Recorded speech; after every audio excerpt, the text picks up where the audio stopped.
she's spanking new. And she never says no, she's can do. Got a smile that shines like rubies and pearls. And I love that little robo girl. Well, she knows how to do that bump and grind. With four on the floor, she'll blow your mind. She's got rosy cheeks and strawberry curls. That's my sexy little robo girl.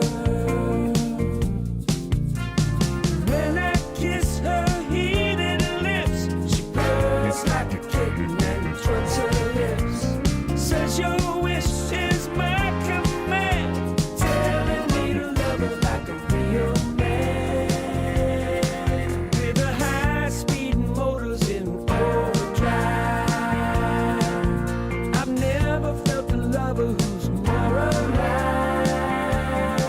And my head gets spinning like a tilt-a-whirl with my kinky little robo girl.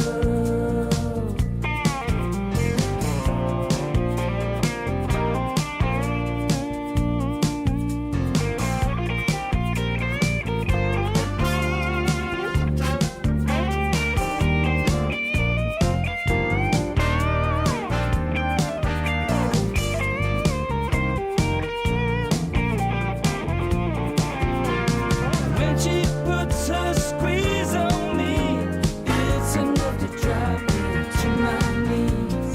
She don't need no diamond ring. All she ever wants is to be a thing. Working all day in the rat race, dreaming of her eyes and perfect face. When I'm home at night, all is right with the world. Since I found my little robo girl. When I'm home at night, all is right with the world.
Someday we'll make it on by. Other days we only can try. Either way, no matter what people say. Either way, we're gonna get it. Someday we'll make it on by. Other days we only can try. Either way, no matter what people say. Either way, we're gonna get it.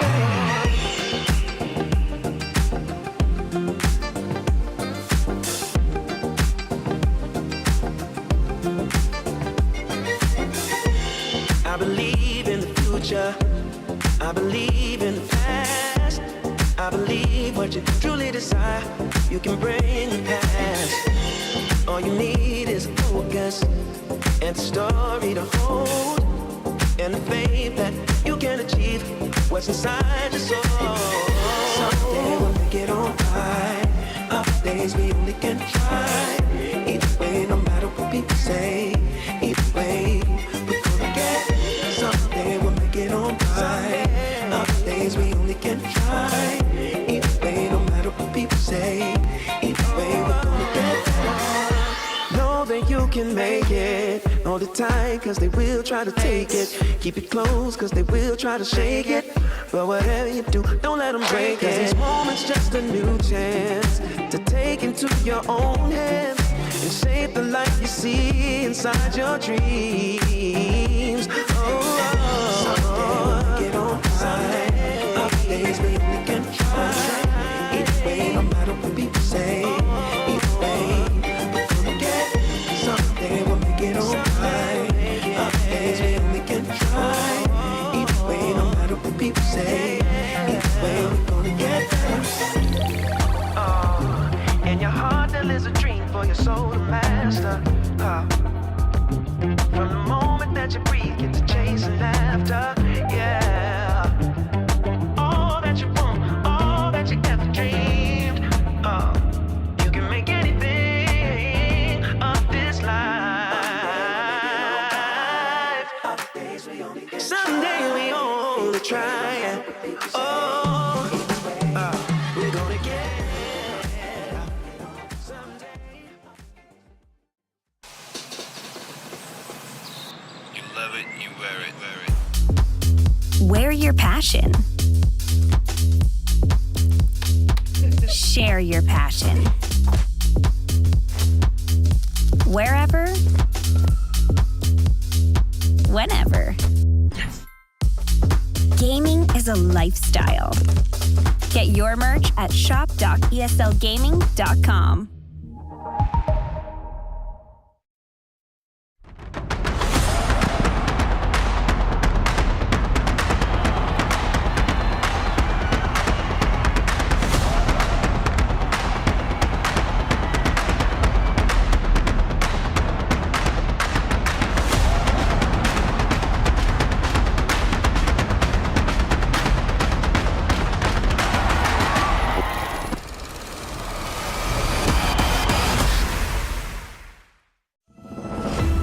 DreamLeague Season 20 is brought to you by Intel, Acer Predator, DHL, and Monster Energy.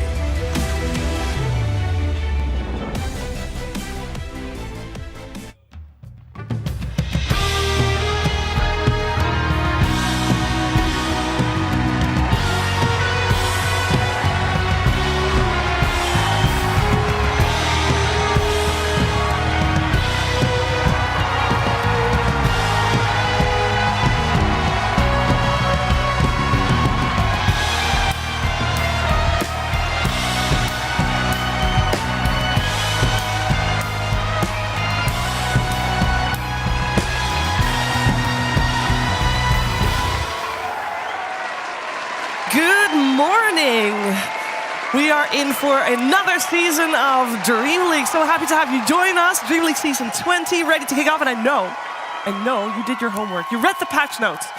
There were a lot of patch notes, and I know everybody always spends so much time reading them, and that's why everybody knows that we still got the pandas. Patch pandas today. Good morning. And that is, of course, Patch, because we still got Bob and Jens, but this time, instead of Thomas, we got Thijs. Thought he was going to do a riff there. He did not. That's fine. We still got Jenkins as well. And this is unchanged. Wait, did you receive any changes? Did I receive any changes? I was not speaking until spoken to there, Shiver. That's the one big change that's going on in the patch logs. I have to be activated, so I appreciate it. Thanks for activating. Let's get this thing out of the way. Great. You're welcome. What? I didn't thank you. You said thank you for activating. Oh, I did. All right. Thank you for activating me, Shiver. It's good to be here. And shout outs to Tice, everyone. Shout outs to Tice, the new member of the band.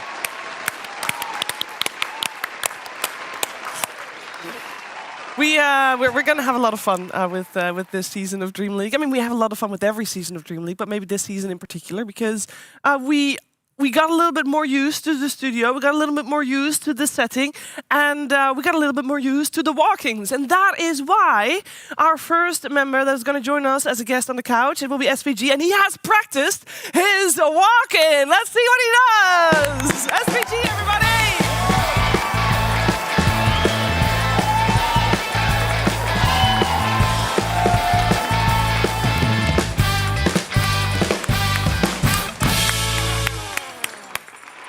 Well done. Exactly like you practiced it.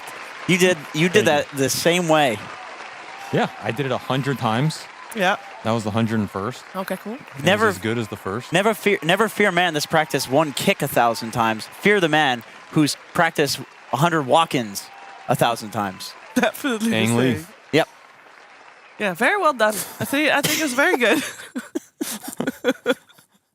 And we'll see what his commentator has come up with, because he also spent his time practicing and getting the most energetic walkout ready, and that is why we have the most energetic song from the Pandas as well. Ladies and gentlemen, it's Cap!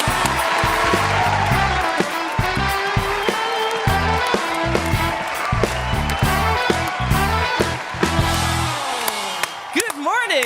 Hey, buddy. Decided I was going to be energetic this morning, huh, Shiver? She just springs this on us. Yeah, I feel like that was more about me than about you.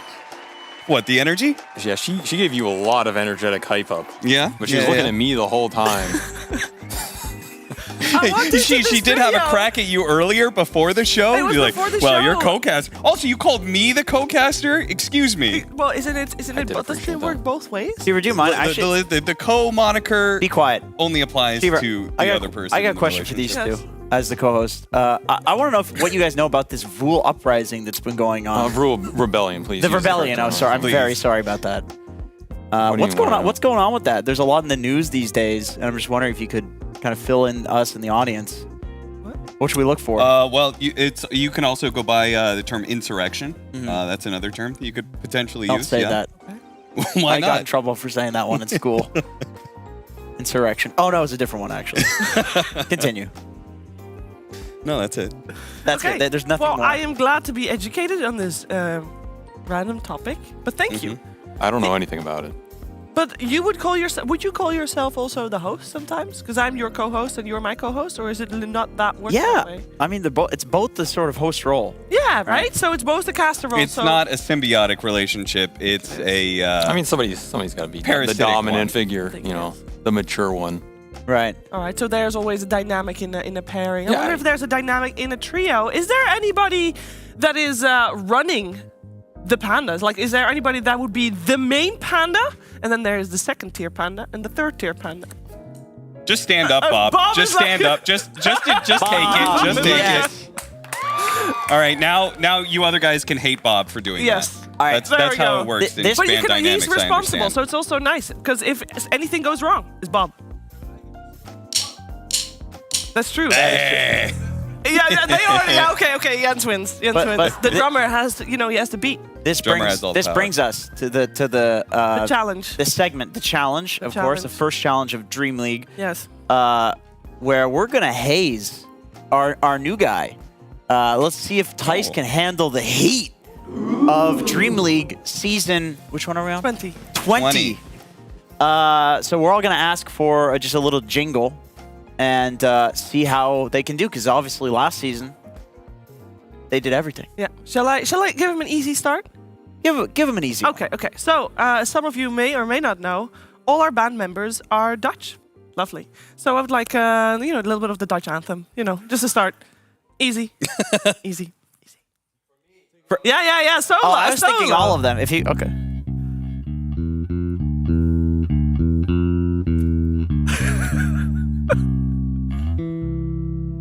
Thank you. Yeah, okay. He nailed that one. He nailed that one. Jenkins. Wait, how do we know if he nailed it? I don't Because know. I Dutch am names also or something. Dutch, and I recognize it. Also, you did see his co-pandas literally stand up, in honor of which we normally don't do. But I appreciate the gesture either way. Could be a conspiracy. I'm going to go for the classic SpongeBob. That's what I'm going to ask for here.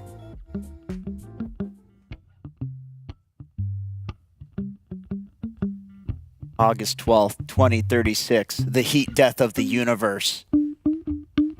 August 12th, 2036, the heat death of the universe. Perfect. Perfect. Yeah. All right. Well done. Hey. Nice. Avery, do you Yeah? have What's perhaps up? a request for Thijs to play? Yeah, Bulls on Parade. Ooh, I like that. Oh, no. Oh no. I mean, also that's part of every hazing. To be fair, is hazing does set you up to fail, and then that's when you get your punishment. So the punishment, of course, was set by Jenkins, and he will now elaborate on that punishment. You have to eat this entire plant. That is It's absolutely a a real artificial plant, everybody. Don't do that. There's no punishment. The punishment is having to work with us. All right, Cap. Well, I don't get another one? You can do it. You can. Yeah, you yeah. could get a You backup. You can do a mulligan. You can do a mulligan. No, it's Give him an easy one. Happy birthday. How about Freebird? Free bird. Play free bird.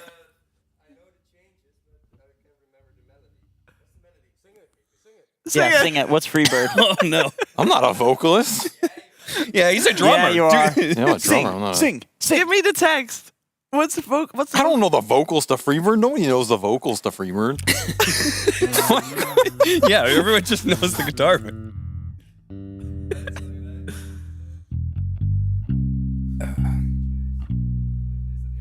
That's great. That's great. That was good. That was good. 10 out of 10. Well 10 done. I am very satisfied. We'll give with that. him, he can have a phone a friend. He can call in the bandmates for one of the things, which is unfortunate because now this is the last request. So Yeah. you pretty much have to use the phone a friend here. All right, what about like a Beatles bass line? You gotta No, know you don't at least get one another of the mulligan. Beatles. No. I think it's Hey, time for what do you- Cap with his request. Okay, Cap? I do you know the Misfits? I've had this song stuck in my head for the last like 3 What or is the 4 days. Misfits? And because is it a cartoon? No, it's a band. Okay, sorry. How old is this man? He's young, Where- man. Is it a Look at him. cartoon? I don't know. Where Eagles Dare. I mean, they're a pretty don't know popular band, but My man. Yo, get- Hit me with it. Yeah, there we go. You're welcome. Beautiful, beautiful. No, That was good. All right, That was good. That was Well good. done. Well Thank done. you, Thijs. Thank you, Pandas. And thank you, Cap. I'm sorry we didn't know the Misfits. Oh, that's fine. Oh, why'd you say it was a cartoon though? I don't know. How I old thought are maybe it's like a jingle. He's asking the band. Yeah, but I don't know what it is. I saw the question mark on Oh, like a Thijs' theme, face. like a cartoon theme. yeah, Yeah. cartoon theme. Play Oh, the Animaniacs. that's what we're doing. No, it's like any Yeah, kind do of the theme. Animaniacs, actually. That sounds great. Oh, there we go. See, with themes of cartoons, it's easy. Everybody knows those. Yeah, Cap, sing it for us. No, I will not. I'll sing other things, but not that. What will you sing? All Dutch right, national all right. anthem? Let's talk a little bit about why we're here. We're here because, believe it or not, it's a Dota tournament, and we have got 16 teams here. Let's take a look at all the teams that are. When I say here, they're all in Europe. They're all playing on Europe servers. Everybody that is not originally a European team is somewhere in Europe playing. And Cap, that means we have these 16 teams ready to go head to head. What do you think? I think that this is the part of the year where the scene starts flipping around on itself a little bit, and I think some of these teams that have done well are gonna suck. Who? What? Liquid. Why? Okay, they're gonna suck. I think Liquid's probably gonna suck. I think maybe Gaming Gladiators won't be as dominant, but I feel like their like floor is higher than most teams' ceiling, so they'll probably do all right. I'm just not expecting them to win the tournament. All right. They're on the Quinn clock. Yeah, Tundra's going to take over as the Western European team that does that dumps rid of Tundra everybody. is playing with two stand-ins, though. Wait a minute. What is the Quinn clock? You can't just throw something like that out there. What, you don't know about the Quinn Everybody clock? knows what the Quinn What's the clock. Quinn clock? I mean, you got It's a like ticking time bomb. you got 6 months with the guy, and then it's your team's done. I feel Well- like you made that one up. No, it happened to me like 4 times. I Okay. didn't So the make it clock up. resets sometimes. Yeah, of course. Yeah, you can The buy Quinn some clock. extra time. you know. Yeah, you have no idea what Avery had to sell part of his soul in order to get, what, 2 years out of him? 3 years? I mean, if you knew how many times I emailed Valve to buff Leshrac every night, 3 emails. Well, to be fair, I mean, some teams might not do that well, but they'll want to do well because there's a lot of money on the line for Dream League Season 20. And not just that, also top 2 teams qualify for Riyadh Masters, Jenkins. I'm not stupid when I say, well, I'm not going to start. Wow. I'm not going to start with that. I shouldn't have started with that.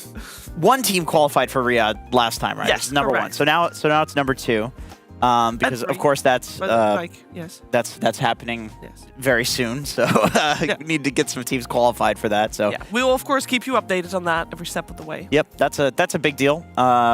You know, multi-million-dollar tournament. That's one of the only things that we've seen in a very long time that's rivaling the TI numbers up there. Yeah. So I know that from the rumblings behind the scenes, like a lot of teams are taking it very seriously. They're treating it as like a TI level event. So that means that this is basically going to be treated as a qualifier for TI, and obviously that is of extremely high importance. It really, really is. Now, we have 16 teams, and as you can see, only 2 people qualify for Riyadh Masters, and everybody gets money depending on their rankings. Now, to get to that point where we know which rankings we have for all the 16 teams, we have 2 group stages. And we're going to start with group stage number 1. And for that, we have 2 groups of 8, and they will play 2 games against each other in a round robin per group. And SPG, this is Group A. What do you think about this group? Oh, come on. Wow. This is Come tough. on. This is You tough see it one. right there at 5th place currently. Not I 5th think- place for long. They're going to be top I'm going to take of the group. EG, Spirit, Talon, and Liquid. You're not going to take Secret? Nope. Come on, Avery. You You got to think- have a little loyalty to the region that you're covering. What is your secret? FBZ, baby. Your secret What argument has is FBZ done the whole year? Well, he's playing for Secret now. Pretty We're good. going to find out how well he practiced for playing in Western Europe. I'm actually a big FBZ fan. I hope he does well. Yeah.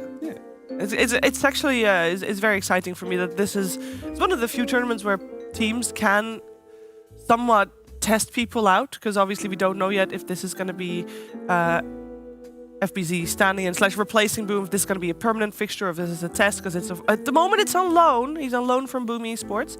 But I like that we get to see teams try out new players, and we have got a couple of stand-ins in some of the other teams as well. We can also take a look at Group B, as we got another 8 teams in that cap. Would you consider this or the other one to be the group of death?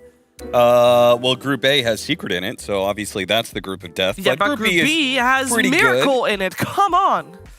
This group is not the same as it used to be. Now Seb, on the other hand, now that's the okay. real killer I'm coming excited. out. Yeah, I'm excited for that one. Fair And, enough. and also just straight up Jack in Tyga's spot. He's just like, no, I'm gonna be 4. The Giga Chad move. You be the 5. Yeah.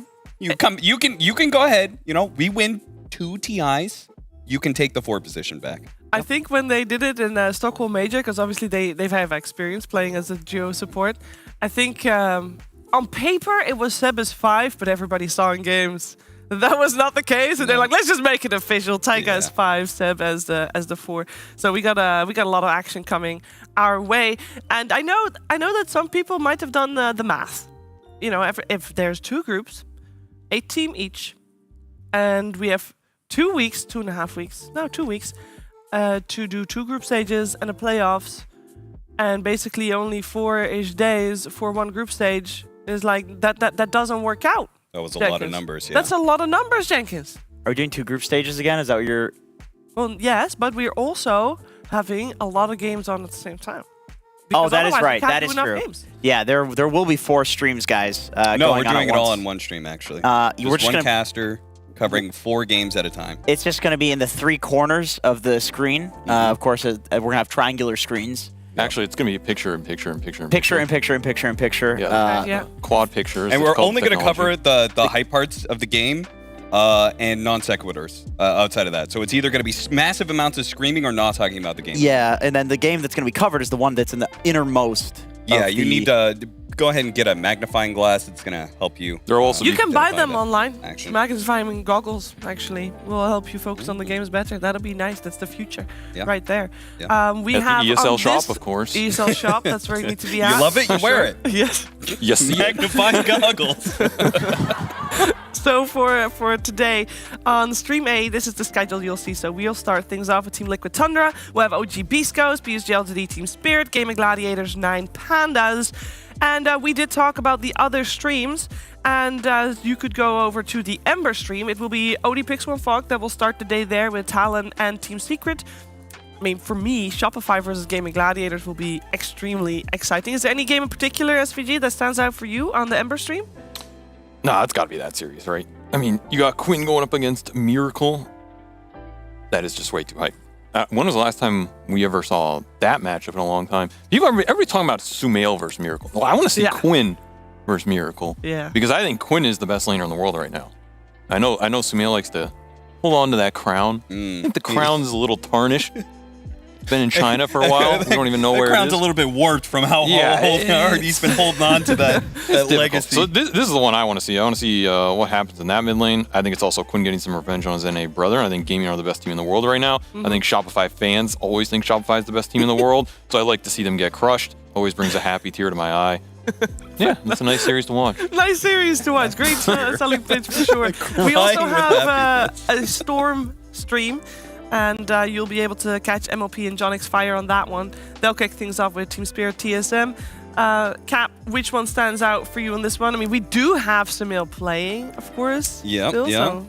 Versus Bet Boom. That matchup's, I mean, just being able to watch any of the Chinese teams go up against any non-Chinese team, I think is pretty interesting just because, you know, the downfall of China, are they going to be able to bounce back up, right? Because, you know, that region is real shaky, but it does kind of feel like, watching a little bit of the Chinese qualifier, that it's a bit more competitive. Yeah. I feel like they've got, like, maybe 5 legit teams for 4 slots instead of, like, 2 legit teams for 4 slots. Who is the Chinese team in this matchup? What? It's Bet Boom versus an NA squad. Yeah, there's an NA team. True, you're right. Mad, I apologize for that. Sorry, guys, I didn't do enough Matt is only the research on assistant that. coach, by the way. That still counts. No, he's like the main coach because obviously he's doing a lot You heard of the Midas translation. touch? It's the American touch. All right. That's you right. touch a team and it becomes American. All right, That's right. Let's take a Damn look at the straight. last stream that we've got going on. It's the Earth stream. And we got EG, PSG, LGD kicking things off on that side. And it's Epidamnos and 343 that are taking that one away. Jenkins, which series of this one would you be suggesting people to watch? Obviously, we're suggesting people to watch this stream, but you can obviously also open multiple tabs and watch all at once. But which one in particular? I mean, I gotta go Entity versus 9 Pandas. I love the way Entity played this season of DPC. You know, I know they ended up getting. You enjoyed that? I did enjoy it. Yeah, I know they ended up getting 6th place, but That explains Arkosh. okay, listen, dude. It was far to do this season. We got disqualified. If we had a chance, all right. They play Pudge. All right, that's the most important thing going on here. They play Pudge.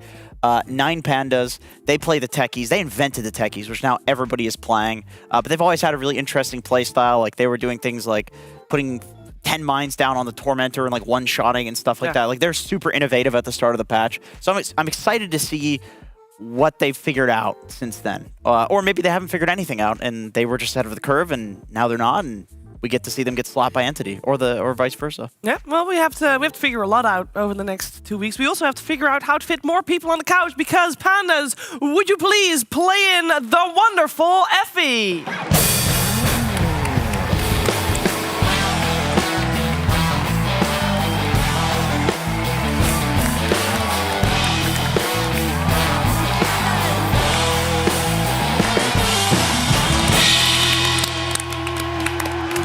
Long time no see. Long time no see. Long time no see. Welcome on the couch. The great couch. Is it Yes. great? Do you have enough space? Hey, Cap. Hey, everybody. Hello. Wait, Hey, what's your name again? too many people. Getting claustrophobic. It is. Anxiety, It is. social anxiety. I mean, Okay. you know, there's supposed to be another person here. It's gonna be a tight fit, guys. We want to give it a go. I mean, you can sit on the floor. Can we do a one-shot on Jenkins and just slowly zoom in on him as it gets more and more claustrophobic? What's happening? Fuck out of here. Get out of here. I don't think we're supposed to say those words on the broadcast. I'm sure we'll fit. Am I Am I supposed to leave now? That was really aggressive. Avery and Cap, I know you have a lot of preparing to do before your cast of your upcoming series. And we're going to give you the time and respect that you and the teams deserve to properly jump into that series. Thank you for joining us. Come on, Avery. They don't want us Great here. job. Cap and Avery, everybody! We didn't enjoy our segment. Okay. And that does leave us with some more space on the couch, and we love to fill that with the one and the only Purge.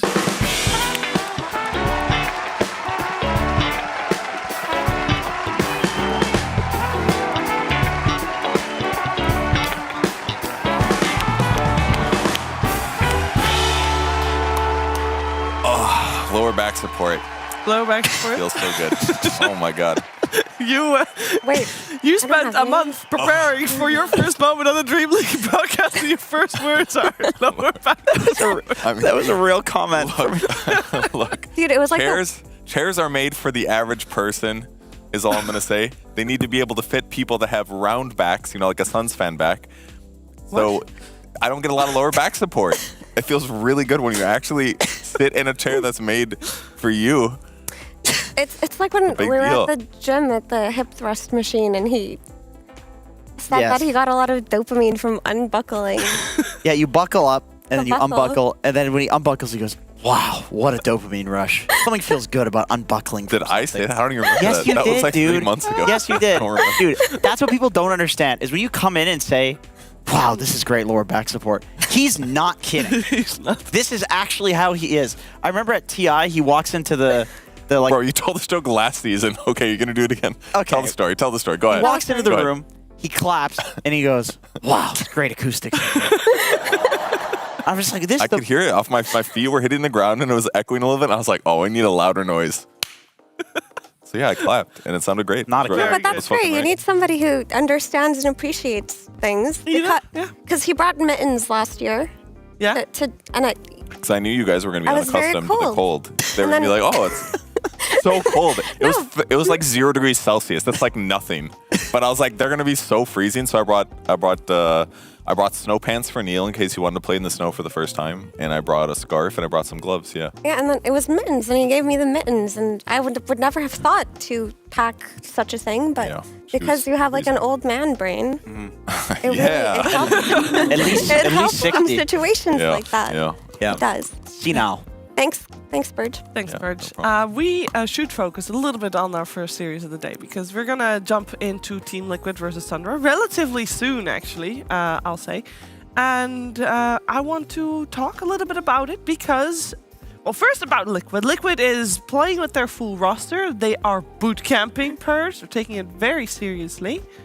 And they are, of course, one of the teams that is already qualified for the road to TI. They are most likely qualified to Riyadh. They did come second last Dream League.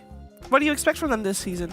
Well, I mean, they didn't look quite as strong in their DPC season, and it could be a mix of reasons. I mean, they've had a great year. They haven't had the best year out of all the teams, obviously, but they've consistently gotten like high. They won the first 2 DPC seasons in their region. They got second place both majors, so like their record's excellent. But in this last one, they ended up in 4th place. They lost a tiebreaker, I believe, against Quest. So it's still strong, but we're seeing some cracks. They're maybe not winning against all the normal teams they beat, and they're losing still consistently to Gaming Gladiators. So that's a mix of the problems that they're facing. So I expect them to do well, but we really don't know if they're going to be at their main power level.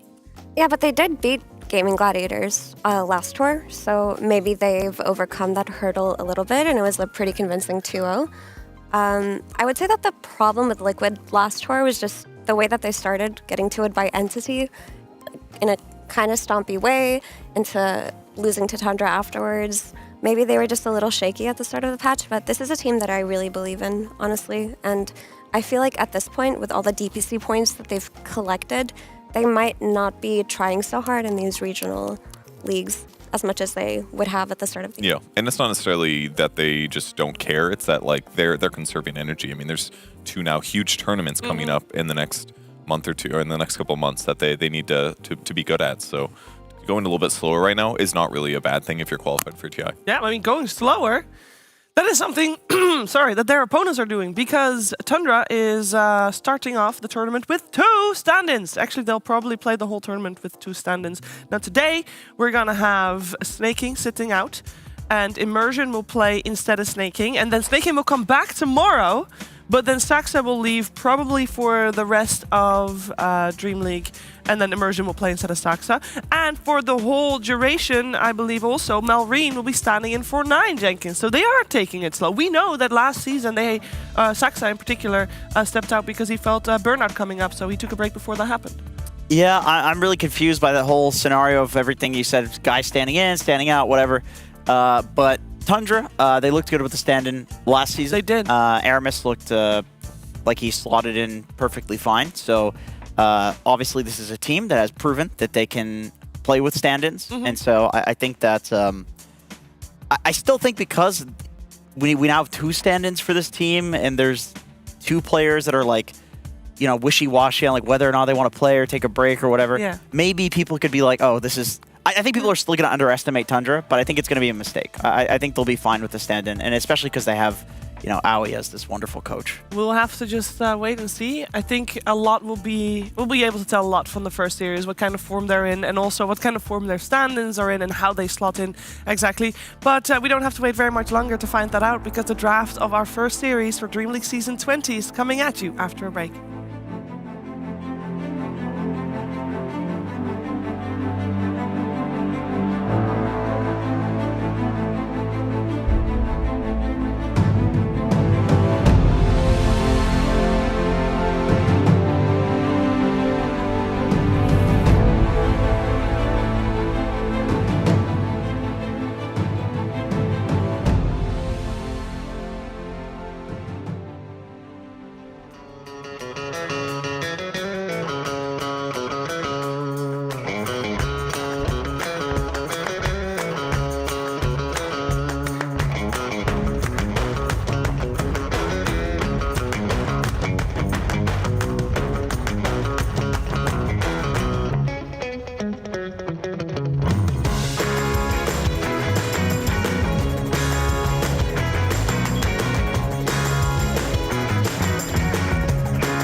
what you did to me. Yeah.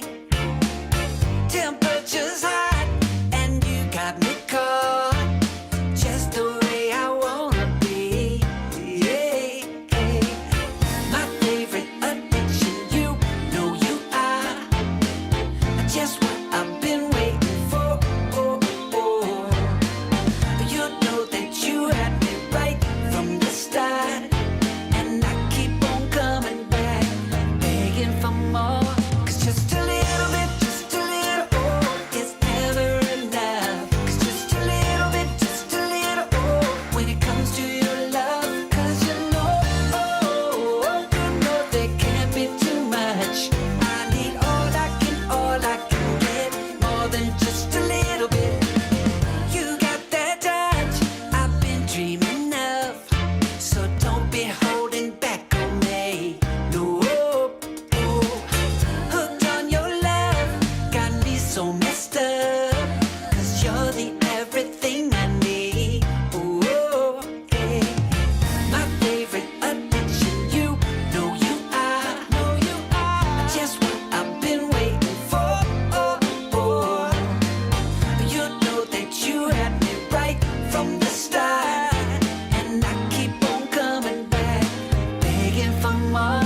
'Cause just a little bit, oh, is never enough. 'Cause just a little bit, oh, when it comes to your love. 'Cause you know there can't be too much. I need all I can get, more than just a little bit.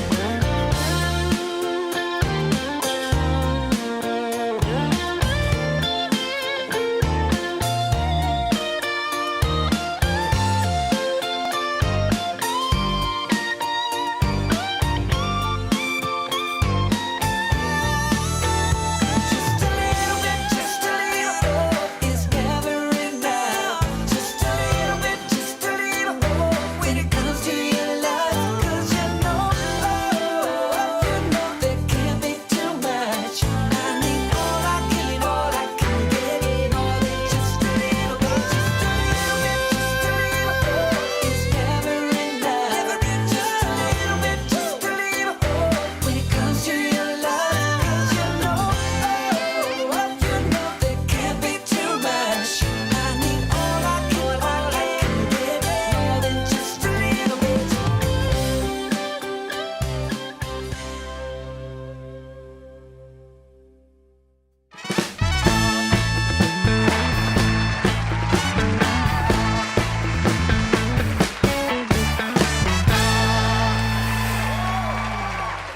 It is Dota time for Dream League Season 20. We're in the draft of Team Liquid versus Tundra Esports, and I'm joined by Purge, Effie, and Jenkins.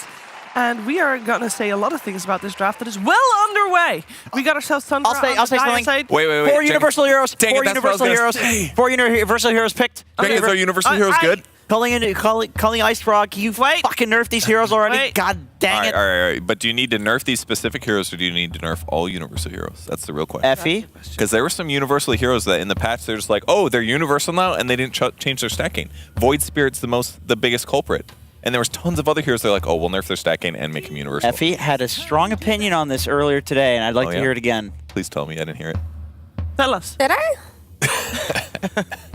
I mean, I think universal heroes need to be nerfed generally. I don't think you should look at individual heroes. I think overall their damage needs to be decreased. But yeah, there are some heroes that are bigger culprits than others, like Void Spirit. But yeah, he's going to get separate treatment, but overall they are going to nerf universal. I can't see a world where they don't. You think 0.65 is in the cards? Damage per stat? 0.69. That's a great idea, Jenkins. It's a really good idea. You know what Skiter tweeted about, and he's playing, so I get to say this. He said, you know, it's not too late to just completely revert it and remove the attribute altogether and Not just pretend it happening. never happened. No. That one's not No, happening. I don't like that because I do think the idea of a new stat makes sense because a lot of heroes don't really quite fit into certain attributes, and it definitely gave them more competitive viability in terms of itemization, and heroes that we didn't see last patch being super popular like techies are now all the rage. So there is a cool concept here, it just needs a little tweaking. I think it was a cool way to like spice up the game. you take 25% of the heroes and you make it so like the item decisions are entirely different. It's like, okay, I've played Timbersaw for, 5 years or something now, however long it's been out. How long has it been? Very long time. Probably longer than that. Pretty long, yeah. But now the item decisions I make are completely different. Like I'm going to go Aghanim Scepter more often than not because of the stats that it gives, Magnus Do as you well. right-click a lot on Timbersaw? Dude, I've seen people go Diffusal Timber. It's a thing, Diffusal Echo. Really? Which is probably an indicator that they need to be overall nerfed, to be honest. And we even see techies who used to build purely magic damage in the past go for support items like Solar Crest and just right-click because he can. He's got so much damage. That's why he's so strong on lane 2. Yep. But it seems like... Sorry, go for it. It seems like Tundra, even though they're playing with Mallory standing in for 9, they're gonna go for the same stuff that they always go for. Like Tundra ran mid Timbersaw 6 times. In the last DPC, they picked it. 9 played it every single time, and I checked Mallory's pro tracker, and he's been practicing all the 9 heroes, like Marcy mid, Timber mid, so... Basically all the universal heroes. Yeah. Which, by the way, Bane is also one. Yeah. I mean, it is quite funny, all the universal heroes. I saw a stat as well about techies. He's been picked this patch just over 400 times. I believe 430 something. That is more than half of his entire pick rate of his entire existence in Pro Dota. 6 out of 6, by the way. Which 6 is out of 6 so which far. is insane. This is insane. Surely this is insane that there's 6 universal heroes on our board out of 6.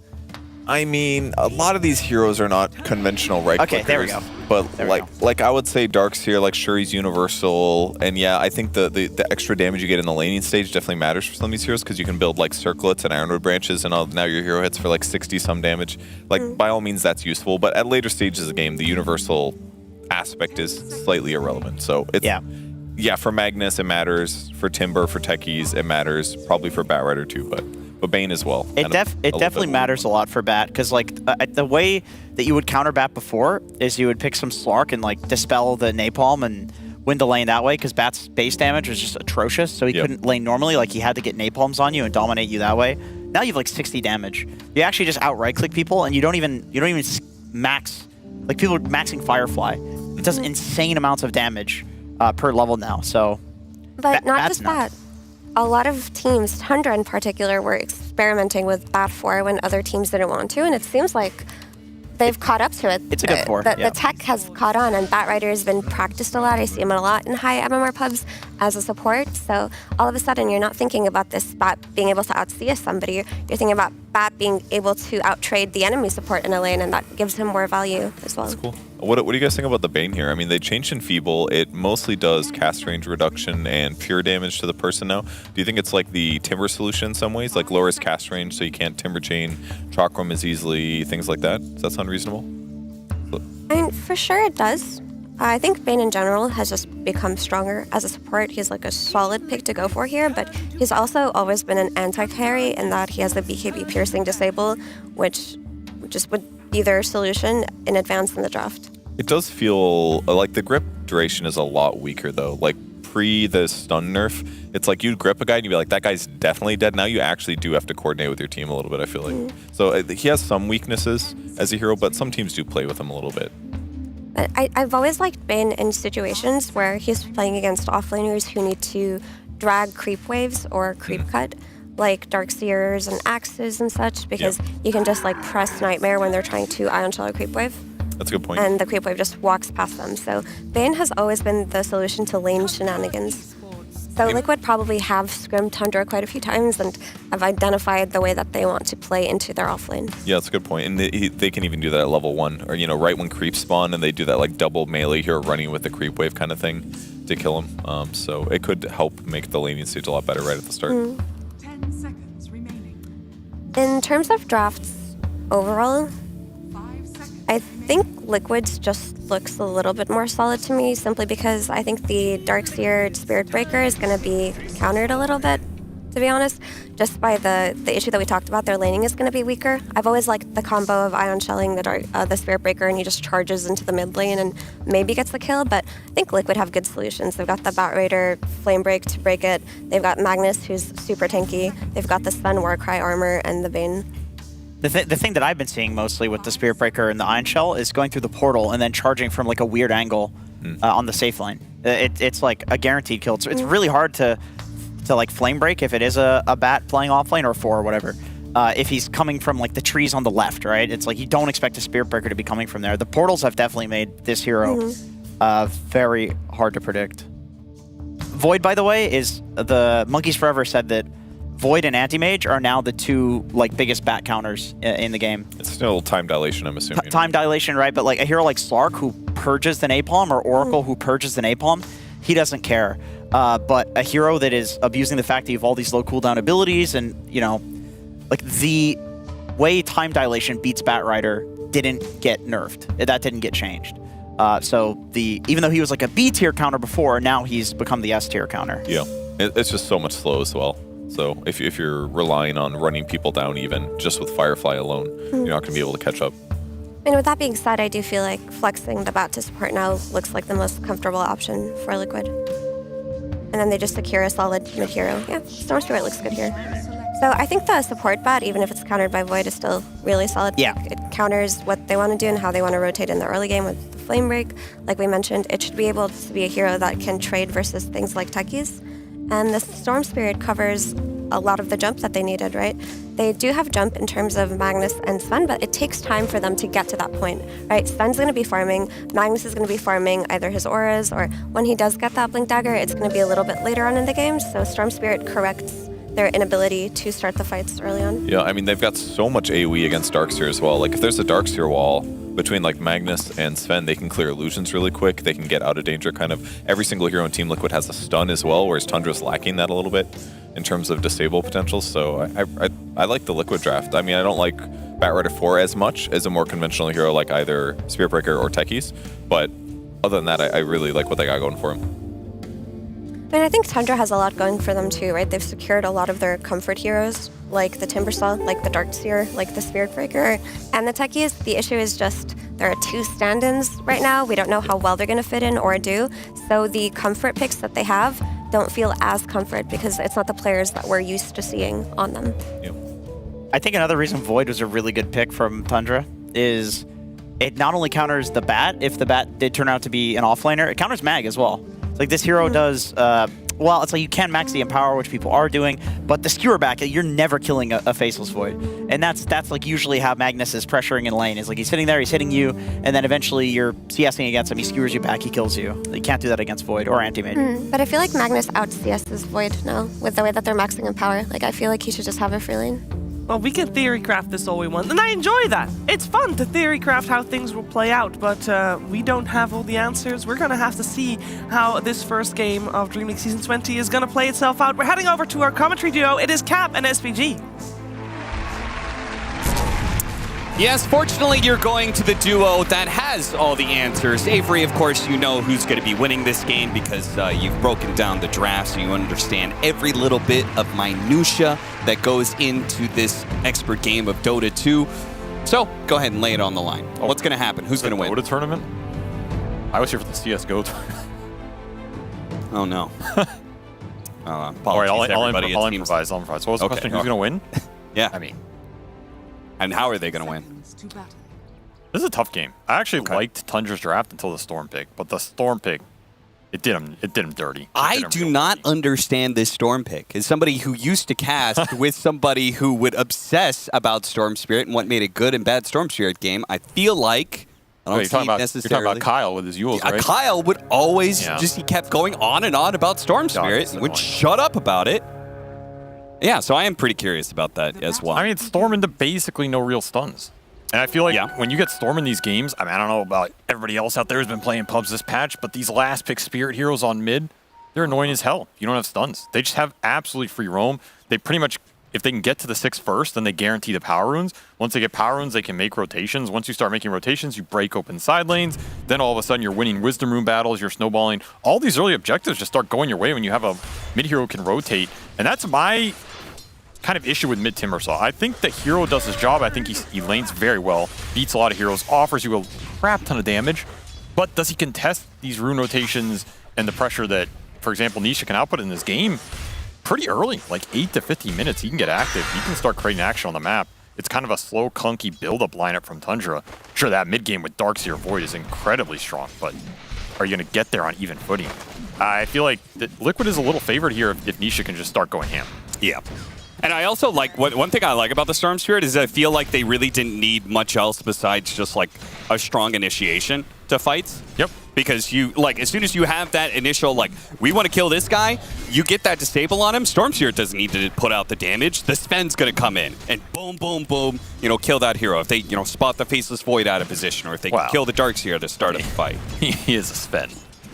Yeah. Let's lower the What's wrong with Sven? Let's lower the expectations a little. Oh, you don't like Sven, huh? Well, I don't know if Sven likes me. Tell all reason. Okay. All right, well, I think Sven...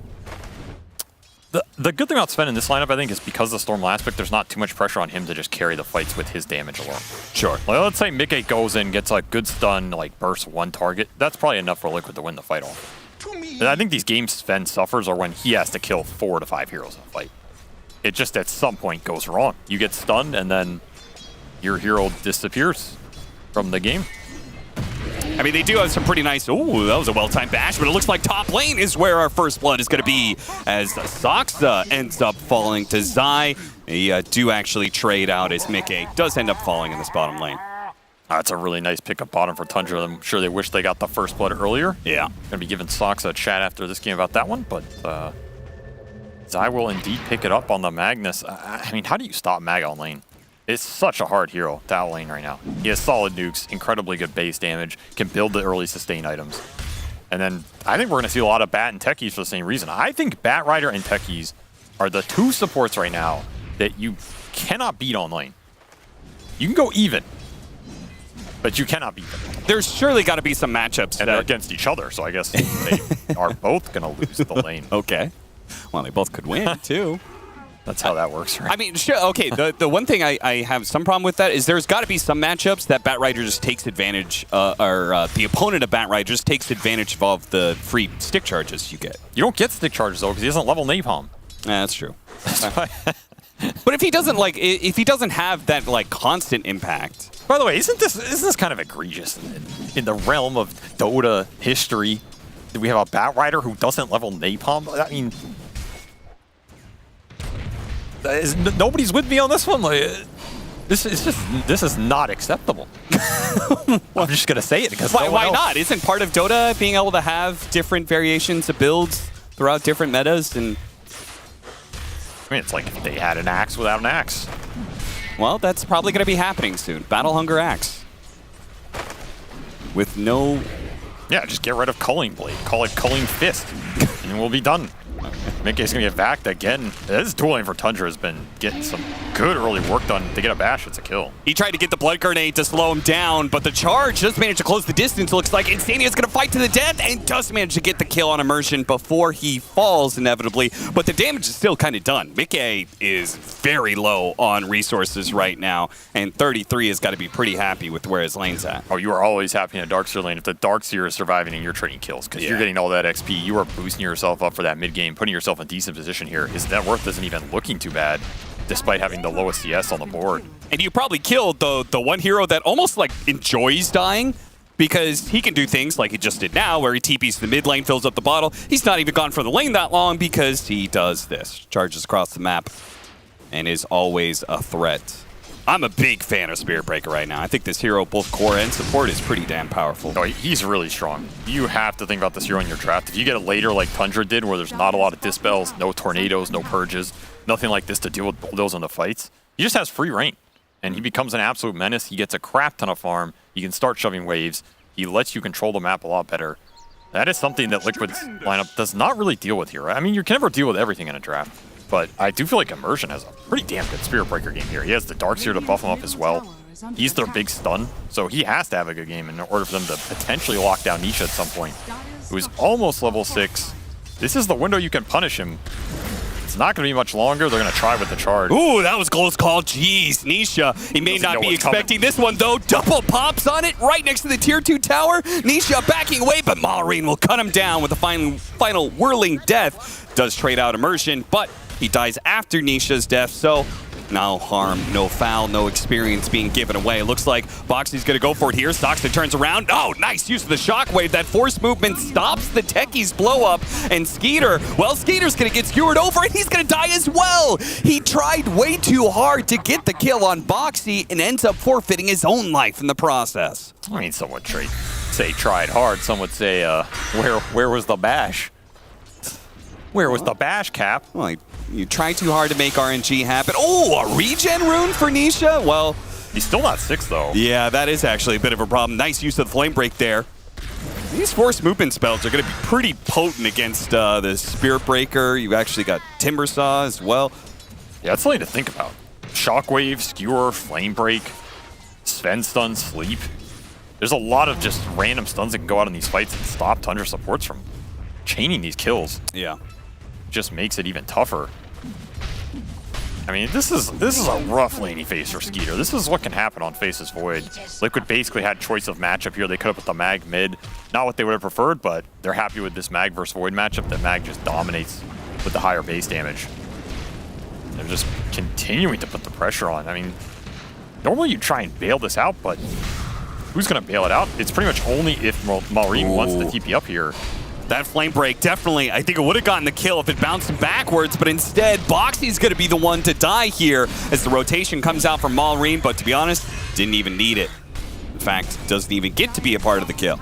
This is the trade-off that Tundra have to think about. Okay, you want to rotate your Timber to these side lanes. You're giving space for Storm mid. Nisha has that regen. He's pushing in mid. He's getting soul XP here. He can make the rotation. Fortunately, Timbersaw's able to get back and limits some of the damage, but the Siege Wagon still did some serious work. Oh, nice little stack here. I will say the one thing about Storm Spirit, not a whole lot of stuns to catch him out, but also I do think it is hard for him to kill opposing heroes solo. Outside of the Faceless Void, I think all of those heroes are innately tanky and quite good against Storm Spirit when it comes to just surviving against him. Even Techies has magic resistant talent, and Storm Spirit requires right-clicking very often to be able to get the last bit of damage done, which Techies has Taser for. And Boxy is just, he's in no man's land. This is the downside of support bat, by the way. It's why I much rather have the Techies. I think Techies is, again, Techies bat, my 2 strongest laners right now, but I think Techies mid-game transition is way better than the support bat riders. Yeah. I think with support bat, either you're getting super fast 6, and maybe you can make some play happen with Lasso, but otherwise I think you're farming mostly. You're just building auras. That's your give back, because your spells don't really do anything. And just go for it, man. They really want to punish this guy.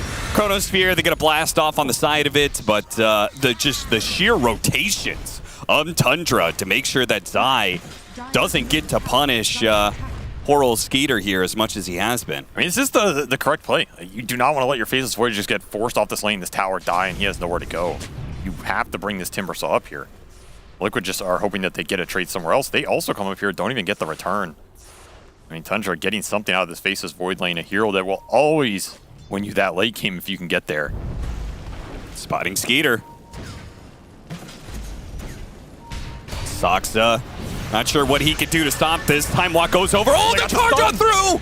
Oh, what a perfect timing there for Immersion to catch Nisha as he tried to go for the assassination onto Skiter, and it's just going to be a massacre. As soon as the Storm is dead, Maureen is able to just run everybody else down. It looks like they're going to get 4 kills out of this one as the Skewer back still brings 2 heroes with them, unable to get away. Ultra kill for Maureen. Oh my god, what a disgusting charge. Nisha just didn't see it. His trees destroying him there. What an angle. He gets double bash as well on the end to clean up the other 2 kills. I mean, sometimes you're just feeling the breaker, man. This hero is it's a pure intuition hero. People like to say Spear Breaker's low skill. People like to say Spear Breaker's a 1-button hero. You know what I say to them? What? He's a 2-button hero. Wow. Charge and bash. Are you just spamming the E button all the time when you play Spear Breaker? I mean, okay, just trying to activate it? I'm serious. The good Spear Breakers, they know when a bash is coming. They feel it. They channel it. They channel the energy of the I mean, you can also approximate the RNG, right, by hitting... No, it's pure feel, man. I'm telling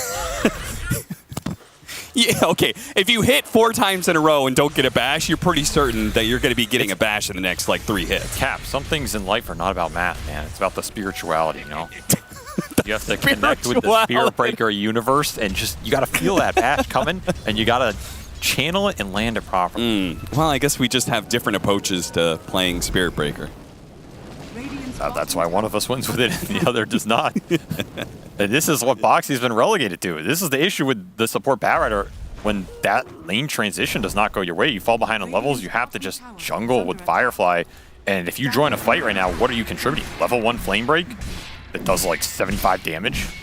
You're pretty much useless right now if you're Boxy. So you have to start maybe cutting waves, create some pressure somewhere, but that's where the Breaker hurts you because the Breaker just eliminates a lot of that wrap potential. How did they win that team fight, by the way, and they're not up more than 1,000 gold? I mean, they got an ultra kill. Yeah, but it's all on Maureen. Right? It's all in the Timber right now. I mean, he is incredibly fat, but the Void still had a very rough laning phase, and all of Liquid's cores have been farming the whole time. Yeah. Like, Nisha went up there and it died, but Nisha also pretty much had an empty lane past those few units because of the Timber rotations. It's hard to build leads against really good teams in the early game. They're always finding something. They're always getting the trade-offs.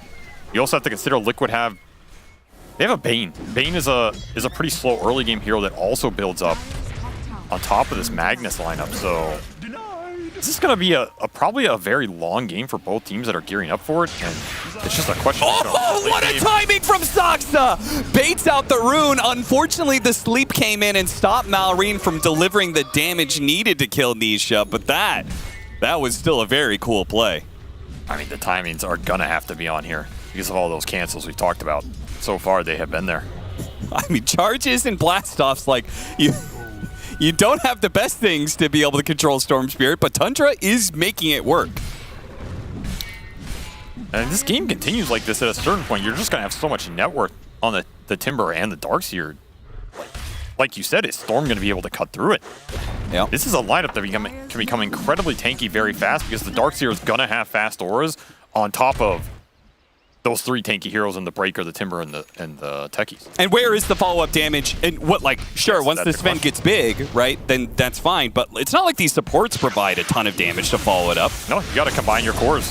You got to throw some serious ults around like this. I mean, that initiation had to be followed up with an RP in order to kill a Faceless Void. That's still a very big kill to get. This is Midas Faceless Void. You're going to continue to shut down his progress. At some point, Skiter will want to move to the triangle and bottom area rotation. But that has to kind of sync up with Tundra willing to fight with the other 4 heroes here. Oh, speaking of triangle, check out the Radiant one. Blink and you missed it. It's already gone. Just the dead corpses of all the ancients. So Mickey gets even bigger. Look at all the camps they've stacked there. I mean, there's your answer to how Liquid is keeping this an even game. That was a lot of dead Thunderhides. Yeah. Dead Thunderhide for it's like every dead North American team I've seen over the years. It's just a graveyard of careers. I mean, you got to start flaming NA day 1, right? I mean, yeah, you got to set the expectation. I mean, if there's one thing that makes me think of NA Dota, it's 2 European powerhouses going at each other right here. That is, you know, that's and they just randomly catching strays for no reason. Exactly. There's nothing that brings it out of all of us as Baki. I mean, you got 2 North American coaches. There you go. That is true, actually. Yeah, that is something to think about. You know, AUI and Blitz, very veteran NA players here, leading these Europeans with that great American leadership. Yes. Those who cannot do, teach. Well, those who cannot teach, commentate. So glad to have you here, Avery. I think that was uncalled for. Yeah, maybe like your shots against NA, uncalled for. No, those are pretty called for. 7-11, Tundra on the hunt for a fight right now, but not able to again lock down some of these heroes. It's an issue, especially if you're starting the fight during daytime. Maybe there's some ward vision. I mean, this is that group up with the Darkseer aura timing. This is your early Crimson Guard. They gain a huge amount of the mag and the spend damage. Even some of the Storm in the fight. They do have some magic hybrid, but it's not a lot to push through this right now. That's why Tundra are looking for the 4-on-4, the 4-on-5 that Skiter can come in and join after the fact. That Chrono is just going to clean up the fight if it happens in that type of sequence. They know Timber's the strongest hero on the map right now. He is 8-0. Incredible start from Maureen at this tournament for this team. But you got to be able to find this momentum. And right now, like you said, lack of stuns. Boxy, that is bold. That is very running bold. back into this fight and immediately dies for it. They do manage to get the Fiend's Grip on the Timber Saw, but a tanky hero that will not die fast enough. Insania is going to be left behind. I mean, Liquid having a totally wrong idea of what was going on here. I mean, we have full vision and everything, but we're talking about how Tundra wants a team fight right now. When they miss that initiation, it's not time for you to turn around. It's time for you to go farm somewhere else. Yeah, there's no way Liquid want to be taking these skirmishes unless all of their cores are ready to join, because that's where all the damage is. Your supports are not offering you anything in terms of these core pickoffs. So it has to be a conjunction of all the cores, including Zai's damage. Zai realizing a bit too late that he is being charged. They had vision on him. No ult here. He's pretty tanky. Liquid are going to bring in the support. RP immediately afterwards, but Saksa could come in to be able to stop both of them with the vacuum. Combo City here. Maureen picks up both the kills, too. Beyond godlike. 10-0. Yo, what are with stand-ins on these teams, man? They're just popping off. They're going to try and get the turnaround. They're going for the techies. That's the initiation you want out of this in a 3 versus 4. Okay. They're going to get punished for this one. Flame breaks, trying to stop Maureen, but Maureen just keeps on trucking. You cannot stop the Timber train right now that is running through you with this going for more. Death. He's saying, you know what? Your supports, no damage, so we're going to keep chasing. This is Spirit Breaker Dota, my brother.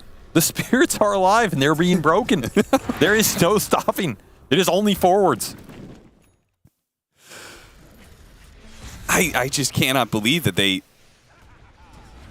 trying to go for this. Again, another time where Liquid is going for a turnaround skirmish when they don't have everybody there. Yeah, they need everybody there. They do not have damage to punch through the tankiness right now, and the Whirling Deaths are destroying them. You have double strength core here.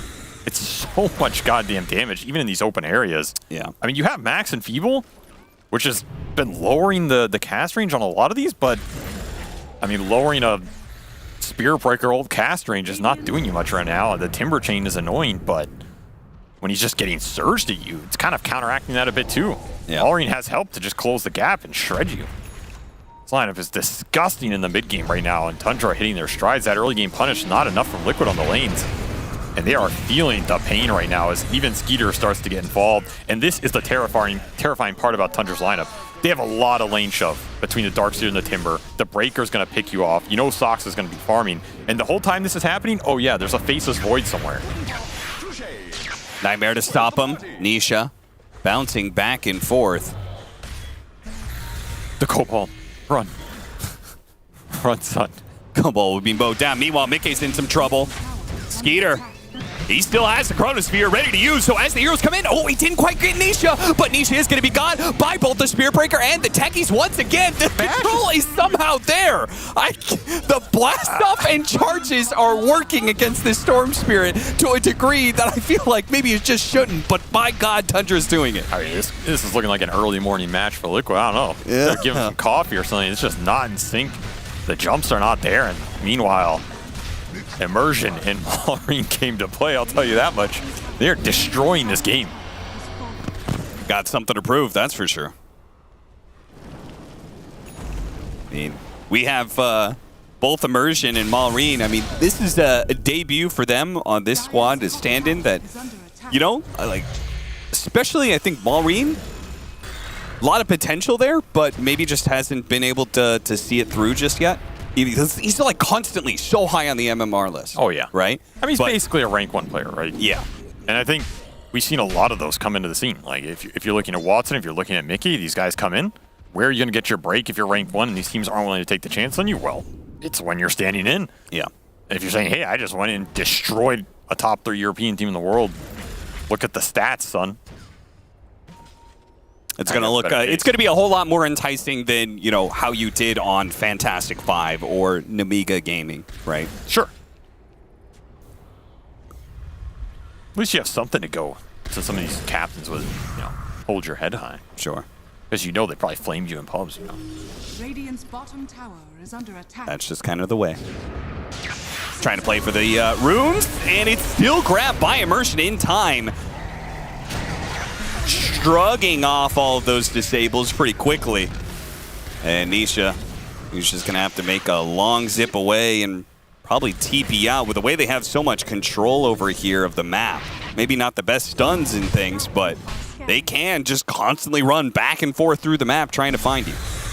And Malrine just went second item Ags here. So he is absolutely unkillable in this game. He has Pipe and Crimson behind him. He has 3,000 HP plus that Ags activation that they don't have a Dispel for. Again, lack of Dispel here for Liquid is going to open this up along with all of the Darksteel spells, all of the Bulldoze coming out from the Spirit Breaker. There's a lot you wish you had Dispel for in this lineup that hurts you in these mid-game fights. Yeah, where's the Yule's Storm Spirit, you know? You almost kind of won something like that, even though nobody goes that build anymore. And it's still on the ground. They didn't pick it up, so that's true. Not going to have it for this game, and they're not going to have the Tormentor either. Going to be taken and given to the Techies. Okay, Shard. Another thing I like about this Axe for Timbersaw, it protects his beyond godlike streak that he has right now. So he is a big old piggy bag full of gold. Yeah, but it caps to 10. Yeah. You know. I mean, but if he never dies, he never gives that gold to them. Also, I was the one who told you to cap to 10. So? You just turn it back around on me in these casts? Like, nobody listened to the other cast, so now I'm going to teach Cap things. I mean, I assume no one listens to you. Yeah, you think they're all just tuning in for Avery? Never know. Anything's possible. Smoke across, 8,000 net worth lead for Tundra. Liquid looking not so great, and Tundra looking pretty damn stellar. Again, I feel like these supports are having such a high impact. Flame Break comes through. Boxy is still going to be stopped, though, by the ultimate. Yeah, there's Blink on 33 right now, so you get caught in some of these engagements. That Blink back comes through with the Techie stun. I mean, even if your Storm gets out, that fight's over. There's way too much damage to be done if you get clumped here on Liquid, and at the same time, you got to be looking for these RPs. You have Blink Harpoon on Zai. This is the Mag's time to shine. Got him again! Blast off! Vacuum! What is happening? Okay. Can't catch a break. Insania's going to be run down. Not that I think he contributes a whole lot in these team fights, to be perfectly honest. No, but they still need him, right? I mean, you just need the grip. You need the damage. Yeah. I mean, I think they're waiting. The BKB is closing in for Mickey. I think that's the last stand for Liquid. You got to get a, BKB, RP, just, cleave through 3 or 4 heroes. Yeah. That's your only way to turn this game around. It's not going to get easy. The late game is insane here for Tundra. That's where the Faceless Void shines for them. He's just the insurance in the bank right now. This hero is an incredibly good matchup for Sven in most of the history of Dota. I mean... Why is that? Just chrono. Okay. Right? Void is also one of those... He's an anti-character. I feel like that answer could literally apply to any hero in Dota, but thank you, Avery. Why is Faceless Void so good against Stormshield? Just chrono him. Oh, okay. I'll turn it around. I mean, why is Faceless Void so good late game? Because most heroes can't deal with Chrono Spear. It's a hard spell to deal with. Okay, I would argue that Sven, Sven is a pretty tanky hero. He has, his, but the problem is your jump just gets turned around, your BKB gets wasted. Sven is too dependent on his initial jump, his BKB, and his ult. Okay. And when you just waste it around with time dilation, with Chrono, the fight becomes impossible. I also think Faceless Void gets to a point where Sven cannot jump and burst him. It's very difficult unless you have the better vision. And, you need 5 slots plus a Bloodborne or something. Or some hexes, right? Void just gets extremely tanky. You can get a backtrack talent. You can get double chrono with a refresher shard. Oh, yeah. If you get to level 25 and one of the 5 crucial hits you get in a team fight gets backtracked, then, It's a very tough matchup for Sven. And generally, Sven won't beat other carries unless he's ahead anyway, which Mickey has just not been this game. There's Uriel Scepter. Oh, yeah. Did eventually get it. I mean, they need it for this breaker going in. There's no other control.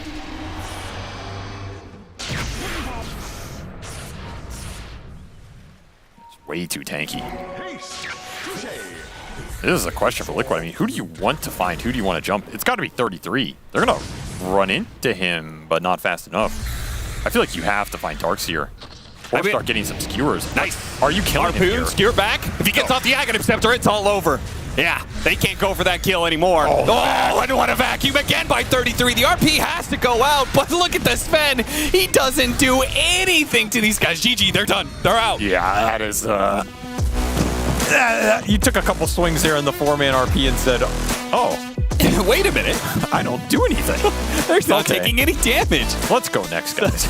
Somebody popped a Crimson Guard. Somebody has a lot of armor, and all of a sudden my damage is all gone. I mean, Tundra looking real good. Liquid, they need to warm up a bit. That would be my statement for them. But when you're playing with Thanos, you get this momentum. That's a nice way to start the tournament because all of a sudden you just build some initial confidence. And for me, this is like a classic Tundra type of game style, right? They have heroes in the Darkseer and the Timber and the Techies who are all going to shove these waves in.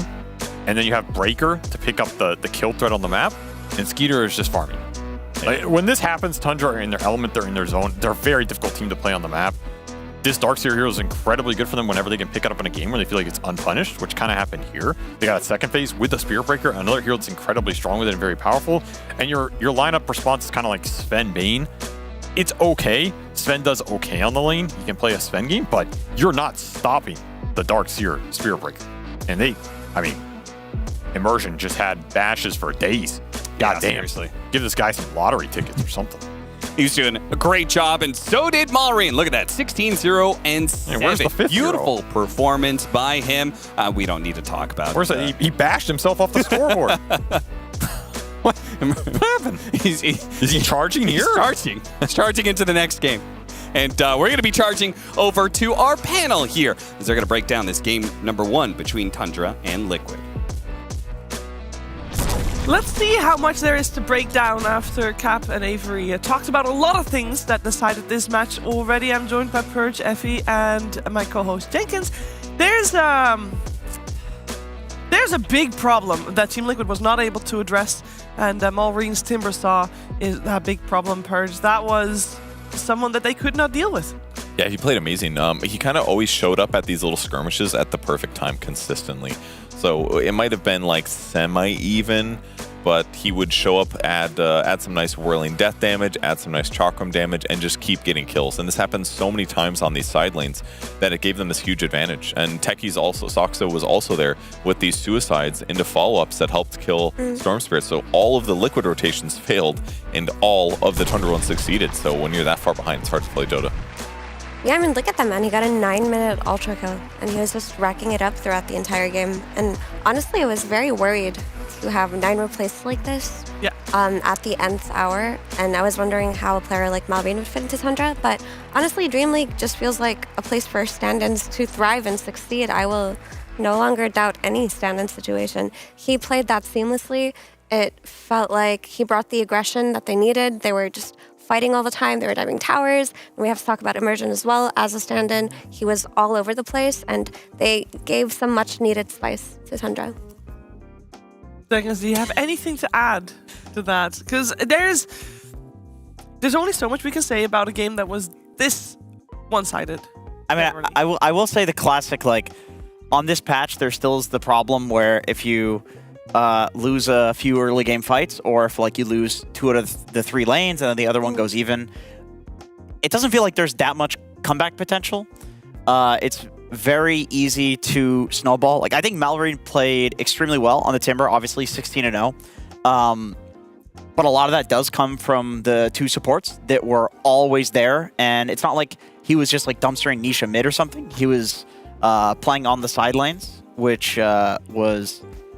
Are you hearing the fuzzing noise? Is that just me? Fuzzing noises. Is it my hair? It could be your cord. Okay, whatever.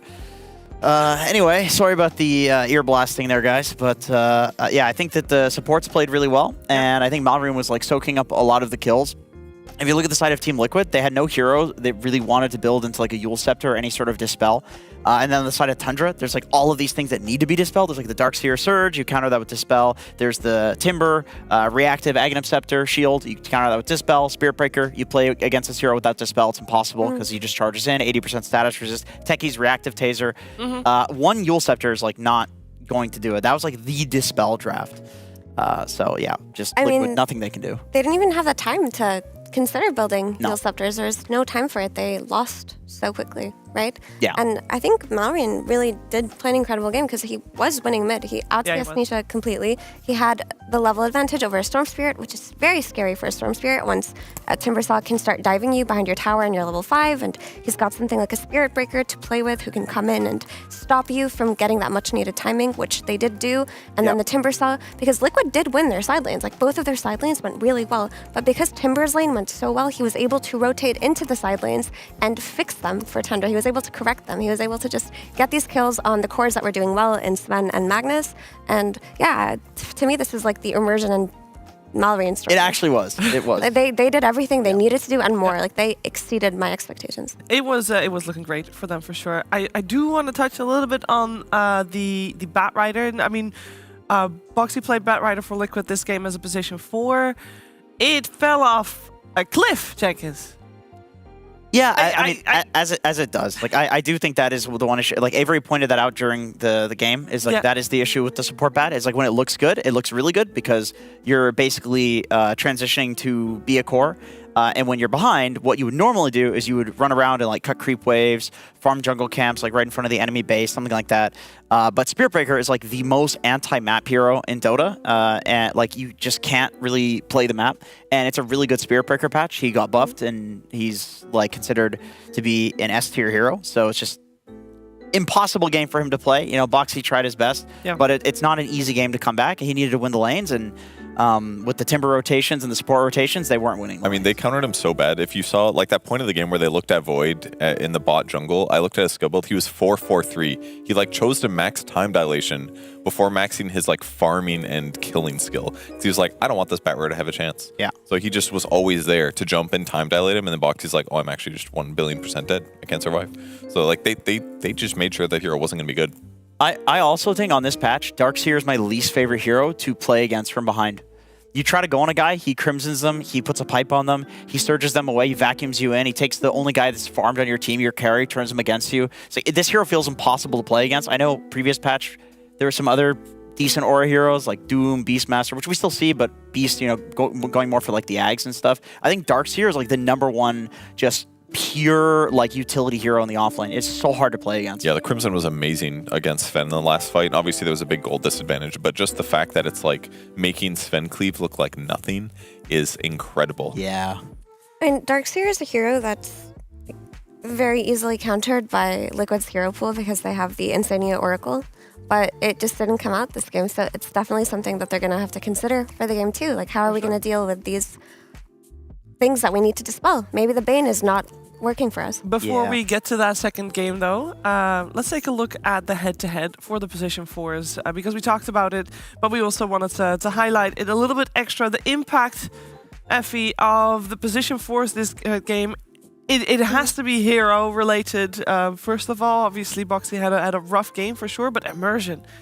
Great first performance here at DreamLeague. Yeah, that was such a good showing by him and Malorian, of course, but we've talked about him already. And I think Boxy did a great job on lane. Like, they did win the lane initially. They got the kills that they needed. Zai had a great start. It was the rotation. Yeah, they killed the techies a couple of times too. But then Bat Rider runs into this awkward point after the laning stage when you start rotating to power runes, when you start trying to play around the mid lane, where once he started to do that, Techies and Spirit Breaker just ran him down. There wasn't much that he could do as a Bat Rider versus those heroes outside of the laning stage. And then overall, like hero to hero, we talked about the time dilation on Void. So I don't know, it was a tough one for sure. But Liquid got stomped, so that was the KDA of a team that got stomped. Even the one where he was almost solo killing techies, it's like the mid rotated over and SB charged across the whole map. It's like he couldn't get this like fair 1v1 to get these solo kills that he's supposed to get.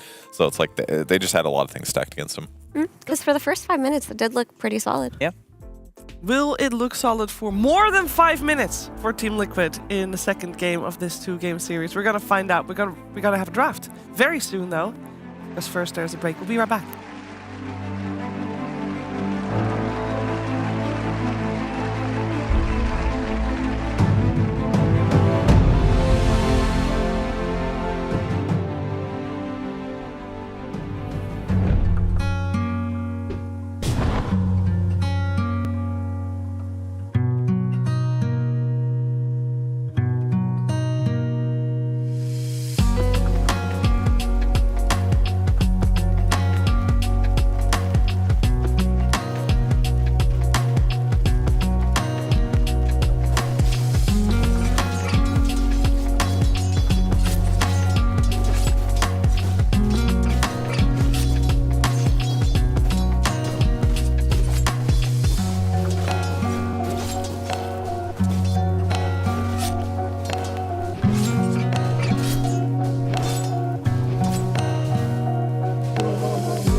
love it, you wear it.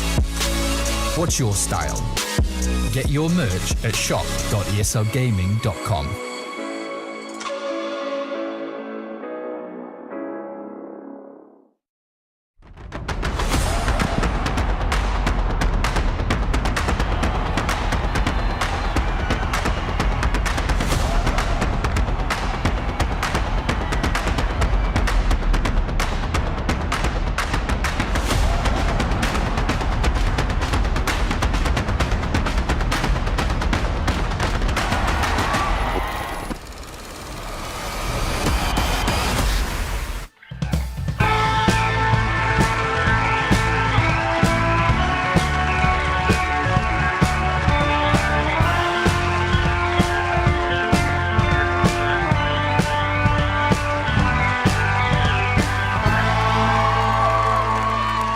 We continue with Team Liquid versus Tundra here, game 2 of this 2-game series in the group stages for the first series of DreamLeague Season 20.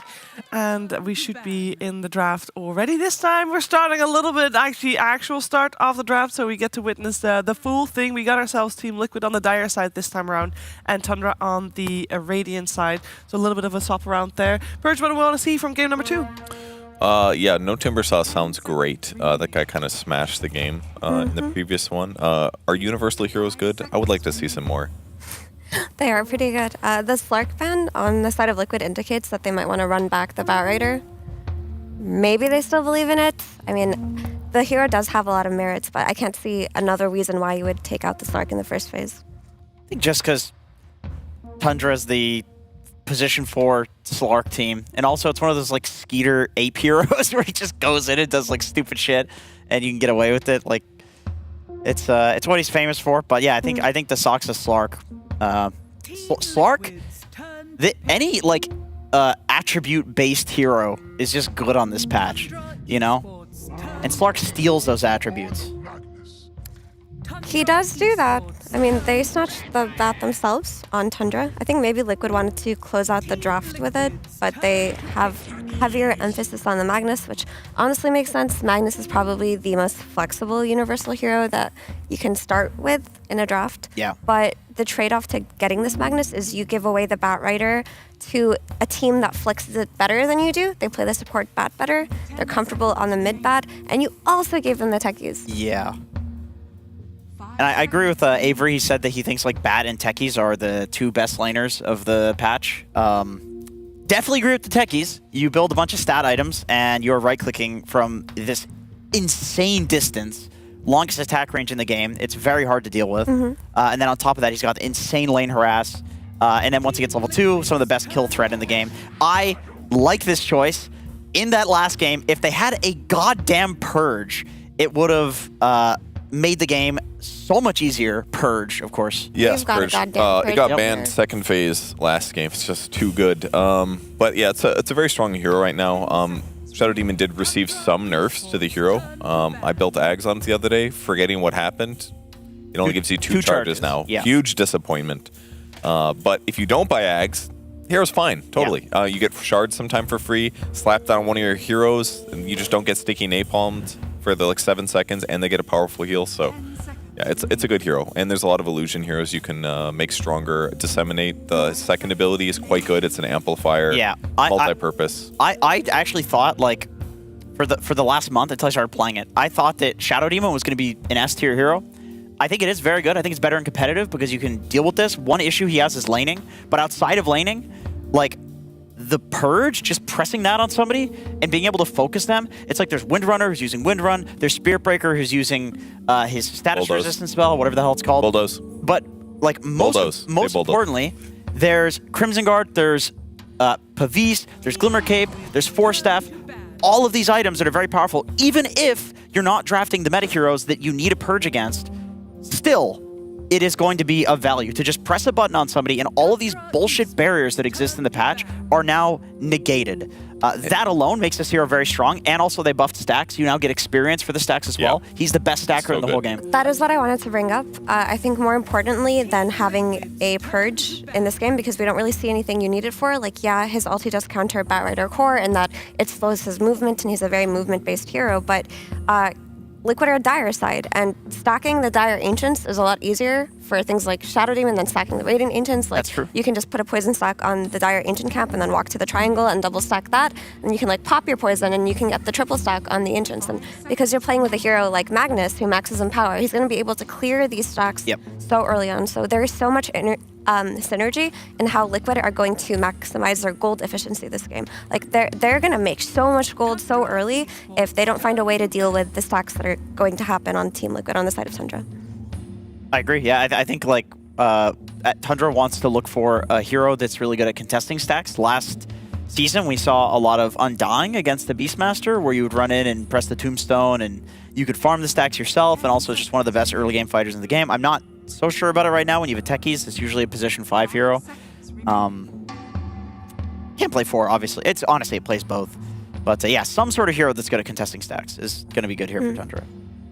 And I would like for it to be a 5 on Tundra for now, just because I feel like Doxa just plays the 4 bat better than anybody else, and I wouldn't want to see him on the Techies again, but it's just going to have to be something out of the mid lane, like something like a Void Spirit, something that comes online really early. Once they hit that level 6 peak, they can play with their team and go into these areas. Kind of cool to see Bloodseeker pick here without like a Pango in response. It's usually not as commonly opened, but slightly good against Magnus too if you catch him out of position or skewer back, or at least you get punished heavily if you do. And also another flexible hero. Can be an offlaner if you really want it to be. Can be the carry, multi-purpose.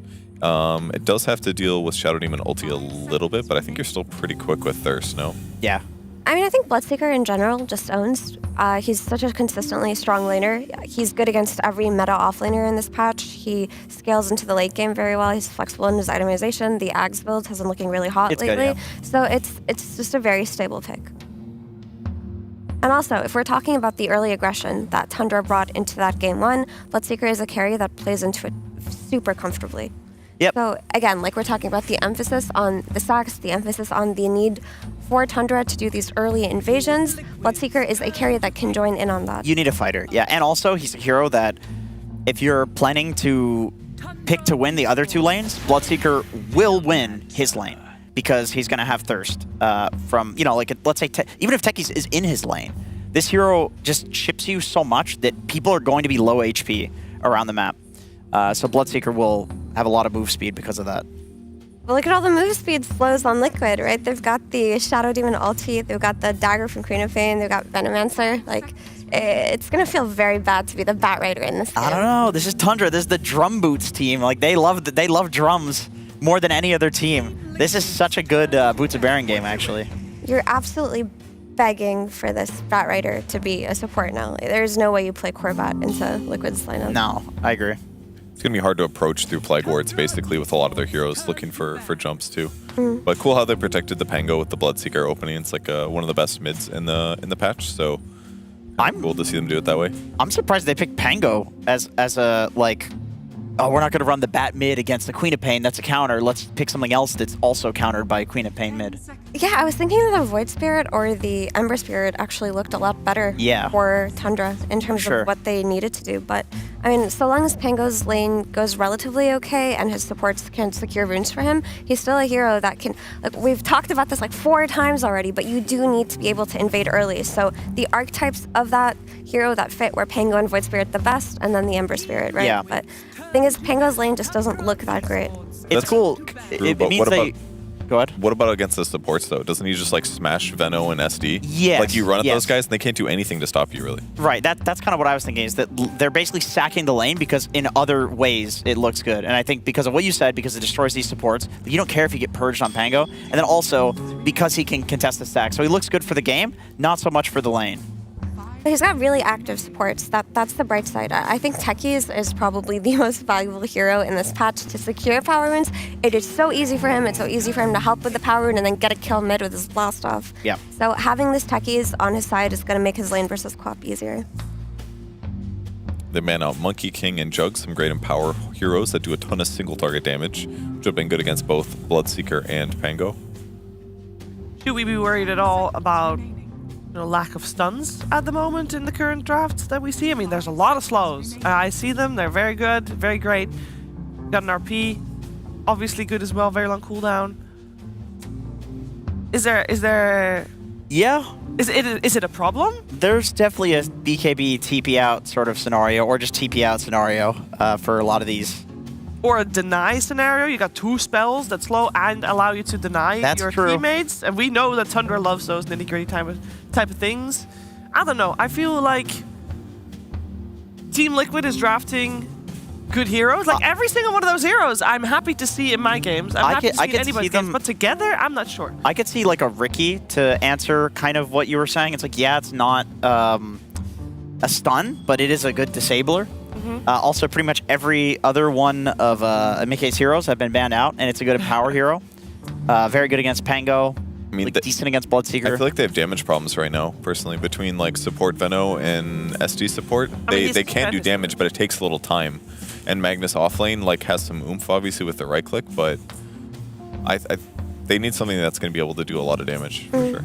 Is Magnus carry also an option? Oh yeah, that's true. That's true. That's a good point. Yeah. The stun safe laners that are left are CK and... Okay, they don't even go for the stun. They go for the Lifestealer instead. And this is a really good hero versus Batrider, right? You can dispel with your Rage. It's a good hero versus techies because it fights into it really well. It's also it clears the mines quite comfortably, which is very important. It can also kind of man up and fight versus the Bloodseeker. But they might potentially suffer from the lack of stuns that we talked about. Like there could be cool things like infesting the Magnus, who then gets a blink and then gets a good RP on a key target, and then you can just run the enemy team down with your slows. That is a scenario that could be very effective. So I don't want to write them off completely. Like a lot of teams have made no stuns work before. I mean, Lifestealer is solid here. He can also infest an ally if he gets ruptured too, so like he doesn't even have to worry about that part as much. You know, he's got 2 ways to have invulnerability periods if shit gets a little too hairy. So one more pick for Tundra. We got ourselves a Visage. We saw that banned, of course, in the first game. But looks like we're going to see that in the hands of 33. Yep, it's a staple they've been picking a lot. I think it's his most picked hero of the DPC, so... You know, a bit of a different thing. Some teams still like it, and Tundra's one of them. I mean, he likes his auras, he likes his summon heroes. I mean, it gives them tempo versus a team that's a little bit slower and wants to farm.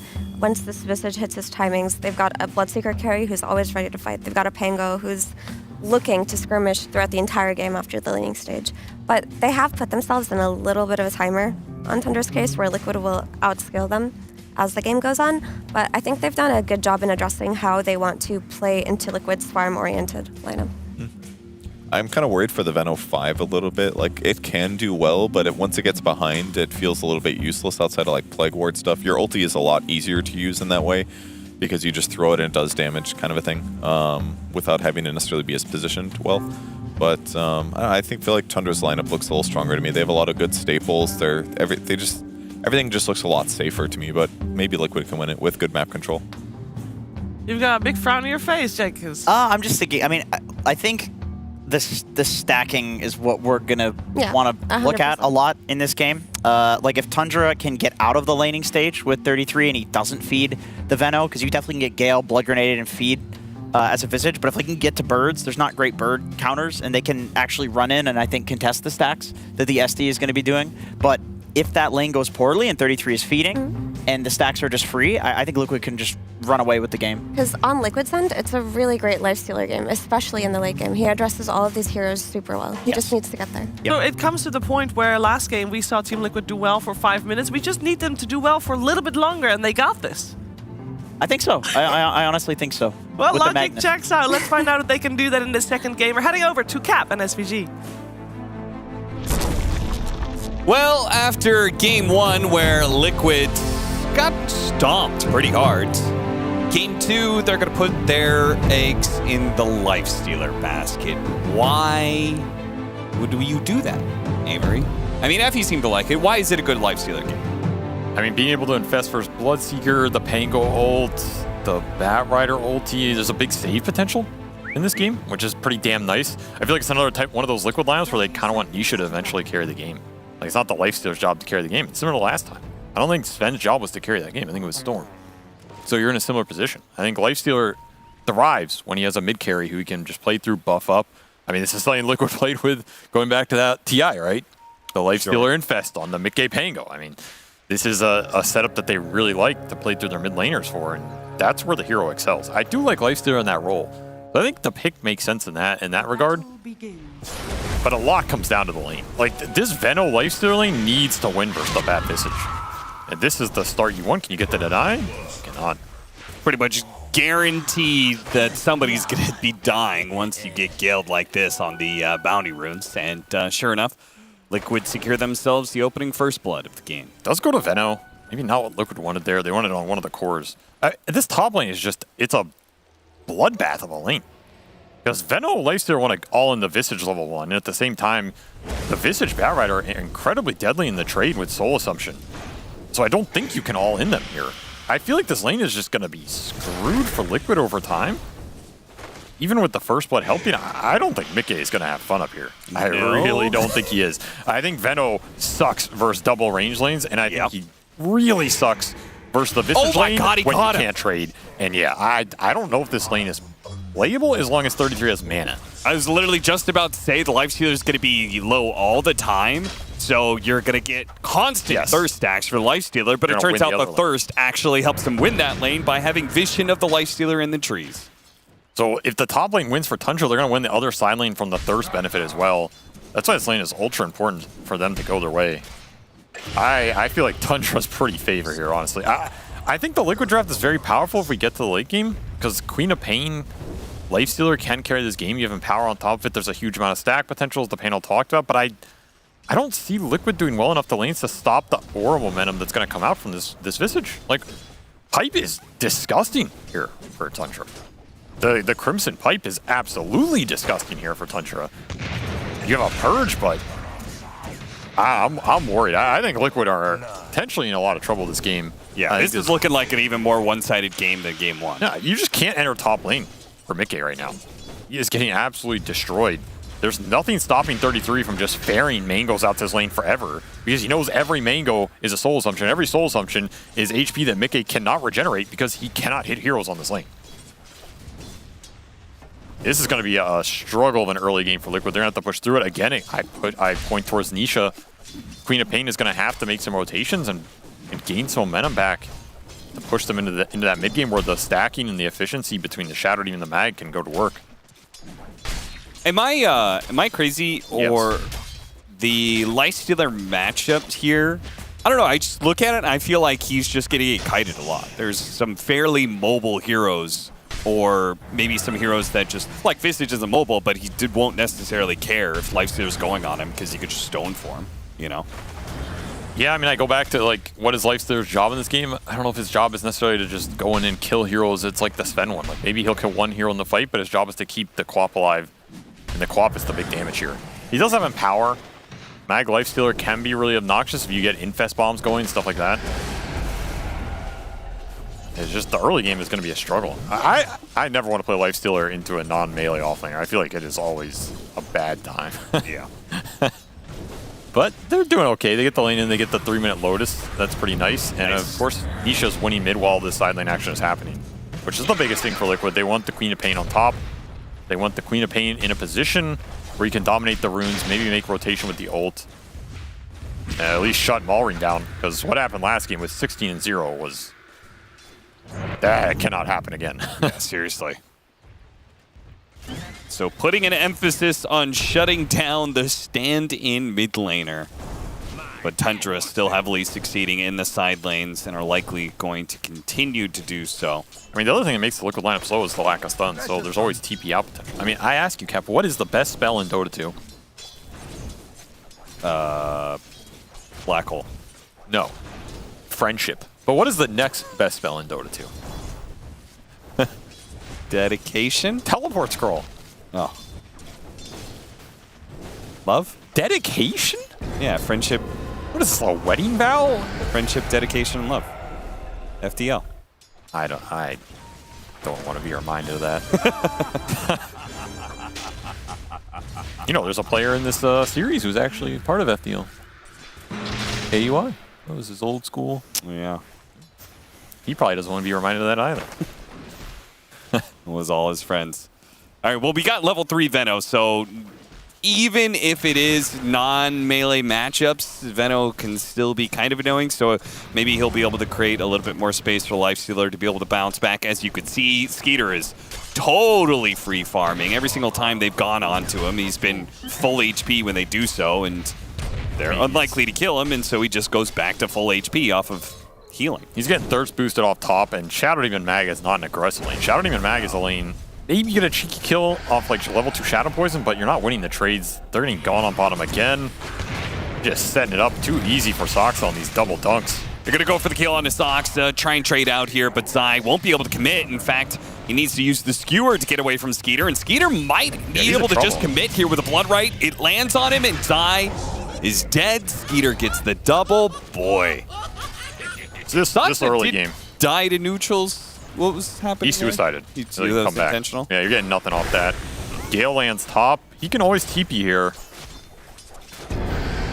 Gonna try and walk it off. I would think I would have just TP'd to tower. Can always TP here. Yeah, I mean. Okay. Could always. Maybe he just wants to stock up more TP scrolls to use them later. That's a very important kill. Or second best skill in Dota. I'm telling you, yeah, it is the second best. I mean, friendship is more powerful than teleport. Nisha, are you really gonna go for this? We got it. Wait, did he? Yeah. Oh, he did. Pushed away, gets the blink. Nisha, Malreen's gonna run him down. He needs some help. Shield crash doesn't actually land. Is that gonna be enough for Nisha? No, it's not. Swashbuckle finishes him up. Immersion is gonna trade out of his life though. Dying to Insanity here. Now Boxy's gonna be slowed down. Malreen not gonna chase after him though. That was weird. He picked up the DD, but also came up with a message that it denied the DD. Wait, really? Must have been. Oh, yeah. That's why he said, did I? He denied it spiritually. You know, the game said, you know what? You were close enough. We'll give you the deny for the stats, but Nisha gets the bottle, of course, because he gets the refill, yeah. Yeah, Nisha's Nisha, so Nisha pulling out some hacks here. Well, Nisha needed a whole lot more than just a double damage. I mean, honestly, if I were Nisha, I wouldn't be pulling out the scripts day one. I feel like that's a little brazen. No, that's true. Like, you pull out the bottle scripts, you know, day 4 or 5 when no one's looking. I mean, at least wait for the second group stage to start. Yeah, yeah, that skewer is only going to do more harm than good. He's going to leave the last hit to Skiter. Very nice from Soxa. Wants to make sure his carry is happy and healthy. Destruction continues here in the early game. All 3 lanes going favorably for Tundra. Saddest part about that not denied rune mid was that Nisha used it to try and survive, so he doesn't even have it to make some move. And yeah, this is consumables well worth it for Tundra. They power up their cores, and Mickey is going to continue to struggle here because he does not deal with birds at all. And there's not a lot that deals with the birds in this game. Like, Queen of Pain is great later, but not too good in the early game. I really think 33 just has free reign in this game, and I think when 33 has free reign, that is when Tundra are at their scariest. I mean, he was already pulling off some really good plays off the vacuum in game 1 with the Darkseer. Now with a Vistage, quick execution. Boxy goes down, and Zai not only gonna watch and do nothing about it, but will not be able to get the skewer down the hill. Malreen intercepts him and finishes him off. Tundra is getting everything. They are punishing the slowness from this Liquid lineup. The supports just aren't offering you anything here. Like, they're great later, but I feel like I keep saying that. There's a lot of things that are great later for Liquid. Are they gonna get to later? Yeah, are we going to get to post 35 minutes, or is this just going to be another 30-minute beatdown? And you also have to think about the level supports here. Liquid's supports really need levels. There's only 2 ways you get levels on supports this patch. It's the Wisdom Rune, and it's core kills. That's pretty much it. There's a third option sometimes, which is like mega stacking, but sure, it's kind of hard to pull off because if you're not getting the other 2 and then you go to the mega stacking, you a lot of times lose the mega stack because you're behind because you didn't get the other 2. Yeah. So I feel like you need one of the other 2 to get the mega stack going, and I'm not sure Liquid are going to find any of that because the kills are difficult. Wisdom Rune's already been picked up. You're sitting on level 4 between the Veno and the Shadow Demon here. 2 supports who really need ults. Like, I cannot think of 2 supports that are more reliant on their ults here to create the kill potential. So the windows are just all open here for Tundra. Okay, the skewer back. Yeah, like the shockwave denying the blast off is always cute, but I kind of respect he's skewering, you know. It's like I'm going out on my terms. Sure. Why not? You think you're going to kill me? No, I'm going to kill myself first. Run myself to death. Green Mile. Another power rune from Maureen here. And those are the kills that are giving Sox the XP, as he is already 6.5, so he's having another fantastic game on Techie, 0-1 and 8. 8 assists at 10-minute mark is kind of ridiculous, to be honest. I know we don't talk about assists a lot, but that is a ridiculous amount of experience for his team. It's the power of this hero. Techie's just insanely strong right now. Yeah, I mean, they have very strong lanes, right? The Bat Rider and the Techies. They took them both first phase. That pretty much guarantees both your side lanes are going to go even at worst. That is a very strong thing to have, and it's another defensive wave. Wave goodbye to your ult for another 100 seconds.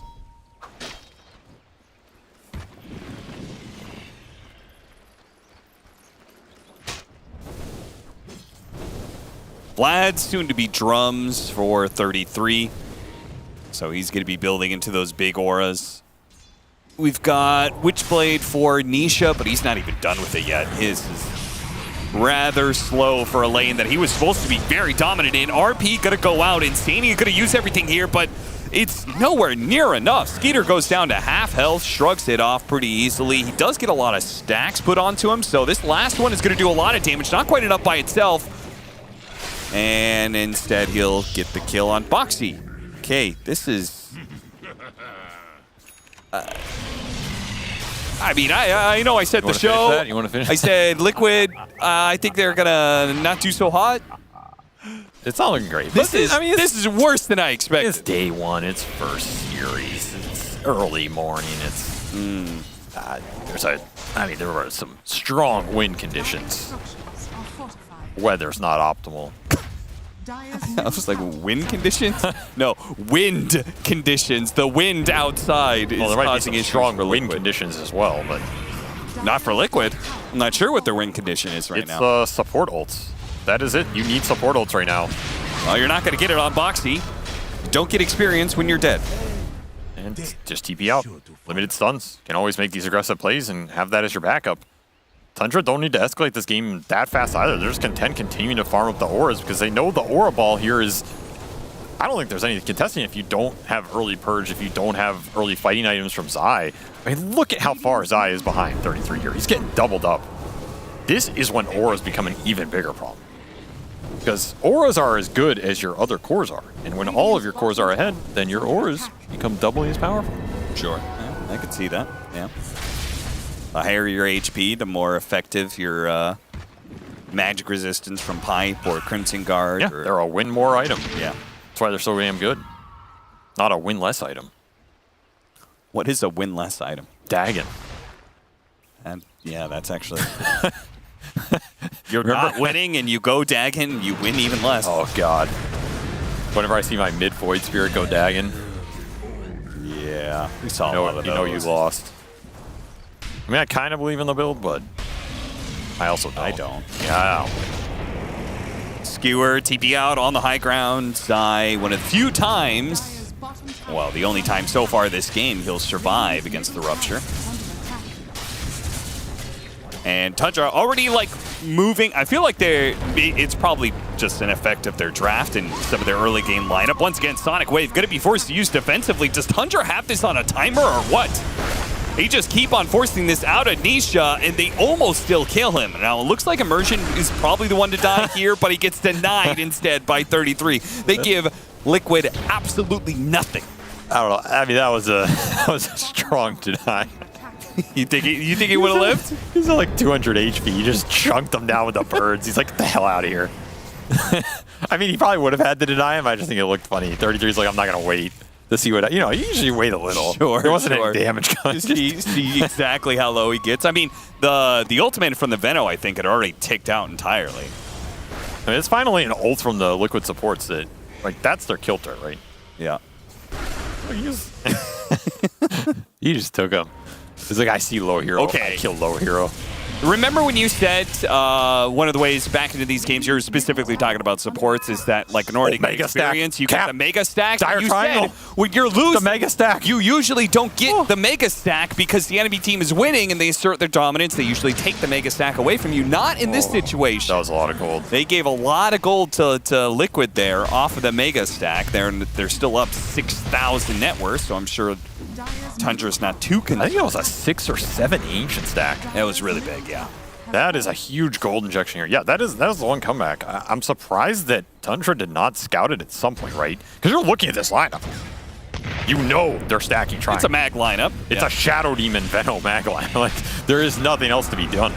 And they're coming in here, but it's a minute too late. Nisha trying to help out Boxy here, but Skiter has already killed Zai, so they're not going to get help from their offlaner. And mid, Balreen is already here, chasing after Nisha. Is he going to go for it? I feel like he is. He's shown a lot of bravado in this matchup up against Nisha already, diving him underneath the tier 2 to finish him off. 6-0. He is 22-0 in this series so far from Balreen. You cannot ask for anything better as a start. Another deny, by the way, on the Bat Rider. So the double support outs go on Immersion, and the double support ults yield nothing. You're in dire territory now. That is exactly where Tundra is, on dire territory. I knew you'd appreciate that one. You're welcome. Yeah, they are completely occupying the dire side of the map right now. Hey, at least they got the Mega Stack, though. You know? Yeah, they got all that golden experience and then immediately died to Tundra. Man, Zai looks like he's struggling. That was a stark expression. I thought that Liquid looked a little shell-shocked after game 1. There was no... I mean, that's the thing about Dota. Like, we see the tip of the iceberg, right? You don't know what the last week of scrims have been. You don't know what the last week of Dota has been, pubs-wise, right? Sometimes you're just in a funk. Yeah. Like, Liquid could have lost their last 20 games. We have no idea. They could have won their last 20 games. Yeah, and they're wondering what the hell happened, guys. Yeah. I thought we were actually kind of decent. That's why there's always a hidden story. But it's gonna be a rough first series here. Tundra continue the momentum. The auras are starting to build up for 33. Very comfortable in this hero in the progression. We're going to need some big comeback plays from Liquid.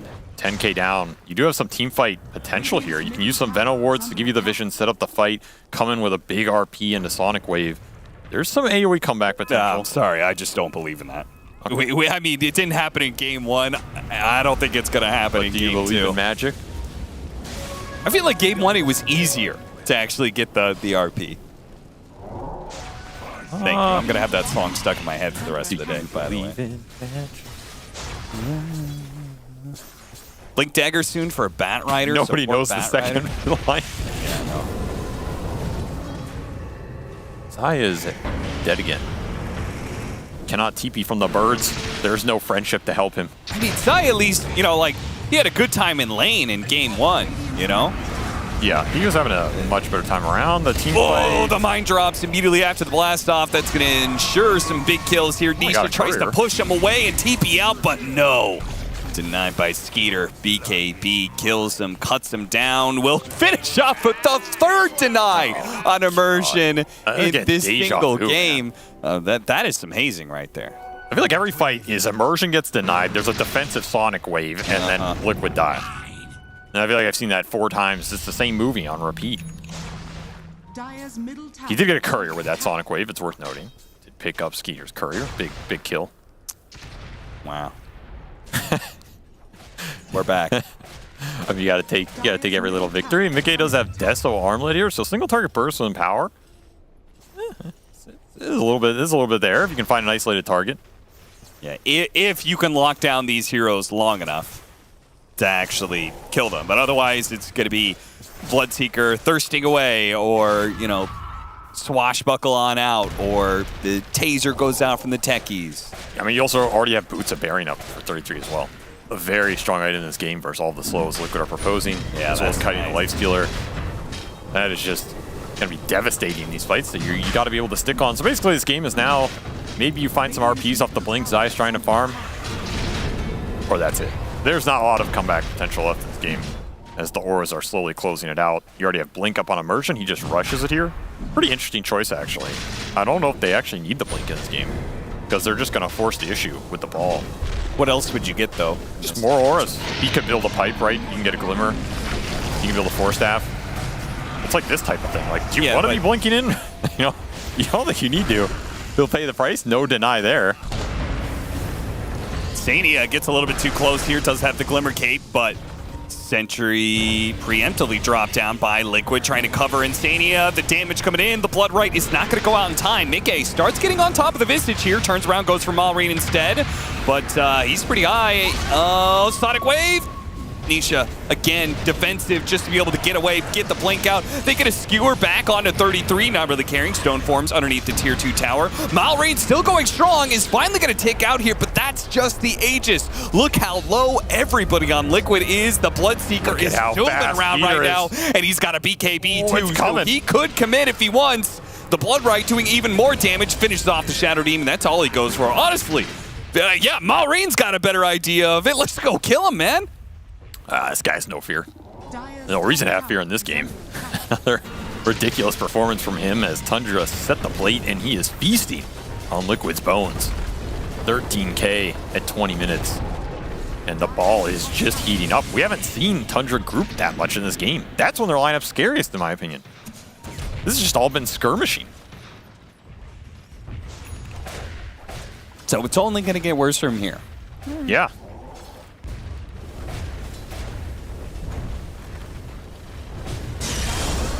Well, it did get worse. Oh, it got a little bit better. Mickey somehow gets off the rage before the blast off continues that stun. If that were a patch go, you'd be done. That is true. And Boxy's going to pick up a Wisdom Rune.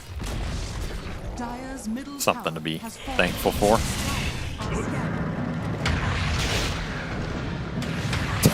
He just has a Vanguard. I mean, he did finish Blink. He bought it out. That'll give him Blink RP potential. It's good he got something at least. Ooh, the self-cleanse. Self-cleanse, but he's still bleeding out from the rupture.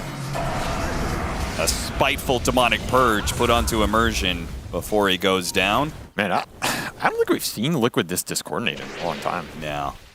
I mean, I'm not going to put like too much on it, I think they're a team that does get better over the course of a tournament. We don't know what factors are there, but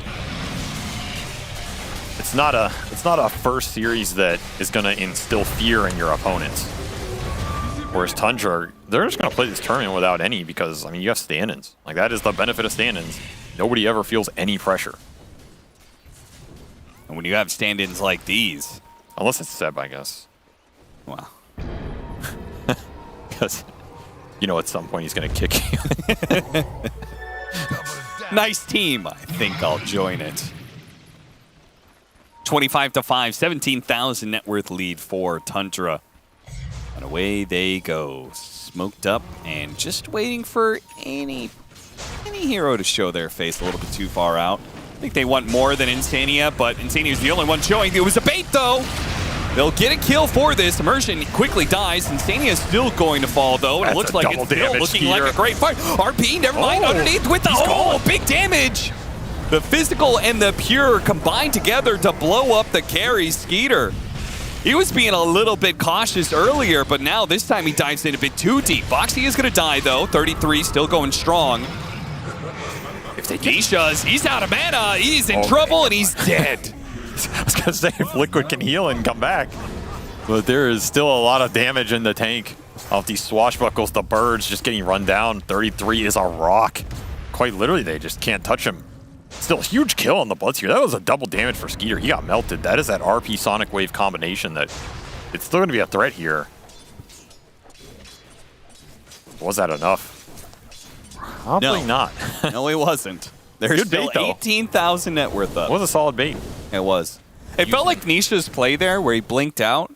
Felt like that was one of those desperation where you get a small comeback and you're like, guys, we need to get more off of this. The only way we win this game is if we get more, but then you just kind of inevitably go too far and kind of throw away the small bit you had going. AC for 33. So that is terrifying.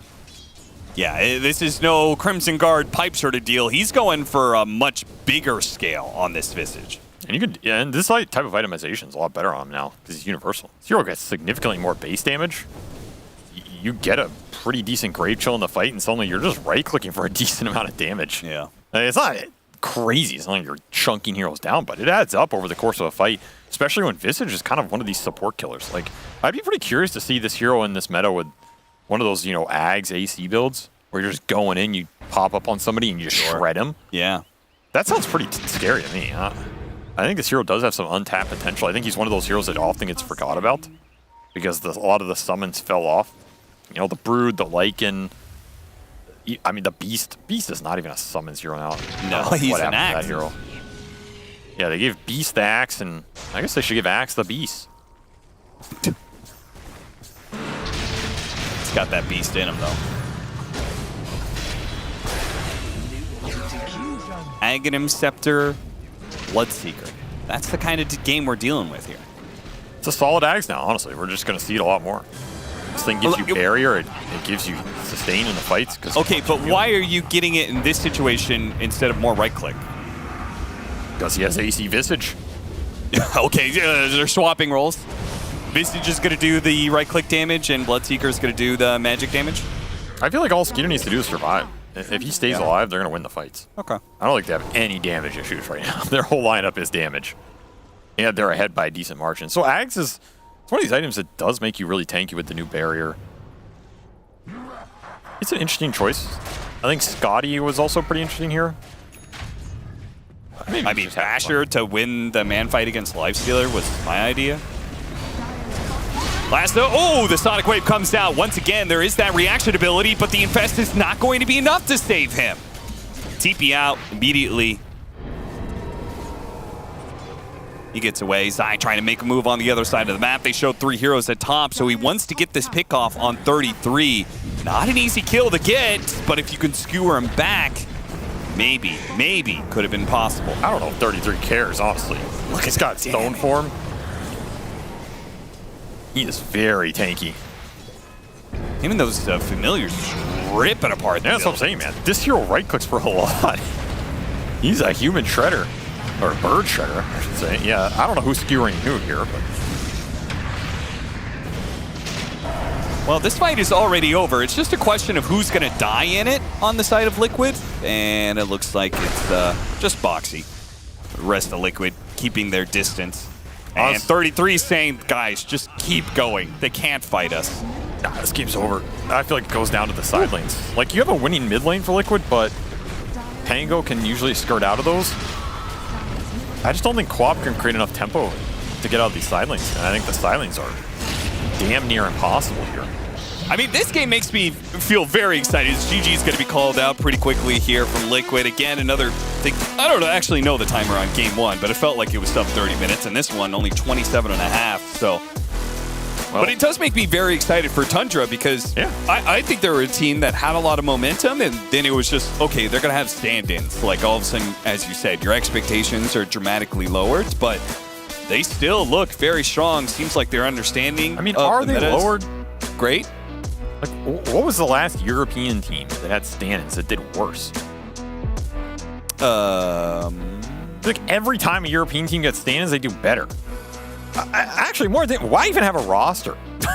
Just have like one dude on the team, and then every tournament just bring in whoever's 4 dudes are available. They play like absolute gods because they're motivated as hell.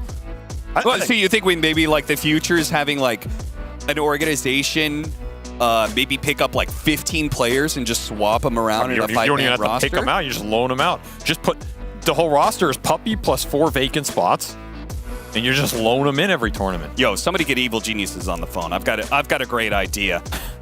Don't just steal my idea. Either way, I mean, Mallory, MVP of this series, he ends at 28-0 between the 2 games. Monster performance. Great opening performance by him. And Immersion, we'll give it to him too. I mean, you know, he's a support, so it's not going to be quite as flashy. But damn, these guys looking great on new Tundra here for Dream League 20. Let's head back to the panel. A fantastic opening series for Tundra. They take this very clean 2-0, and it was worse than game 1. We started off game number 2 saying, you know what, all Team Liquid needs to do is do decent, more than 5 minutes long, which is what they did in game number 1. They didn't do that, Purge. Yeah, it got more extreme for sure. They kind of just got smashed in almost all their lanes right from the start. I mean, Lifesteal were struggling against the Visage right away. They made the Vanguard on Mag look like it doesn't really give you any survivability. It was a tough one. Yeah, I mean, the first blood that Liquid took at the Bounty Rune kind of was a disaster for Mickey because he goes to lane with half HP. He doesn't have the regen to play into the soul assumptions from Visage. He gets nuked 3 times and dies at level 1, which is something you don't want to do versus Visage. That is the way that you give him a game, and it's something that you have to avoid, but it just happened by nature of the events in that game pre-Horn.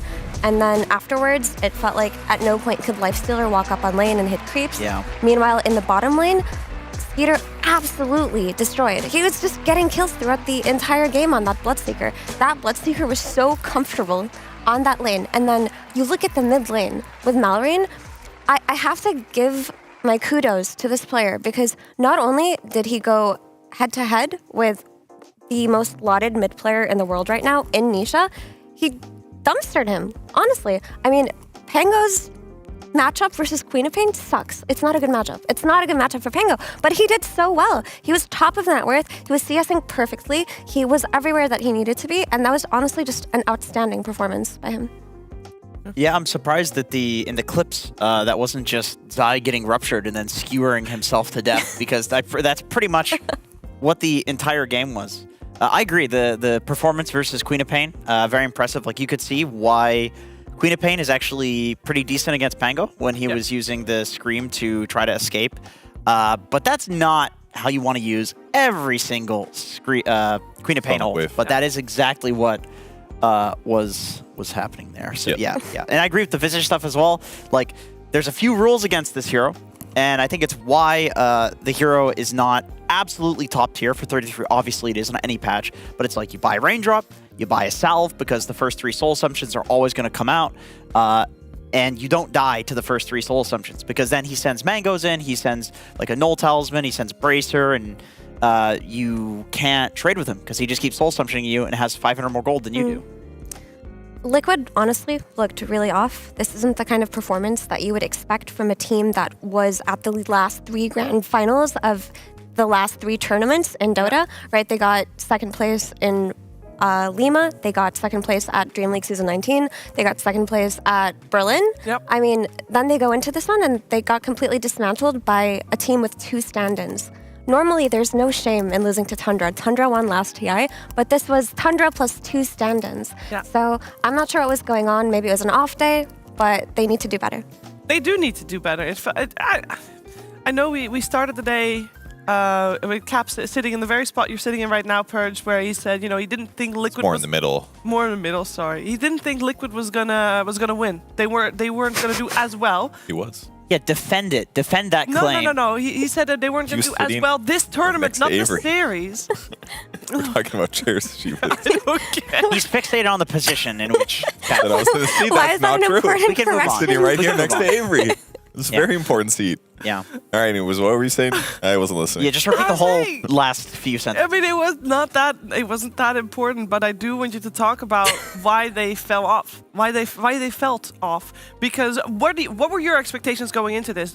Did you think that Team Liquid was going to be a top contender, or because they are qualified to the road to the international, and they did very well last season? I thought there was a possibility for sure that they would do well, but I also was not. I wouldn't be surprised if they dropped the ball like they did in this series. I'm not saying it's going to keep going, but the fact that they did as poorly as they did in their DPC region, not that it was atrocious, like they still qualified for the major, but they lost more games than I expected them to. I thought they would continue the pattern where they're fighting for first seed.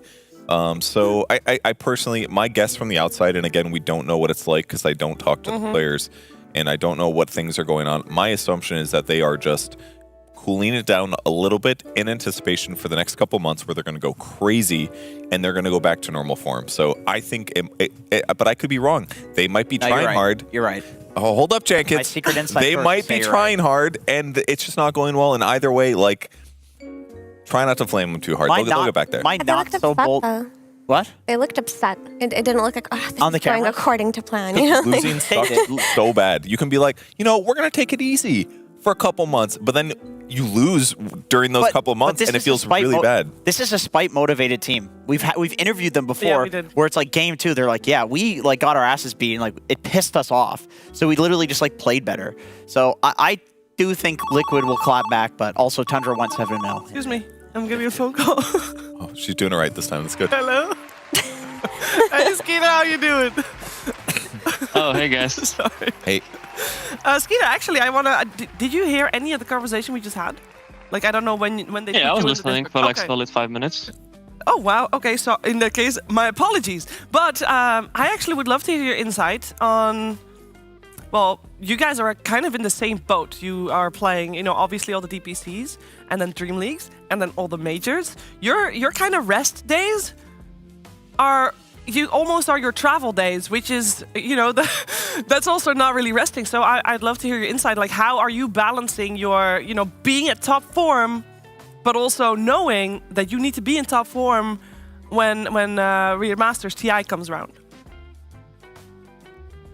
I think, at least for me, what I do is, for this DPC, we try to perform as much as we can and play as much as possible because it counts towards the TI. And then the other tournaments, we still try as much as we can, but we don't put any pressure on us or any expectations, rather. But I don't know. I mean, if you are winning everything, it's hard to burn out, in my opinion, because when you lose, that's where you have to go to problem-solving mindset. But we have been winning the whole DPC, and it's looking good for us. I mean, this series looked incredible. I would love to talk to you about the 2 stand-ins you performed with today, because it is quite remarkable. Of course, last Dream League season, you guys did the same with Aramis. You slotted them in, and it worked fantastic. We thought, that's an Aramis thing, but it seems to be a you guys thing. So where did these 2 picks come from for you? Where did Malrine and Immersion, where did they come from? How did you decide on them? And how did it feel like preparing with them? Or did you even prepare, considering you're saying you didn't put any, extra pressure on it? We did have 1 day of scrims. We scrimmed yesterday with them, and by the way, how we found them, I mean, they are obviously very great players. They're both in top 10 leaderboards in Europe, so I'm not even sure if it's us slotting them in and like making them feel comfortable, but they are just great players. I feel like they would perform in any other team. Well, it seems to Like work it did out with us. fantastic.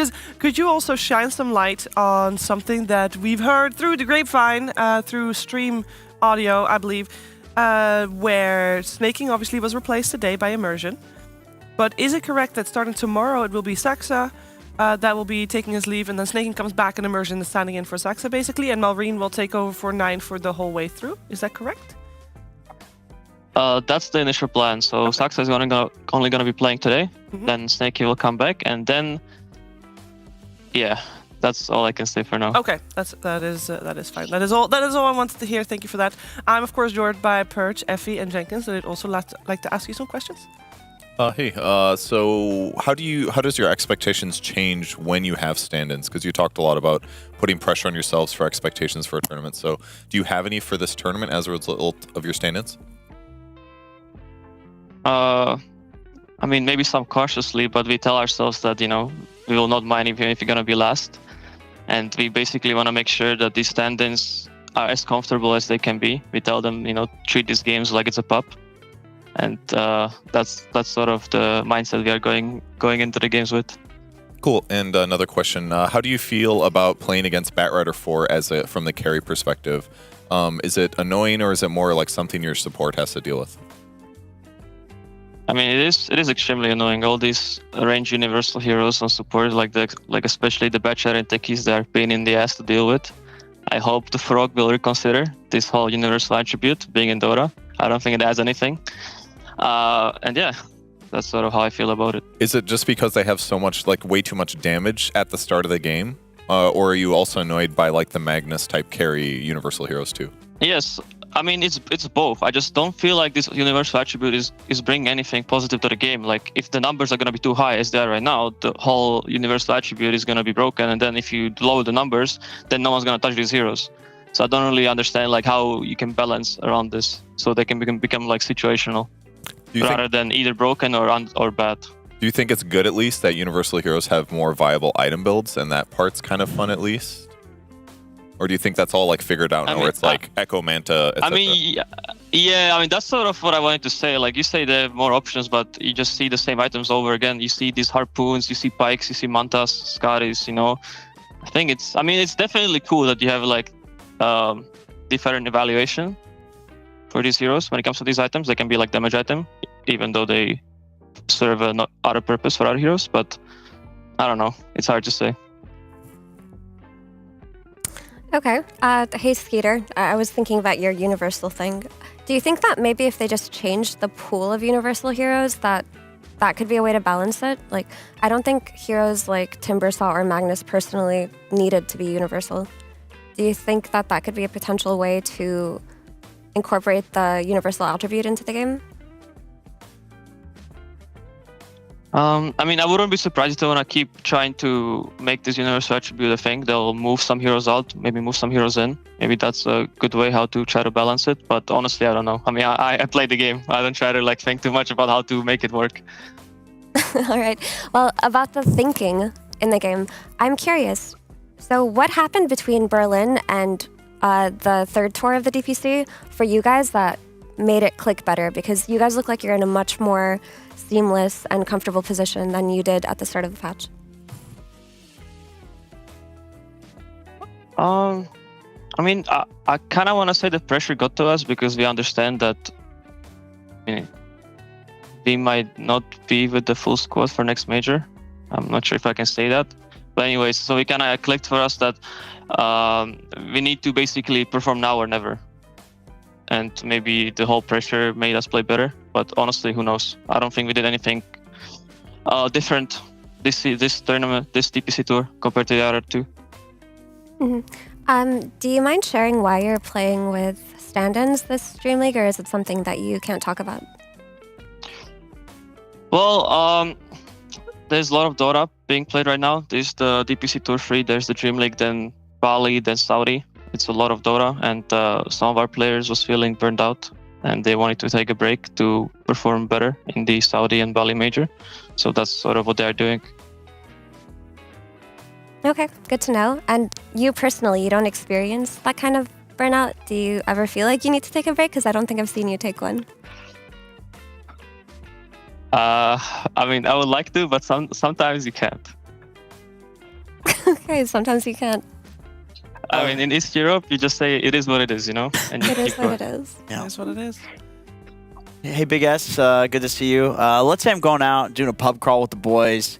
I'm 7 drinks in, litty titty, sloshed with my friends. I come home. I want to play a match of Dota. I want to play carry. I want to be like Skiter. What is the best carry that I can play while I'm absolutely shit-faced? Probably Medusa. Kind of simple. You just A-click the ground. Sometimes you throw Schneck in them. Right. Should I do a rapier rush? I mean, 100%. You just tell your team, get me Aegis, you buy rapier, and in time to, you know, so you're ready for another, like, series of shots. You can end the game in 20 minutes easily. Another series of shots, yeah. I like where your head's at. Okay, second question is, are there any heroes that are just too dirty that you refuse to play on principle? I mean, it's not necessarily principle. I really wanted to try this whole Wind Ranger carry, but it's impossible to pick. You go into the ranked, it's either banned because people ban it pre-phase, and then you try to first pick it, the other team also first pick it, so it gets banned. So I literally have been trying for 1 week or 2 to get a 1 game of Wind Ranger in, and I cannot. It's literally impossible, and it's pissing me off. It's called all pick, no, all random or whatever. I don't know. I'm beefing with the matchmaking when it comes to this. You can't pick it in scrims? I mean, I have this philosophy that I don't want to waste my teammates' time to basically use a scrim to learn a new hero. I think that's what pubs are for, not scrims. All right, that's fair. That's a good philosophy. It is a good philosophy, yeah. Unless the pubs don't allow you to pick the hero, because everybody either picks Wind Ranger or bans it, and if they pick it first, and you'll see it as support, you'll see it as offlane, you'll see it as mid, and then as a carry, you're gonna be. There's no way. Like there's no way you're gonna get your hands on that. I feel. I got a question about that. What build would you do as carry Wind Ranger that's different from the other positions of Wind Ranger right now? I mean, on carry, I have an idea of doing like a Maelstrom into Axe. I think the Axe is extremely strong, especially the 15 talent, and it makes it very hard for the enemies to play against him. because you never see him coming, and then you're just dead. But you're saying this at not having played it yet, though, right? This is just your idea right now? Yeah, this is just a theory craft. I have no idea if it's actually good. Okay. Well, I hope that you get to play Wind Ranger carry in a pub soon. You have a couple of hours before your next series, I believe, that you're playing against Talon later today. So good luck with that series. Skiter, thank you for taking the time to talk to us. And of course, congratulations on a very, very, very convincing opening series here for DreamLeague. And talk to you again soon. Yeah, thanks, guys. Thank you. Have a nice one. Thanks. Yeah, that was a fast series, guys. We are, of course, there's 4 series going on at the same time. We are well ahead of the pack. Well ahead of the pack. And it's... We're in first. We're winning. We're winning. Yep. Us and Tundra. That's how that works. That's right. That's very right. Very right. But this is why I have a co-host. From the sounds of things, maybe not everybody on Tundra. There was some juicy stuff that he was saying there that people are going to speculate. Are we allowed to speculate as... I don't know. Oh, we can definitely speculate on the show. I think I have an idea. We were talking about it in the green room. That could potentially be what they were on about. But let's not get into it until we confirm. I mean, it's hard drugs, right? He made it very clear that he absolutely. didn't know if he was supposed to say that or not. So I figured we'll just respect it and we'll just, leave his quote out there. He's gone now. Yeah, but it's more respectful to do it this way. I agree with Shiver. Let's be respectful. But I do think it's cool that he gave Immersion and Malvian their flowers, because it's easy to assume that they just got these 2 players, put them in Tundra, then AY and 33 just shaped their brains. But he just said, these are incredible players. They're top 10 players. We didn't need to do anything. They just came in and they owned. And that just leads me to think that there are so many of these untapped players. They get all of this exposure during these stand-in stints. And it's where have they been? Why have they not been scouted, right? We know these players have been around forever. We know that we've seen them on teams. The teams don't do too well. But why don't they get these chances very often? Because there's not enough tournaments. Or you get on a team, They need more of those. maybe they have bad managers or something, and it leads to a streak of teams not wanting to play with them or something like that. But I like that he said, play it like it's a pub. Put them in that comfort zone. That's something that pro players did not appreciate well.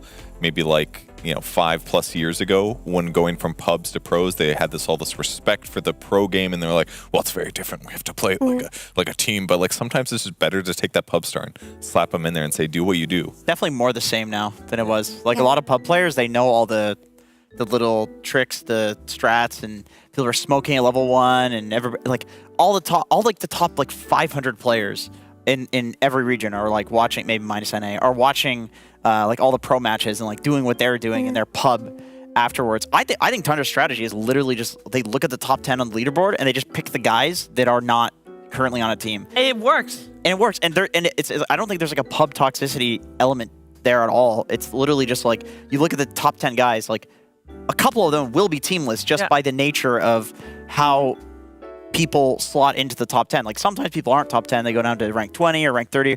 People peak depending on what heroes are popular or whatever. Some people don't want to be a professional Dota player. They just want to be really good and then focus on other stuff in their life. Yeah. There's chance for that as well. At top 10, I doubt it. I seriously doubt it. I don't think at top 100 even that you can have that not consideration. In Europe. Definitely not in Europe. But I don't know. Malvian, last player from former Creepwave, who hasn't really found his way into the tier 1 space comfortably yet, but after his performance today, you can see that all of former Creepwave just had these incredible players this entire time. And I mean, it's only the first series of day 1, so we don't know how he's going to perform on the other days. But if he can continue to show a performance like he did right now, then I'm sure he's going to be scouted in the next roster shuffle. Yeah, and as I said already, Tundra has got another series coming up later today. It'll be against Talon. At the moment, there's still 3 other series going on. Slight spoiler alert, Talon is playing against Secret. They won game number 1. They are in their second game right now. Team Spirit won game number 1 against TSM. They are in their second game right now. And PSG LTD won their first game against Evil Geniuses. They are also in their second game right now, which means that we have to wait for them to be finished. And we have a set start time for the next series anyway, which will be OG versus Beastcoast. But before that happens, we do have something planned. Before we go to that planned segment, we're going to take a quick break, but we'll be right back with something special. Gotta run ads. Oh, thank you.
love it, you wear it, wear it. Wear your passion. Share your passion. Wherever, whenever. Gaming is a lifestyle. Get your merch at shop.eslgaming.com.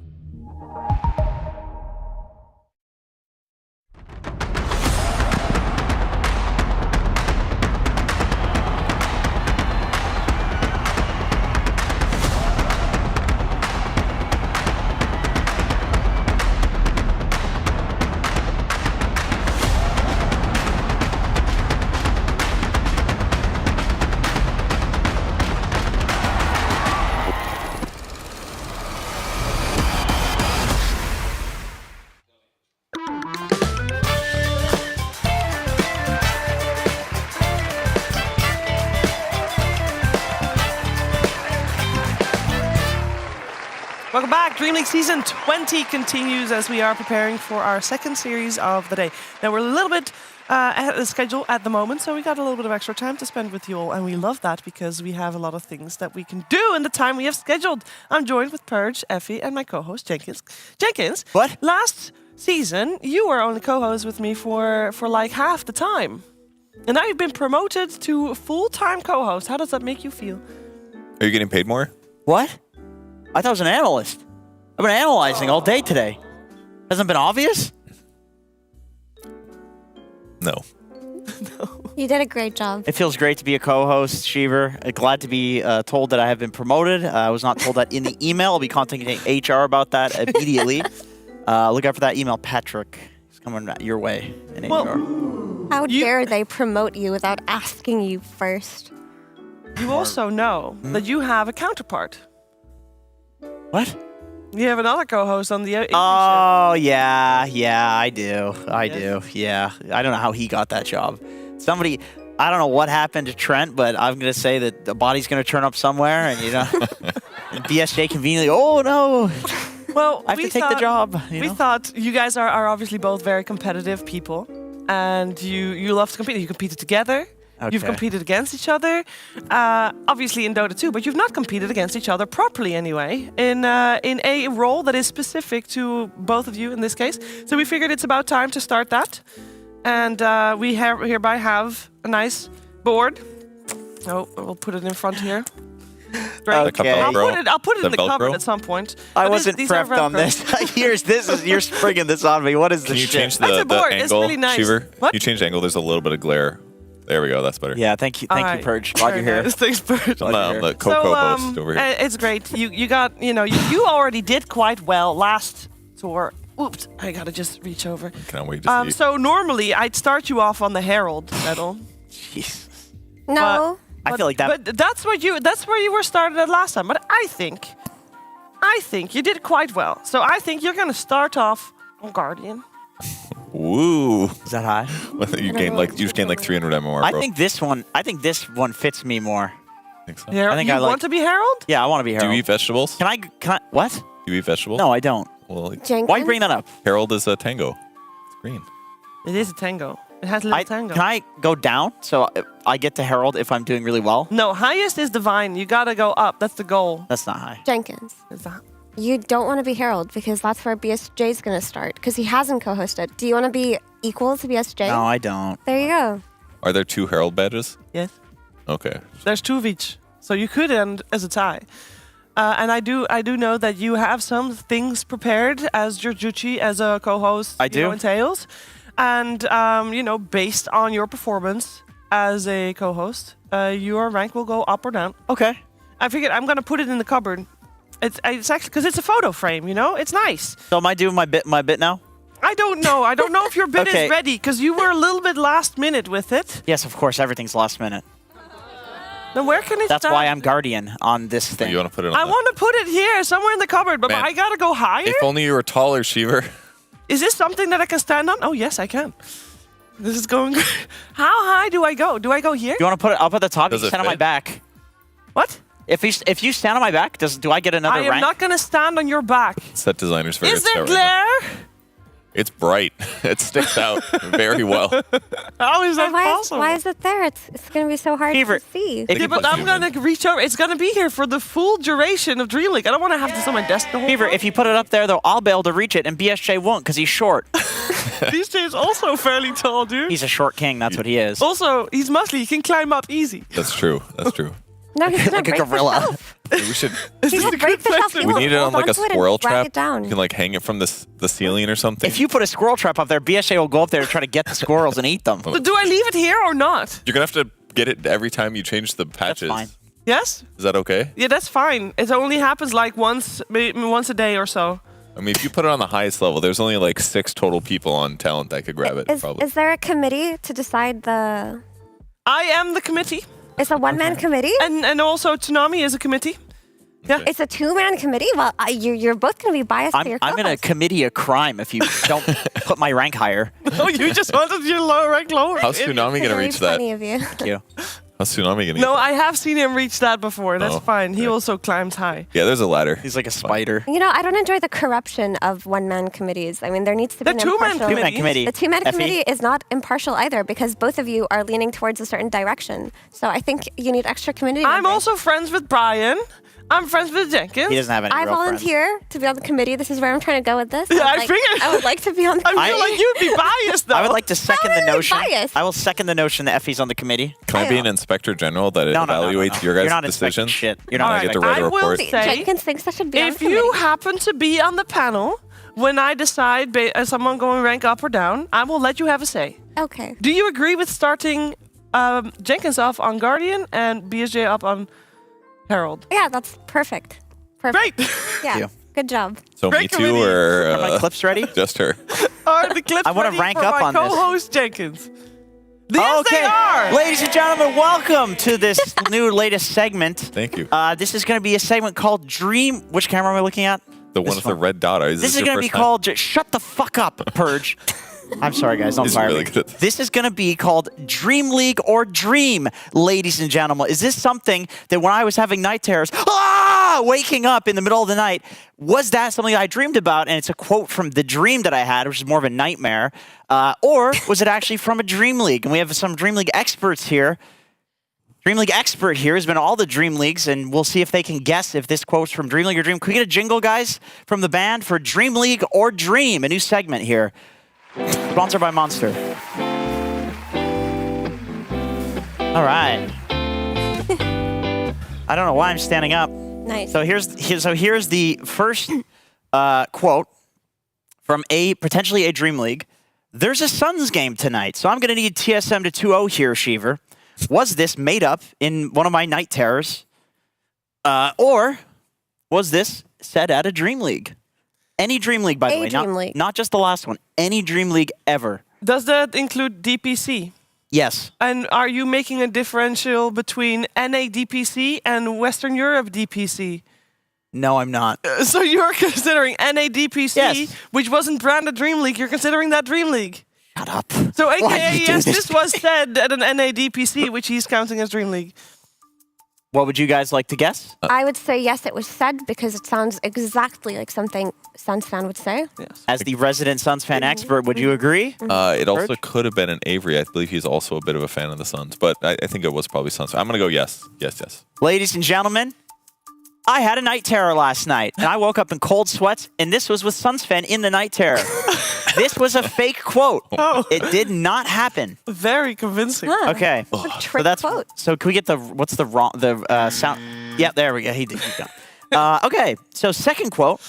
Look at that goddamn mustache and think about what you say before you open your mouth. Was this said at a Dream League, or was this a horrific nightmare? I will not participate in mustache I will slander. let the I think it was said. It sounds like something you would say to Cap when Okay. he had his pedo stash. Oh my God! Please Okay. don't call it that. That's the one Can I of the not say season. that? That's, no, you cannot. I mean, you can, but I hate it. It's a trope. Sorry. I would say His, yes, it was said on the Dream League. okay. Purge. He had a mustache, not a pedo stash. Okay. Okay. Purge. Hair grows there for so many men. Just because you got. Jesus Christ. Anyways, I don't care. Are you personally hurt by this? Yes. Ladies and gentlemen, this was said at a Dream League. And we have the clip here for you tonight. We do? Or are you talking to me? Yeah. Wow. Never mind. Look at that goddamn mustache and think about what you say before you open your mouth. I've dominated the online gaming realm. I mean, since... This is fucking awesome. Halo 2 multiplayer. Wow. Yeah. Cool. Yeah, I don't know who that guy on the left was. Oh, okay. It doesn't look like anybody we have in the scene, but he did say it, that guy. He so did. that was at a Dream League. Yeah. So we'll go move on to the next clip because there's gonna be a game pretty soon. Bird bones are an excellent source of vitamin D. Is that in a Dream League? What? It is said in a Dream League. Okay, that's your guess. Also, the fact that you're saying every sentence before we answered him doesn't mean we're always right because you just said it on a Dream League. Oh, shit. Oh, shit, I didn't think of that. Oh, my God. I didn't think of that. Roll the clip. Other than this one. Roll this one. That's a dub. That's a yes. That's a yes? One, yeah. I'm gonna say yes, or it's a ruse and it's like vitamin C or something else. He's right. It's a ruse. Bird bones are an excellent source of vitamin A, is the quote. Okay, of course, okay. but BSJ never stops saying that. Do we have a clip of that? No, there's no clip of that. Playback. You just said Let's it. check my iPad turned off. Wait. really So good at once this you job. corrected that it was a ruse and you said it the correct way, does that mean that? No, there's no clip. There's no clip of that. I didn't prepare that. I didn't have enough time. Okay. The fourth quote that may have been said at a Dream League or in one of these vicious panic attacks during the middle of the night was, "There, I fucking called the creep. Now what do you want?" Was this said at a Dream League? I fucking called the creep. There, I fucking called the creep. Now what do you want? Called or called? Cold. Called. I feel like that's yeah. I can see that happening. Yeah. I will go with the Night Terrors on this one. Okay. That happened. I'm gonna say no. That had to have happened. And everybody, ladies and gentlemen, Effie is the winner of this question. It was said at a Dream League, and we'll go and roll the clip. Ooh, clip. Seem to have played this wrong when I played Omni now. Yeah. Thanks, coach. Yeah, that's really good. Slam that creep. No. Yeah, you need to get a free hit on him. All right. What do you do that? Okay, right there. There. I fucking called the creep. I know you run. Now what do you want? Okay, I'm running. He can't get you. See, this is perfect. Now you do this again in 70 seconds. Okay. Oh, it's the OG Dream League. Yeah, I probably should have said the context on that. That, of course, was Shane being coached by Bruno. And then I don't remember who the other guy. I think it was Luminous playing, and he was very quiet there, and he was being coached by James. Okay. So Luminous versus Shane, just not a very fair matchup in the first place. I would say there, but obviously Shane not so happy about that. But he called the creep. He did. Now He what did. does he want?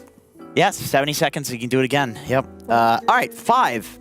Fifth and the final potential quote is, "I went gym. So as you can see, pretty strong fella, big legs, dripped out." Night Terror or Dream League? So can you say the quote again, please? "I went gym. So as you can see, pretty strong fella, big legs, dripped out." I went gym. I went gym. As you can see. Big legs. Big legs. Pretty Strong strong fella. fella, dripped out. Dripped out. So it sounds like somebody is referring to somebody else's drip and their legs, but then they said that they went to the gym. As you can see. As you can see, so there is a little bit of a discrepancy fella. here. So big legs. I went to the gym, but then I'm complimenting somebody else's legs. Mm-hmm. So why would I need to preface that by saying that I was at the gym? You're gonna have to give an answer. They're playing the answer music. But it's strange. It's strange enough to be something that specific. Yeah, it was very specific. I went to gym. I went gym. Yeah. I went. Very specific, almost like it was chosen specifically for the people on the panel. Jenkins, I would like to say that this is a real clip. Okay, Purge. Is that what your guys' final guess is? You're gonna. Sure. And I know who it was. Okay. Sure, fine. This was a Saberlight interview, and you both were on the panel, and you forgot about the Saberlight interview. So go ahead and play that clip. How do they get as much drip and Riz as you to get a girlfriend? Well, I mean, look at me. Like, you know, when you have a body like Jesus, when you have a body like this, I went to gym. So as you can see, pretty strong fella, big legs, ripped out, you know. So that's my recommendation. Get some nice clothes, go to the gym, get your mental health in check. You know, that was also a very important step. As you can see, I'm a very mentally stable person. So So I would even say the most mentally stable. So that's very, very convenient when getting a girlfriend. That's actually not the clip that I told him to put on there. He just said that another time in another interview. There's no way. That's very strange. Did he actually? Yeah, but anyway, congratulations. I've tallied up the points here, of course, and the grand winner, the grand total of the points in this game is Effie. So Effie, the prize, of course, is going to be this. My telephone. Whatever that is. My and telephone. You can step your prize. What's ringing? It's ringing. Pick it up. Who is it? Hello? It's the Winner Police, and you're arrested for winning the Dream League or Dream new segment, sponsored by Monster. Yep. I'm arrested? Yes. I think you should Where am I report going? to the police officer that's standing on the side right there. I think you should go. It looks very concerned and serious. Okay. Could have told her that the prize was actually a punishment, and there would be jail time served. Yeah, that does mean that we have an empty spot on our couch. But that's okay. We can fill it easily. Everybody's replaceable here at Dream League. Let's welcome in our next guest. It's none other than Fear.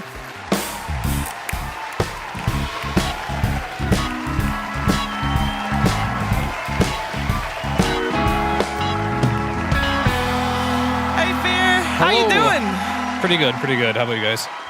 Good. Pretty Yeah, I'll take that. I'll take that. Welcome to the set. Thank you. Fear, you probably used one of these back in your days when you played Dota. I'm really. Here, pick up the phone. well-versed. It's Sumail. Hey, Sumail, how you doing? You got to talk into the speaker. Yeah, it was. Sumail, sir? I'm He's not talking. He doesn't know how to use one of these. He doesn't have to have one on the other side, does he? Well, he's got to have like something to hear from. No, he talks into that end, and then you talk into the other one. What are you doing over there? Well, I was thinking, and I don't know, and my fellow council member just walked away, so I'm not sure. But I don't know if that segment was worthy enough for you to rank up to Crusader from Guardian. So I'm thinking we're just going to keep you a Guardian for now, and perhaps you can, have another bit of effort put into it There's a lot of the second series. A lot of effort. How many hours? I thought that the gym one was going to be Quakefo. Really? Yeah. Sounds like Quakefo. It could have been Quakefo. I recognized the clip, so I knew it right away. I was surprised you guys didn't. It was last season. If I did a Quakefo one, I recognized the clip, but I didn't recognize the text. Oh, the text was. That shit's burned into my mind. I tried to do it in his voice. Oh, did you? I just don't do very good impressions.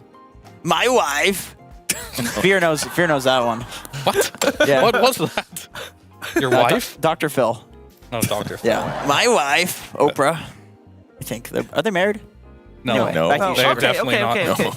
Fair, since you are here for the first time and Thijs is also here for the first time, I would like to have you mention a jingle or something that you want to hear from Thijs, considering we're still in the hazing process of our newest panda on the block. Thijs? So I got to pick anything? Well, that depends. Depends. Can he play it? I'm in like the Christmas spirit. Can we like do Jingle Bell Rock? Okay. Yeah.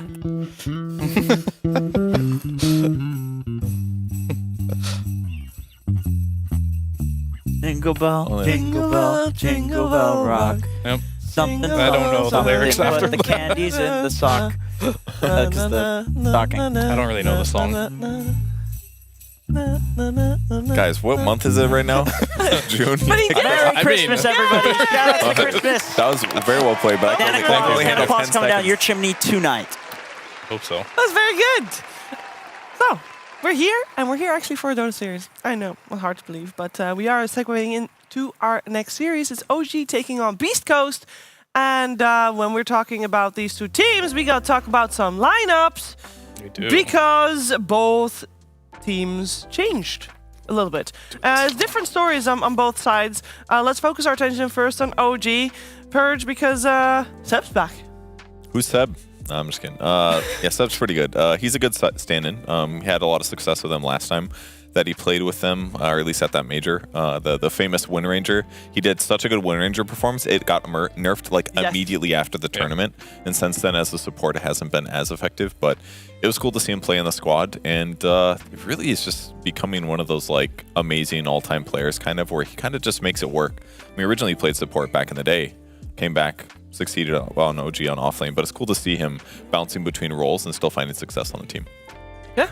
Yeah, I mean, he's played Dota forever, and he's played in so many different roles, kind of like myself. And eventually, when you play for that long, you start expanding. He's So far, I'd say his best role is offlane, but he's had some great support performances as well, and we'll have to see what he has to do. He was labeled as a POS 4 this time around. Yes. When he played with him before, he was playing 5, so we'll have to see.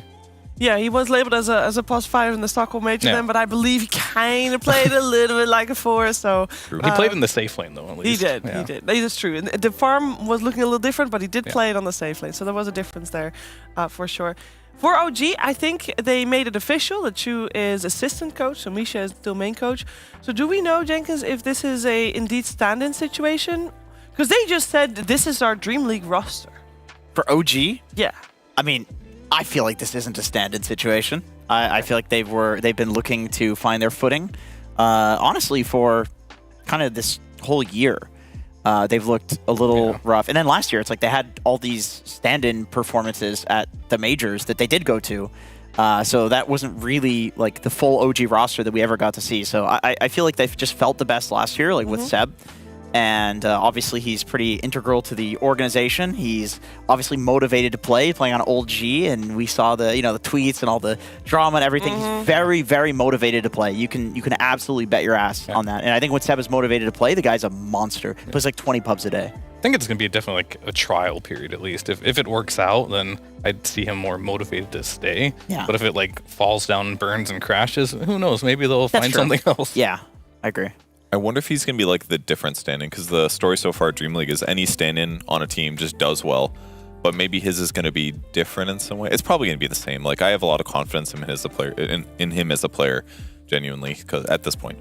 Well, on the other side, with Beastcoast, I mean, I don't know if I can call Parker still a stand-in, considering he has stood in for a long time. K1, obviously, on a break for health reasons. Parker has played with a team for like the full season, I believe.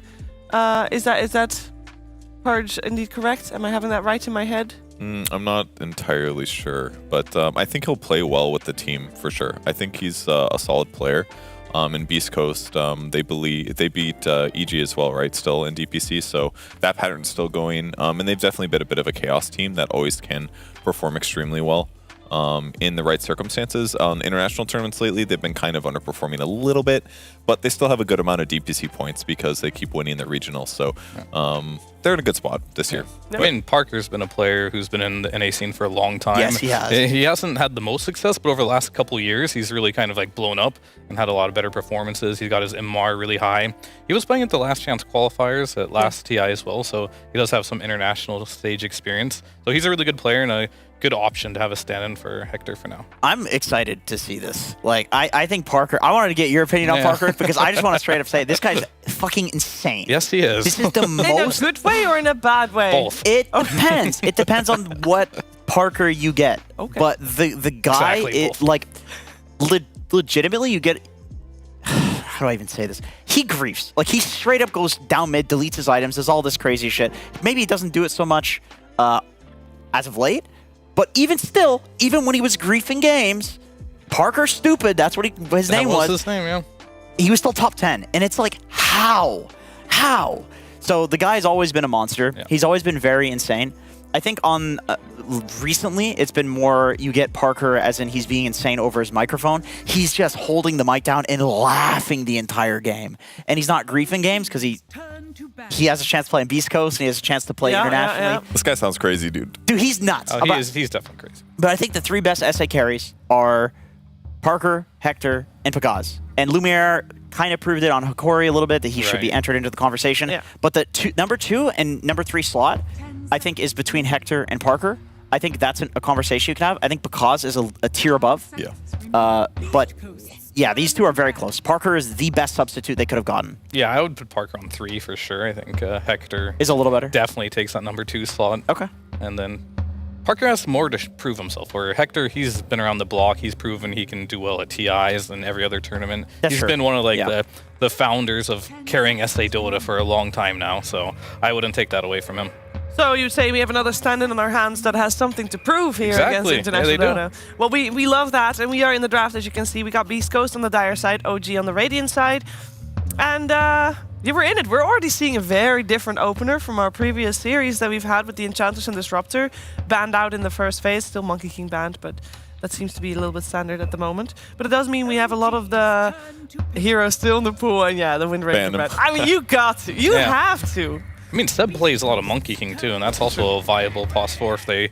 I mean, I look at Seb, and he's always one of those players that he doesn't care about the meta.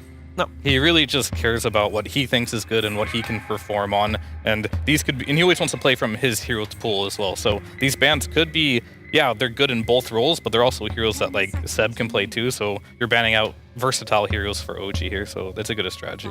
Yeah, and they open the bat, which is going to allow him to play that if he really wants to as well. So might just be one of those things where they target the guy that could have a limited hero pool and get that out of the way, so you kind of have to prioritize that flex for your draft to make it safer for him. Bit of Venomancer. There's no techies so far. That's been a hero that has been banned or picked up for the long time in this patch and completely ignored so far. I mean, last game we saw the Liquid OG or Liquid Tundra one, they also responded Veno against Bat, maybe just for the area control type stuff. When he goes on you, Gale him. As long as you land the Gale, you should be alive. So maybe that's the thought process. It did seem good. There. Like he would go in and just desperately try to get the lasso off. He's just like, you know, trying to hit it with all the slows. Very kind of like playing versus Queen of Pain. That's a matchup as well that a lot of people pick against the Bat. Yeah. Bat Rider doesn't like being slowed. No. So heroes that can slow his move speed down so he can't get in there with the Firefly are quite good. And then, of course, a Magnus. Why not pick Magnus? Universal Hero goes many different roles. And once again, we're seeing 3 Universal Heroes getting picked up in the first phase. Maybe a 4th one here. Yeah, maybe a 4th one. I mean, they're just like, even though a hero like Venomancer is not that sick in terms of like, oh, it gets all this new damage, like Venomancer right clicks, they're not huge. They're not important. No. During the laning stage, though, they are. Like, especially because this hero, for the longest time in Dota, had like 44 base damage or something in the laning stage. Yeah. And I remember they buffed it by like 2 or 3, and then the hero's win rate went up by like 3% or something insane like that, because he always struggled with that in lane. But they go with the response pick. You can't run Venomancer as an offlaner now because Terrorblade can just reflection him, and the passive is going to melt through the Venomancer because, of course, you reflect all the passives as well. Nicholas, did you not say very loudly yesterday, I hate Terrorblade? I do hate Terrorblade. Why? Well, for stupid reasons. I just feel like...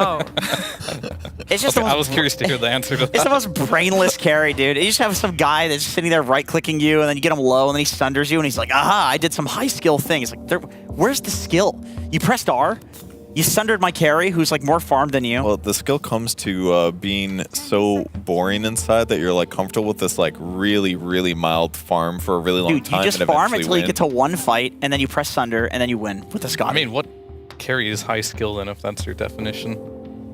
Like, is Bloodseeker a high skill carry? I was literally about to say Bloodseeker. I was about to say Bloodseeker. Got 3 buttons to press. I'm embarrassed. You rupture someone, press W, and then you run in. Carry is pretty brainless right now. I mean, yeah, it is. I was going to say maybe the Universal Heroes. Offlane's definitely more brainless, I'd say.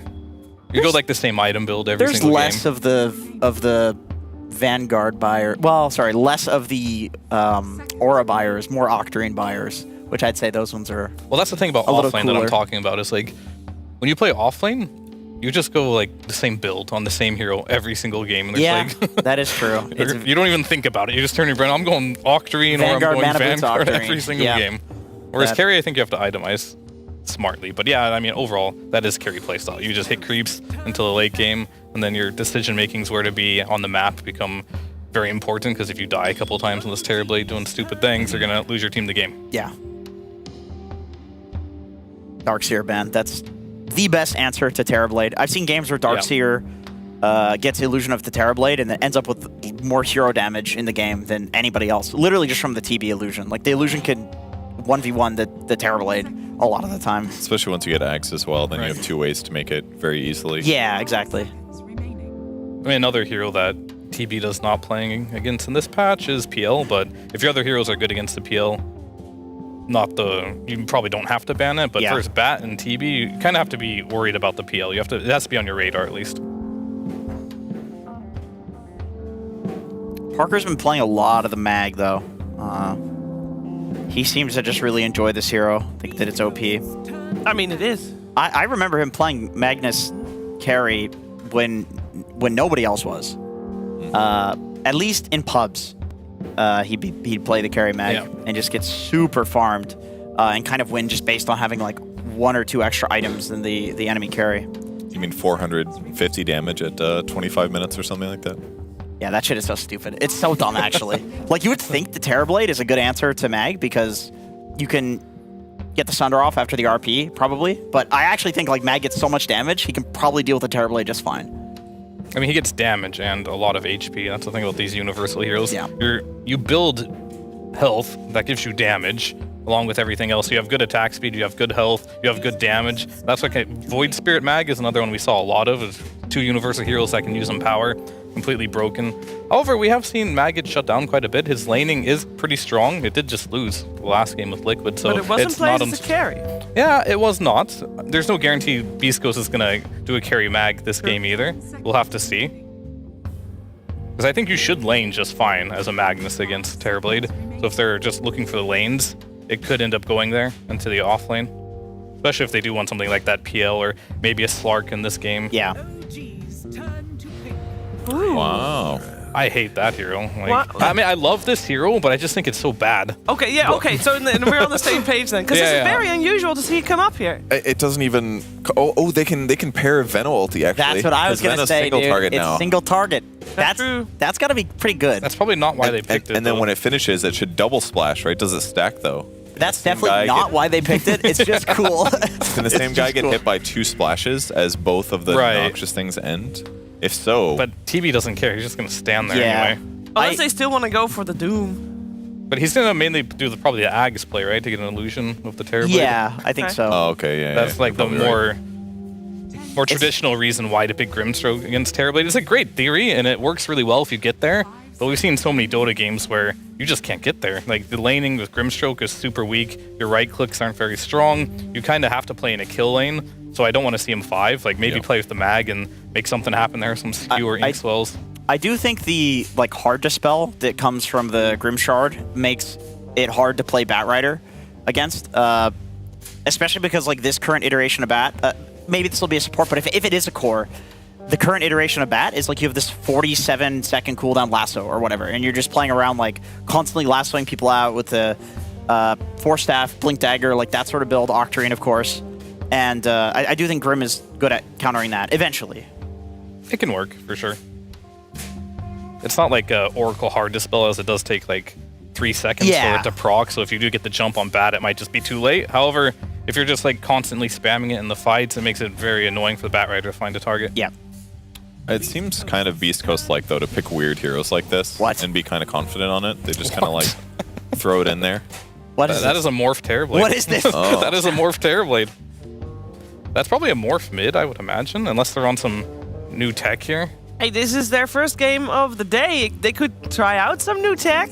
They could. I mean, we've seen the support Terrorblade a couple times in the history of Dota. Yeah. I don't know if it's going to come out here. I mean, is it Ags? Is this protect them against like Mag carry because you're stealing stats with Ags? It's very good against Mag carry, for sure. Like, playing these universal heroes and Morph Ags, you take 40% away of all their attributes.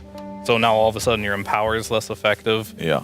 And it becomes to the point where you're just doing 40% less damage, right? Effectively. Yeah. So that is good, but you do have a Morph and a Terrorblade on your team now. So you have to find a way to get this Morph online. And I don't think they showed their mid yet either. So now potentially you have this Phoenix, yeah. I mean, Morph offlane or what's going on here? Yeah, I don't Support Morphling Rush Ags and just ruin Mag's life. I don't know. Carry Mag. That's their dual lane, right? That could be their mid too.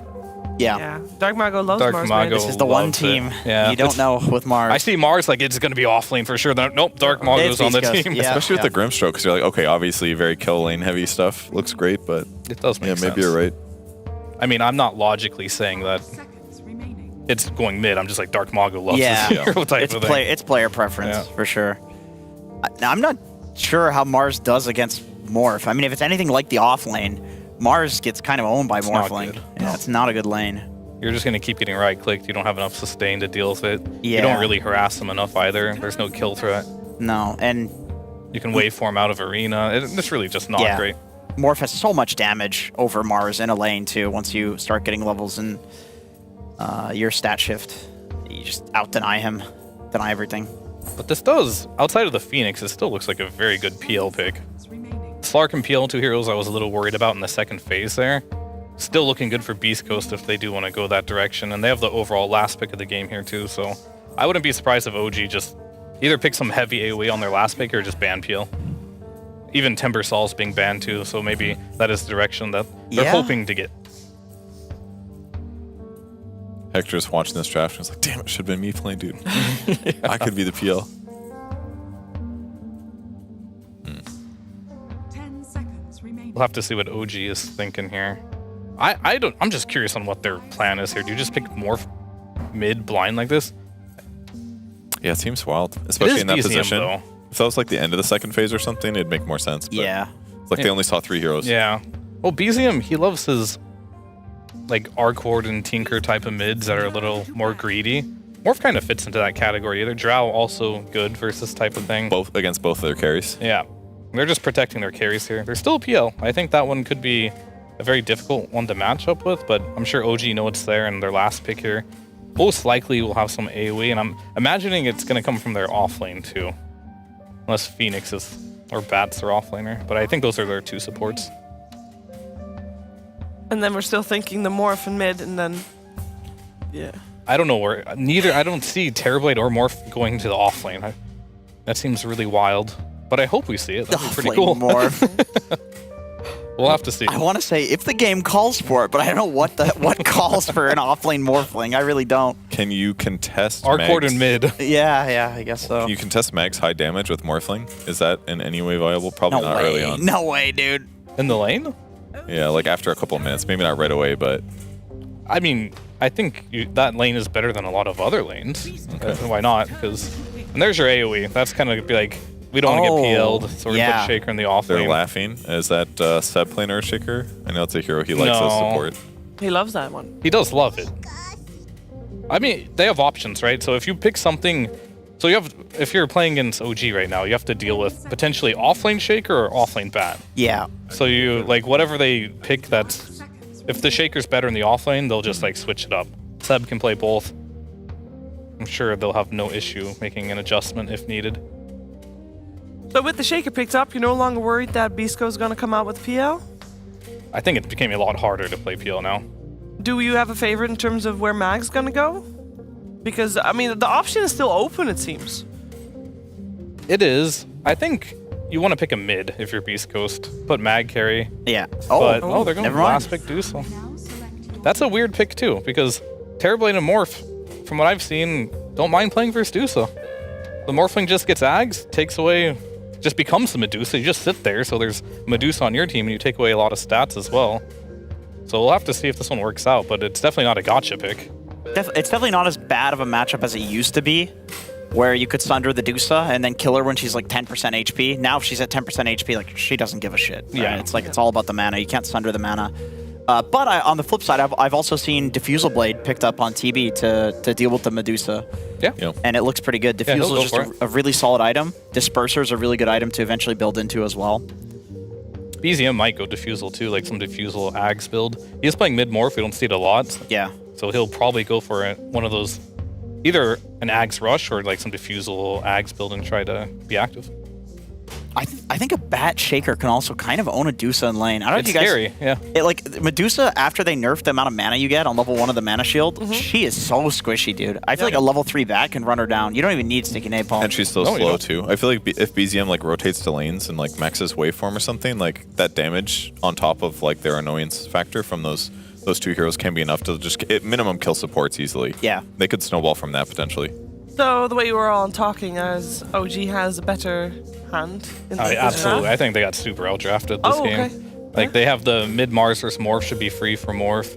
You also have this lane with the Batrider against Dusa is really good. I don't think they're really going to be pressuring the Terrorblade either in the lane, so... And I think they have the better late game. So they have better early game and better late game. Normally means you have a better draft. Okay. So if there's one, glimmer of hope for the Beastcoast fans out there, I need to know it. Purge, do you remember the draft? The Medusa, Dark Portrait. Mars, Mag, Grim. They're going to Dark All right, Portrait. here's the glimmer of hope for Beastcoast. Okay. They're Beastcoast. like they're just wild. They Yeah, create that is chaos. true. This is Okay. always what they do. They never win the draft. They No, win they by don't. outplaying you, Yeah, that's and so true. that is like the Beastcoast way. So The Parker factor. yeah, there's coming always into the play. glimmer of hope when you watch And Parker, Beastcoast. and Parker's more insane than Hector too. Like either it's gonna actually fit really well, which it looked like it did during the tour. It looked good, but it could all come crashing down to if you go a little too insane, you know, it can be overboard. But we'll see. We'll see. It's always gonna be a fun game when you watch Beastcoast and OG actually. Sometimes. Are you convinced first? Because you're just, I mean, I I just don't. want to see how the morph mid is going to work, how it's going to fit into it, because it did seem like a really wild pick. But if the Morph lanes, versus Mag? Morph versus Mag, yeah, steal stats. It's fine. He's going to have really high armor, so the high physical damage that Magnus does is going to be semi-negated between TB and him. So It's Mars mid. Dark Mag is playing yeah, Mars mid. But Morph you said in the, didn't you say Magnus? Morph in the Yeah. game versus Mag. I know people consider Morph to be like a Mag counter. That's what people are picking against Wind Ranger and Magnus as a carry right now. Is Morph is the response pick. Well, mostly because let's see the crazy factor. Let's see this Beast Coast factor coming into play here for the first game of this 2-game series. We're heading over to Cap and SPG for the game.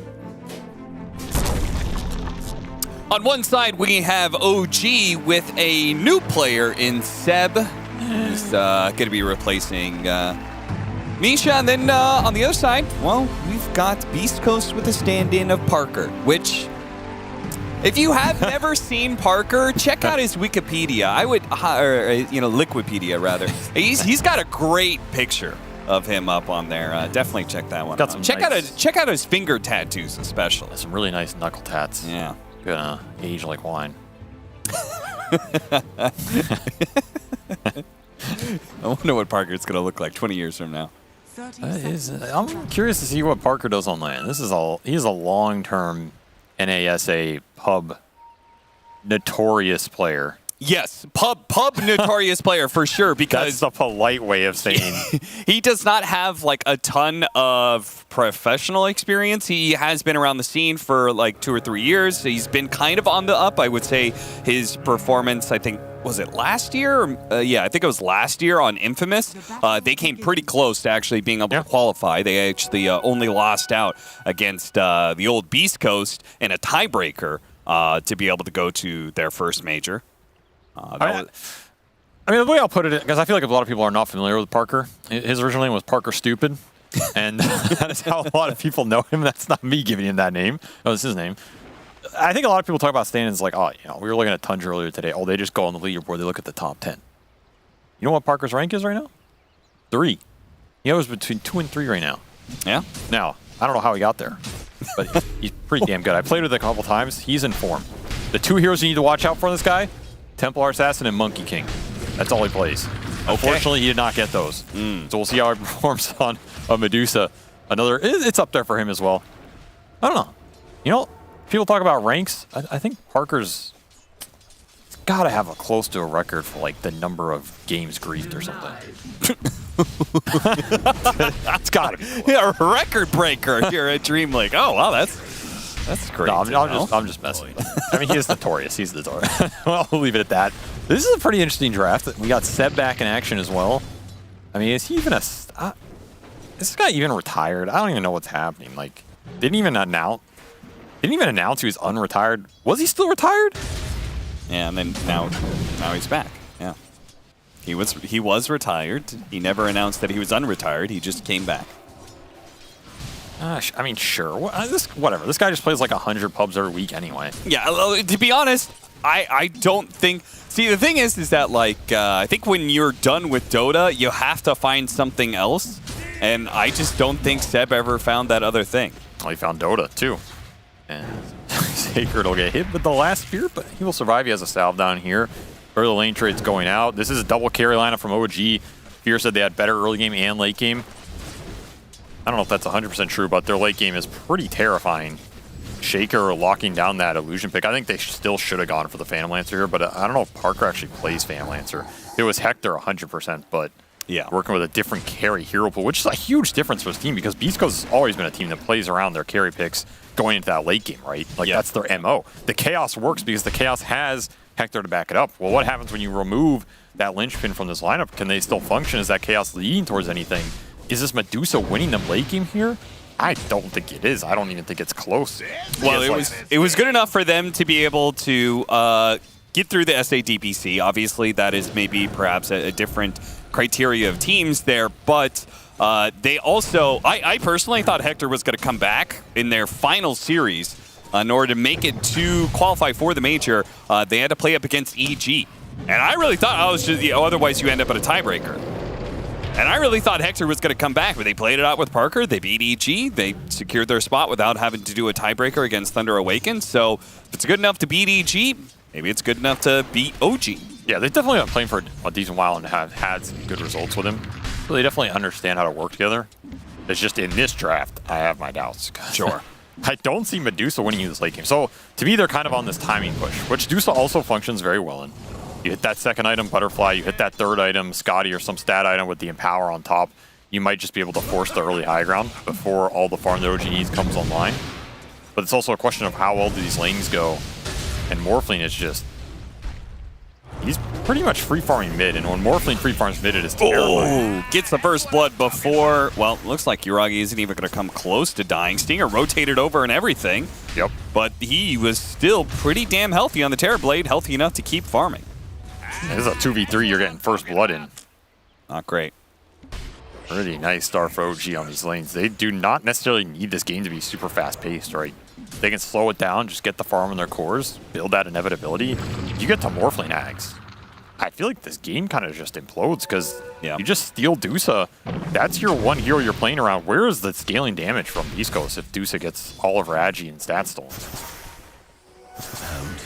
I guess carry Mars in the ultralight with like refreshers in multiple arenas. I tend to underestimate it, but I feel like it's not usually good enough to win you games anymore. Yeah, you were talking about you weren't sure if you believe in this lineup with maybe Parker on the do sense. I don't believe in it because of the Mars, personally. I haven't seen that hero really do that well. The Skewer, can it finish him off? Not quite. Sacred needs to get the hit in, and while he does manage to do so, it took so long that Yuragi is going to get the double. That's what I'm talking about. The Blade of Terrors showing up early. 3 kills for Yuragi on top of basically a free farm lane. Both of OG's carries out in front, and I mean, Seb hasn't even had to do anything. TM actually going to go for this one here. Got enough sticky napalm charges on him that he felt like it's go time. Stinger trying to interrupt, but nice Fisher blocking. Seb going to force Parker to go the long way around. Does lose most of his mana for it. Still had some magic wand charges, so he'll be able to pop that. Still get off a Mystic Snake and recover all of his mana. That's the problem with going on Dusa, right? If she has enough mana to Mystic Snake, then, well, it's like Bloodseeker, you know? I almost think Beastcoast could have just fought that. He had so much extra mana. Like, you had multiple mangoes and the Lotus on Stinger. You still had that full wand. Parker is insanely tanky up here. He is the one member of Beastcoast having a very clean early game here. Just farming it up. Not a lot of pressure for OG, but again, they don't necessarily need a lot of early pressure. They're happy to continue farming all 3 of their cores. Let Seb make a couple rotations, poke some heroes. Dark Mago, he can die on this mid lane. Like, normally you want Mars to be the one with the aggression. Straight off the arena, you want to make something happen with it. This is not a mid hero I think you want to be idle with, especially in the early game. Morphling is just not a hero you can aggress on. He's going to look potentially bottom here. Doesn't have arena, but could still easily get the kill on Yuragi if he connects. See if he can get him with the inks. Well, not able to get the stun fast enough, and the spear comes too late, so Schofield dies for it. I mean, you know what that was? That was, I'm going to let you die so I get more XP off. Got to get this solo experience for these kills, man. You really do. I actually kind of like that play. I mean, you definitely need it on a Mars that is rotating pre-level 6. Something's not going right here. It's just the Morphling matchup. There's just nothing you can do in this matchup. You're getting out CS'd. You have no potential on him with the kill threat. So what are you doing here? They're going to bring in the help for the catapult wave. Arena goes down, but Strength Morph already activated on the Morphling, so... And he has regen. So all this is going to come back up. He is going that Phylactery Rush build, which I think is a pretty cool mid-Morphling build. Saw this a couple times. It just ramps up very fast. Like, you have both adaptives that can proc it. Basically always going to hit this Phylactery the second it comes off cooldown. And that is a lot of damage in these early fights. especially on a hero that can't die. Like, yeah, basically just busted. So that'll also speed up the lineup for OG. Like, they're not playing this, you know, there's no Midas Morphling here or something. They understand that they're pretty confident going late game, and so they can just itemize for some tempo, shut down the early game skirmish potential. There's just not a lot of windows here for Beastcoast. They really need levels on their supports. They need them bad. I could definitely see a world where this Phylactery Morphling becomes a lot more mainstream, because conceptually it feels kind of broken. If you enable Morphling pre-morph to be like significantly more powerful, then he just becomes 2 heroes, right? Because I feel like if you don't morph into something, then Morphling as this sort of like mid-lane active hero, like he can win some lanes, but he's not necessarily the biggest factor in the world. But if his nukes actually start doing serious damage, then I feel like this hero starts going off the rails. Yeah, it might honestly just be way more viable than it's being played. Like, if the mid-Morphling can be played like a spell caster early fighter, then isn't this hero just terrifying? Yeah, you just jump into any fight, you throw a bunch of damage around, some useful hero shows up to the fight, enemy hero, you turn into that enemy hero. I mean, in this case, he's just going to be a better Mars for most of the game. And your lane's just insane. That's the thing about mid-morph. The lane versus the spirits, for example, is insane. There's a lot of the melee heroes is just free. There's not a lot that punishes this hero on mid. It's just usually you can out-tempo it, but if Phylactery gives him the speed, then what opening is there? OG continuing to punish on the side lanes, getting a lot of XP for their supports. Taiga's just been everywhere and getting everything done. 3, 2, and 3. Max Spirits with an extra point dive. There's a lot of damage coming out. And it's punishing Beastcoast hard on the map as their supports cannot fight back. They're just way too underleveled. Cannot get the kills on the lanes. Venno, Grimstroke are not doing much for you in these fights. Yeah, I think we've been sitting here talking about, like, you know, just talking Dota, talking Chop, doing a lot of theory crafting and stuff. Well, we're just kind of like passively watching some Beast Coast supports die because they can't do anything else in this game other than just walk around and die. OG is completely dissecting Beast Coast bit by bit here in this laning phase, and as we move outside of it, they've got a 3,000 net worth lead. Are there any highlights here for Beast Coast that we can focus on? Got some decent triangle stacks, and they got a haste rune. So maybe this haste can enable Dark Mago to go to work. You are going to accelerate the Medusa here. The lineup is built around the Medusa, right? It's just get Parker as fat as you can. Let him hit his timings as fast as possible, and then just barrel him into OG and like hope you win those fights. You're going to have the auras on Sacred Mag here. It's going to be a scary Medusa for a portion of this early game. I mean, these counters are there in the late game, but this hero can always hit her timings and just steamroll into you. But like you said, the deaths for the supports right now. I mean, you have 0-5 on Schofield. As Taiga continues to be super obnoxious here. He's just baiting out the egg, but I don't think he's going to prop it. No. Pushed to the low ground, but Parker's there. Jim Park is able to pick up the kill anyway. Venomancer is now going to be doing some jungling. I'm interested to see what Seb does with this build, because obviously Seb, he popularized Earthshaker. The last time this hero was actually viable and good was because Seb brought it back, and that was at, what major was that again? Where he's playing the, stood in for OG, played the Earthshaker, you know, base 5, but kind of forward. He was rushing Shard. And it was Stockholm too, right? Yeah, I think so. Wind Ranger, Shaker, Monkey. I mean, I don't know. This guy has like too many things he's brought to Dota, I guess. Too much of an innovator. And too fearless of a competitor, apparently. Just can't quit it. Well, Taiga's going to be dying here for a second time as he continues to just try on play on Beast Coast side of the map constantly. Man, that damage. It's actually crazy when you see it. Ridiculous. What do you do versus? Oh, got him. Nice flame break there. Really well played by DM. Gets it in front of Sacred's skewering Magnus. And the problem is when you have a mid hero like this that is untouchable and also exerting a decent amount of damage pressure, it just frees up so much space on the map. Yuragi's been able to sit bottom this entire game. He's level 10, 2-0 and 3, now pressuring your offlane tier 1 while this fight is happening. I don't think this is a kill though. This is Octarine finished on Batrider. He's very tanky. I mean, this is pretty much a dream scenario for a support Grimstroke to get active, and it still may not be enough. Oh, imagine you had Venno ult. Oh man, yeah, they get the double ult, maybe the Batrider dies, but instead OG just getting everything they want. Yeah. And it's not, I mean, this is like classic Seb OG, right? Like, look at where he is. He's just top farming. Yeah. This is what he does. He just gets items while you're distracted by everything else, and then their team fight becomes unstoppable. BZM is just literally going in with no fear. You're gone. Yeah, out of control. Fighting back against Morphling just always kind of sucks because he's got near infinite HP if you can't stop that strength morph. He's just running down underneath the tier 2. Sacred is set up here to try and get some sort of skewer scenario, but again, Morphling between waveform and strength morph, not much that Beastcoast can do about him. Not enough sustained damage to take him down right now. Yeah. No, and they also don't have like the surprise burst damage factor either, as they're going to have to use the RP, and doesn't actually save Stinger, nor is it going to be enough to kill DM, I think, because the Octarine Core plus the Magic Wand charges leave him pretty healthy. They're going to go for a second kill on a Dark Mago. This is just back-to-back. I mean, this skirmish started with Mago dying, and it'll end with Mago dying. Yeah, and I mean, there's still that teal dot on the top of the minimap as he gets tipped here. DM's like, yeah, nice impact, Seb.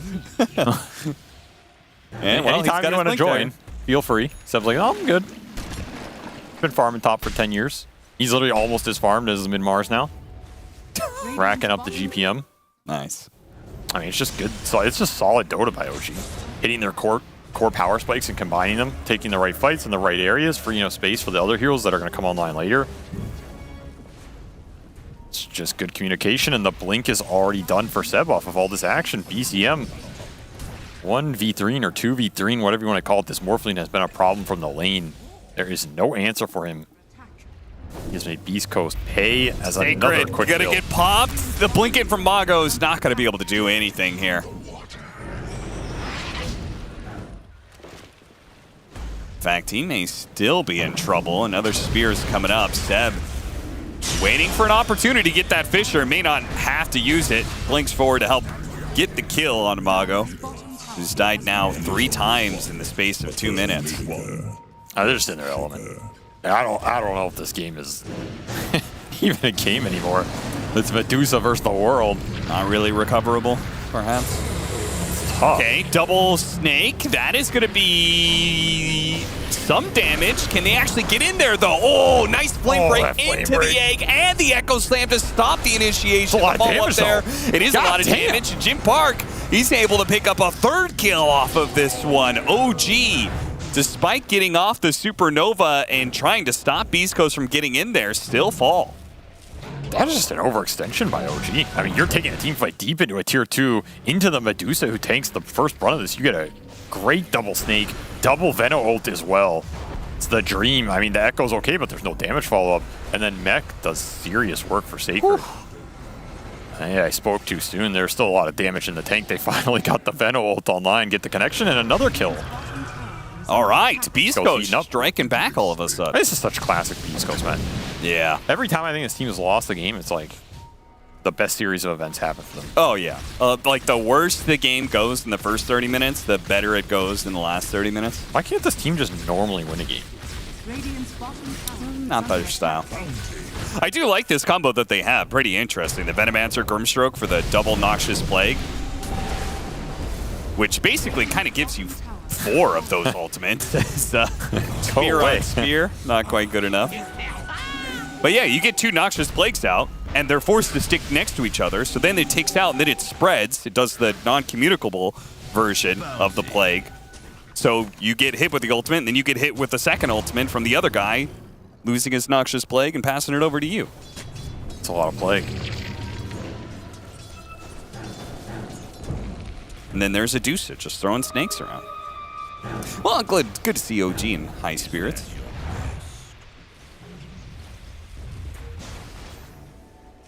Beastcoast need to get to Deuce's timings, though. How far away are we from those timings? Closing in. He almost has his butterfly. Because you're going to continue to get picked off. Like, that 5-on-5 is tough because you're going to the tankiest hero in the game right now with all of Beastcoast behind him. You get a really good team fight, but the map play, this is where a Doji lineup is really scary because you have this Fissure threat into Morphling damage, into Phoenix damage, into a Bat Rider chain. that just comes out of nowhere. It's fog-based, so you can't even really react. That is the terrifying part right now. With all that farm that Seb picked up, just prioritizing his itemization. He already has Blink and the ability to buy Shard if he wants to.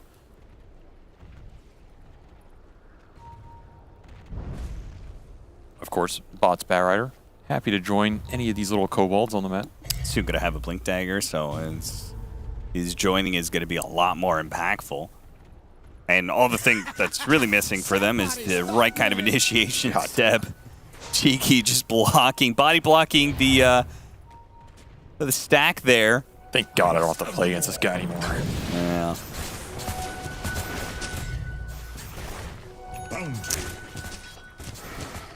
Butterfly's complete. Is it time to go? Because everybody else on Beastcoast, their farm simply doesn't matter. Nope, it is about Dusa. It is about the fight you can get around Parker right now. He's level 15. He's big. He's bad. He is the baddest hero in the game. But you need lockdown. You need control around him. There it is. Easy pickoff with that Blink reveal for Sacred. This is one of the mechanisms Beastcoast can use, the displacement. You displace OG's heroes out of that ball or out of that formation. Their heroes are honestly not that good at reacting to it, right? Like, you can throw a fissure out, but outside of that interrupt, you kind of have to just go and commit in with the hero, and then there's Stone Gaze there. There's Arena. There's Veno and Grimstroke waiting for you to clump. Right. So the skewer displacement is very strong for Beastcoast in this game. Like, every time that happens, they're super happy to grab anybody and just take the fight based off of OG having to clump into them. And their high damage supports are beautifully positioned whenever you get that kind of skewer back, right? They don't want to be gone on. They want to be just sitting back, letting the fight walk into them. They want to get all their spells out. You ink swell someone in and then let that hero get dragged into you. Especially if you can get the Grimstroke Ags. I mean, Schofield's had a rough game. He's 0-8, but he is finding some farm. He's just going to rush that Dark Portrait. That's a powerful portrait in this game, and that's a powerful kill. Oh! They got it there with a double damage Dark Mago. Great pickoff. Finding some momentum. They know the Deuce is untouchable right now. This is your window to win this game right now if you're Beastcoast. The next 10 minutes here, super important. How much damage can you get done with the Medusa that is... It's just not fightable right now if you're OG, with all the team fight behind him. Man, I really thought they were just going to straight up do Roshan, but I guess Roshan is moving to the other side of the map, so they're going to smoke, they're going to go through the portal, and they're going to try and catch somebody on the way. I don't think OG are ready for how fast this move was. Maybe Taiga, he got a little bit of a inkling there with the Fire Spirits. Almost gets caught, but no. Skewer doesn't quite latch. You're going to go into Roche here, though, for sure if you're Beastcoast. Yeah. They're going to try and drag him up to the high ground. Manta goes off instead and activates the Stone Gaze. So actually OG, they didn't commit anything, so a little bit of a slip there from Jim Park, aka Parker. Yeah, he was out a little too far. He almost got hella punished. But the problem is now I don't think you can commit to Roche without RP and without Stone Gaze. That is a very tough fight. OG, they're going to force something here because they know the ults are on cooldown. It's going to be the call. They scan, misses on the pit. It's just a matter of can you find the pickoff with the Blink Batrider here. Don't have any vision mechanisms outside of Terrorblade Illusion's going to send those in first. And if you're Beastcoast, this is not a fight you can lose. You need this Roshan in this game. You need to get Medusa to Aegis Scotty here. Stone Gaze up in 40, RP in 20. Creeping up, taking more and more territory away from Beastcoast and finding a hero on top of that. They're going to go for the initiation, though. The arena goes out. All the heroes are inside of it. Can Jim Park do enough here? He's fighting through the Terrorblade. They've already killed the Supernova. He's already used his Thunder as well, so all the second lives of OG have been burned through. Nice play by Beastcoast. Not only that initiation, but I respect the fact that they kind of reset there. They say, you know what? He used meta. We're going to reset, wait for our heroes, smoke back up, and now they're going to strike again. Oh, this is a really good play. They have Stone Gaze back up in 7. Seb, he spotted Sacred. Oh, he gets the RP onto 3. The Inkswell on top of that, too. Echo Slam to try and deny it, but the damage is already being done. Jim Park, they do manage to get a spear onto him with the Morphling, morphing into that Mars to get it back. PZM trying to soak up some of that damage with a Bulwark, I guess. They're actually going to fight this dude. Yeah, Can they deal with them, though? Got him with the spear, but the Snake actually bounced back, giving him more mana.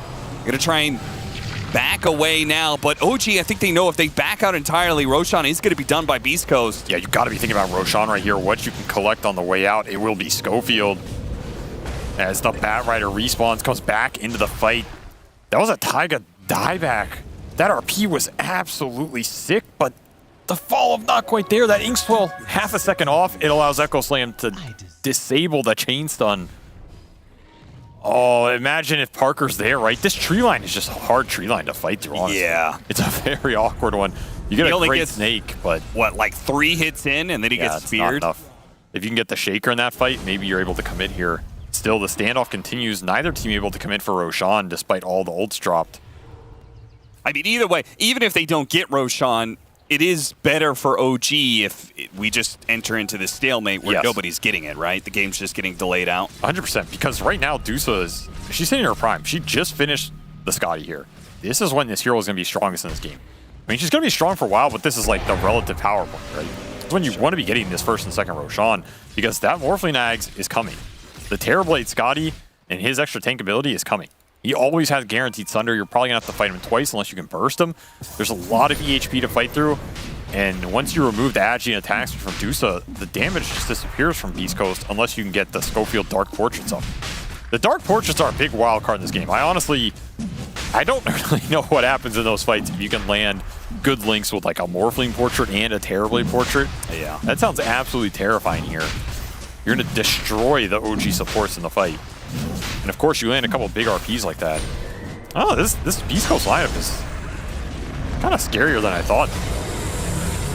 Commit the Echo Slam there. I'm not sure if they know exactly where Beastcoast is on the map. They know now, Roshan being taken. Obviously, they just weren't, like, no reason to be around the Roshan pit to try and contest if you don't think you can actually take the fight, right? You can't take the fight without meta. They stalled it out. They don't have meta, and I mean, you just really want Morphling Ags at this point. Dusa has her third item. Your Morphling's still working on his. It's just no reason to take that fight. Your high ground defense is also still pretty decent for OG, right? Let's say this Medusa walks high ground. Like, you can fissure block her, you can lasso drag her in super deep. Now all of a sudden Beastcoast have to commit into an egg defended by the base fight from OG. Yeah. It's not that easy for Beastcoast to force the issue here.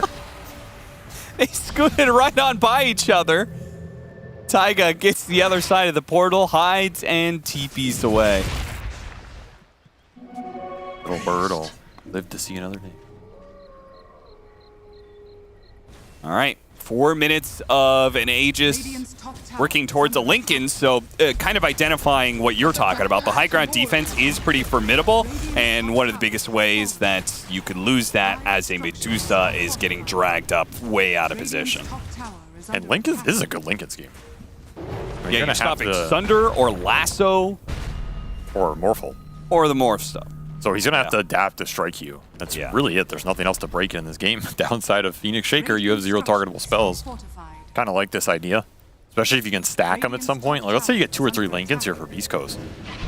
You're not fighting through those if you're OG. Sacred just fishing in the dark, somehow managed to hit the Bat Rider. His Bat Rider blinked into that one. He apparently thought it was going to be fine, and maybe it is. Because of the BKB, he's able to get out of there, but similarly, he wasn't able to get a kill either. Wait, he lassoed the mag and then still got skewered while he lassoed the mag? Yeah, I don't know if he was able to activate the lasso before the skewer hits him. Yeah, wouldn't this break one of the... Dota's a wacky game, man. Radiant's middle tower is under attack. Does anybody understand how it works? Kind of like magnets. Nobody knows how Dota works. I feel like we know how magnets work.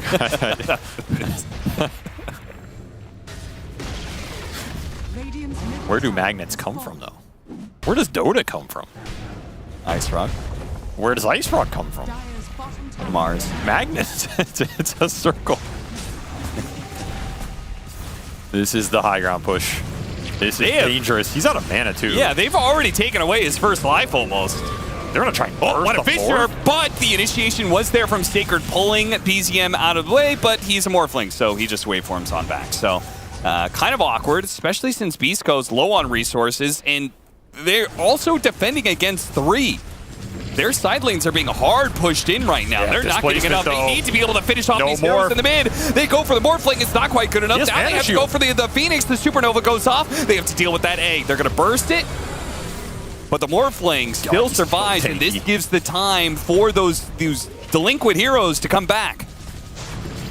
Parker's out of mana, but he has that second life, so how much do you really want to commit on him here? Dark Portrait up, as well as Ags for Stinger. The Beastcoast supports have recovered immensely in this game, just off the Medusa pressure. Suddenly you have a lot more damage, a lot more ultis to throw in.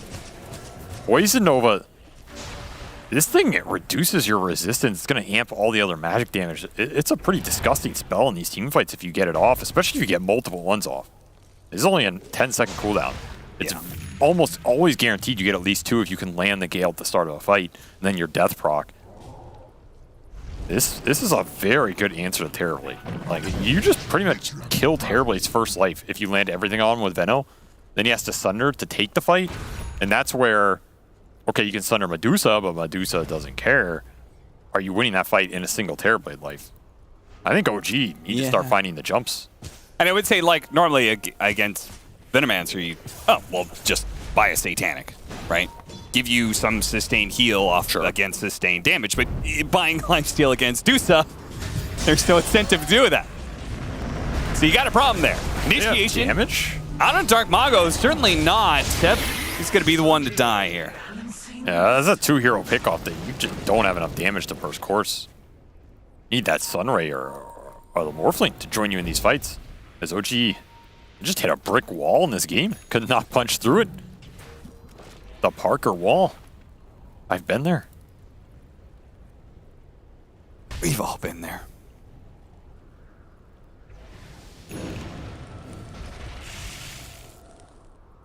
You're just playing for next Aegis right now. Dire's top tower is under attack. Well, while we wait for Roshan to respawn, Beastcoast might as well take some of those outer towers remaining. I guess it's only this tier 2. OG are going to fight it, though.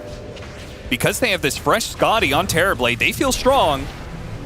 And Yuragi is in a position to be able to get right on top of this Medusa at the very start of the fight. The BKB is going to be used. The RP does manage to grab both of the carries here, but they just want to reset off of it.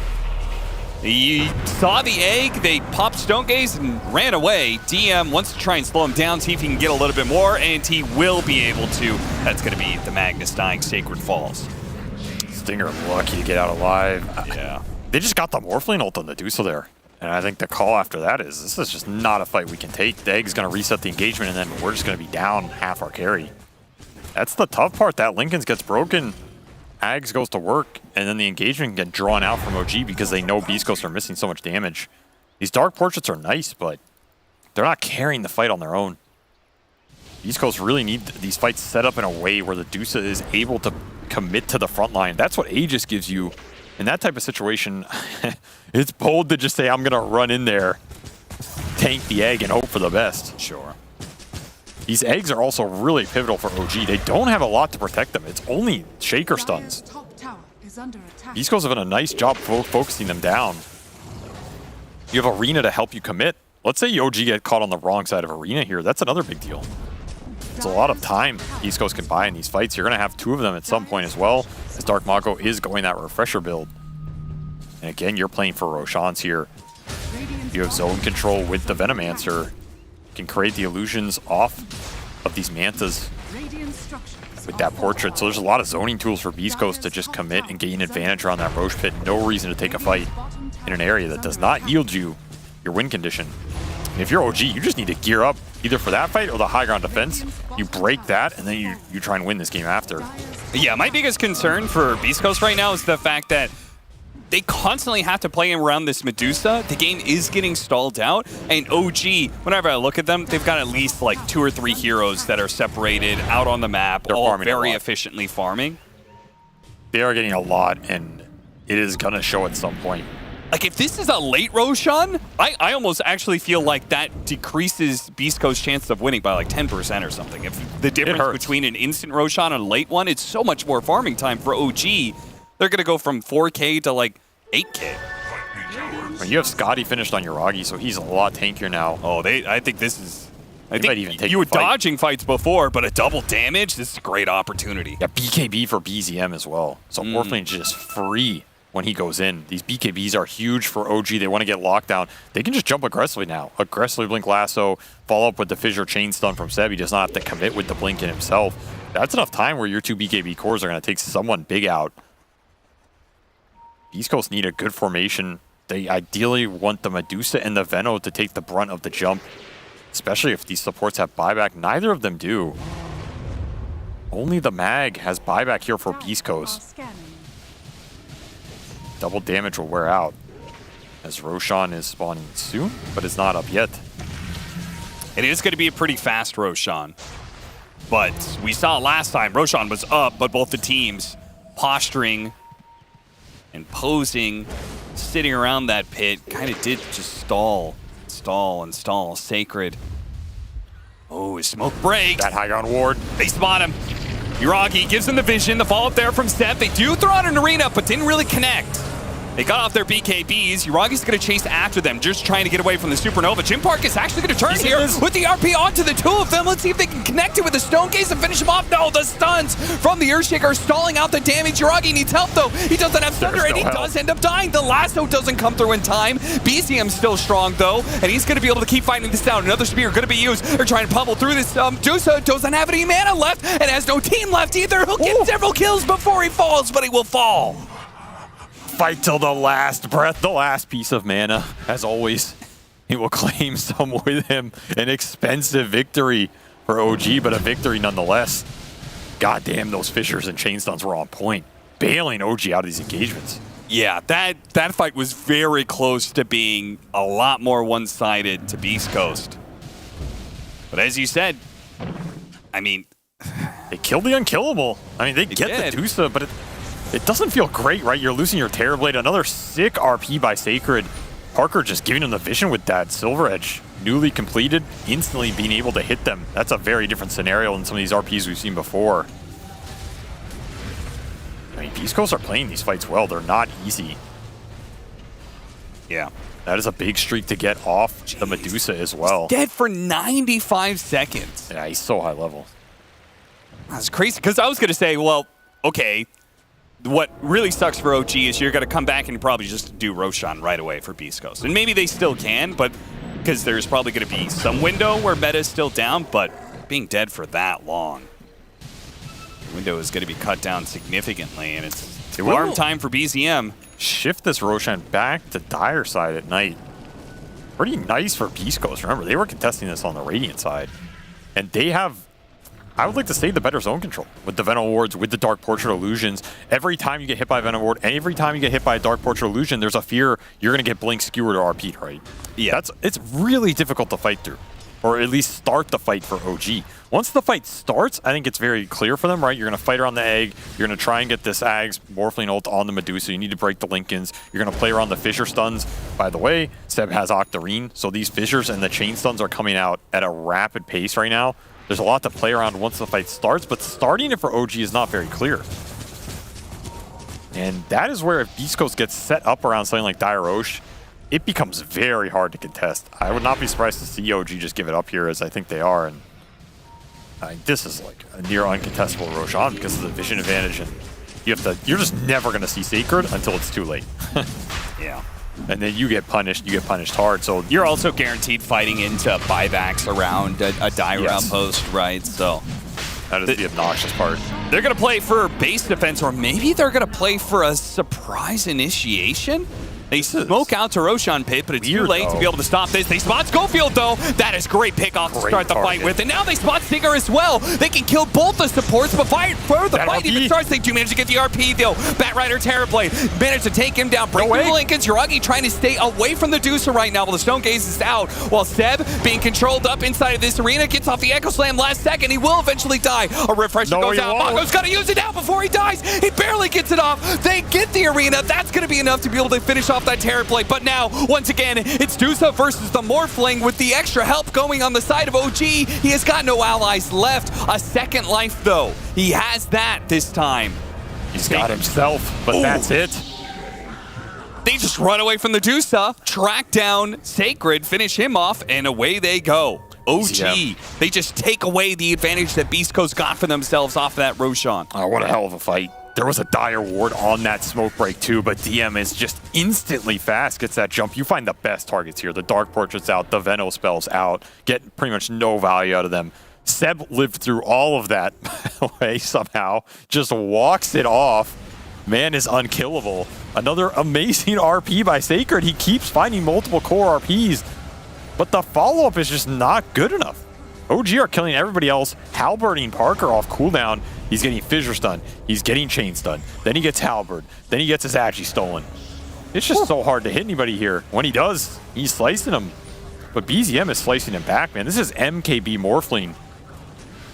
Look at the damage, it's significant. This is the problem with the matchup. The Morphling is just scaling easily as well as you are here. Yeah, when you just never die in a fight, you will eventually get so farmed that you can have this sort of transition from early to mid game, you know, just team starter, and now late game carry. Mago gonna go for the punish here on Stab. They have the Dark Portrait. Yeah. That's a gem. That's a really big find from Beastcoast. Take the gem out. Also get this annoying Shaker off the field, man. He has been destroying them in the fights. Parker, invis on BZM.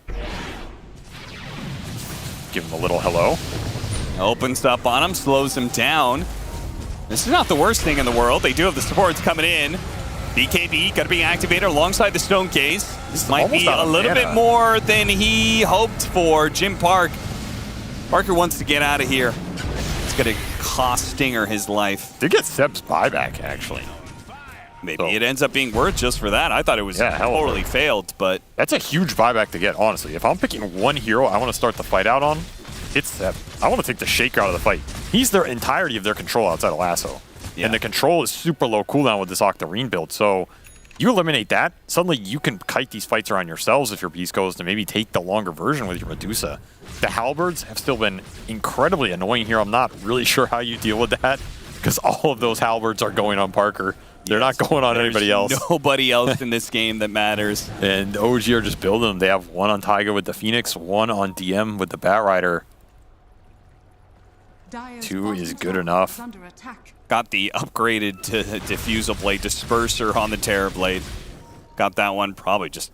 Not sure so much if the active really helps him out, but it is nice slot efficiency anyway. Because you got to keep Diffusal Blade against Usa. Scotty next for BZM.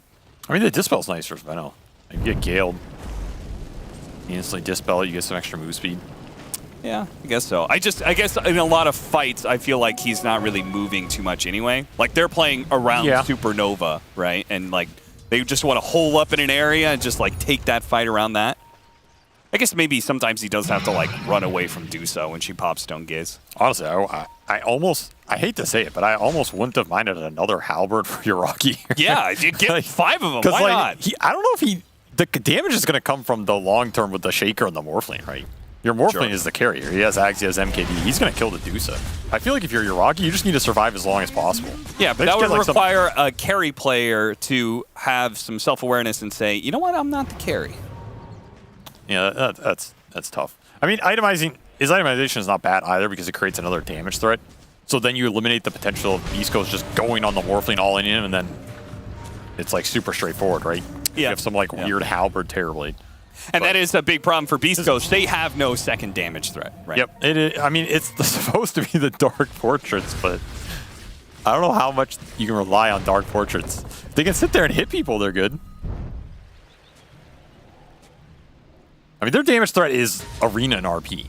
Like, that's their damage threat. It's the big AoE, just clumping OG up.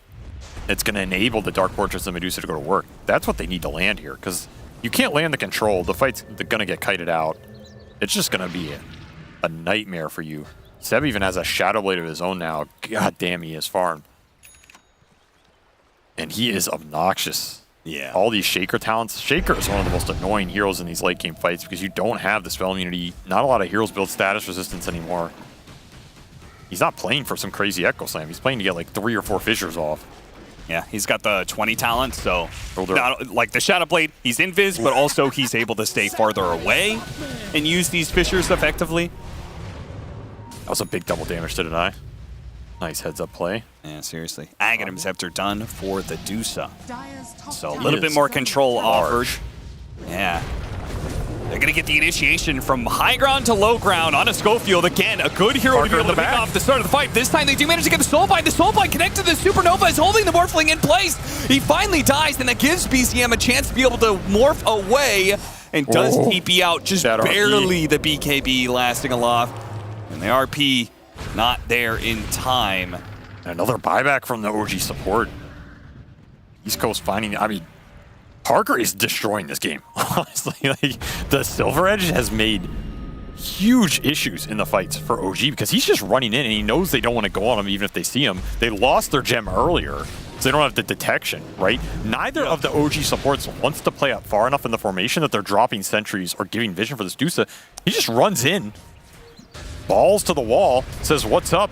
Starts the fight. I mean, how many games do we see Silver Edge Medusa initiating for his team? There's a double Soulbind on the lane. 2 carries. The dream. This looks so good if only there was any heroes to follow it up.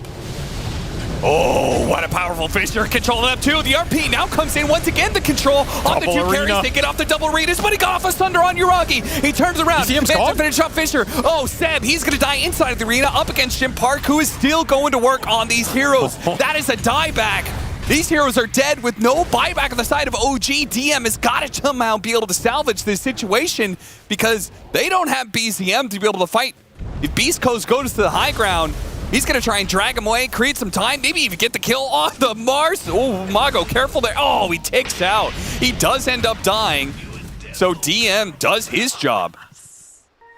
What a nasty set of arenas there. You got all your Venos spells off as well. I mean, Stinger destroyed that engagement. You look at these damage numbers. Sure, it's Parker in front, but who's second here for Beastcoast, man? It's Stinger with 5,500 on this Venomancer. Getting multiple Gales off, getting those procs, getting his spells out early, and shredding Uragi on this Terror Blade. Every RP has been multiple heroes this entire game for Sacred. It is ridiculous what he's getting. OG have no way to find the mag in these fights, and it continues to punish them. And like you said, no buybacks here. That's just racks. I mean, how many racks? Because the Terror Blade may have buyback, but he doesn't have meta. And again, without the Morphling, without the Earthshaker, can you actually even take a fight, even if you had? And I mean, I thought OG's late game was going to be insane, but they just can't. They don't have answers for how these fights are going. They can't start them well enough on their terms. The vision is causing problems. These portraits, these wards, the RPs. I love it. Dusa has looked really damn spooky in this game. I don't know why. Maybe it's just Parker, but he has come to play 16-1. They cannot answer him in the fight. Snakes bouncing all around. Now you get a stolen Morphling Dusa illusion. 2 Dusas for the price of 1. Jim Park. I mean, the Aghanim Scepter that he ate was a great idea because the Soulbind too as well, right? That actually becomes a really debilitating stun if it's not just 1 snake, but 2. Yeah, you get snaked and frozen by 1, then the other one comes through. Yeah. Freezes you again. Like, PCM, he got stunned by those.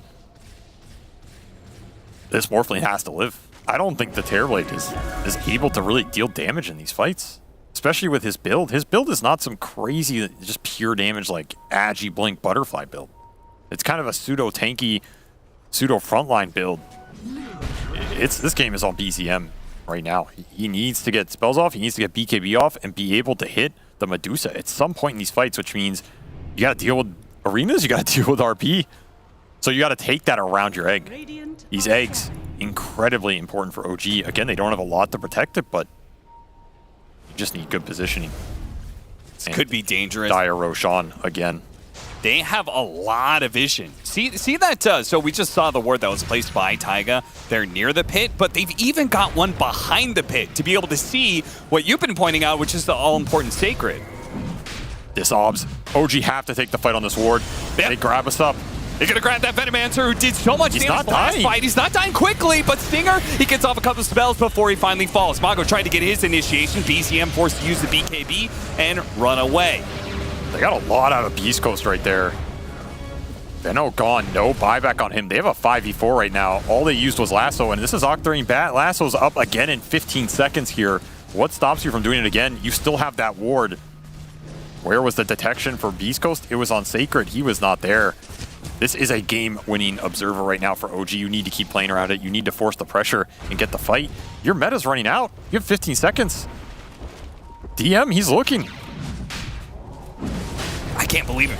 They're actually going into the Roshan pit right now. From the side, Schofield, he's going to be targeted here. Aeon Disc, BCM, he's going to go for it. They know these supports are a problem. They can't finish him off, though, because of the Aeon Disc, and now they got to be able to get away with the spear. It controls them up. RP attempted, does manage to get it in the end, and that's enough to finish off the Morphling. Chain stunned him enough, and now they run down the rest of the heroes. BCM trying to get away with his BKB will fly into the skies and over the river. He's good. The supports, they don't have that same kind of escape. Well, the Phoenix does. The Earthshaker trying to blink away. Meanwhile, Terrorblade, they've been ignoring Yuragi throughout this entire fight, and it's a melee form, Terrorblade. He looks to get Schofield, does manage to get him. Oh, Seb, you monster. Find Schofield on the back.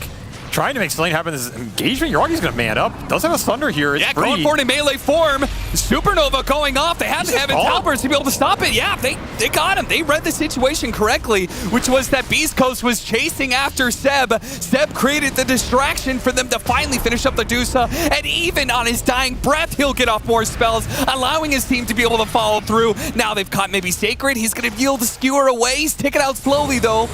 Oh, gotta be careful though. The Grimstroke is back into play. Soulblind on it too. They have the Inkswell. It's gonna go off. Good damage. Not enough to finish off the bat right up the spear. We'll finally get him. Yuragi, Thunder up in 8 seconds. He needs to be able to disengage from this one. Magic damage and all. The illusion. It's coming for you, Yuragi. He is done. You can pause, but you cannot pause from death, my friend. Oh no. Your fate is sealed. Absolutely. Yeah, he knows it too. Oh, what an unlucky tech issue from OG. Either way, I think he was dead no matter what here, right? Yeah. It's just going to be a question of what happens after this. Does he have buyback? He does. OG committing all their core buybacks for this fight. They want the Roshan, and of course, Parker, he's 600 off his. There is no second Dusa coming into this engagement. This is an OG1 fight if they get back here. Oh, wait, no! He's getting away! Wait, he what? used the disperser for the extra movement speed, but the illusion is faster as soon as it goes down, so it finally does manage to get to him. Seb with his second life. He's trying to stop these heroes of Beastcoast from getting away, and he'll be able to put down Sacred. Stinger's going to be caught up in it too. They're going to use their buybacks, but they will not have to do some buyback. Without their big carry, they're still going to try and fight through this one. But Mago, he's in too deep, and now he's just going to be demolished by BCM. Now it goes from all of a sudden a dieback like that. It goes from giving up Roshan to maybe giving up so much more. You're fighting without Dusa. This is absolutely insane. Another Soulbind to help Sacred try and get away. He has to lasso it. It's too strong. It is too strong. It is killing him, right? But DM, he can't get away. Oh! They're actually doing it with the Dark Portrait of sorts. Schofield will finally finish it up. Okay, no more Dark Portrait. Buyback for Seb. That's enough of that. Stinger trying to disappear. How did this backfire so hard? They won the fight without the Morphling, then lost it when the Dusa was dead? It's Sacred. What? Where are you going? Where is anybody going at this point? You're just waiting for Dusa to crawl back to the pit. He's going to TP to Outpost. BCM is in trouble. He has no TP. 5 seconds. He's going to blink forward, trying to get him with a Stone Gaze. RP into the Stone Gaze. BCM is dead. Sacred kiting him out long enough to kill the good old Morphling. They can actually just end the game. No need to Roshan. It was all about Roche, but in the end, Roche won't matter. I cannot believe Disperser saved him here, only to die to himself. There is only one Terrorblade. It is the Alpha. It is the Omega. It is the Portrait. You cannot fight it. You cannot run. Yuragi, the only one with buyback here, does have 2 lives, but can he do anything with them? That's a big question. Taiga up as well. You do have an egg. He has buyback too, actually, so technically 4 heroes up for OG. Yeah, but is that Phoenix really a hero without the Supernova? Kind of doubt it. Are Beastcoast really going to respect this? There's no way. They're going through him here. Absolutely not. You have to commit egg. You have to commit Demon Zeal to protect it, I guess. Okay, the meta goes out. Skewer back onto the Phoenix, which is kind of what Taiga wants here. He wants to be a distraction. Yuragi needs the health, though. He needs to be able to get off the Sunder, and he'll get it off on Taiga. Taiga should eventually die here. No, actually activates the Supernova, but they're on the edges of it, and they're just going to focus on the throne now. Yuragi back into play. Now that he's healed back up again, but he won't have the Sunder to save himself again. He just gets demolished by the Dusa every single time he steps up to her. They go for a third attempt, desperately trying to hold on to their throne, but it's not going to be good enough. Another buyback. Now the Earthshaker's back into play. They use the arena. They have to finish up this throne now. Deuce is out of mana. Deuce is going to die, but the throne dies first. Oh, picture perfect for Beastcoast. They will end it on their dying breaths. I mean, all according to plan.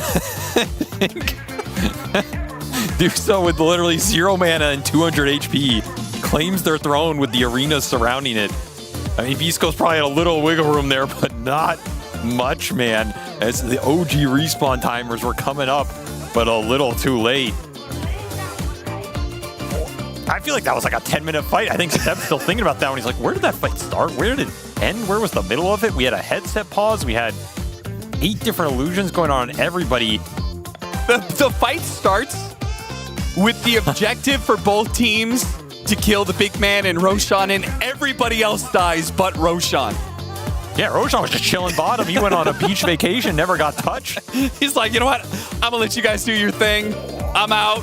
What a sick performance by Beastcoast here to win this game. That is a very hard game to win late. I mean, if anybody was doubting Seb being back in form, he is back in form, man. He was destroying them in those fights, prolonging them forever. And if anybody doubts Parker's performance in the SADPC for Beastcoast, is he going to be able to do that same performance against the international 50 team? GPM. Well, yeah, he has. He's already done it up against OG here in this game 1. We'll see whether or not he can continue that going into game 2. We'll see about that. It was a fantastic first game of this series. Starting off well there for the M as well, but it ended maybe a little less high note for him. Looks for like his first beverage game there. by Beastcoast. And this was fantastic game fear. They brought the madness. You said they might, and they absolutely did. Towards the mid game, I thought they were playing really stable. It was very non-Beast Coast-ish. They're just on the back of just Parker playing so well in this game as Dusa. He farmed up, they played right behind him, but that mid game was crazy, especially that top Roshan fight there where Parker was dead. Beast Coast decided to take the fight anyway. This is going poorly for them. Then all of a sudden out of nowhere, they killed the Morphling with no buyback, and then that started the throne push, so that was pretty crazy. And my question is always like, when you see something like that, like who made that call? That was just such a... There's probably no calls, right? It was just chaos. Well, it was because it's Beast Coast. There is no call. They're just in because the fight has already started, and it's like, well, I still have HP. Do you? Oh yeah, a little bit. Oh, that's enough. Let's just go in. We were kind of joking, like backstage, like, oh man, this is like a solo carry Medusa versus Morphling. Once he gets the Ags, he's gonna steal all the stats, and Beast Coast is gonna run into some issues. What's the answer? And we're like, Dark Portrait, here we go, baby. Just kind of like joking about it a little bit because it's a support. It's hard to, it is hard to have that impact. He had it. That last fight, without him, without the Dark Portrait, it would have been so different. He was just Morphling. It was just like Morphling killing Terrorblade, and even just being able to like make a Dark Portrait of a TB illusion somewhere on the map and then farm 3 camps with it during teamfight downtime. That was really good as well. So it was like their lineup didn't look super traditional in that their Magnus was empowering a ranged carry, but still really helped his damage output. And then they had all of the Grimstroke combos were really effective in the mid game with some of the Venom combos. Yeah. And the other thing that really impressed me, I think that really helped them win those late game fights, was how Dark Mago played this game. He was using Arena kind of as a range zoning thing. So that's the downside of the TB and the Morphling carries then. It's like, here's an impenetrable wall that you actually just can't attack through. So it really helped them pick their team fights a lot better between Grimstroke ulti, Veno ulti, Mars Arenas, RPs. Like, it gave them so many team fight options. It actually made it hard for OG to engage. It was good performance. We're gonna try to break it down a little bit more. We know it was a little bit madness, but at the start of the game, OG was doing really well, and I think me and probably my analysts as well, I thought it was gonna be a fairly one-sided ordeal. Like, it took a while for Beastcoast to really get off the ground purge. It did, but eventually they put it together. When we went backstage, actually, Effie thought for sure that Parker was going to carry it late game, so she knew this shit from the start. Faith. Yeah. But we were like, oh, surely the Morphling counters enough. But I mean, you can offset it. You slap a Solar Crest on the Dusa, that offsets, a good chunk of the attack speed reduction, and eventually you have enough attack speed items that it's kind of okay. So yeah, they made it work with spells and Dark Portraits and everything. And I like the way they itemized too around Dusa, like going for Guardian Greaves instead of Pipe. Obviously, you're giving the mana to Dusa. Pipe does nothing for her, like literally nothing, so they didn't have that.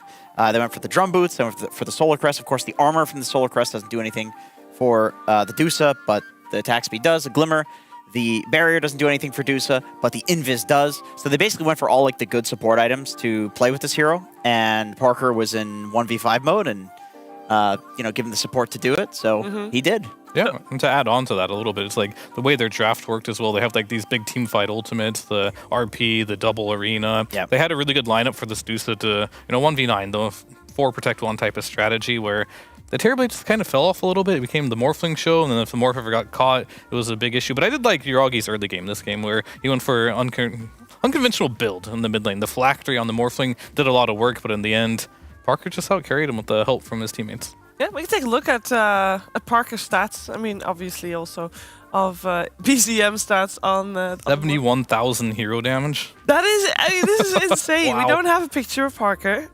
hopefully in the works, but the numbers speak for itself. This is a crazy difference. The split shot helps. I get it. Just based on heroes, yes, you get more in general, but that's still a very high number. I mean, I will say, if we had picked Yuragi, he did 26.4k. This is actually good damage from BZM for a mid-morph. Yeah. It's just that Parker was doing insane damage. So it's like, BZM was like good tier, then Parker was just like great tier in terms of the impact that he was having in the game, or at least the damage he was doing. I mean, he was always like the guy in between the enemy squad. I mean, the fights got better for OG when they're able to actually get on the supports, kill the Veno, kill the Grimstroke. They were aiming for that consistently in a lot of these team fight setup moments. But if Morphling can be, if Dusa can be that frontliner, you're doing damage if anybody pokes. You're putting Scotties on these range shows that really don't want to deal with it. Like, it does give him really good space. They did such a good job facilitating it and making him stronger. I definitely want to say that one last thing, though, about this. Like, the teamfight execution from Beastcoast looked really good. But from OG, we didn't see many, like, good eggs with Shaker combination. I felt like OG's, like, teamfight presence or communication was really lacking in this game, number one. Yeah, they had good individual plays. We saw the moments. We saw great plays from each player individually, but it never really came together for 1 point. Now, I do have to address the elephant in the room, and that is how on earth did Beastcoast get an overall last pick Medusa? Because that seems pretty unusual, even though obviously she got nerfed a little bit, she's still very high in contention, and with any other hero, this team would not be winning this game, I feel. Is it possible that they feel like the Terrorblade covers it slightly? You've got reflections, like... Yeah, they thought they had good heroes versus Medusa. I don't know. I'm not a huge fan of that matchup anymore. I hear a lot of people talk about the Terrorblade versus Dusa. I feel like every single time we watch it, it goes like that. It's like, yeah, Medusa's there, and you always have a target to sunder to gain HP, but it doesn't do anything like offensively to the Dusa. And I've heard people say like, okay, well then you don't sunder the Dusa. You sunder somebody else. But Terrorblade's like entire identity, from being picked as a carry in Dota, is the fact that like he wins the 1v1 against most carries in the game. Yeah. So it's weird. It like takes him out of his element a little bit, and he kind of looked like just a generic carry in that game that just eventually melted to Dusa having more items. That might be a result of them not having the same support for the Terrorblade as well, and having the same farm priority that the Dusa got, because they had to split with the Morphling. Yeah. But I do agree. I think at the same point here, like sometimes you have an idea of Dota, and then a patch will happen, and this crazy Dusa change where Dusa doesn't have HP anymore; it's all mana. So this matchup used to be way better when you could sunder the Dusa and it actually mattered. But now that aspect was taken away. You still have, of course, you can buy Diffusal, you have Illusions, and you are able to hit these really tanky targets. But remove one small thing here or there, it sometimes takes teams and players time to adjust. Painful lesson. Yeah. The first game. We, of course, are going to look towards the second game of this series. Adjustments need to be made. It's hard to come up with like something that you need to change instantly, because I think Purge, looking at, if you're OG and look back on this game, where are you going to go? What aspect of the game are you going to say, well, that's the point where we need to change something? I don't know. I mean, like Fear said, the Terrorblade in the laning stage and onward was pretty good at that start. I mean, the Morphling did well too. Maybe their gank potential wasn't very strong. The offlane bat got his stuff done, but like when they tried to get kills on the map, that part was lacking. And Morphling isn't a natural rotator either. I mean, if you swap Morph out for a hero like Void Spirit and you put him on any gank, it's like, okay, I could do easily 1,000 damage in a short period of time. But Morphling is like, Phylactery! And it helps, and he's slowed, but like, 10 minutes later, Phylactery does not feel very strong as an item, but it is so good for that like 5 minutes after you get it. So maybe if they didn't try to outsmart themselves with this cool draft thingy, then maybe their mid game just ends up them crushing Beastcoast instead. All right, a little bit of not. Don't be too cheeky. Don't be too clever with things. Yeah, go more Perhaps standard, we're gonna maybe. see. Stick with the standard stuff. We're gonna find out what OG is gonna do differently in game number 2 because it's coming at us after this.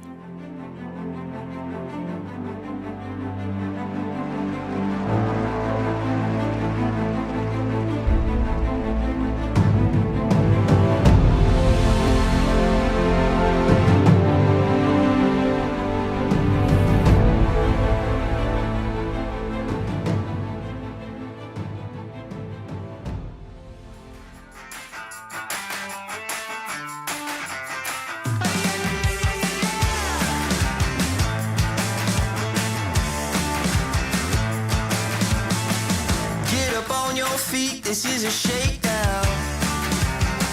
Order up that beat just like it's takeout.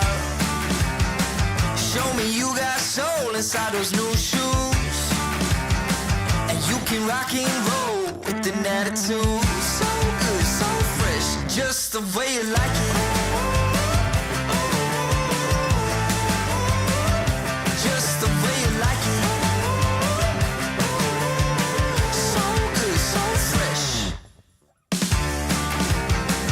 You're the new MC, you got the remix.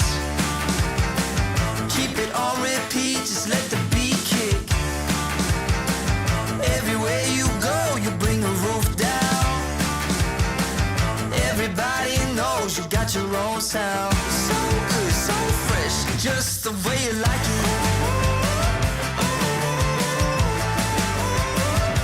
Just the way you like it.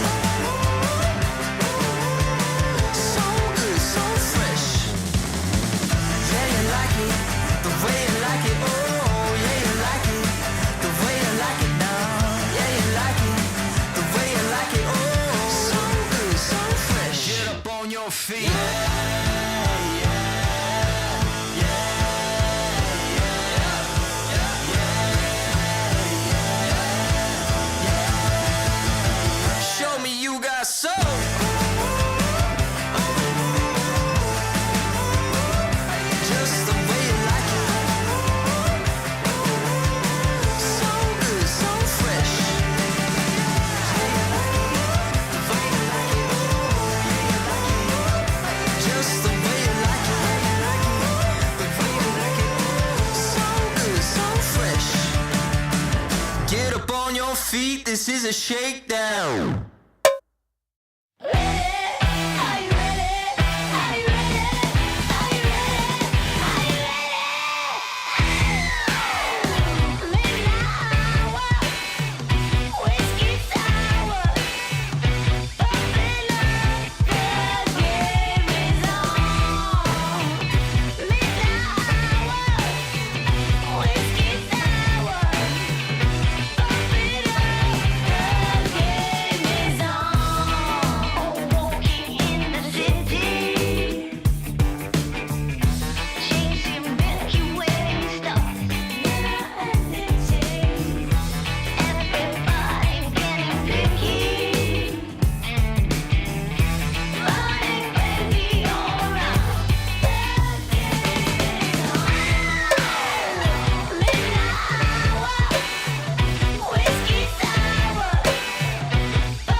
After a game like that, players can't wait to play another one. What do you want to say, James? What a treat. What a treat. What a treat. What a treat. What a rush it is What a to be here today with you, Fear.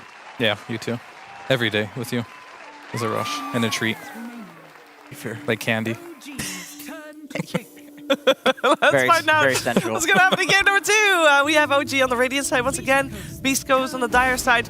Medusa, first man. OG's like, not again, please.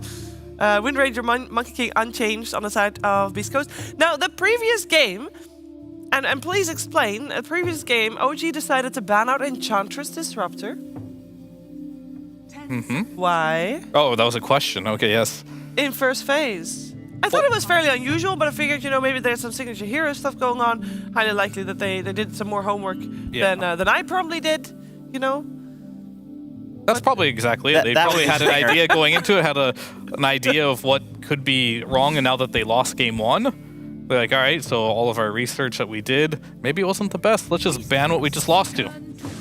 And then Beastcoast picks it. Hey, there it is. Now the Stinger question is, will they Disruptor. pick both? Nah.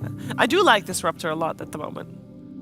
I kind of like the Veno 5 a lot last game. Like I feel like its area control and slow against Batrider probably does a lot. And with that Ags Rush build, it's like if like a lot of problems with like Veno 5 is like your survivability is so low that someone just explodes you and you're like, why did I pick this hero? Like I don't have a stun, I'm just dying right away. But at least with Ags, it's like, okay, you just did a shitload of damage to some core that killed you, Yeah. So it felt like a big problem and allows OG to still go for the Batrider train. And yeah, they're gonna have to deal with Disruptor instead, but I feel like it's gonna make their game plan a little bit easier later. At least until Disruptor potentially gets an X. And straight to the Morphling, right? Yeah. This is. They like the answer to maybe Mag. It did really well last game for the most part. It really just felt like Yuragi on Terrorblade didn't get to play a game on his Terrorblade, so maybe he gets to play something a bit more active, not as farm heavy, or he can just play the Morph himself and BZM can play something a little less greedy. But in the last game, he won his lane. He looked like he had a lot of impact, but just it really felt like later on in the game, they just fell flat in the team fights, and I think if they can correct that, they'll have a much better showing in this game. I agree. I think you could feel the impact of lacking like a mid lane stunner, go in there, do stuff type of guy. So I think if OG does end up running the Morphling as a mid, then we'll probably see more of a active utility carry. I don't know, maybe like a Void Spirit carry or something like that, I want to see more. I want to see that at least a couple more times. You see a lot of the Mag. I've seen a lot of the Wind Ranger. Void Spirit's another universal hero that scales a lot, but teams haven't really favored it too much. Yeah. You feel like it's weak in the lane though. Like I've laned against it a couple times, and I feel like okay, it's really scary when it hits 6, but before 6, I feel like you can abuse it a lot. Definitely, probably more so than Wind Ranger and Mag, and that's probably why we don't see it a lot. Okay. I would agree with that. But there might be some matchups where if you can use the Resonant Pulse and trade really well, it could be good. And it might not have won previous game, but the Shaker does get respect banned here by Beastcoast. We saw Seb's performance. We know it's one of his favorite heroes. Yeah. And rightfully removed. Just very disruptive to deal with. Yeah, like we said, lots of good individual performances that game. Just didn't really exactly click. All it needed to do was click in one fight, and that could have been it for like either team. That was a very close game. It always felt like the egg was dying, right? And the fissures weren't casting their spells together. Seb was always in like the back line, like causing chaos, but it wasn't like that big team fight Echo Slam where they just all into hero and stuff like that. The Jug ban. Got banned final phase last game. Low win rate hero in terms of Dota 2 Pro Tracker. However, people that are doing, I think it's actually, I think I've seen Yuragi doing the build a little bit on Juggernaut, but it's originally from Yatoro, where you play with the Swift Slash and for the 20 talent, and like 1v1, most carries can't trade with the Juggernaut. Once he gets the talent. The 20 talent is the spell, like the lifesteal from 50% crit. lifesteal from the crit or something like that. It's some insane number. Where it's like you Omni Slash, you're full HP. You Swift Slash, you're full HP. Yeah, I've experienced that actually. I chased a Juggernaut. He had like 20%. He Omni Slashed. I'm like, all right, let's kill him. And he comes on, he's full HP. I'm like, what? Yeah. What the hell? What happened? It's crazy. Cheesed or something, Yeah, and if you combine out the axe, like you're mentioning, you have more Omni Slashes to do it, and you can heal up a lot. It's just a question of part of why it's a low win rate hero too is can you get there? Yeah. With the Juggernaut. If you can't get there, it doesn't look so good, and that Juggernaut has a lot of issues with that. But it's not going to be in this game regardless here. It could have worked well with the Magnus too. That's like, a combo as old as time there that people like to run. 10 seconds remaining. And with combos in mind, is that still something that we look at when we watch Magnus at the moment, considering he is strong regardless as well? Nope. Nope. There's some. Okay. I mean, Void Spirit Mag, I think, is a relevant combo in this patch. Yeah, there's new ones. There's new ones, but like the old ones are like not. the Mag PA is just gone. Yeah, you don't need the PA. It's like if you're gonna run a Mag Jug or like a Mag PA, just do Mag. Just run the Mag carry and you're better off. Universal heroes, man. Now it's Mag plus Universal Hero. Yeah. Okay. Yeah, that's true. Winter Wyvern. I think that hero's good, dude. It's hard to play, but I've been owned a few times by some Winter Wyvern off lanes. Although to be fair, I played against Katomi, who's the Winter Wyvern, but just destroyed my team. I mean, Mel played it today. I watched it a little bit. He lost, but he loves his Universal heroes. Doesn't surprise me. It's been popular mid, mainly from what I've seen. But yeah, just super high damage. It has some like, it kind of messes up your draft a little bit in that like normally your mid hero is kind of an initiator and Wyvern wants to kind of play back a little. But depending on how well it works, yeah, it can be really good if you have good initiators. Yeah, you just have to change the structure of your draft a little bit to accommodate that for sure. That shit's very hard in pubs. Yeah, for sure. Like, well, obviously I'm playing Wyvern mid and your team doesn't adapt, and all of a sudden everyone's playing a ranged hero. Yep. Your offlane is like, I'm gonna play Necro 3 this game. That is a classic. Beastcoast, what direction they? I think they probably want to go for a 4/5, depending. Yeah, I agree. What they want to do with this disruptor. Did they just only ban Seb heroes? Is that kind of what's been happening? That is true. And then you can just surprise and be like, Seb will just play the Bat 4. It's very popular right now. Yeah. And we know he can play it. Yeah. That's what I thought they would do last game, but I think they were really just trying to be a little cute with picking the Shaker to block the PL pick, and then they could put the Bat on offlaner, pos 4, depending on that. But I'd be totally fine with Seb just being like, I'm Bat this game. They're really thinking a lot. Yeah. Beastcoast on what support do they want to pick here, It looks or do like they want to pick a mid? That's okay. I was gonna say it looked like it was Schofield that was doing the talking. So this one of his classic heroes. I think Earth Spirit in general is pretty good. I see Octarine Core Rush, people doing that when it's core position, but I could see it as a support position still. Like last game, Seb got the Octarine Core and Earthshaker, so why the hell not? Good against Morphling, you can stun him out of Fog, silence him out of Fog. Okay against Bat, you can catch him on the lanes when he's boots are traveling around. I mean, the mobility that they have on the Beast Coast side is huge now between like Glimpse and Skewer and Push and Roll. Like they're going to be able to zip around these fights, kind of spread OG out like they did in some of those last engagements in the previous game, and get their pickoffs when they need it. Yeah, their initiation's great too. Like if they want to escape, they've got good options. If they want to start fights, they got the Magnus that can do the harpoon plays. You got Glimpse, as you mentioned. Earth Spirit, he can kick people back if necessary. Yeah, the repositioning. The chaos. It's coming together for Beast Coast. Do they need to do a lot before they can start all that movement, or is this kind of lineup so far where you're like, well, it doesn't matter how your lanes went, you can run at them anyway? Or do the lanes... To be determined, and need to see some more cores here. Okay. There's some Enchantress, yeah. So that's probably their 5 now. I mean, Seb can also play that hero. Seb can play most heroes technically, but most likely that's going to be their 5. Bat is going to be 4, Doom in the off lane. So if you're Beastcoast now, you either just pick your carry here to deal with the Doom, or you're confident this Morphling is going to be in the mid lane and you pick something to deal with that. Those would be my 2 choices. But there it is. I mean, that hero can go both, technically. Dude, the crazy thing is they picked this into Batrider, which nobody cares about that anymore, though. You don't really get sticky. I mean, the other things are still good. But it's still good. It is still. I think it's worth pivoting when there's a TA on the enemy team. But this is Parker's best hero, bar none. Like, I don't think he plays anything better than he plays TA. This is his favorite hero. And if the lane gets too scary, he just goes jungles anyway. So if he's worried about getting doomed or something, he can avoid that problem. And then later on in the game, he's going to be a terror against these like Enchantress and Batriders. Yeah, I forgot which game I was watching. There was like a TA playing versus a Viper. Actually, Zai was playing the Viper, but...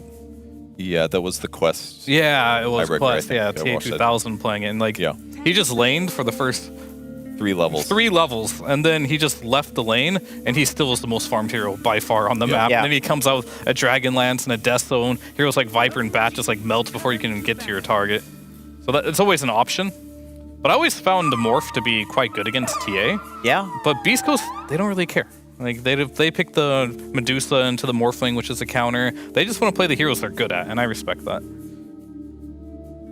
I think the TA traps can be really obnoxious too at so many stages of the game. It's just like adding in some nice utility from the carry position. It makes the mid-game fights a lot harder. That is so true, actually. Like, I think that's why Venomancer and Techies are very strong heroes. It's just the vision they provide with their wards and mines, and I think the TA traps are the same. Like, I know we kind of beat this dead horse a lot because we talked about it a lot when the patch came out, but the map is huge.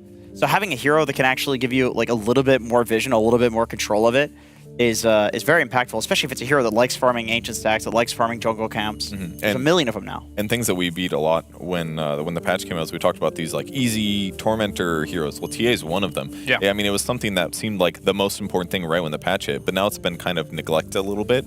But TA is still so good at doing that. Yeah, she can do it on her own. Can do it. I know Ursa and TA can solo Tormentors. I think Meepo's really good too. Meepo. From what I know. Can, Alchemist can. Shadow Fiend can? Oh, I know why you know Shadow Fiend can. Oh my god. What, you just ulti it and die or something? What? No, you just right-click it. Oh, really? Owen has been playing SF no raise build. Doesn't he die to it? Like, I would imagine just with no one else around, he kills it. Yeah. So it's like 3 hits.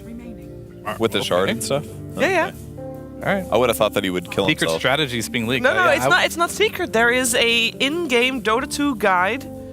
OD Pixel Shadow Fiend no raises guide. No secret. Shout out to OD Pixel, guys. I was gonna be like, was this on Reddit or something? But no. All right. For some reason, loads of people made clips of it, so it is a YouTube phenomenon. All right. Yeah, it is. I'll have to check it out. Yeah. For some reason, I just don't believe it. But we gained like 1,000 MMR with it. Okay. I think I played with a Maybe it was SF my who did AA. that. You know, you can say that too. It's either my AA or his SF. Or combination. Teamwork. I mean, you can like 3-shot heroes, but you're not allowed to buy BKB as part of the build, of course. So, I mean, yeah, it's very boomer bust. It's true. BKB is bad anyway. Yeah, totally. That's why he doesn't buy it. I mean, it's been nerfed a lot. Yeah. But to come back to the point, yes, he can also take over the Tormentor. Do we have good shards on the teams? Do we like the early Tormentors for these squads? That Disruptor shard. Yes and no. It ain't good. The Earth Spear shard's amazing. You get to pull, but like pull your ally with the grip. Oh yeah, true. But that's actually good. Disruptor, it's awful. That might be the worst shard in the game. There's no way. I mean, Enchantress Shard might be rivaling it and being terrible. Nah, dude, you get 2 creeps, bro. That one's sometimes good. Most the of the time, Disruptor one, I always forget about it personally. Enchantress Shard was good when it made it so you had 2 charges of enchant, so you could use the That spell was twice. really good. But that was literally bugged, so they did fix that. I mean, getting 2 creeps to split push makes the Enchantress really farmed, but, which is fun. So who else is excited to see the Invoker coming out, by the way, as Oh, also joins? there's a mid Abaddon. No, it's not. Yes, it is. No, it's not. It is. I don't believe you. I think it's the offlane. This is an SA classic. Okay, it's Dark mid. Mago, dude. I'm telling you, if it was any other team, any other player. What's up with this mid ABBA? Does it go same He build? does it. He does it against Invoker. He does it against Bat. Like any hero where there's just good stuff to purge. Cold Snap, I guess. This guy like a Strength Heroes or something? Wait, sorry, Universal now. Yep. Former Strength Heroes? Yeah. Yeah, former. So you're excited about it? Is it good? Is it good? If there's one guy that can play it, it's Mago. Like that he's, still does not give me the answer. Is it good? No, fuck no, it's not good. It's terrible. Does he go buy Radiance and Manta like the normal stuff? But neither is Mars, and he owned with it. What does he buy? What does he buy? Item build's important for sure. What does he buy? I'm pretty sure I think you just have to it's go not like the Radiance. universal items, right? Like some Echo Saber, I think it's Shard. Manta Blink. It's still the Manta Blink thing. Okay. Echo Saber, yeah. I mean, I find that shit really annoying personally because like even if you have like BKB or whatever going, the stacks build up on you while you're magic immune. The second it's over, you're like not moving anymore for the rest of the fight. You deck so fast. The Shard as well on a Baton, if you have Echo Saber, it applies your right click, so it applies a slow too with the Echo Saber, which helps you catch up, and it's pretty annoying. Yep. Can you get there? We'll have to see. I mean, their lineup, it makes sense. You're playing versus Bat Rider, and you have an Abaddon. You're playing versus Invoker, you have an Abaddon. Only the EMP is really annoying for Abaddon. Annoying, yeah. But if you have a big magic stick, the Lotuses kind of help as well. And is Invoker even good this patch? That's like the other question. We didn't really talk about that. This hero has been regarded as pretty terrible. They did buff him in one of the letter patch, like the most recent letter patch. They gave him a little bit more damage on the Meteor. But wouldn't people spam it after that and be like, oh, Invoker? People love Invoker. Yeah, and then the Invoker players quickly went back to the Void Spirits and the Wind Rangers of the world. So not so good. Well, it might work against Invoker. Yeah. It might work. I mean, from what I'm hearing is that, we saw the first 3 heroes is like with a great run at you lineup. They just added 2 heroes that also really like to fight early. I don't know. It sounds kind of good. And also, I do know that all of you did not believe in Beastcoast in game number 1. So I'm hereby giving you the chance to reconsider whether they're going to... We've all flip-flop all day. Beastcoast, for sure. Gonna win this one. I think that Beastcoast has a really good Beastcoast draft. They outplayed him, in my opinion, in game number 1. So I think they got this one with this draft. I'm gonna go with OG.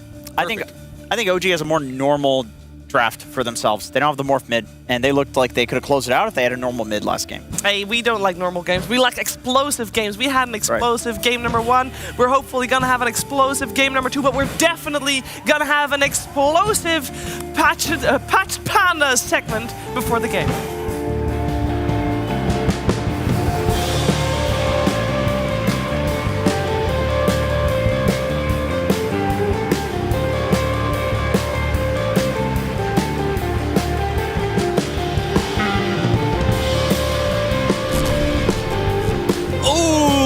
Gets me fired up for a game 2 of OG versus Beastcoast. Thank you very much, Patch Pandas. That gets me in the right mood for some good Dota 2. Because that's game 1. That was a fun one, Avery. Yeah, that was an awesome game. It went exactly like we were talking about. Yeah. Beastcoast getting just shit stomped into the ground.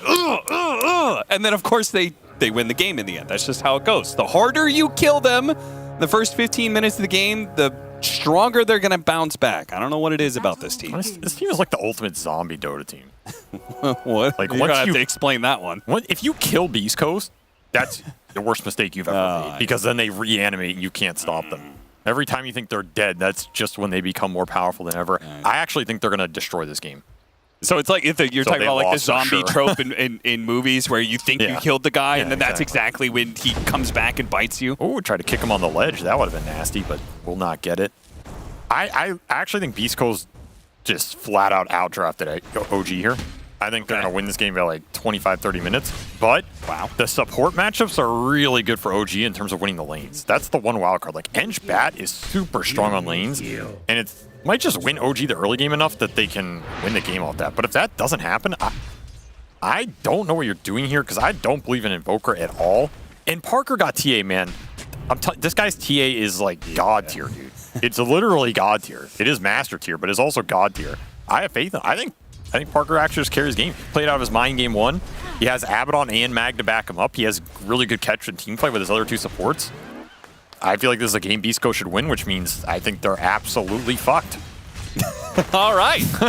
Well, we're going to see that TA in the mid lane because it is not going to be a mid Abaddon he's going to be playing in the safe lane. They just do a little bit of a role swap-aroo, but Jenkins was not wrong about that. We have been seeing more mid bat, and it's basically the same as the carry bat, and it's also something that Mago has done before. Harpoon has made this hero a lot stronger in the game, but he actually was doing it before Harpoon. He had an official match where he picked mid to Batten against Batrider, and that was just Echo Saber Radiance. I mean, somebody sat Dark Mago down. They said, you need to expand your hero pool mid.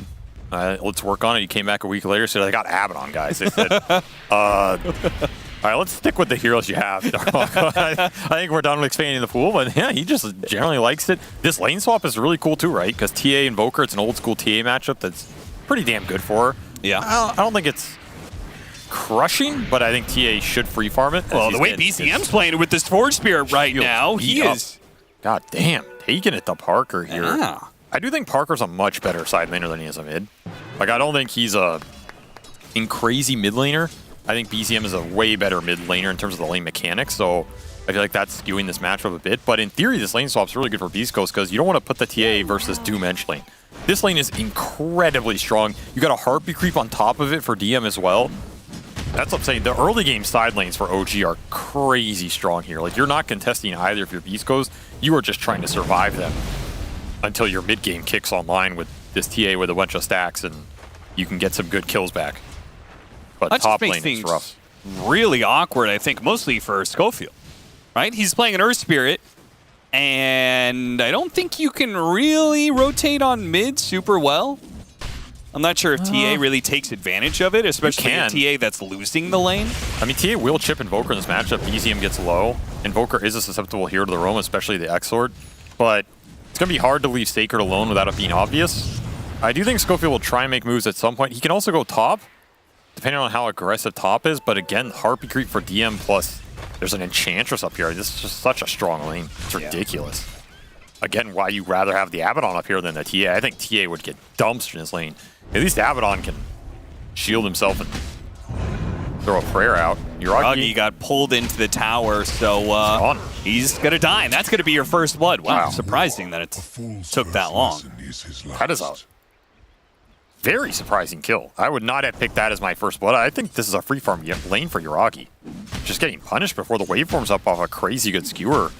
And that is a huge amount of extra XP going to Schofield on top of the first blood gold. That's like a full earn almost. Oh, and he got all the last hits there. Earn. That's literally earn done right now. This is a huge item if you can get charges. I mean, something you can do with earn actually is when you fly it out, you can insta-suicide to a tier 2. And then TP to a lane and gank. You get the charge. That's an interesting haven't thought about idea. that one, huh? I actually think sometimes it's legit better than trying to get charges because sometimes those kills are just not feasible, right? Yeah, like, sure. You're trying to like force things a little bit too much or something where you hit your power spike like basically right away. You die, come back. I think it's something players can think. I actually think Earn is quite good this patch. I was playing around with it a lot. I think this item is very strong if you get like some early kill and you can just rush it. And I think this is one of the small things that can be really good about it. Like, you can just trade out on lane, use all your resources, go suicide, you get the Earn charge, then that next gank becomes really strong, and then you snowball off that. Glimpse back while they try and focus on the Enchantress, and it's just enough damage. But Mago might be dying here.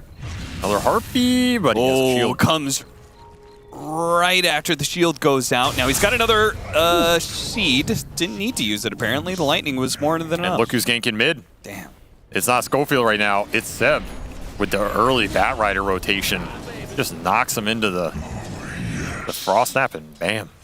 Easy kill right there, punishing the Templar Assassin. That is what OG want to have happen in this game. Accelerate the Invoker, because this hero tends to be very slow. And these early lanes are an issue for Beastcoast.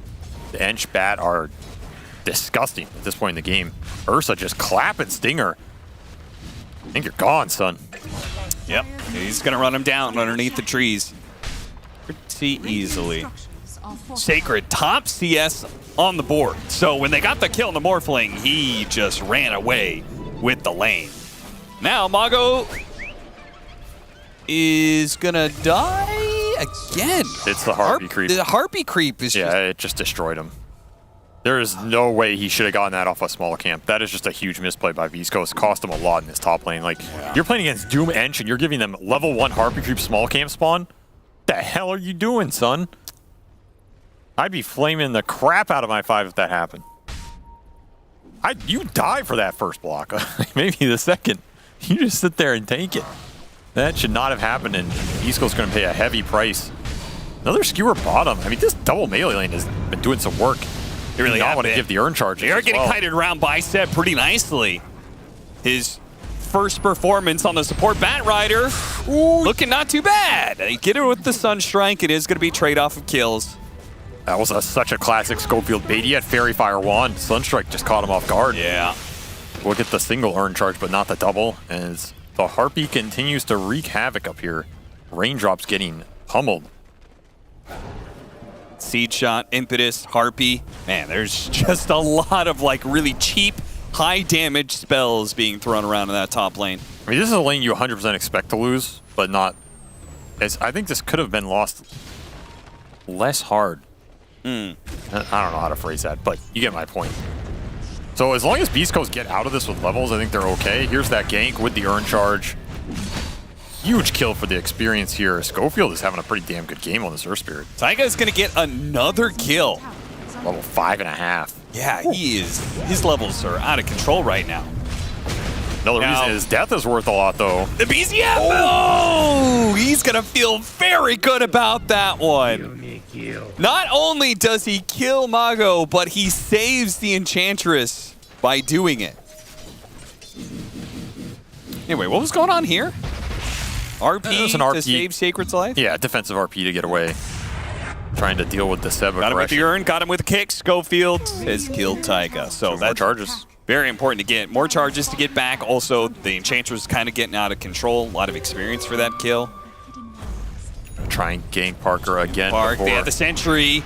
Can he get out of range of it in time? Nope, he's going to pop the refraction, but it's going to go away so quickly. He's going to fight it out. Maybe get the kill on Seb. After his death, the tower shot will finish him off. The two supports cutting in here. Now, without a core to play with, are they going to be able to have enough damage between the two of them? Yeah, BZM has no mana here. He is dunzo. That is the value of earning these early fights. Got your courier. That's true.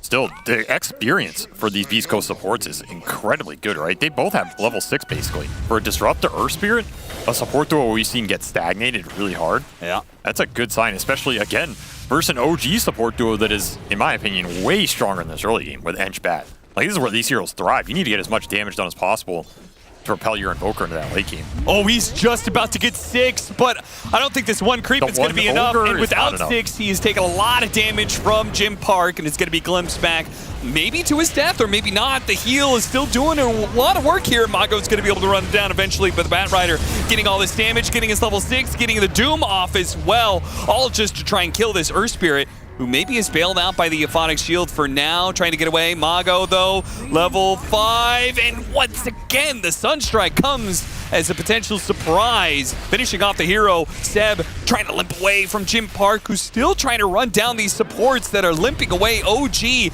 had been kiting this out so nicely, but Seb finally will be put down.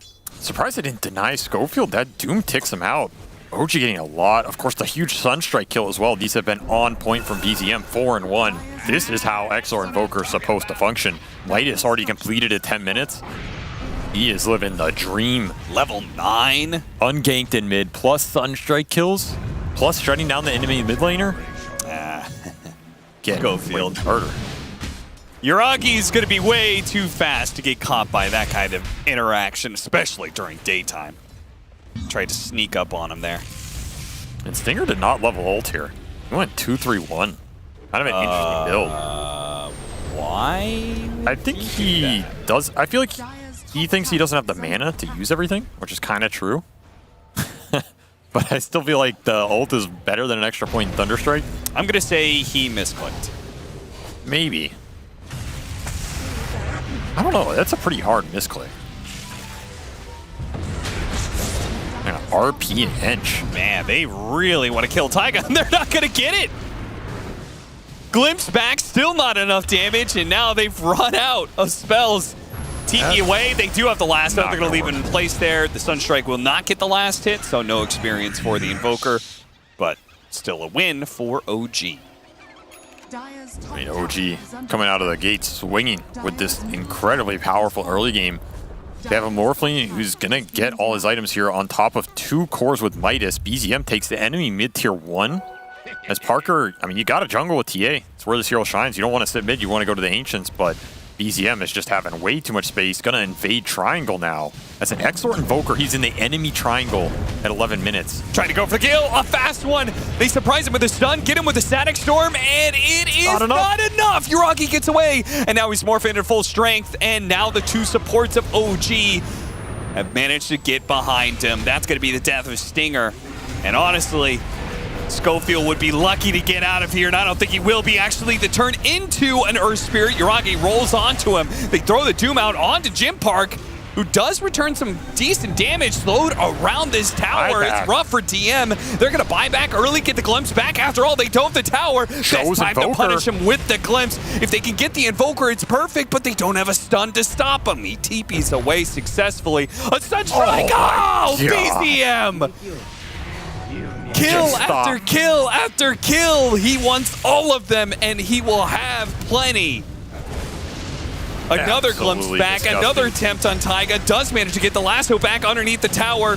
They have struck maybe a little bit too deep here on the side of Beastcoast, losing their offlaner as a result. But I guess they trade, getting DM. It's worth the Doom kill, but these Sun Strikes are just nasty, man. There's no way around it. Every single one has landed this game. Pushes BZM up to 6-1-3 here on an immobile mid-hero. That is ridiculous. Joining all these fights, making great use of the spells. Doom is not going to have much effect in this engagement. If DM died here, I think Beastcoast would have been really happy with this because they can turn on the Invoker with the Glimpse. He had to pick one of the 2. But, of course, you can always just TP out. The best spell in Dota. I mean, because he lives, he gets the Sunstrike that kills Mago. Yeah, that's the thing, right? If he dies and your Abaddon lives, it's so many small things not going Beastcoast's way, but that is also the strength of what OG have drafted themselves here. A very formidable early game that is paying off and allowing their greedy cores to hit those timings. They're going to be scary timings. Witchblade on the menu for BZM. It's going to be a glimpse, but nobody around. This is certainly not the kind of game that Mago, I think, envisioned when he picked the Abaddon for himself. No, he just tanked it for the team. If his TA had an absolutely free game, I don't think he'd feel too bad, but Seb made short work of that by ganking mid twice. Shut down Parker's super high ramp momentum, enabled BZM, and then you kind of just sacked this Abaddon for nothing. So now he's just going to have to fight his way back in this game with a drum build. This just feels rough. Yeah. I guess you can empower him. He can maybe catch up later. His spells are going to be strong at this point in the game. You do have to remember, like, he can remove Cold Snap. He can remove Napalms. You can heal through the Dooms.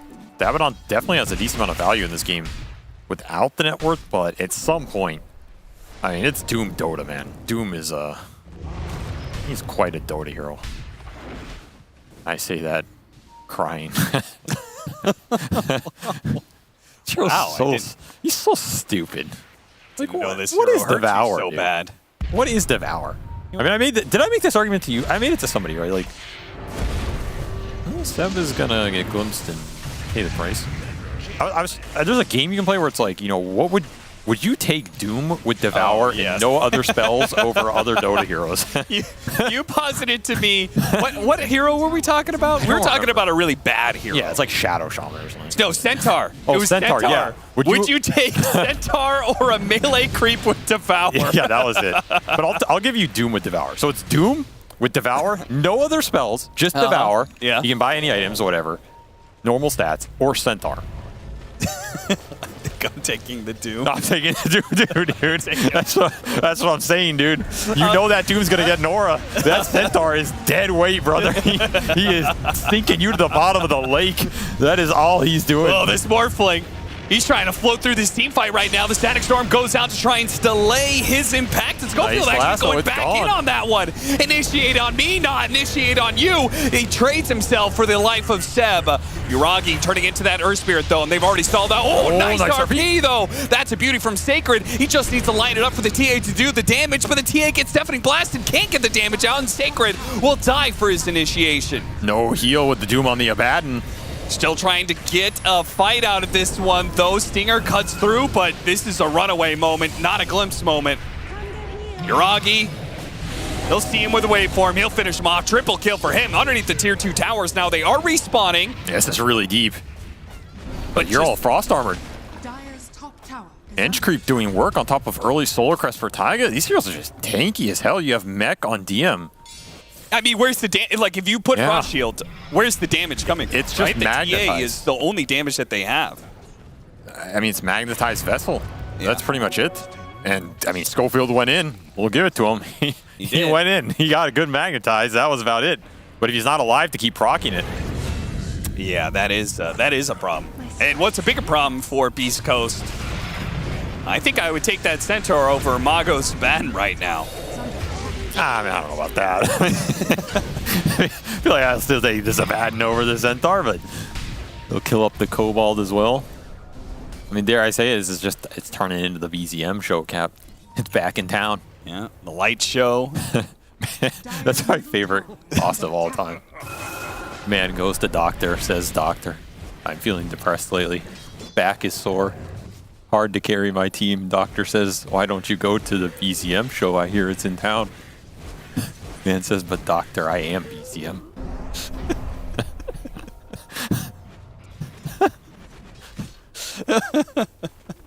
But hey, he doesn't have to carry anymore because their team's back. Server didn't like that one, apparently. How do you not like that?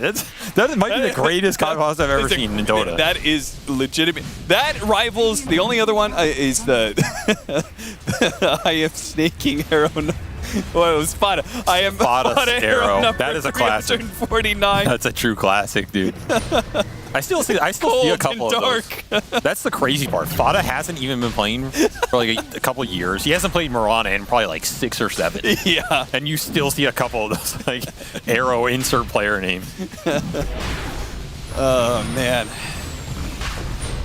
Some of you guys out there, some of you Dota fans, some of you are all right. Come up with some good shit. Yeah, if you made some of those passes, go up to Cap on land, tell him it was you, shake his hand, he'll really appreciate it. I'll get a picture with you. I'll know the guy. Gets a picture with Roshan here. Aegis already up for the Manta Morph lane, rushing that Ag second. He's going to turn into TA, steal the attack speed, steal the Agi.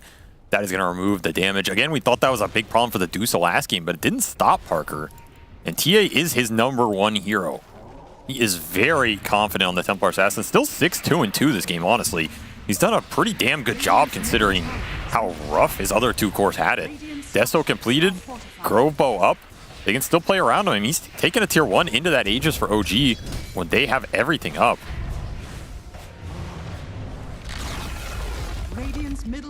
Again, I thought this was a game that looked pretty decent here for Beastcoast. That's why they are, of course, losing by 10k now.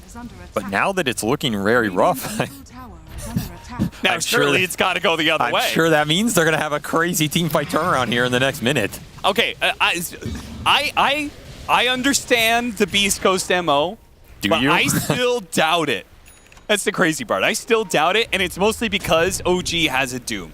I feel like this Midas, Doom is Doom. It's a golden hand around their neck right now, choking them out. That's true. Because they win early, and now they're just going to scale and scale and scale. Doom is a terrifying hero, man. This hero does not care about your strategy. And apparently he doesn't care about the initiation from Beastcoast. Keeps on poking his head into this area. They will finally go for him. They're going to glimpse back. And they're going to go for it with the RP underneath the Static Storm. Not only are they going to be able to kill him, but maybe enchant as well. Skewer away and finished off. 5 versus 3 commences, but it looks like the Disruptor is going to be caught inside the lasso. Sam needs to be able to get away from this roll-in. Schofield nails it, and they finish him off with the Meld Strikes. Jim Park fighting for his life, though, against Yuragi, who has that extra life. With the buybacks, they have the extra heroes to maybe fight this Morphling. The heals go through, and they're ready for life #2. They've got BCM in the back lines. A more important kill, perhaps. Yuragi almost got him with that Skewer. Will get the glimpse back on Taiga, who bought back in this team fight as well, just to die next to his former teammate. I mean, what did I say a minute ago, Cap? I don't know how they do it, man. I do not understand. I feel like at this point, I'm so good at understanding what shouldn't happen for Beastcoast that I can predict what will happen. I have gone full circle enough. I just They just win a fight, man. That said, I don't think DM should just be running in like that. I don't think he is nearly as tanky as he thinks. He did it twice. He did it once, got the information, and he was like, you know what? I'm going to go back. There's still enough decent hybrid damage coming out. They get another pickoff on Seb. This game is just crumbling for OG out of nowhere. Once again, Parker is just standing and delivering with the Beastcoast lineup around him. And there's a lot of magic damage still. That's my point. You have Crimson, you have Mech on Doom, but Crimson is not dealing with the Deso big hits from TA, and it's not dealing with the Magnetize, the Vessel, the Static Storm you get stuck in. It's hard for OG to come in and help the Doom when he's in that position because you have to go into Static Storm. That's why we saw the Enchantress get caught in it as well. Then you're just setting up for RP, right? Going into this Beastcoast lineup is not very straightforward unless you just get a clean jump Doom stun on the TA, which you don't have the capability to do yet. So you're throwing a lot of gold Beastcoast away. That lead just got cut by 6K. And look at Parker's net worth, man. He is fat. He is big. He has been worshiping at the altar of Hector. And the god Hector is benevolent today. He's been very kind and delivered him the gold. I bestow upon you my blessing, my child. My disciple, go. Parker. Whew. He's going to farm the biggest creep. While apparently Schofield dies. He got the shard, though. Away. He did get the shard. Did he get the shard before or after his death, though? Because that would impact his net worth, and therefore that would impact how much gold they got out of it. I'm going to say it was after. Great call. I don't know. I have him muted, so I can't see the shard notification. Why would you do that, Avery? I mean, I'll be fair. I think everybody has Schofield.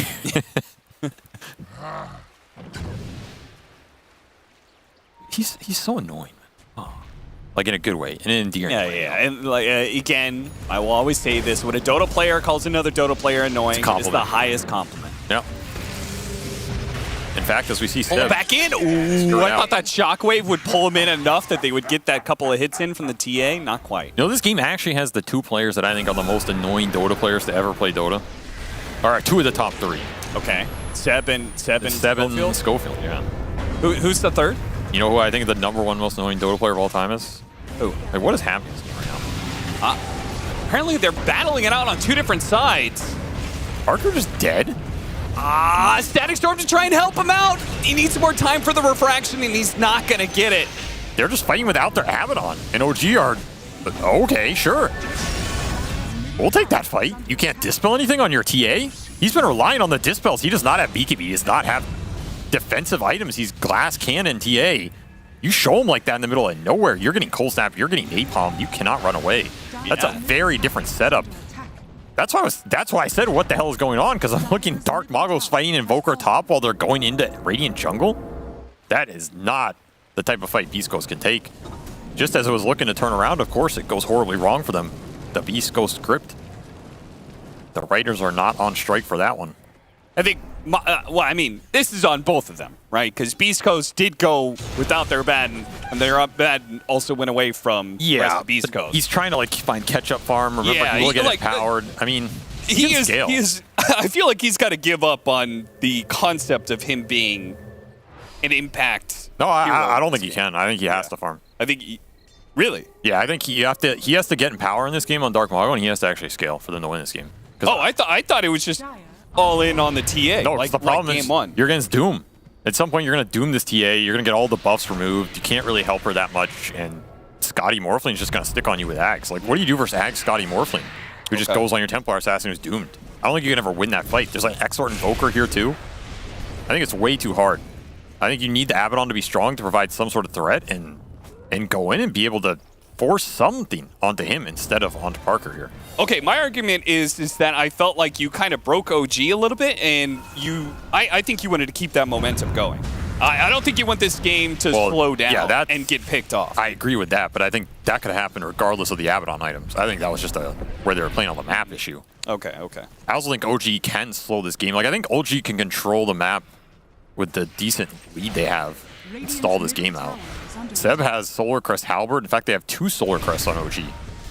Really optimizing for and 2 Halberds as DM picks up his and Greaves. They're just optimizing for the physical battle that's going to come out here. They don't care about the magic damage. They're caring about the TA's physical, the Abaddon physical, Empower with the mag, right? At some point, Magnetize is not going to do a lot. Maybe Earth Spirit Ags will, though. That is a very interesting pickup in this game for Schofield. He can go in, stone somebody, kick him out. Now you have another displacement vehicle for Beastcoast. A very reliable and a very good one. And a save mechanism for the TA, perhaps? Yes. So I think if you save the TA with stone and kick her out, you're probably losing that fight. Probably. He's going to look for the stone if he can get it. Oh, didn't get the Doom. All right, he's going to kick himself into the stone. Static Storm.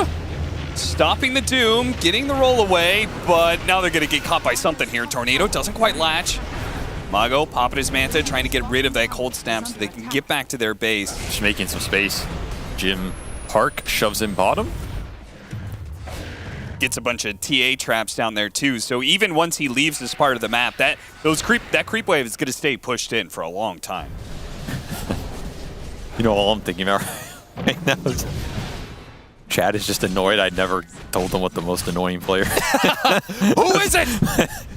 I did that with, like, there's something I did that with too. It was when we were talking about the players that with the highest like kill rankings and stuff. That was when you were proposing that question and we didn't answer for like 20 minutes. And the entire chat was just, who? Who is it? Who is it? Well, anyway, back to the game. Yeah.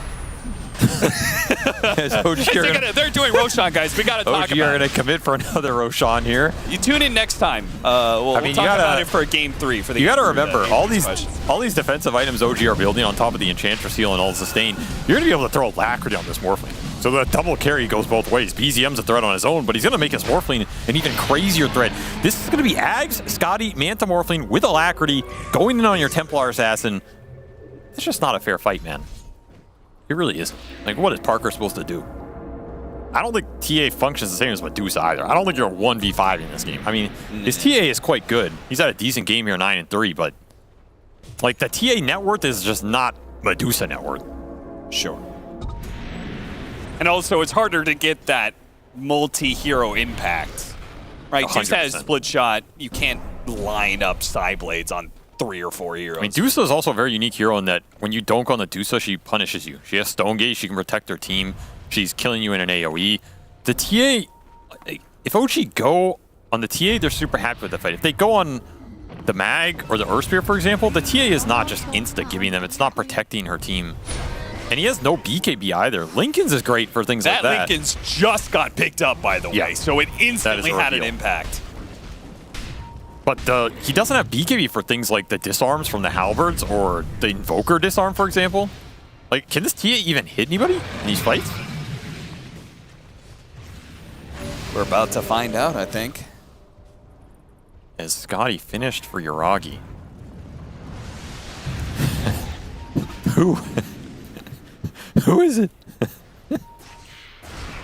I feel like it's not good brand building to antagonize your audience, but it is exactly the brand that you've cultivated, Avery. So. Oh my god, I love it so much. I was thinking about that the other day. I'm like, if there's something I can do that would just torture chat as much as possible, I'm going to do it.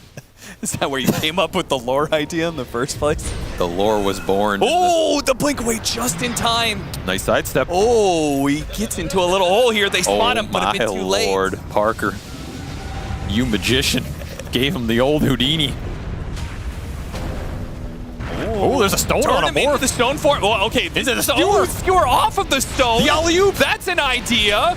That's going to be life number 1 of Yuragi. They can static storm him. They can static storm him. Uh-oh. OG, they got to get in here. They got to do something. Stop this. I don't think they can. They're going to give him the Crimson Guard. The tornado comes through. That helps out, but it's not enough. And no they OG. tried to save him. They tried to save him, and now they're going to get swept up Beastcoast. The wave is coming. God, the wave indeed. One brother to another. He just kicked them straight into that skewer, dragged them 3,000 units. What are you supposed to do about this? Kick away, skewer. That is literally a tag team of perfection here. They got him the first life just off the Geogryph Silence, saving Static Storm. There's not a lot of BKBs in this game. These silences are incredibly good. He didn't RP off of the skewer. Where was the Manta waveform away? Wasn't fast enough. He got silenced by Schofield. on the return trip, and then once you try and save him, I mean, I understand trying to save him here, right? If he lives, you can turn that fight, but pay a bigger price, lead back down to 3,000 gold every time you think you've killed Beastcoast, you've created another zombie, and they're rising from the grave. Schofield is looking for blood. Night living get out here. There. He turns himself into a stone to get himself out. Tries to roll. Gets denied. They're going to finish him off with a stun strike here on a buyback. Could they see an opportunity? Or just TP in, rather. Sorry. Do manage to get the last onto the disruptor? Okay. Oh, he will get a little bit more out of these pickoffs. 2 supports will die. And they still have a cheese to operate with, so they've got a pretty significant advantage for the next 30 seconds. But I still think OG are stronger than these straight 5-on-5s right now. With the amount of utility Seb has, neither of their supports can really die that easily. You have a bunch of halberds, a bunch of disarms, but Dark Mago is slowly catching up, and that's like a very wild card factor. This is an empowered, universal Abaddon, not something I think a lot of Dota players are familiar playing against, right? Like, how do you mentally do the math on the damage output of this hero in fights? How much is he hitting you for? What's his attack rate? You don't know these things. You've never played against it. It's very weird. He has a Harpoon, he has Manta, he can instant silence you. Could get the Shard later. He's going to build a Scotty. This hero's going to become obnoxious. Now you're just instantly silenced. Now you're perma-silenced. Now, yeah, you're perma-silenced. Dude managed to take one of the illusions away. Actually, this Enchantress stealing that illusion could be a problem. The RP, it's not going to get there in time. The Tornado stops him. He goes for his second round, but he's been burned out of all this mana. Sacred will not be able to enact his ultimate here to be able to help out the TA, who desperately needed that kind of lineup. Instead, they will have to forfeit this engagement. Parker sitting invis. They knew he was there. Tried to get the blink, and he does manage to get it. Oh, what a nice Great coverage there. Static Storm, Kinetic Fields, not even going to die. Yeah, he just didn't know that gem was out. That's Taiga's gem back on DM. And he's trying to do his Tormentor here. Oh, what the heck is this? He's getting side-bladed and Tormentored at the same time. I actually got it with that last crit. What a heads-up play to save that from OG Grasp. That'll be a shard for Magnus. It's a decent shard. Does a little extra damage in the fights. Yeah. For a little bit helps. Beastcoast continue to snake their way through this game.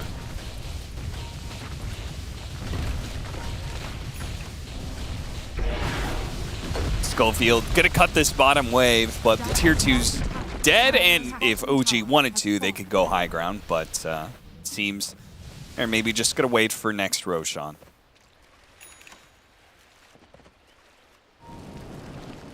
Shivas to try and deal with this heavy amount of physical damage. Broke through the Lincolns and got him. This is the problem. They have such good pickoff that when you're trying to move around these maps, if you feel like you can't take the 5-on-5, then you're still having to deal with a Bat Rider support and a Doom. And this Ghostwalk Invoker running around. BZM is pretty much maxed out here. He is everything of all 3 spirits. Turn him into... Nope.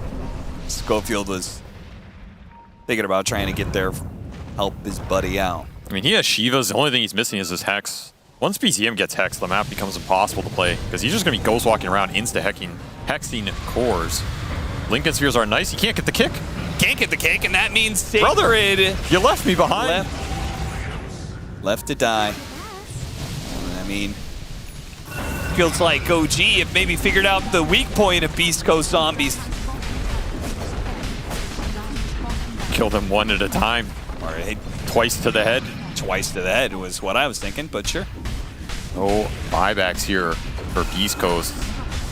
Might just be Megas with the rate they're taking these buildings. Empowered Alacrity Alpha Wolfed Morphling is hitting for plus 250 here. Basically double damage. Yeah, Universal Heroes can't match that. I mean, BZM's hitting for plus 300 with Alacrity. You just got Megas here off 1 TA death. Okay. That was a valuable kill top. Yeah, but now Beast Coast has OG exactly where they want. That's true. It does. I mean, did Beast Coast just win this game? That's the real question here. They just got Megas. Does that mean All you fools, you just buffed Beastcoast by getting Megas. I think their chance to win just went up by 5%. I mean, if they actually somehow win this game, damn, we'll look good. Swipling for Jim Park, but all of these items, problem's going to be is in 30 seconds, Roshan is going to spawn, and that will be when Mega Creeps are pushing into your base. Are they really going to be able to get out into the corner of the map if they can pick off TM quickly? They get through the Doom, out through the Lincolns, and oh, the TA is just getting demolished by this Morphling so damn quickly. He burned through the refraction, then he was gone in an instant. Schofield's still trying to track down this Doom and might be able to get it. Oh no, it's not enough either. Okay, never mind. The stone exploded and got him in the end. Yeah, but you're going to get run down here. The chase is guaranteed for OG. There is no running. That is the downside of a Abaddon. Cole tried to get him with the skewer to protect Mago as he go for the TP back. Oh, the light show. Stop spamming. Different kind of light show. Yeah, I mean, I was talking about the BZM show. I don't know if he needs the lights to help him, but he will take center stage here, dominating 11-2 and 14 for BZM, 8-2 and 10 for Yuragi. And Doom has doomed Beastcoast to a 1-1. Decent comeback game for OG. They played that early game pretty damn well, which is, I think, what this lineup had to do. I still think that mid game would have been pretty scary for them. We saw how fat the TA got. I think that's pretty hard to stop, but the rest of his team is super debilitated from this Enchantress Batrider support duo that just did work in that early game. Then yeah, you can shut down Beastcoast, you can turn off the chaos and get that tie. Well done by OG being able to bounce back after kind of a tough game one loss. Yep. I mean, they started off so well. This time they started off well and closed it off well. And that's always the biggest problem with Beastcoast. You got to make sure you actually keep them from being able to bounce back like they've done so many times before. And Parker's still 12-5 and 7. He looked pretty good this series, honestly. Yeah. He doesn't have a lot of competitive experience, so I was kind of curious to see how he would function on this biggest stage, but he looks damn fine, right? I think he played well in both games. It's pretty decent for a stand. He's been playing with it for a while, but honestly, I'm pretty impressed with how far he's come as a player. I mean, this guy was absolute trash like 5 years ago, so it's kind of cool to see some progress. And yeah, who's the most annoying player in Dota? Oh no, we have to throw. Oh, sorry. We got to throw our production guys. They say we really got to go to the panel. So yeah, let's talk to Sheever. Thank you, Cap and Avery, and of course we'll find out who the most annoying player is in the next episode of Cap and Avery casting Dota 2 for DreamLeague Season 20, so make sure you tune back in another time. Maybe we'll hear the answer then, maybe we'll do a cliffhanger until the end of the season, who knows? What we do know is that OG was able to tie the series here against Beastcoast. It's a 1-1. I will say I love BZM Invoker. I could watch this guy play this hero till the end of time. He makes it seem like a good hero, because I know, Fear, we had the discussion. Is it a good hero? We said no, but maybe in the hands of BZM, we have to reconsider. It's always been that case, though. In the hands of BZM. I remember there's a patch where no one else was really playing Invoker. I guess this one, too. But he seems to always just play the hero, no matter the patch, because he's just so damn good at it. It feels like if it's not him playing it, you're just some guy mid hitting creeps, and then like you get to the mid game, he maybe lands one Sunstrike kill, and you're like, oh, he doesn't have enough net worth. But when you land like 4 kills with Sunstrikes, it just catapults his net worth so much that now he's this like fearsome right clicker that also has like high levels and is also just making your carry so much better. Like there were so many fights where like Morphling would be like Alacrity, and he'd like zip in, and all of a sudden the guy would just die like so quickly. So yeah, he's a great player on that hero. And there were a lot of fights. I think that's something that we expected from the game too, especially after game 1, of course. But we also, I think, because we thought maybe the fights were going to be a little bit more Beastcoast favored, and it just wasn't really the case. Yeah, we did think so. But it turns out if you're playing a solo core sort of situation, which that was with the TA being at the top of net worth, versus a Doom and a Lasso. And not being Dusa. Yeah, and he's not Dusa. And a Morphling could turn into you with the Ags. And should I go on? I mean, it's difficult. It's hard. It was tough for Parker. And a lot of that is really because of BZM's like constant snipes on Dark Mago. Like every single fight, Dark Mago's like 40% HP. He's amongst heroes and creeps. He's going around in circles and then still gets Sunstruck. And it's like, dude, this is not like a point and click on a unit ability. Like this is ground targeted, like, right? They didn't change that in the patch. Mm-hmm. I also felt there was a little bit of a weak impact from Dark Mago's Abaddon. Obviously, his safe lane didn't go ideally, so they did that lane swap to make things better for the TA.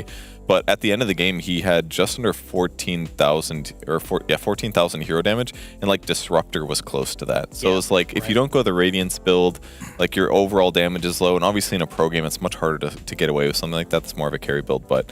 And they had like Enchantress to like take one of the Manto illusions away, so it's like your annoying passive thing just didn't feel like as big of a threat. And there was a lot of fights as well where he'd get doomed or he'd get a little separated from people, but he was kind of relinquished almost to like just a support in a way. Yeah. Like he was hard to kill and he was saving people, but like you need a little bit more offensive balance, I feel like.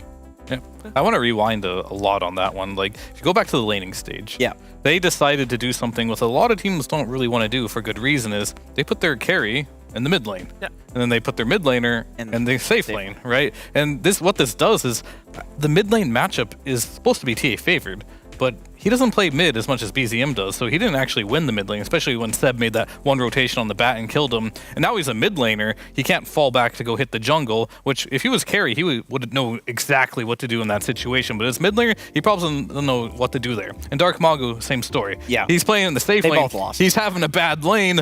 He doesn't play carry enough to know like, oh, I need to pivot, I need to do something else. And probably Parker wouldn't even lose lane because he's played so much. And I think that they tried to be really cute on their laning, but it just didn't work out for them this game.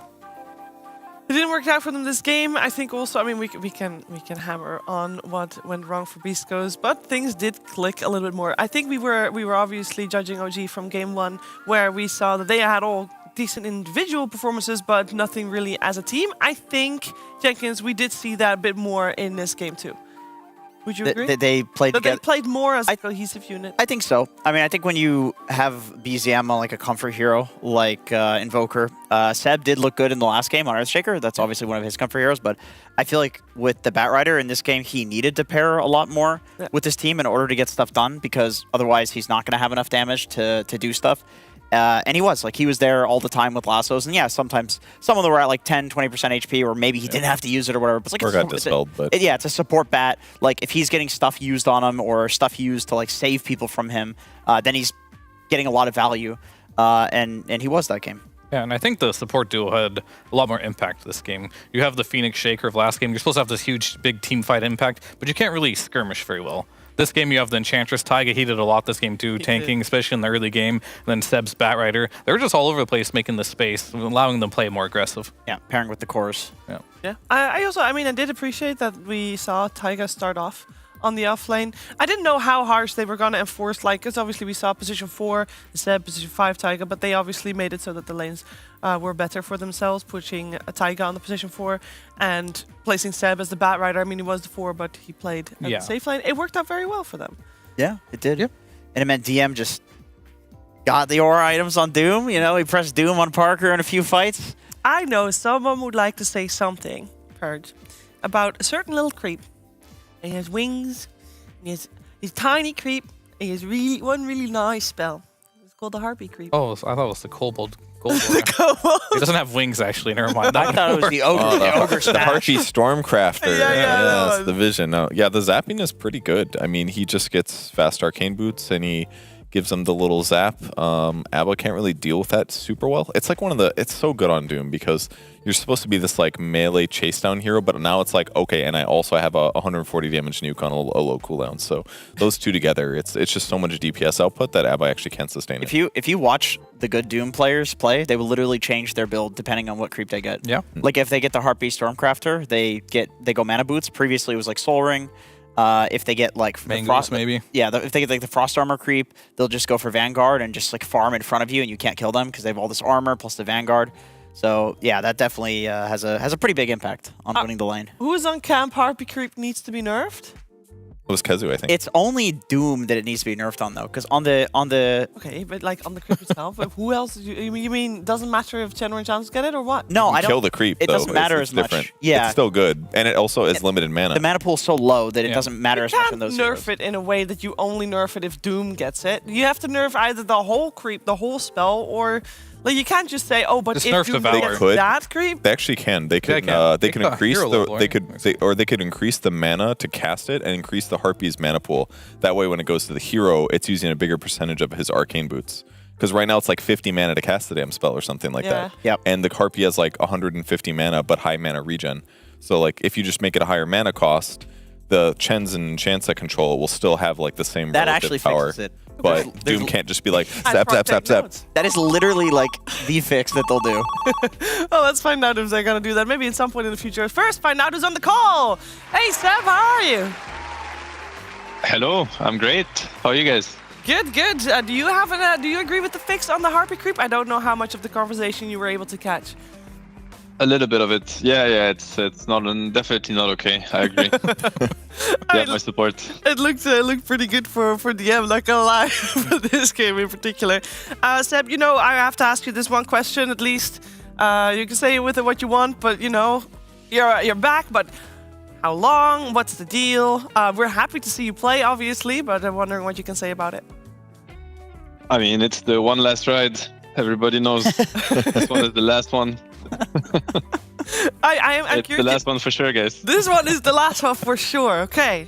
Mark it in your calendars. When you come into the team, we know that the team's obviously had some hiccups during the DPC. Is there a specific different role that you're trying to fulfill now compared to, for example, when you were playing with the team in Stockholm last year in the major? No, I mean, it's a little bit of the same. The difference being that they're much more mature and experienced. So there's maybe less to build and more to, to enjoy / like a system to put in place. It feels like there's very little to kind of learn or to build from scratch, which feels really amazing. Like they understand what it takes to win games, to become really strong as a team, as players, like their own responsibility within the team and how to fulfill that. So it's very enjoyable, to be honest. Everybody comes kind of ready. It's very, very professional compared to last season, which they aren't being unprofessional, but I think they had less clear ideas on what it is to be ready for, a tournament or the week that is up and coming. Yeah, so because it's been like, just over a year and a couple of months, so you're saying that there's just been a lot of growth within the team, and that's great to hear. I'm here with Purge, Fear, and Jenkins. They'd also like to ask you some questions. Oh, hey Seb. So how are you still liking playing support? Last time you played it, the Wind Ranger tournament or whatever, you were kind of playing 4 from the 5 position, sort of. Are you comfortable with 4? Is that like your most comfortable role now, or are you just playing it because of team role reasons? Obviously, DM was going to stay on the team playing offlane, or do you like offlane better? It's both. I think I actually enjoy playing 4 more than I enjoy playing offlane, to be honest, because I feel like you have more impact on the game as 4 than you do on offlane, at least for the first 10 to 15 minutes. I think a lot depends on most. I kind of want to say 90% of what happens in the game kind of depends on support decisions. 4 and 5. I think their role are extremely important right now. Maybe the hardest in Dota. That's how I feel about it. So it's very interesting. It's super challenging, but I like that. I'm sure I'm not doing everything right. I feel like 3 is more straightforward, and their impact comes later. The core players, especially the side laners, I feel right now. So obviously their impact is immense, and the games are most likely going to be decided on core decision making later in the game. But yeah, I like to think of the game as a chess game, and this chess game starts minute 0. Therefore, playing support fits better. So what are your like best things to look for like the first 10 to 15 minutes as a 4 player? Is it just normal stuff like successful ganks, stacking, wisdom runes, that kind of thing? There's many things that you have to think about when you play 4. Like obviously the lane, so your item build, your skill build, how to position yourself on the lane, how to play the lane out, whether you want to unblock camps, block camps, pull waves, check runes, the wars obviously, and it starts really early. So many things, like because you could rotate, right? You can literally go to the safe lane through the gate, through a TP, you can gank mid, you can stack, you can stay on your lane for a longer period of time, value your own game, sacrifice yourself. I mean, it feels like at every stage you have like 5-6 different decisions that theoretically you can make a case for each one of them, and then you just have to think which one fits the game better. So it's a lot of it's tricky. It's very tricky, I feel. Yeah, it's a lot of choices. All right, I got a question for you, a little more personal one. Is what is your vibe right now while playing Dota, going from like winning TIs to playing Div 2 and standing in for OG? Do you feel like you're as hungry as you were before, or like how do you feel when you play? Right now, I feel like I am right about now. I feel like I'm as hungry as I was pre-TI8. Like for instance, going into this Dream League and playing versus the best teams in the world, I feel that level of motivation for myself. It hasn't been as high, I think, in quite a long time. But that's because, obviously, you know, we've tried to kind of dig a little space for ourselves with OG, and it's working. You know, the ups and downs, but we got humbled a lot by many teams by now. So I think that kind of sets you back to, not being a TI winner. I haven't been a TI winner for a while. I think I need to prove myself. I mean, there was a Stockholm major, obviously, that gold, but yeah, I don't know. I never really looked myself as like a favorite or something. I'm confident in what I can do, but therefore I feel like I have to prove myself, and that fuels me with a lot of fire. Yeah, I was just, I guess, curious about the motivation, right? Because there's probably a lot going on live. You've won 2 TIs, so I was just curious if the hunger was still there, but it sounds like it is. Yeah, it's there, Okay. Hey, Big C, good to see you again. At the Arlington Major, I think it was, you were telling me how you give the boys your classic speeches, and they'd say, cringe, grandpa, go to sleep or whatever. Have the insults changed throughout the years? Are they calling you something new, or have they humbled? Yeah, I didn't get as much as grandpas as I used to. I think, I'm not sure actually. It's a good question. I feel they always had a lot of respect. They still do. They're not. I'm kind of calling myself the grandpa now in a way. So I think I'm cutting I'm cutting it short for them. They don't get to flame me because I already do it. Get ahead of the curve. I've been there. So. Exactly. It's the best way to kind of get yourself protected. But no, the vibes are great. I mean, we get along really well. I very much respect the work they put into it, and I think honestly there is incredible amounts of talent in this team. It's crazy. So it's very smooth. It was smooth from the get-go. As soon as we started practicing a bit for this, things felt super natural. So I'm enjoying it. And the first series, very enjoyable. I would imagine as well. That first game was quite crazy from a viewer's perspective as well. So I would have only imagined how it was playing. That was good. Good spirits, even though obviously game win. It was a great game. I think we enjoyed playing it. We probably felt a bit bad losing it because we felt like we had there were definitely moments where it could have went our way, and we know it. Dota talks, and we know we misplayed here and there, and eventually they got the win. So, but it is what it is. You got to learn. This group stage is, this whole Dream League is gonna be a marathon of Dota. So, you gotta move on, which we did. Yeah, we are going to do the exact same as well because, you're going to have a little bit of a rest before your series against Aster. Good luck with that one later today. And we're going to move on with another series as well. Will be a different one. But thank you so much, Seb, for taking the time to talk to us. Appreciate it, and good luck. Thank you very much. Enjoy your day, guys. Bye-bye. Thank you. Yeah, that's the first 2 series of the day done. We're halfway through day 1 of Dream League season 20. Now the next series that's upcoming is going to be one in Group A again. It's going to be PSG LGD versus Team Spirit. Should be a great one. And before we head to a short break before that, any final words? Jenkins, co-host. LGD versus Spirit. That's a classic right there, ladies and gentlemen. That's a classic. Stick around for that absolute banger. Is it still the same classic? I think so. You feel because obviously PSG Zhao, come on. Sure, but PSG LGD changed quite a bit. Nah. They got Y, they got It's a little Zhao. different. I mean, it's still classic, but it's not the same classic. No maybe, no Ame, so. Yeah, but it's like Alliance versus Na'Vi. It's always a classic, baby. all right. That's fair. When are we going to see that one again? Let's not talk about it, Cheever. I got one question about the series before we head into the break because Zhao Wei is the #1 on the leaderboards in China. Fear, if you were coaching a team, you were #1 on the leaderboards. How big would your temptation be to just play instead of why would you even coach? Like, if you're ranked, is he really #1? Yeah, that just blew my mind. What a beast! Don't most players play in C though?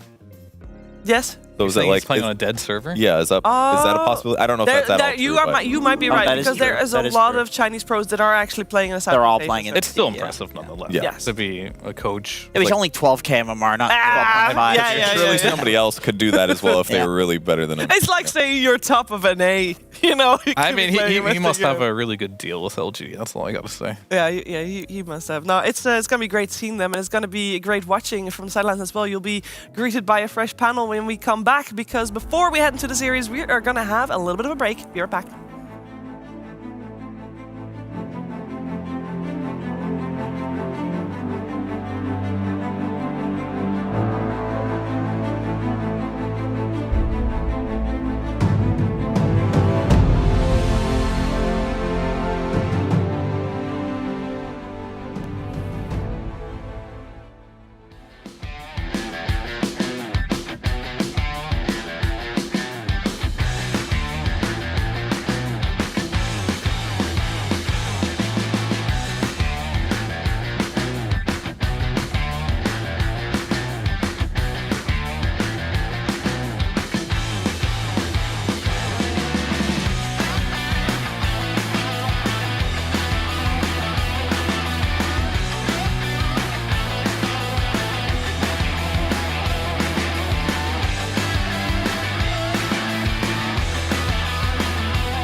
sexy little robo girl.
love it, you wear it. What's your style? Get your merch at shop.eslgaming.com.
Welcome, everybody. I have always dreamed of introing a segment after such an epic play-in such as that one. And our lobby fear, it's full of players, but I'm kind of seeing a lack of fullness on this panel. So I'm going to have to introduce my most fulfilling host and partner, Tsunami.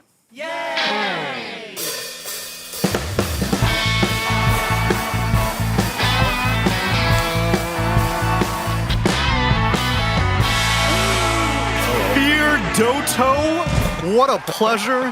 Partner. Oh, I'm just kidding, man. Partner, brother in arms, Banana Slam Jamma, my co-host for DreamLeague Season 20, and my return to the chair as I remember that, there we go. Shiver's much taller than I am. But I'm always happy to be back here. Brian, to what do I owe the pleasure that you are now my right-hand man? You are in the co-host seat. Well, what happened was I went to them and said, I'd be happy to work DreamLeague Season 20 as long as I'm not on the same panel as Jenkins. So they figured if they have him on the morning co-host, the best way to accomplish this was to put me here with you. And I was like, okay, that's fine. So here I am. This is like an immortal draft situation. Yes. You guys are the same role, and I see that I can only have one of you. The avoid feature works here, apparently. I see. I spent all the shards. Yes. And Fear, I'm sure you've already been inaugurated for your first ever Dream League by Shiver. But now that you've had your first panel, yeah, how you feeling? Well, I've been here for, a little bit now. Got on to Sweden, got the whole vibe. They wanted personalities. They want to explore yourself and be like whoever you want to be. Then I wondered, why the fuck did they invite me? I can think of 30 other people that have a better personality than me, so I'm just as confused as everyone else, but here I am nonetheless. Don't worry, I think I know someone who is especially good at getting personality out of you, Fear. Can we please welcome our final guest to the couch? It's Ginseng!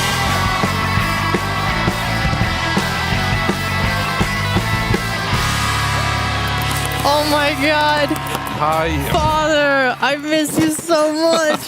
This is how the dynamic starts, but by day 7, you'll be here the whole time, right, Fear? No. I'm leaving on day 7. Okay. Wait, really? We'll load up the middle fingers then, Sheepstick, because Okay. at some point, we can... No, we'll save it, we'll save it. We can start gentle We'll save right it. now. Okay. I like the dynamic that we have as we get into our second half of day number 1 here at Dream League Season 20. It's PSG LGD taking on Team Spirit. And as you were alluded to on the previous panel, in some regards, a bit of a classic. I don't know how much of the TI rematch blood is still in either of these lineups. Brian, where do you rank this matchup in rivalries? Well, I feel like rivalry up there, yes, but both of these teams, I think, are struggling with their 5th position being filled properly. Obviously, it's a different position on both teams. We're looking at the off lane for LGD, and we're looking at, I don't want to call it the lackluster mid lane coming out from Team Spirit thus far this year with Laurel, but one player on each team difference can make a significant impact on the degree of rivalry impact. At least Spirit have maintained the same mid laner for the entire tour. True. Sheep, they have been rotating the off laner, My favorite comparison is like this is the defense against the dark arts for PSG LGD. They just keep replacing their offlaner every single tour. Even from tour 1 to major 1, they had a different offlaner. Yeah, it's not going well for that. I mean, you can like see the moment where you're like, yeah, he's getting replaced. Like for who was the last one? It was Zeal, yeah. Right? You saw that moment he was playing Magnus and he skewers the enemy carry into his carry and just gets him killed. And I was like, all right, see ya, buddy. Unlucky. Announcement out a week later. So good, thank you, Zeal, thank you. It's like, I don't know, New, he's okay, right? I think he's maybe performing and looking comfortable on the team so far. Hopefully that keeps up. He was on Vici Gaming before, I remember, because he was playing in Div 2, came up to Div 1, got relegated again, and then switched to LGD. Yeah. So it's kind of like, it's been a rough road for him, but sometimes all it takes is taking a player on a team that's maybe not doing so well and just finding like the right players to play with him. So I'm optimistic. And within their regions, both of these teams are still incredibly dominant here. We saw there was a rock, paper, scissors going on in Eastern Europe between the 3 teams that have been showing up to everything. It's BetBoom, 9 Pandas, and Spirit. All of them have taken a turn getting first place in their region, and now Spirit got their first place. Yeah. And LGD have consistently been either first or second place. So both these teams are intra-regionally very strong.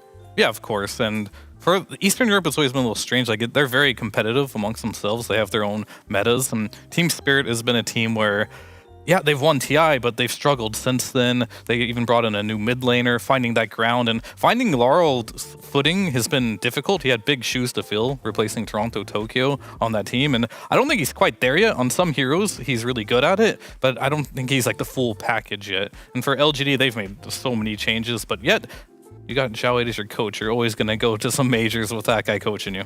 They had a rock-solid foundation. Yeah. I even saw, he's like top of the leaderboard right now in Western Europe. Did I miss Is he? In China?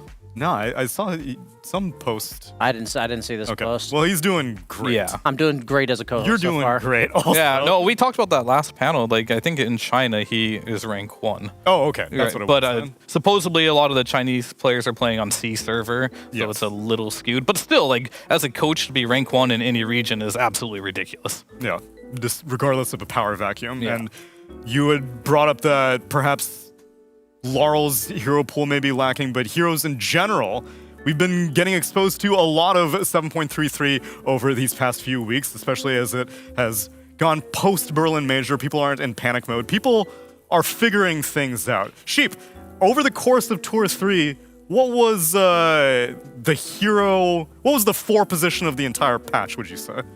You're spoiling my thing. I'm sorry. Tell me how Spirit handles things. Sheep, could you treat me to a little Weather Woman segment? I can, actually. Thank you so much for leading me into this. All right, everybody. Hopefully this works, because it was incredibly scuffed. Do you remember which direction to swipe? I don't. We'll figure it out. We'll figure it out. All right, boys. I'm going to teach you today about... Nope. There we go. Hey, okay. This is my boy. And the reason I'm bringing him up today is because we're covering Team Spirit. Now, Team Spirit love this hero, especially Miposhka. It's not working. Boom. The blow high. Production told me to do that. This is Miposhka's recent matches, and it's not just his Lich matches. It's literally just his recent matches. He loves Lich. They pick it every single game.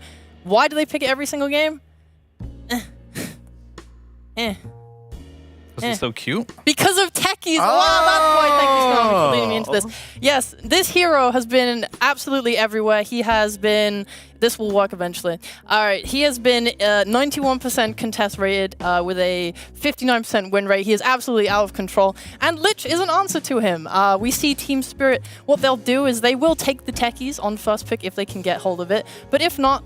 Oh, God damn it. If not... They let the enemy take techies, and then they pick Lich. Why? Because Lich has this spell, Sinister Gaze. Now, it's Pride Month, so you can't say that, but I'm allowed to. And what it allows him to do is grab techies by the throat out of midair when he uses his blast. What is it called? Takeoff blast. Blast off. Blast off. Thank you, Neil.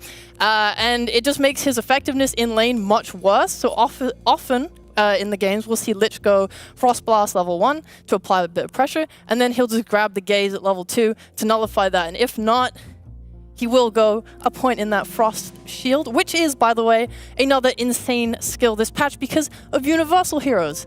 Obviously, they're all doing like shit tons of damage. They're just building stats. They're getting loads of damage off of it. And what does Frost Shield do at level 4? It's like 60% damage reduction. So even if there's no techies in the game, you have a Lich who is providing so much utility and positives to your team. And on top of that, he's also just an incredibly versatile support in terms of item build. Like, he's just a support, you know? He's not fulfilling like one niche. He's able to buy like, this will work. Come on. Come on. There we go. Yep, he can buy the Solar Crest Rush. He can buy the Pavis, which is also another fantastic shield item in this meta as it scales very well with armor. And we can also, oh my god. He can also go the drums, also a Glimmer Cape. He can do anything you want him to do. And that is the end of my presentation on Lich. This hero, fantastic. Team Spirit in their match earlier against TSM continued to prioritize it. It was picked by both teams in that series when I think Spirit lost with it, but TSM won. I don't know. No? I don't know. I don't know. Whatever. I don't know. The hero's basically very popular. You should pick it. It's looking good. Thanks for listening. Round of applause. Round of applause for Sheepstick. Dropping knowledge bombs. Lich, signature hero from Miposhka. And yes, Techies has been on a rampage throughout the entire DPC Tour 3. Second most overall contested after Doom, or was it most contested? It was second, I think. It was second. I think Doom is still number 1. Brian, you taking notes?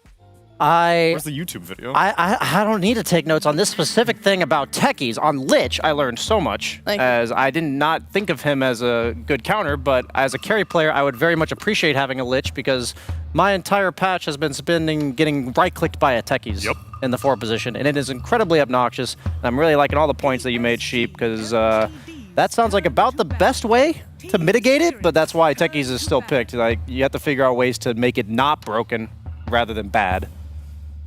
Yeah, the hero's a terror right now, and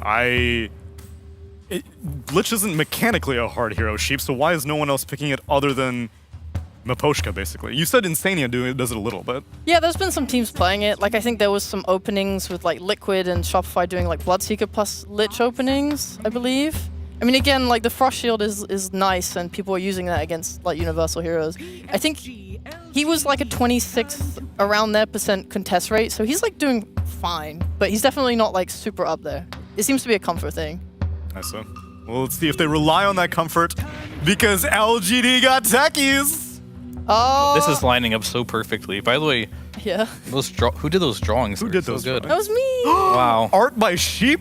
Amazing. Thank you. Oh, they were really good. And now we're going to pick Lich. And everything you just did is going to be that much more amazing. But what if they don't, Fear?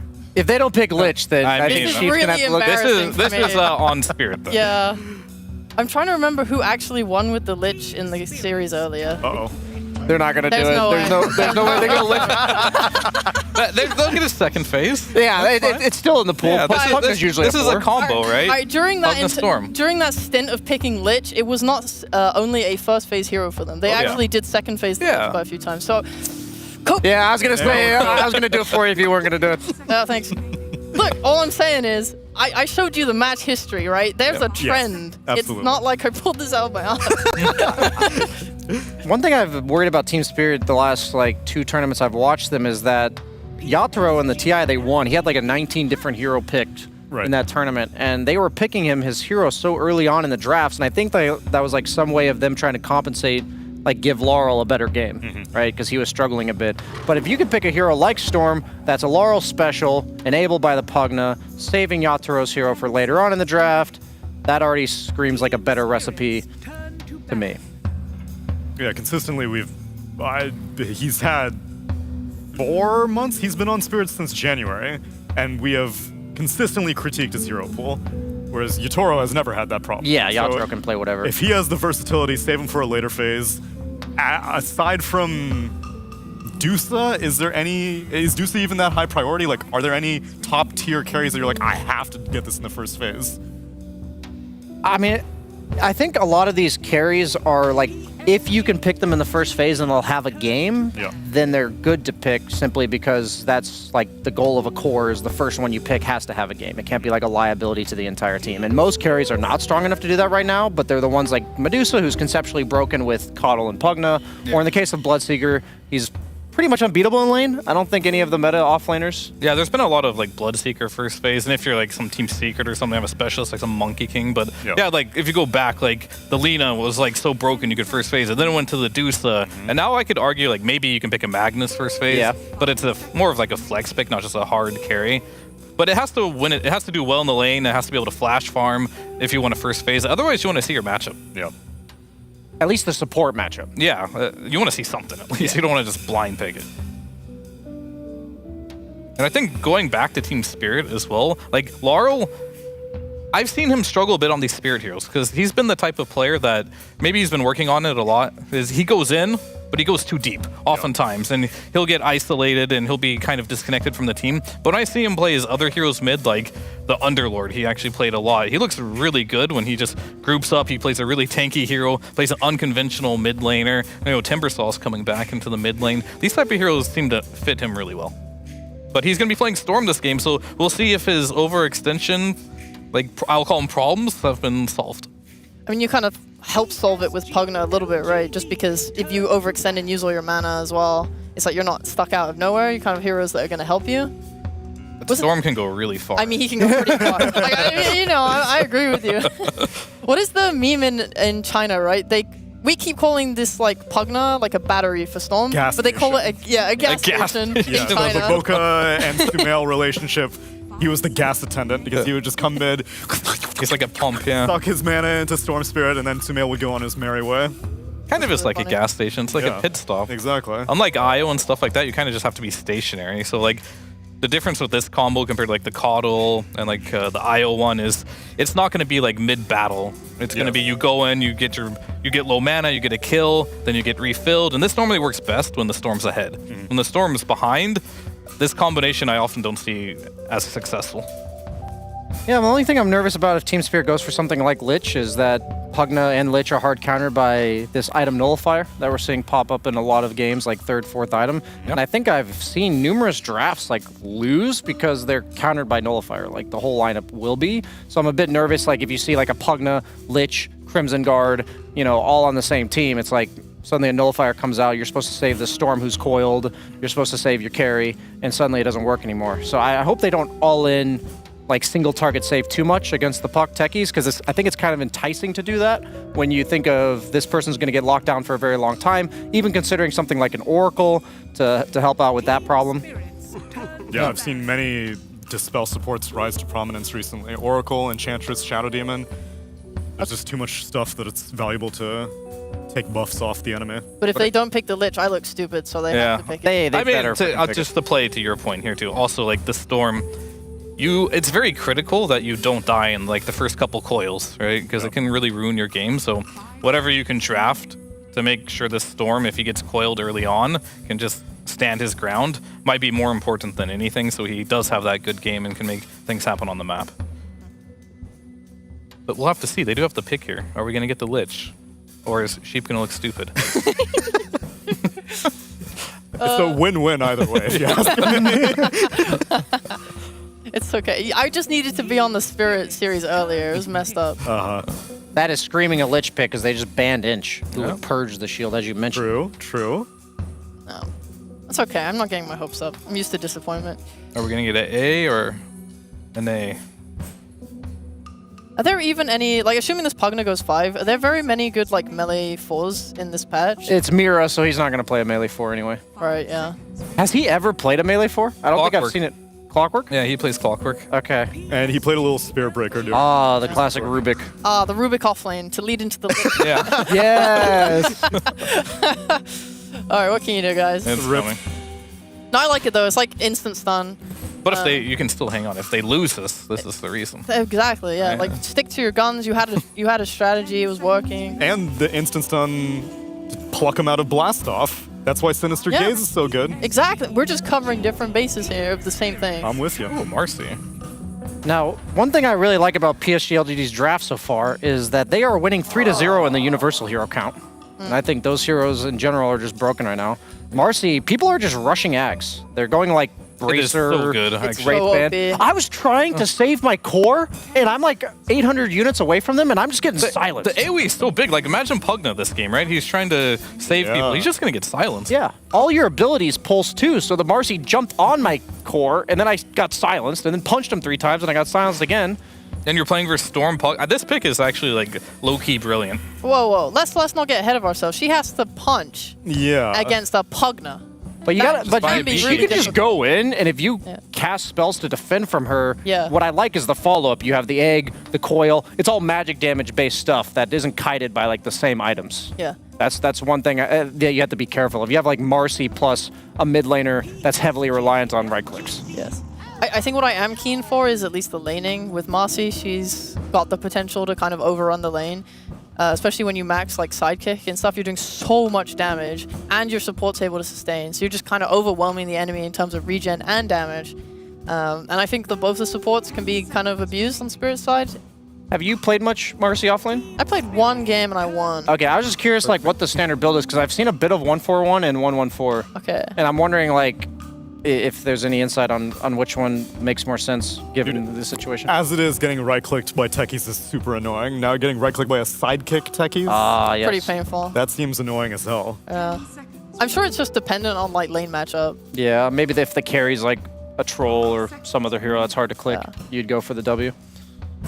Meanwhile, Spirit scoop up an Ogre Magi. We saw Collapse memeing with this in the Berlin Major, but it turned out to be pretty legitimate. And then I think Zai picked it one time during Tour 3.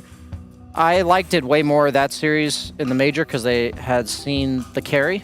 The anti-mage, I believe? Yeah, and I think... Or no, actually the enemy team picked the anti-mage Right. into it, but the matchup was good for it, basically. And what I don't like about Ogre is if you are against like a Monkey King-esque lane dominator, I'm thinking like Ursa, Monkey King, something like this that threatens you, this hero just kind of...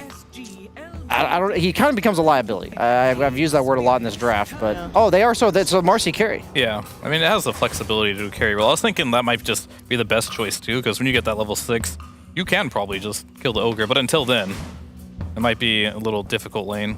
Not a huge fan of the Ogre offlane. I know it's fun to go Midas and get all these cool spells, but where's the team fight on Spirit? Like, you have the Pugna and the Storm, which is great, but it's already countered by Hawk and Phoenix in my eyes. They don't have an egg hitter whatsoever right now, so they're going to have to probably ban that out, and if you can't get a good egg hitter here, how do you ever fight LGD? What the heck? Whoa. I don't like that.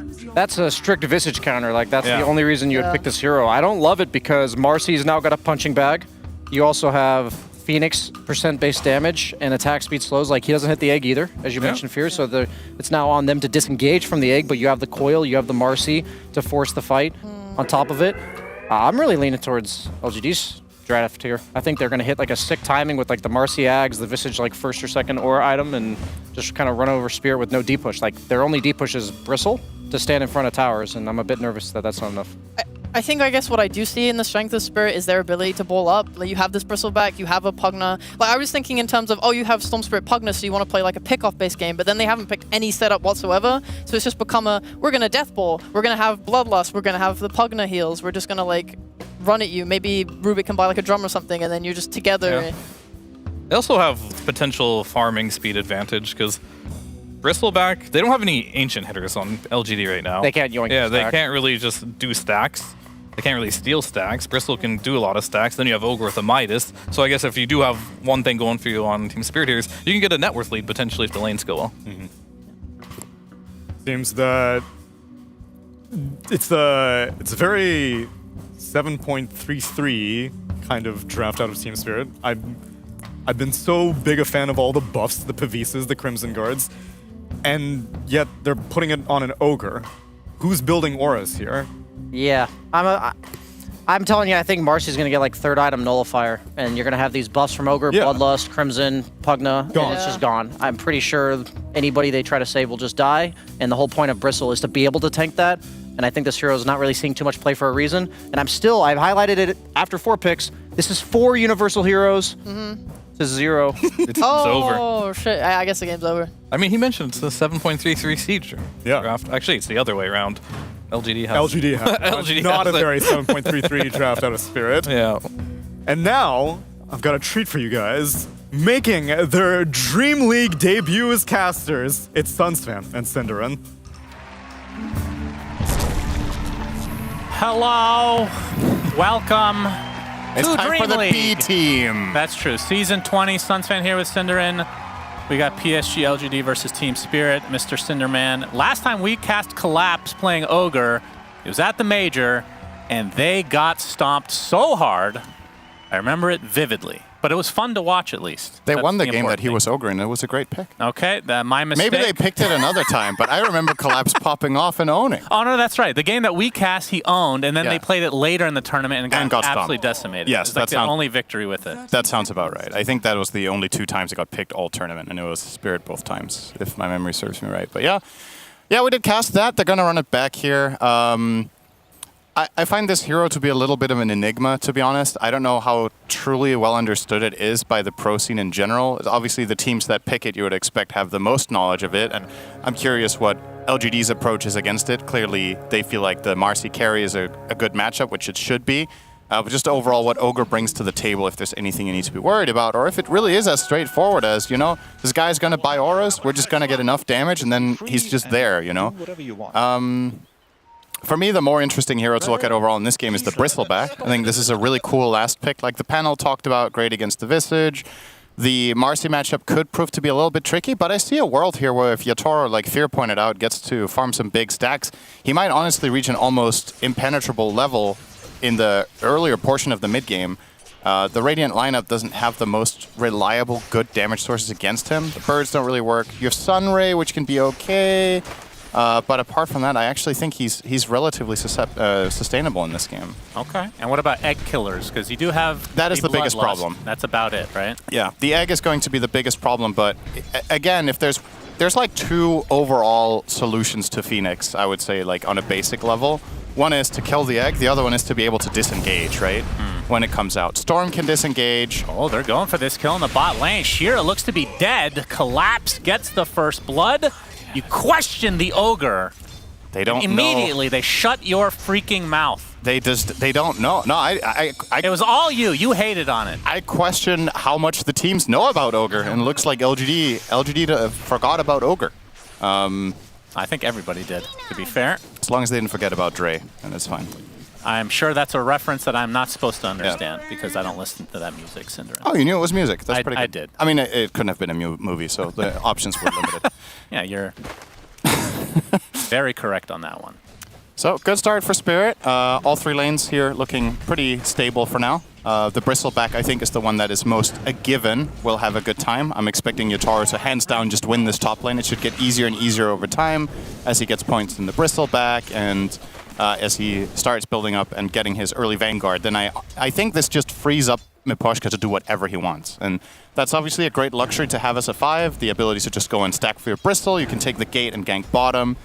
Because the pairings that you have bottom actually use Decrepify really well, right? It's Ogre and Rubik in your offlane. So gate plays from Miposhka are extra appealing. A nice blast off. Okay. With the sticky bomb to follow. Another Soul Ascension to come, I'm sure. And there it is. Yatoro takes a tumble. Bristleback just owning in this lane. Well, they traded. Caster curse as always, but yeah, it was just the techies going down. I like this from LGD though, because I feel like this is the one moment of opportunity they have here. Like when the Vanguard comes out, this isn't possible anymore. So you know that if you do want to put the pressure, now's when you do it. When you hit that level 2 on both of your heroes and you get that blast off connection.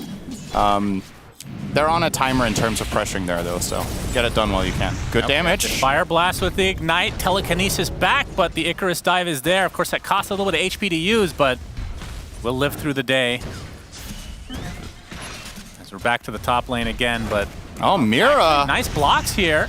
Is it going to be enough to get Mira in the end? It's taken away very slowly. Punch. No, 2 punches. Needs that second punch. Universal needs a little bit of a buff. There's the blood grenade. It did hit. That's the death of the Rubik. I mean, talk to me how important, and I already know the answer to this question, I'm just saying this out loud, is why you smile. We'll be going down to Collapse's right click. In the Major, we talked about how Team Spirit were not adapting to the patch very well. and they have 0 universal heroes. Right. Do you think that is actually a major concern? Are the panel completely correct, or is it a little bit overrated, or what's the status on that? Laurel. Mid lane. Good damage. Got something to lose your orb, but it's not going to be enough. Why You Smile, a little bit too late, but it is just a Phoenix, so not a whole lot to help out his comrade regardless. Really unfortunate for Spirit there that their heroes weren't universal, so they still did have enough damage to kill the puck. I mean, obviously, in terms of like scaling potential, I definitely agree that universal heroes are likely a little bit overtuned right now. So not having any of them can be a concern, but keep in mind, I don't think Spirit's game plan here is to go into that late game where universal heroes might start overtaking and really getting a lot of their pressure coming in. Because sure, a lot of the heroes on the Radiant, oh, nice blast off there, Miposhka will die. Yeah, sure, the Radiant has multiple universal heroes, but I wouldn't say all of them truly like peak or benefit a lot when the Spirit lineup wants to fight, right? The Marcy will probably need a bit of time, and Vistage doesn't really. Yeah, This it's is a not very about the brawl-heavy patch right now. I mean, that's another reason to pick Ogre. Just super tanky, just gets right in the thick of things. So perhaps trying to create a new type of strategy for Spirit. I mean, like we said, last time we saw Collapse, he does well in these games, but in the end, like whether they win or lose, it's like how much impact did he have past the laning stage? And that's where some of these heroes can kind of struggle. Is Yatoro gonna get perpetually slowed, but will live through the day. Yeah. You can see that his CS 21-6 right now. They are doing really well up here. I thought this was going to go better for the side of Spirit, this top lane. I thought it was going to be a gimme, but for now, oh, hang on. Yeah, Why You Smile? Out of mana nice right now. there. Telekinesis. Why You Smile will drop. And that leaves Shiro all by his lonesome, but it is the 1v2 where he has the HP advantage for the time being. You were saying? I forgot. Okay, I don't know what I was saying. Thanks I for just said it joining was a us. nice telekinesis. It was before that, but sure. Oh. Collapse gets gone on. Couple more right clicks will do it, dead. and Shiro finds the range. Nicely done, despite being 1v2. Has no fear. Yeah, and this is with a 3-point sidekick build as well. So it's not like his jump does a lot of damage. Just Collapse was already very low on resources and stuck around. This should be a bottom rune here for Nothing to Say. I don't think Laurel is going to expend his entire mana pool going to look for it, and it would have been taken away anyway. And actually, they will just grab it on the Phoenix. Interesting. Not leaving it here for NTS, just going to use it to perhaps look for a gank bot. Could get a Rubik kill with this one. He's definitely not going to be anticipating that there's an invisible Phoenix heading down here. Shiro will just go and get himself a nice little flower. The Lotus, yes. Yes. Yatoro will finally complete his Vanguard by the looks of it now. So this is when things should start stabilizing up here. And in connection with that, Miposhka, you see it right away. They have this down to a T. All right, you got Vanguard. Cool. I'm out. He's already in the jungle, starting to stack up, preparing for his Bristle to ramp. And they will also want to stack here with Miposhka, or sorry, with Mira, but also get that Wisdom rune. Oh, the Invis expires. Yep, 2 seconds to go. Who's going to get it? There's a Telekinesis, and Mira will claim it for himself. So it's a split across the board. Yep, never going to lose that war as Rubik against a non-stun hero, so pretty easy to time that Telekinesis, toss him away. Now from Collapse's side, he is going Midas, in case anybody was wondering. Yep. I feel like this is, even though it's kind of a meme, it's kind of standard when you're seeing it as a core especially. And from the other side, the Phylactery very close to being finished for the Visage, just the point booster away. So that's the combo with the Soul Assumption, which has the ridiculously low cooldown of 4 seconds, which Phylactery, what is that 6 seconds? Or is that also 4? Oh, I actually forgot. I think it's... Yeah, look it up. That's good. Yeah, I gotta find it here. It's hard. Type it in. Use your keyboard. Yeah, it's hard to find it, Shannon. I'm looking for it. It's one of those... I see you don't want to type to filter. There it is. It is indeed 6. Okay. And Grave Chill is 11, so... All right, as we're going to see the first coil of the game in the mid lane. Not looking to snap it. Instead, the Gargoyles are coming to play as well. Perma-stun is there, as Nothing to Say gets credit for that kill onto Laurel. Nice rotation from PSG LGD. Might have lived if he snapped it, I think. Yeah, potentially. Sometimes you just got to eat that stun so you can get the hell out of there. Instead, you're effectively like kind of stunning yourself for 5 seconds, right? Yeah, that's true. So, as Collapse gets taken out as well, so across 2 lanes, LGD getting very good a lot of from them. resources out of this. Damn, I am still surprised. Yatoro is 600 behind the Visage. This was Spirit's last pick counter to what they saw from PSG. They have definitely not got out of it what they wanted. And this has me, I have to say, we're 9 minutes in, but I'm a little bit concerned for them with how this lineup is constructed and what it's meant to do. Bristle is a very timing-based hero. And even just being like a few hundred net worth behind, close to 1,000 of what you would want to be at this point, has major ramifications of what ends up happening 20 minutes into the game when you're supposed to peak. Because if you, it's like a math hero, right? If you're treading this fine line of, am I tanky enough while dealing damage or do I get overwhelmed? Those 1,000 gold, you might just be missing that one key item that gives you some armor or some health, whatever it is. They can pierce through you and the fight is lost. Yeah. So really got to make sure they get Yatoro up to speed here. He is the centerpiece of their lineup and has not been off to the start that they were hoping. What stacks do they have? Do they have anything major set up? I actually don't think so. I think Miposhka made a double that they farmed. Yeah, there's an ancient stack there. And one ancient double camp. So not a lot to show 10 minutes in. He has stacked 4 camps, so I guess he did farm a little bit in the triangle area. There are some stacks on the side of LGD that he could potentially steal, but I'm not sure if they're aware of that at the moment. That is true. That is a Bristle specialty.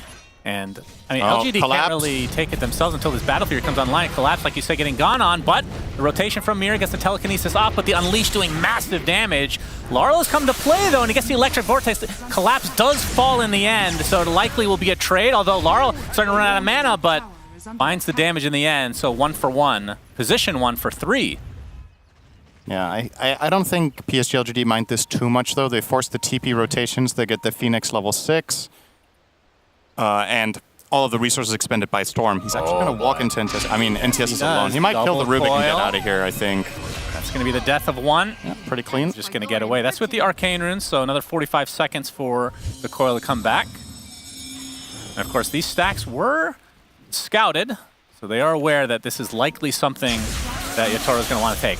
Zips on in. They actually want to go for this, nothing to say. Just trying to delay things as long as possible. He's going to get he's going to get destroyed. Laurel gets credit for that one. Now the Visage going to get some help thanks to the Phoenix with a beautiful Fire Spirit on all 4 heroes, it looks like. Getting healed up, though, is that Storm Spirit. They're going to dive very deep, though, as TP rotation from LGD are on the way. Blast Off comes in. Yataro's going to be one stunned under the Tier 1 tower, but the heal's coming out from Miposhka. Will it be enough to keep him alive? For now, yes. The Soul Assumption with the Phylactery doing massive damage, but not enough to find themselves a kill. So that play punished as Spirit take nothing to say down. Yeah, they should be happy with that. If Puck could have connected with the teammates and invaded the triangle area, they could have probably stolen the big camp. I don't think they steal Ancients with these heroes, but they could have definitely got the big stack, which would have been very nice. But they are the ones to make the move first, kill off the Puck, and prevent that from even becoming a possibility. However, LGD are going to go on the offensive straight away. They want to try to get this top tier 1 tower. They have the siege creep wave, so they are congregating multiple heroes up here, but Spirit aren't anywhere to be found. So this is probably just going to result in a tower with no defense. But the good news for PSG LGD is doesn't look like Spirit can trade at all. They've barely even dealt damage to a tower, as a matter of fact. I take that back. They've damaged the top tier 1 out of all towers, but the bottom tower is not in trading range yet for Collapse. So they'll start some pressure on mid, though, with Pugna. Level 3 Nether Blast is pretty meaningful. Gets it down to about a third here.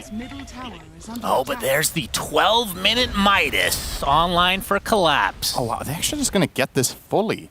No defense for mid. This was effectively Miposhka soloing a full tier 1. Yeah, that's pretty effective. All right. And efficient. Yeah, that's... was not expecting that to be the final outcome there, but I guess PSG LGD just a little bit concerned with the amount of missing heroes. Like, at any point you TP into mid to defend, you can get jumped by Storm. It can definitely get scary, and you need the numbers. And they just didn't really have them, so they're going to take the safe approach, let it go. Bot lane, though. They see Phoenix. The Electric Vortex looks like it might have been on a creep. That's going to cost them a kill. So now Spirit, seeing that Laurel is out of mana completely, just have to back away. But a beautiful stun on 2, followed up by the coil, and there's the Unleash from Shiro. They've already gotten the Rubik. The snap is there as well, and that's going to be enough to take out Yatoro. Although no, he's getting healed up in the backline by Miposhka, who will die as a result. But you can see Yatoro does live some way, somehow. Spirit are turning this around. The Ogre finally falls. This is going to be a team up on both sides if not careful here. Yatoro somehow still alive after all of this. Now the right clicks are coming. The Soul Scepter from afar. He does get destroyed. The last remaining Gladiator alive is Laurel with no mana to speak of. I can try to farm these summons, but it'll be a hard task for him at this point. So many little plays in that fight that went right. It's good we're going to get a replay here. So you see the start here. The Vortex does go on a creep next to Phoenix, so he actually gets to reposition a bit, and that, I think, makes the difference. So he survives the initial onslaught, and then as we get into this fight, good bird drop. We get the coil, and they use this coil to toss Bristle out that was with the dispose to get the snap here, and this save from Iposhka crucial. Really great positioning standing behind the trees. He'll suicide for it too, so remember that kill wasn't even part of the equation. That was just a deny. So effectively, Spirit got a 5 for 3 out of this, and their Storm Spirit was the one to reap all the rewards in the end, which is a dream hero to get this on. Now well ahead on net worth, 1,000 ahead of the Visage, who is the top breadwinner on the LGD side currently. And this is Bristle. This is what he wants, right? That's the kind of fight that you're hoping for. If you're Team Spirit, you want this hero to be involved around this 15-minute-ish minute mark to 20 minutes and really use the tankiness, and you got maximum value there with the Pugna covering him. It's going to get harder when Marcy gets some items. If she gets a Silver Edge, if she gets a Nullifier, all of a sudden this can definitely turn in her favor, but for now... Yeah, well, speaking of which, Shiro does finally finish the Battle Fury, so I would assume that these stacks will be taken out pretty swiftly, although... Now they've unlocked their ability to steal them too, right? Like if you take a good fight and Shiro doesn't have to ult for that, then you can immediately just run in and clean house in the enemy Ancients as well. Yep, Unleash still several stacks there for Spirit. Yep. And Still a pretty close game right now. Yeah, Yatoro's getting somewhat close to his Aghanim Scepter, and that's typically the time, at least in past patches, where the Bristle is like, okay, I'm done even attempting to farm at this point. It's just all fight, fight, fight. Yeah, very curious. So, nice try from Shiro. Doesn't quite make it though, and does give away his ward effectively with this jump. There's no way he would have known Collapse was there without that ward. Oh, we got the electric vortex. They wanted to go onto Shiro, but they have to be careful because a lot of reinforcements are here for LGD. Collapse getting slowed to a crawl. Looks like the rebound will connect. Dispose back into the fray. And he is likely to fall as the egg is finally placed. And does the Storm Spirit have enough right click to actually get him? They do. So it ends up being a 1-for-1 on the supports as Shiro getting very low, tries to rebound away, but dies shortly after. Laurel, not a whole lot of mana left as Visage attempting to TP out, will be fine. So results in a 2-for-1. Yeah, Spirit more than happy to take that fight because they know nothing to say is mid, and the connection path for Puck is just too long, so he doesn't even choose to start connecting with his team. He's instead spending the time trying to get the mid-tier 1, and will force a deny out from Mira here, who has stolen Unleash. That looks really funny on Rubik, actually. I don't know if I've ever seen that before, but he was just cleaning out that creep. That's some good farming right there coming in for the Rubik. Great. Imagine Rubik with this in his old talents when he had a lot of damage. When he had like the damage talent and when Fade Bolt stole damage. Oh yeah, the good you get old that days. with Unleash? That would have been a chef's kiss combo, but it's never been a possibility since Marcy wasn't in the game at the time. Yeah, I miss talents like that where nobody goes for it, but you could go for it. There's a possibility. Oh, Planet's toast here. Yeah, that looks to be an easy cleanup for Spirit as the Tier 1 tower is still up in the top lane. And this, honestly, now it's just power hour for Spirit, right? You've got Ags on Bristol 17 minutes in. Your Storm has completed Kaya-san, you're taking the tower. You start controlling this. You're going to steal the enemy Ancients, and you're going to control the map now. And their lineup is pretty good at dealing with the Tormentors if you want to take that approach. They want to get Shiro. TP's coming in, but he's already at half HP. He's getting blown up. He's just dead. Nope, he dies. Okay, I was correct, Synderen. Good call. As the rest of LGD attempting to run away, but they're just going to get chased down by this really tanky Bristleback. That's the second kill for Spirit.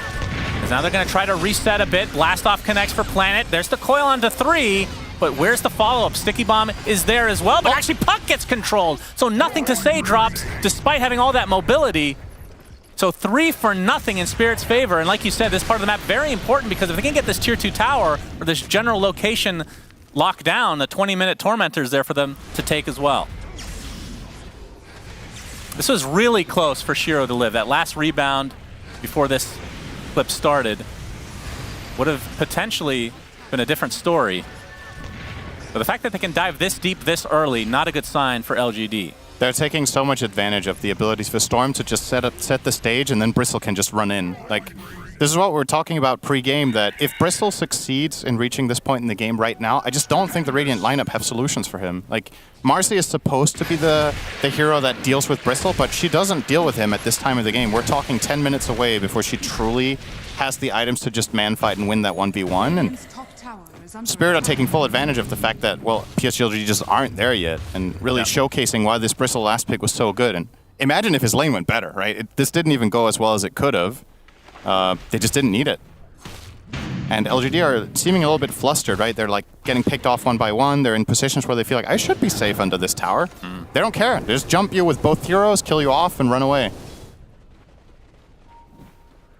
But if LGD find a little bit of space in Durin, yeah, the Spirit lineup does fall off a bit. That's true. You gotta just wait long enough for these universal heroes to get that damage. Those stat lines are really juicy, as we can see the Roche attempt here for Team Spirit will be uncontested. This is a very, very slow Roche because they don't have any universal heroes. Really lacking in the damage department. Yeah, could have really shored that up in the draft if they just realized that universal heroes existed in Dota. All right. Guess what? Bristle with Bloodlust hits pretty fucking hard, and he can kill Roche relatively easily. Yeah. So, and he got the pretty good Vampire Fangs neutral, right? He got the spell lifesteal. That is amazing. I honestly think this is the best hero in the game. The best for this in the neutral game. Yeah, this is the best hero in the game for this neutral. I'm gonna have to think about that. Because Bristle uses both spell lifesteal and lifesteal so well compared to on other heroes. The zip in, nothing to say, gets the phase shift off. Yes, and he's dead. Big pick off for Spirit. They can get the tier 2 and perhaps steal the Tormentor. See if they go straight for that. They don't have the Bristle though. Do they need him? But with 4, you would think they could just clean that up relatively fast. I just think they feel very safe here. Like, there's no immediate risk, and no problem. All right, and that's a shard from Rubik. All right, so a little extra save potential now with that telekinesis. Very good tool against Puck. Your teammates get coiled, they snap the coil, and then you can toss them away after and create distance. So now, you get some more insurance, basically. It's not like obvious as a solution. 3 familiars have been killed this game. 3. Yep. That's that Bristleback is supposed to be the killer of I think Bristle killed one of them. Yeah. That hasn't been a priority because the objectives have been a priority, and killing the heroes themselves have been the priority for Spirit, who now have a 12k lead with the Aegis still intact. And like you said, from the side of PSG LGD, we are kind of far away from Marcy having a big impact. I mean, the Aghanim Scepter is almost done. I would assume a BKB needs to be next before she's really ready. But then again, you need Silver Edge. I mean, Nullifier would be good too because of the Decrepify. There's a lot of items you would want to potentially go for this game if you have time. Again, I just think the biggest overwhelming problem is you need more single target damage to kill Bristle. They got him again. Nothing to say. Might live though. A lot of help on the high ground. The coil only onto 1. It's the very tanky Ogre. Gets telekinesis like you talked about.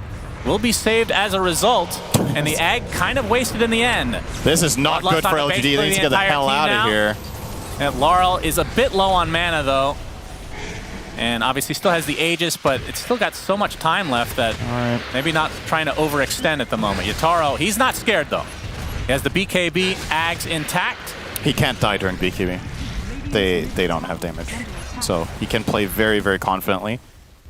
I mean, sure, if he starts diving tier 4s, we might be having this conversation again. You have to cover all your bases because you're wrong a lot. He's just not going to go there, I'm still waiting on your better Vampire Fangs hero, by the way. Take your time. I need to... Oh my god, all right. Nothing to say died while you made up that very interesting point that nobody was listening to. I was listening to it. I don't know who you cast for. I cast for myself. Yeah, that's true. We all do. We're all selfish beings in the end. Yeah, I'm really funny. I love my casting. At least there's one, I suppose. And the slow siege continues, and this tier 2 will drop now. And you can see that Spirit have positioned themselves for the bot tier 2 as well, and they take that swiftly. So now all the outer towers are dead. And the Aegis, how much time we got left? We got a minute and a half, so we would expect some sort of a poke at the very least. but we'll see how much they want to really force the issue. What do you do as LGD is my big question here. Like, Marcy has to buy BKB so she can sustain it in the fights because she's just getting blasted by spells. So her item counter against Bristle is still far away. There's no Silver Edge in sight. There's no Nullifier in sight against the Pugna. So you kind of have to... I think you have to do something active. I don't think you can try to like weather the storm and then eventually we get to our items. I just don't think you have enough map to do it. So you kind of have to try to take fights and catch Spirit when they're fragmented, such as now. They might find the Rubik. Well, who found who, though? Yep, another silence comes out, so nothing to say. Can't really get the initiation off, but you can see the Storm Spirit getting control. There's an Aegis. This is just the Aegis, though. They didn't really expend that much, though. They use the egg now. How good is this timing? Is he be able to steal that? Okay, Unleash coming out. Storm Spirit's just dead. Nice job from PSG LGD. Now the coil used just to ensure they can get a second kill, although it's just the Rubik. Now the chase, though, you can see Atoro still wants to fight. They get the Visage, although he gets off the Stone Form. He will live for the time being, but he's going to get surrounded now by the enemy. Gets off one more Soul Assumption for the road. And, oh, TP actually is successful. As Planet will not be able to get away. So despite losing 2 members, Spirit not afraid to continue this fight. Do they have the stun? They do! Shiro so close to going back home. Now he'll have to resurrect from the grave. New. That's a bit of a spicy situation he's in. Thought that he got out, but was found in the end, and Yatoro just dominating now. That was about as good as that could have gone for LGD to start, right? They found the 2 kills. They got the Storm and the Rubik. They killed Storm twice with Aegis, but in the end, they can't take the follow-up 3v5 because they have to use Marcy's Unleash for the first volley of kills, and then Bristleback's just running in like a completely invincible god with Bloodlust, just crushing them, just running straight through them at almost hasted move speed. They can't get away. Oh. Nice escape there from Nothing to Say. He does not have protection. If he gets jumped by the Storm at long range, he can get one-shot killed by just him alone with Orchid and a full spell volley. So has no Dispel. Does have status is good. resist. And obviously the Apple as well will help. But yeah, a perfectly executed Storm jump should be able to kill him from far enough away. So still has to be a bit cautious and is building into Octarine on Puck, pretty standard. I think I like that he isn't itemizing against the Orchid. I think it's too glass half empty way of thinking. I think he has to try to set up his team for success. So like more silences, more wave clear, more random team fight damage. Because sure, you can buy a Yules here and stay alive, but it doesn't solve the inherent problem, which is you're lacking damage. So he needs to bring out whatever he can. Yatoro here will solo the Tormentor number 2. So that's going to be a shard now going Collapse this way. So they unlock the Fire Shield. Oh! A very pretty spell that we don't get to see that often because Ogre doesn't get played that much, and I mean, they don't necessarily get the shard. It is pretty nice. The right clicks from the Familiars, from Marcy. It can block some of Marcy's first volley, which is actually very useful for supports, right? Where you would usually get like one-shot combo by Marcy jumping you. You block the first 3 hits almost fully. Then you might get the time to react and get off a Glimmer Cape or Rubik could telekinesis save, whatever it is. Like that 1 second can be very precious in the right moment. So definitely not going to say no to that, for sure. Free shard's always nice. They have that combined with Crimson Guard. Those obviously together will more or less block Marcy entirely for the 3 hits. And won't block next the pulse item is going to be a Halberd. Though. That is true.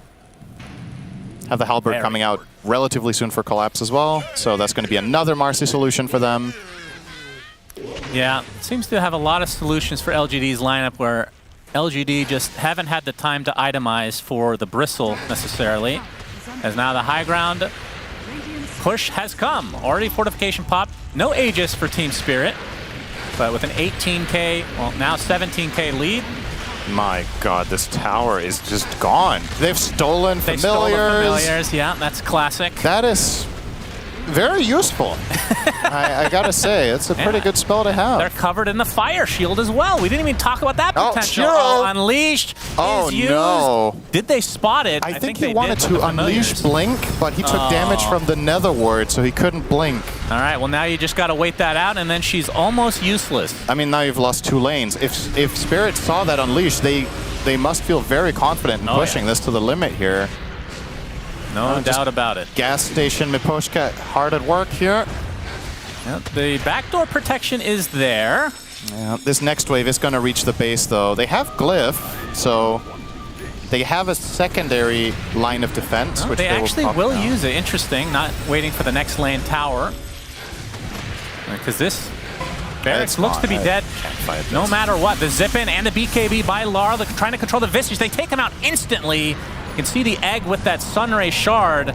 Not really going to force Spirit back too much. They're just going to relocate to this bot lane. As Yatoro, he can go as deep as he wants. As long as it's not the fountain, he should be fine. That's going to be the second death for PSG LGD. Make it 3, so a 3 for Nada.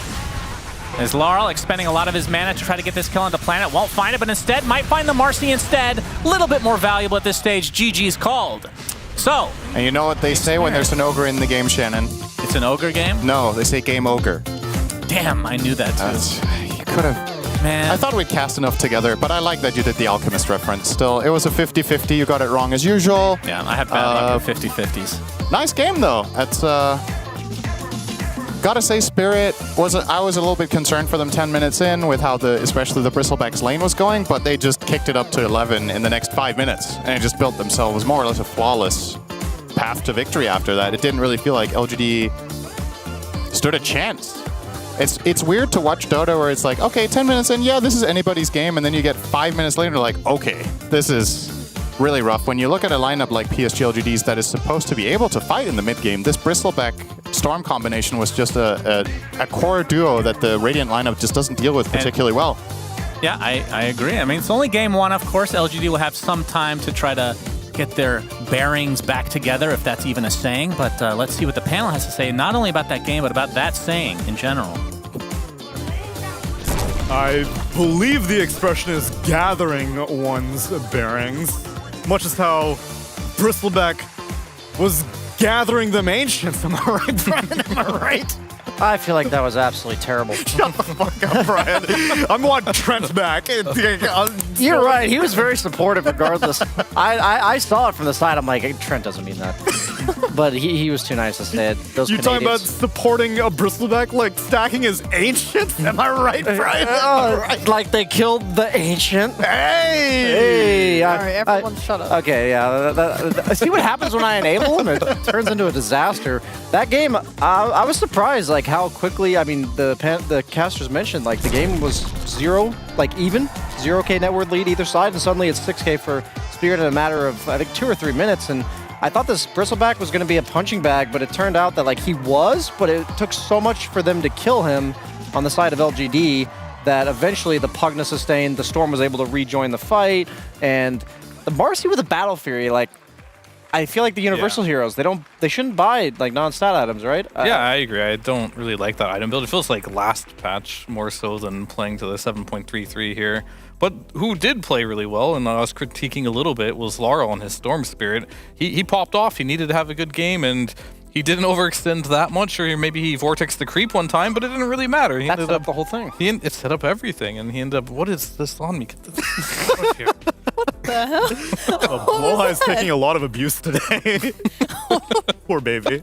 That was messed up. I mean, what would you do if a shark attacked you? It wasn't attacking. It was trying to kiss you. That's attack. Fight or flight response. Yeah. No. And he fought. Okay, but I would go and pick it up, but my packs are out of my pockets. Leave it there. It's okay. The point is, I said I saw Spirit's vision, and their vision came to life. 17 minutes, 5-man, diving some like tier 3 towers. They went this Midas into Pipe Rush on Ogre, which was really nice. They had a Glimmer Cape on the Rubik, which I thought was really nice. You're just like stacking up your magic resistance and shields and shit, and they're just like able to run this farmed, ancient, eaten Bristleback man with a Pugna Helium behind. And then I like that they capitalized on that lead, got like an Orchid on Storm Spirit, so like even Puck is like trying to split push and make things happen, and he's being pressured, so they just weren't able to really do anything against this. Yeah, I kind of like that they didn't have Lich. Yeah. For a death ball strategy, probably. Yeah, it was pretty nice. It worked. It wasn't defensive, it was all very aggressive. I mean, in a defensive way. And that also justified the Pugna, like you said, here, Pugna's not really used in combat situations to be a refill. It's like you take a little bit of downtime, you recharge, and then you go back in. And that is kind of what Deathball is all about. Yeah, you can use them in combat to some degree, but like the Marcy didn't have an Ags early, right? So there's nothing to stop the drain. So it kind of goes back to itemization as well. But more than anything, they hit their timing on Team Spirit, and LG just didn't have an answer for it. And despite my critiques about it being a not very 7.33 draft out of Spirit, seems like we don't even fully know what this patch is capable of. Since when is Deathball They didn't viable? abuse 7.33C. They didn't pick that many universal heroes. They did buy auras, so that part was accurate. What is this pan flute? I don't know, but I like it a lot. I also am. I totally lost my train of thought. Is this where Trent's supposed to save you? Like, am I supposed to? Yeah, it's your responsibility to pick up the pieces, Brian. I'll let you do it this time because I wasn't ready, but next time. I got Oh, you guys, like, what type of co-host is this? Seriously, Fear, how does it feel going from like the last panel to the like I'm feeling it out. Fever and Jenkins, and then whatever the fuck this Hey! It takes some time for teams to develop synergy. You don't see these teams just step in with new rosters. The real and just question own it. is, I'll pick up the host role now, I guess, to Yeah. my only panelist Please. left, I guess, Okay. at this point is, what does LGD need to do next game? It's a good question. I couldn't have thought of that question. I know, I come up with the hard-hitting one. They could have picked Lich. They could have picked Lich. Yeah. I don't know. I think they let them do too much. You know, you had Mira rotating on mid and making moves happen. Like I think they had like this little moment where they were bringing more heroes to fights and trying to do nice things. But in the end, they sort of like the way they took engagements, I'd say throughout the mid game was really poor, and just kind of let Spirit back into the game. I mean, it's hard, like you guys said, you can't contest like ancient stacks, so maybe you have to apply pressure in other areas. Again, you talked about the itemization, that could have been better on like Marcy. It just felt like everything they did was just kind of like worse. I just think Team Spirit had a read on what LGD was going to do, and that's where the last pick Bristle made sense. And then I think LGD wasn't prepared for the timing that you guys were talking about the Bristle representing. Like their items didn't say like Puck with Witchblade Blink. That's not a 5-on-5 team fight. You might just go for more like a Treads Witchblade Kaya-san straight up, just so you're right-clicking and dealing the damage and finishing off these targets. I don't know if it's something that's easily fixable in like a one game. That looked like a clearer vision of what they wanted to do. Maybe just better communication then. Like, But yeah, like you know, me and Neil, we're working on it. exactly, right? Like clearly if they have this weird idea like we're going blink Puck, that's you don't need that if the enemy's going to walk you as 5 because they're going to give you the coil. I think it's the Marcy still. I really think you're playing versus a carry Bristol back. You know this hero's going to come online really fast, more so than like some Medusa. So itemize for that. Get that early Ags. Build the universal, like this battle-free farming. Marcy wasn't online in time. You're not trying to match anybody. You're trying to, in terms of farm, you're trying to match them in terms of pace, right? Yeah, exactly. Which, why can't a Visage hold the pieces? We saw New playing a new hero because he had not played Visage during Never Tour been done 2. before. And as a result, wow, this is a rough comparison. Yatoro the carry against New the offlaner. Although a pretty good KDA coming from an offlane Visage. You were initially quite impressed, Brian. Although I've seen a lot of skepticism towards the phylactery build on Visage. I know that I've been casually watching streamers, and many times they find that it's a bait. It feels good, but which streamer? Name. Sorry to put you on the spot. I heckin' love me listening to some K-pop on Arteezy's stream. Oh, okay.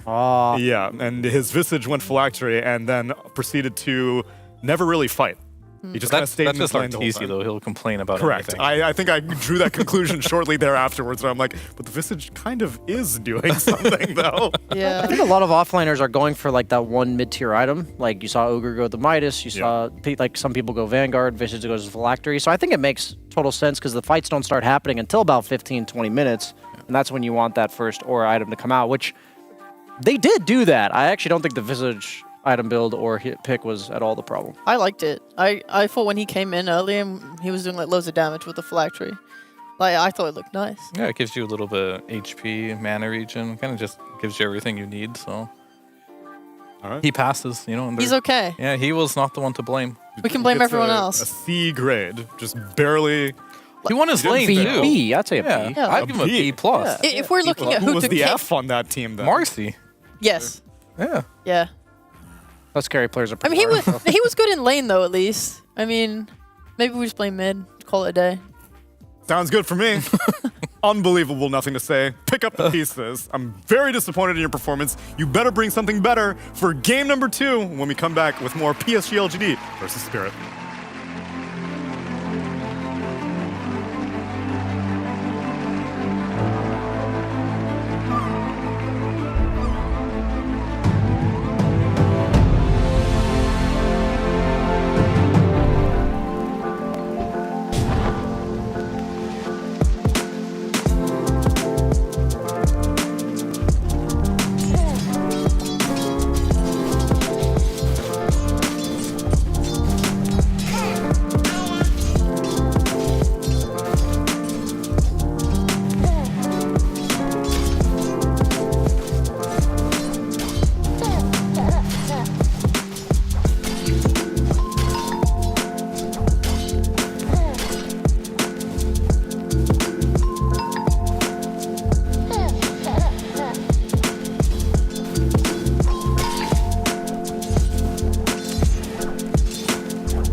share your passion. Wherever,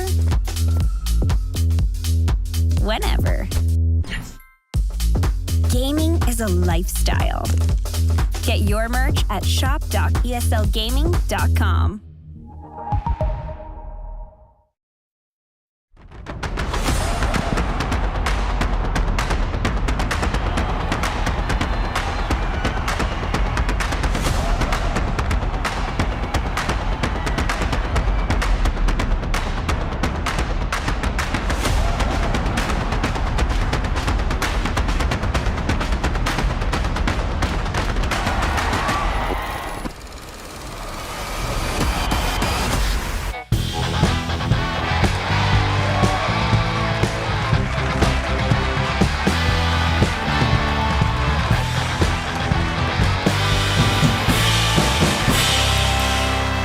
Welcome back, everyone, to Dream League Season 20, our very first day of this new season, where we're not the only stream that is broadcasting games right now. Usually during this first group stage, it's 4 concurrent streams. This is the main one, but there's Dota 2 Ember, Dota 2 Earth, and Dota 2 Storm that are also running other games. But for right now, we're covering a PSG LGD versus Team Spirit, game number 2, because the other thing about this first group stage is it's all BO2s. And previously, during Dream League Season 19, I recall Spirit got eliminated during the first group, which was slightly shocking. But I think they only got 2-0'd once, and all of their other opponents were 1-1 splits. Yeah, it was like a 7-9 record 3-way tie. Yeah. Ended up being the one team that got knocked out. That was the one. Yeah, it's like pretty typical Team Spirit fashion. I feel like even when they won TI, they're like on the cusp of elimination the entire way there. So I think that's surprising based on how good they are, but also not surprising based on their history. They do their best work under pressure sometimes. They got the game 1 win. But no respect bans sent their way. Instead, LGD take out Batrider and Techies. Spirit, they ban out 2 offlaners, the Beastmaster and the Doom, and pick up a universal That's my boy for Magnus. Collapse. Most likely. But is it Yatoro or Collapse? I mean, it's like it could be Yatoro because Mag is played position 1 a lot, but it's also hard to imagine you'd take it away from Collapse just after we all know it's one of his most signatures.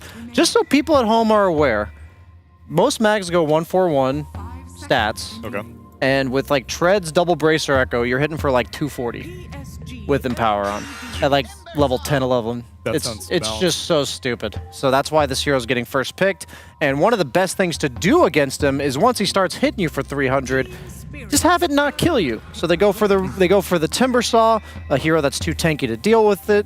And then also, I think Rubik's going to start seeing more and more play because of that Fade Bolt % damage reduction against these high stat universal heroes. Yeah. Sheep, sounds like you have something to say. I do. And I think it's important for us to highlight, I don't know if the earlier panel talked about this, but obviously because Magnus is universal, he interacts differently with Timbersaw now, right? Because in the past he was strength, you would, Whirling Death and whatever, it does extra damage. Now it's like insane. It's like a 33% of each stat, right? Yeah, it's weird. 5%. Would you think it's better, or do you think it's worse for Mag that it's happening now this way? I actually haven't done the math properly to know. I know he really hates Undying now as well because he also loses stats in lane and just like. I just feel like losing stats in general on universal heroes feels really bad. It feels really sad, yeah. I think it's a better late game now against Mag. I mean, you do less damage to the Magnus now. You do 5% of his strength instead of the 10, but you take away 5% of his agility and his intelligence, which reduces his damage by a lot, and you want to be hitting hard. So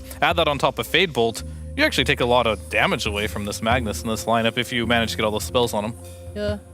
It's also, we also seen so much mid Timbersaw coming out lately. Like even today, I think I saw, was it Samael and Quinn have played it mid today already? They both lost, I think. Well, that's a shame. What can you do? Now they just need to pick Lich and Chiefs for redeemed. There we go.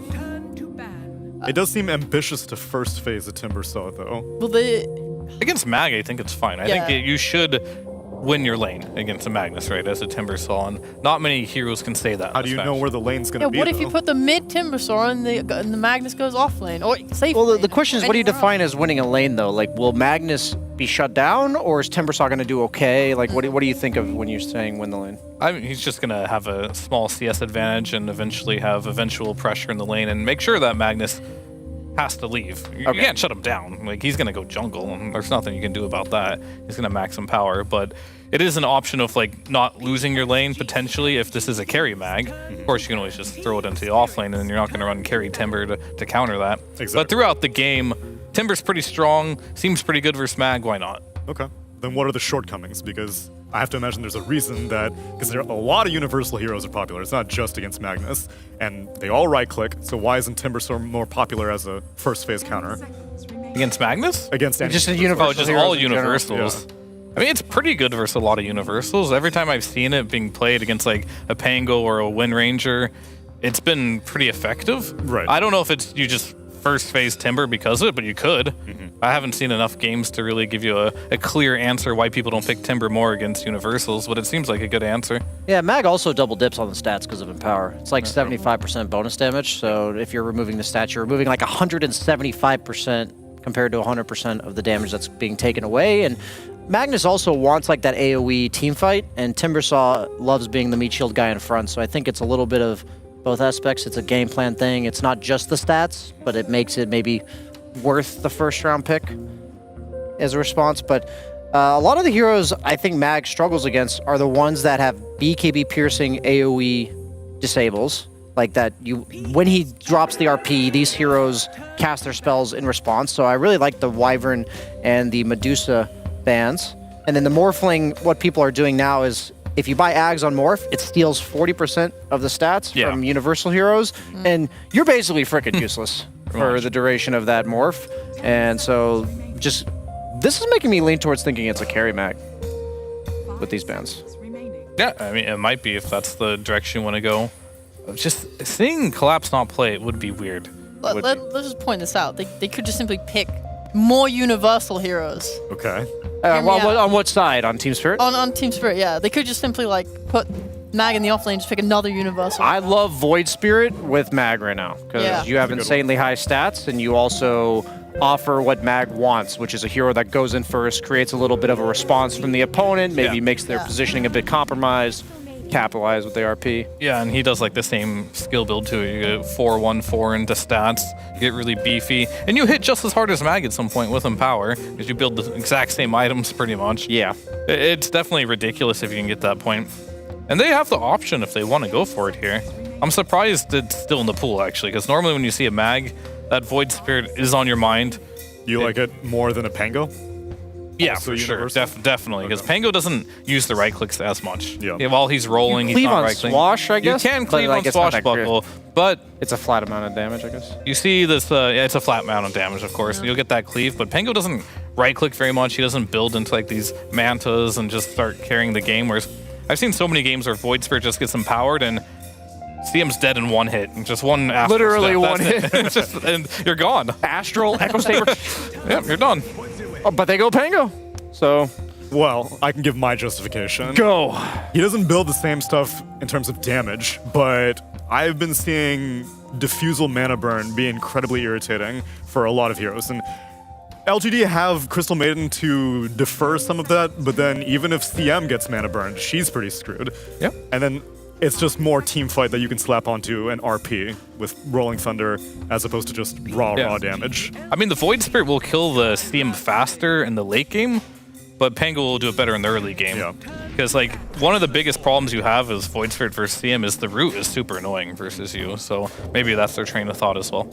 Well, that's a BKB AoE disable, BKB piercing AoE disable from the Faceless Void. Usually it doesn't come out from the carry hero, because the carry hero is the one they often target with the RP.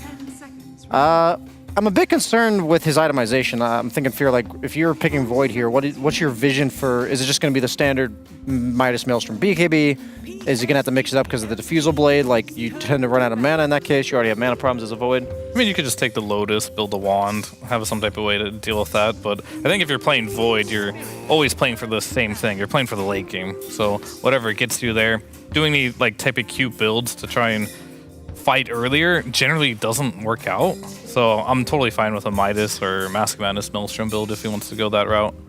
Yeah, I just want to see him hitting creeps for Yeah. as long as possible, and then just pick something on your last that's gonna like give you damage. As long as your Timber and supports have the damage, which they do, to kill in Chrono, like you just bring him out off cooldown and then send him back to the jungle, and it's fine. I kind of. Go ahead. Oh, I was gonna say I'm kind of like looking now at like Team Spirit. I'm glad they picked the Pango to kind of keep Magnus hidden on if they want it offlane or carry. I was curious what they were gonna ban. I was not expecting Jug. I was thinking maybe something like Ursa. Because you can get Ags and like ult in the Chrono late game, right? Yeah, but we. Yes, you can. Yeah. You can exalt in Chrono. Yeah, Toro was like, it's been all over the place. He's been like the creator of the new Jug build. Of I saw that. Going for the Blade Dance talents with Lifesteal, with the Magnus, getting the. Yeah. Maybe it's in their head a little bit. It's like, oh, yeah, Toro, he's been playing a lot of this Juggernaut. Not particularly good versus Void in any capacity traditionally, but. From the team that brought you first pick anti-mage comes Juggernaut. It'll be interesting to see here what Spirit wants to do. I think do they need a better response to this Timber? I guess Timber should just go mid if it's LGD and you just counterpick whatever Yatoro decides to pick here or collapse, depending on what this mag is doing. So I do think Timber should do really well versus Pango. You don't really have any kill threat on him and you're just gonna get spammed with Whirling Death over and over. And this matchup is now worse for Pango than it was last patch because he is universal. Well, LGD have last pick, so they will get to choose where this Timbersaw goes, depending on what Spirit pick here, which LGD are expecting it to be a carry last pick for Yatoro. Yeah. I would agree with that. I do think mid Timber is insane though. Every time I watch him, he has so much damage, and I just see his CS is always like at least like 10 to 15 higher than the opponent with like 10 plus denies like really early on. Oh, never mind. I'm really glad they made this a carry mag. I'm like, they did not counter carry mag. It's the Kallax. Like, there, I actually... Oh, that's a good one.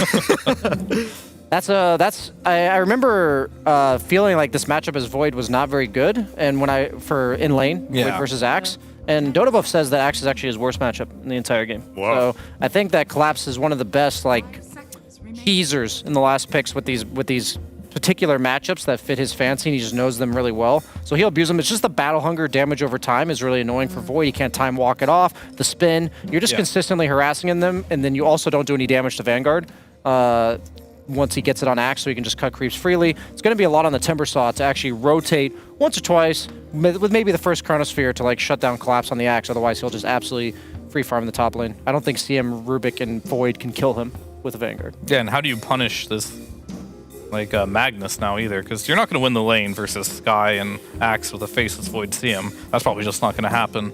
Unless you get rotations from Rubik maybe, but I think once you get that Vanguard and Axe, the lane's done.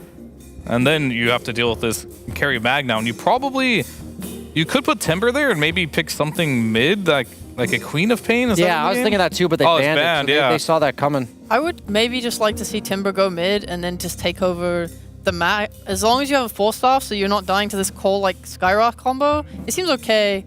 I mean, Underlord's gone completely untouched this whole draft. Maybe that can just give them like the aura buying they need to kind of live through stuff. Oh, that's the... Well, that's hype. Is that the mid snap? I've been seeing more core snap. Offlane Timbersaw. Yeah, okay, so that's the hero of choice that... Since the Timber was probably the only hero left in the pool that might be able to contest this mag in the lane, they could just pick whatever they wanted, and I'm not sure what the big Pango counters are in the laning stage. I thought Quap would be good, so did Spirit, obviously, and Tinker. So they just went for high magic damage burst range hero that can just harass them in the lane. But I'm not sure. Universal. Yeah, it goes with Chronosphere though. Maybe build an Atos. Oh yeah.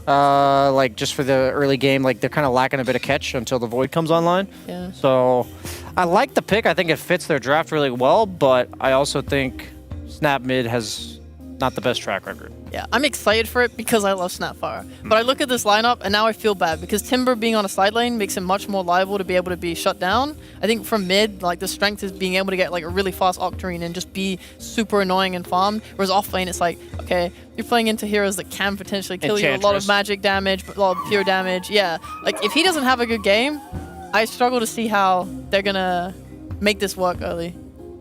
Because Snap can die. Like I think a lot hinges on the Snap for sure. So much. Yeah, like if the Snap doesn't have a good game, it could get ugly pretty quickly. I think he's just gonna get blink harpooned by a mag and then just die. So. Yeah. We'll see. And then, who Just cares like the about your shark. Chronosphere at that point? Say sorry. Say hello. Give me a good reason. Rather, because Is he gonna- I am going. Stop. Sorry. Stop. Sorry. I got this. Let him do his job, guys. This is my host. Wow, Neil. what a He's gonna throw the co-host! transition. What a co-host, and what a band as well. As we pass it on to the Patched Pandas.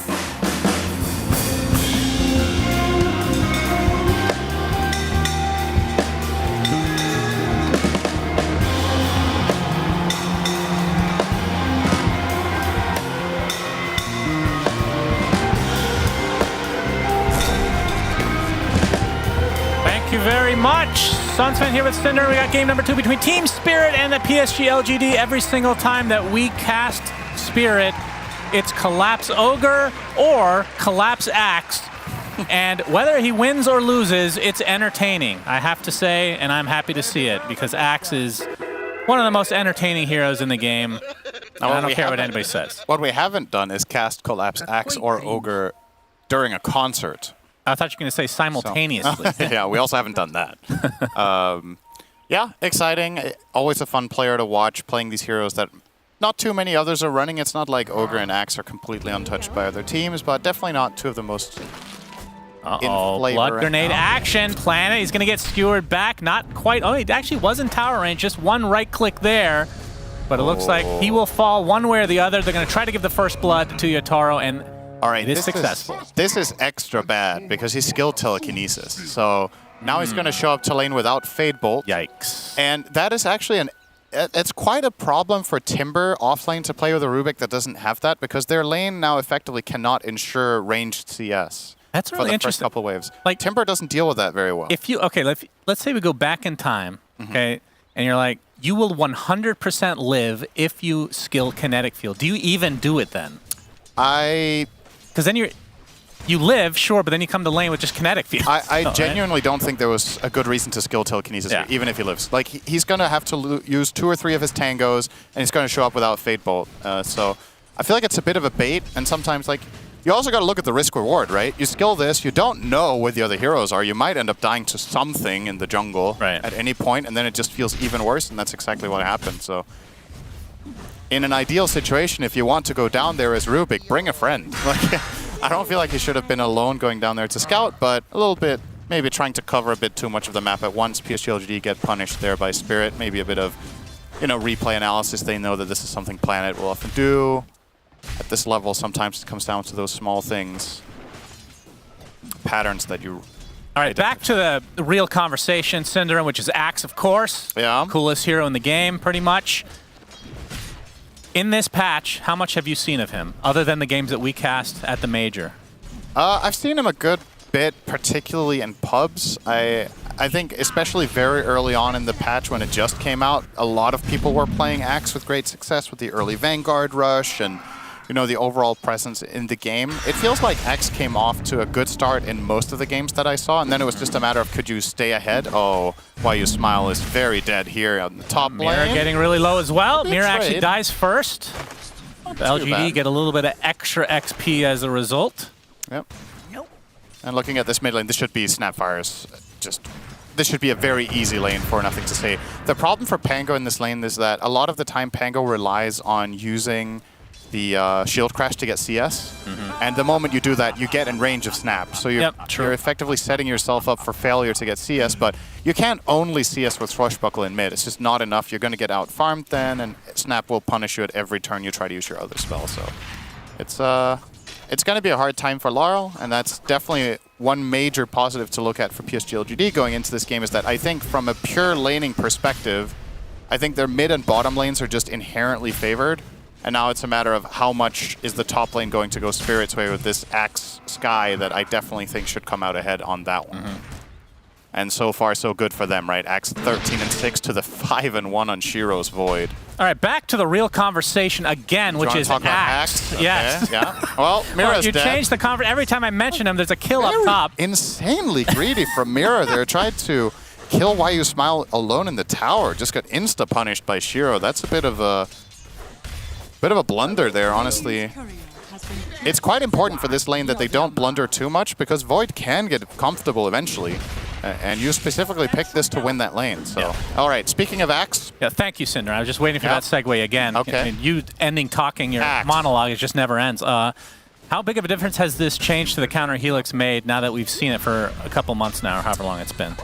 I would say, in particular, it matters a lot more when you get the shard. You have to hold your horses, Cinder. It might have some action here. I was talking about Axe. All right, we can talk about Axe What do you anytime. want? Even when there's action, you can keep talking about it. That's the rule now. Can't say action without Axe. Well, kind of. So we're still talking about Axe, is what I'm saying. All right, nice Stomp is there, shockwave. looking to potentially get the skewer, but might not even need it. Telekinesis back in, but Planet is going to go down to the impetus, and now you can see the Timber in a bit of trouble. Let's get that Centaur creep, but still very low under that tower at the moment. Honestly, still not too bad for PSG-LGD there. Yeah, you do lose your support, but Timbersaw gets to get the last hit on the Centaur creep. He gets to stabilize now in the tower, and Magnus used a lot of his resources on this. So, like, this support kill is largely inconsequential, and it's obviously, keep in mind, this is the forte of Ench. She's supposed to do this. So, I think all in all, PSG-LGD shouldn't be too worried about the game state as long as Void is doing okay. That's still my biggest question mark, and as we know about Void, importantly, he is laning against Axe, who is Axe, and that makes him really Axe. Oh, impetus! That's a good Oh, yeah, that felt good. Maposhka finally takes out that pesky Timbersaw. Has the 2 in reactive armor, but that's not really going to do much against pure damage. Unfortunately for Timber, he was not Axe, so he didn't have Vanguard yet. Oh, I thought you were going to transition into another conversation about Axe. I was. I thought that was all you wanted to hear about. When I say other stuff, you don't care. So I'm trying to keep it interesting for you. I appreciate that. You're very welcome. What did you have to say about Axe? He's Axe. Okay. Yeah. It's an Axe game? It's his own quote. It's literally all he says is his name. It's probably the easiest voice lines they've ever had to record for any. Imagine you're hired to do voice acting. Actually, they send you in the room with the script, and you're supposed to say Axe is Axe, and Axe is not Maybe Axe. Marcy was the easiest. It's just whistling, right? I think it's pretty difficult, actually. Don't you think so? It depends. Is that a person or are they synthesized? We don't know. There's nothing to say. He's going to get ganked. Tries to get off missed the the cookie, but cookie. not going to hit Laurel, who's now Nice just rotation here. waiting to get this last swash for the kill, potentially. It's up in 2 seconds.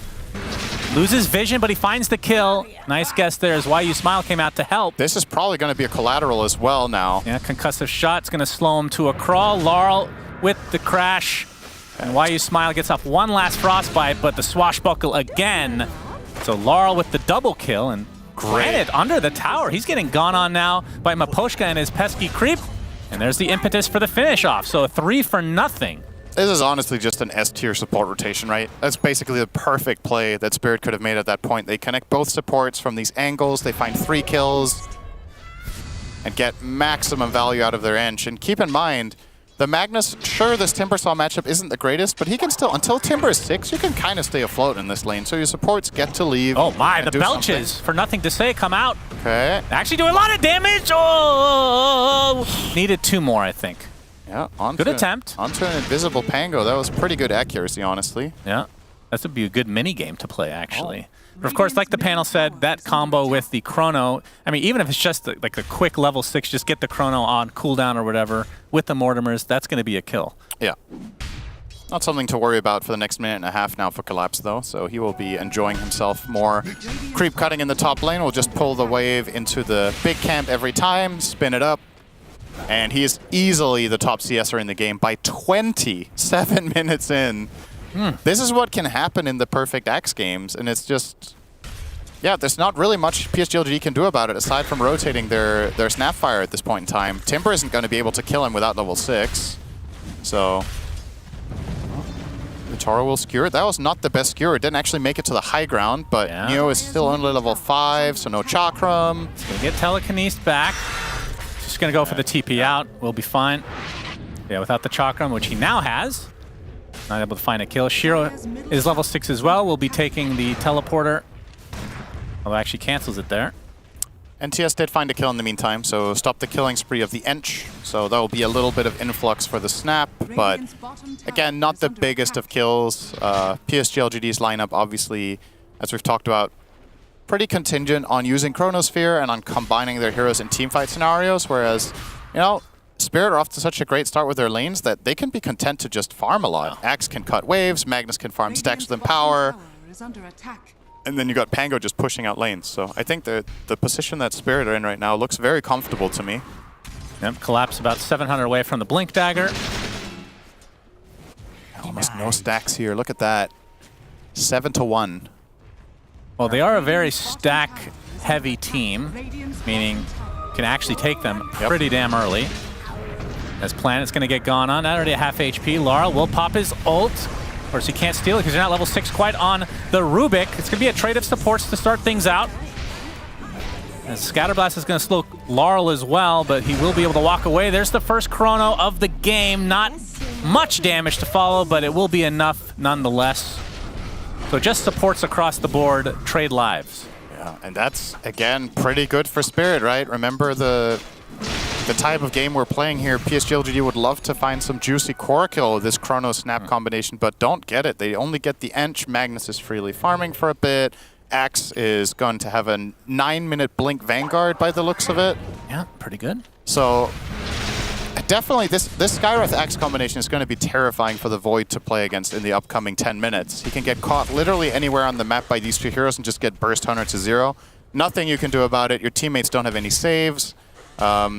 And it's also kind of hard to itemize against, since Axe has the pure damage and you've got the massive magical burst from the sky. So, gonna be a challenge here. Collapse gonna bring it to him. Yep, time dilation goes off. He's gonna just time walk away as we see Planet get taken out in the jungle.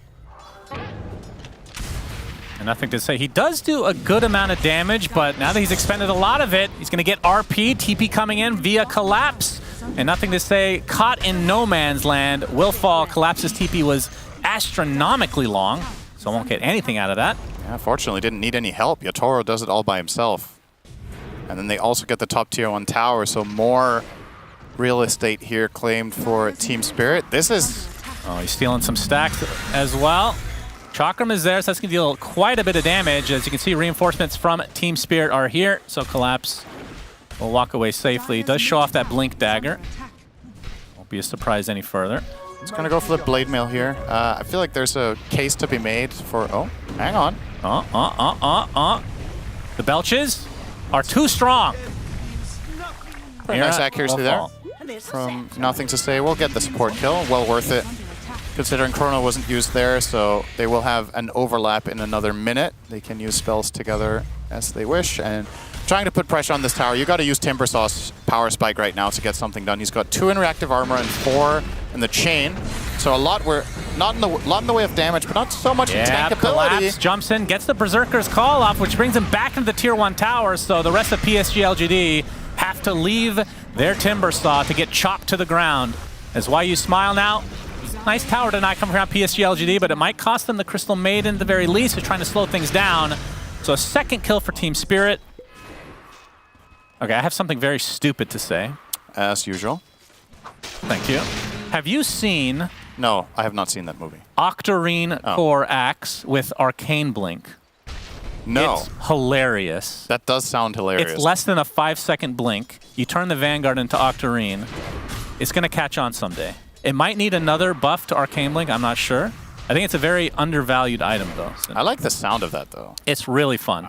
Because I actually think on a hero like Axe, the overwhelming blink isn't necessarily that great. Like, the slow does not matter. Almost. Yeah, because you're blinking into taunt people anyway, so...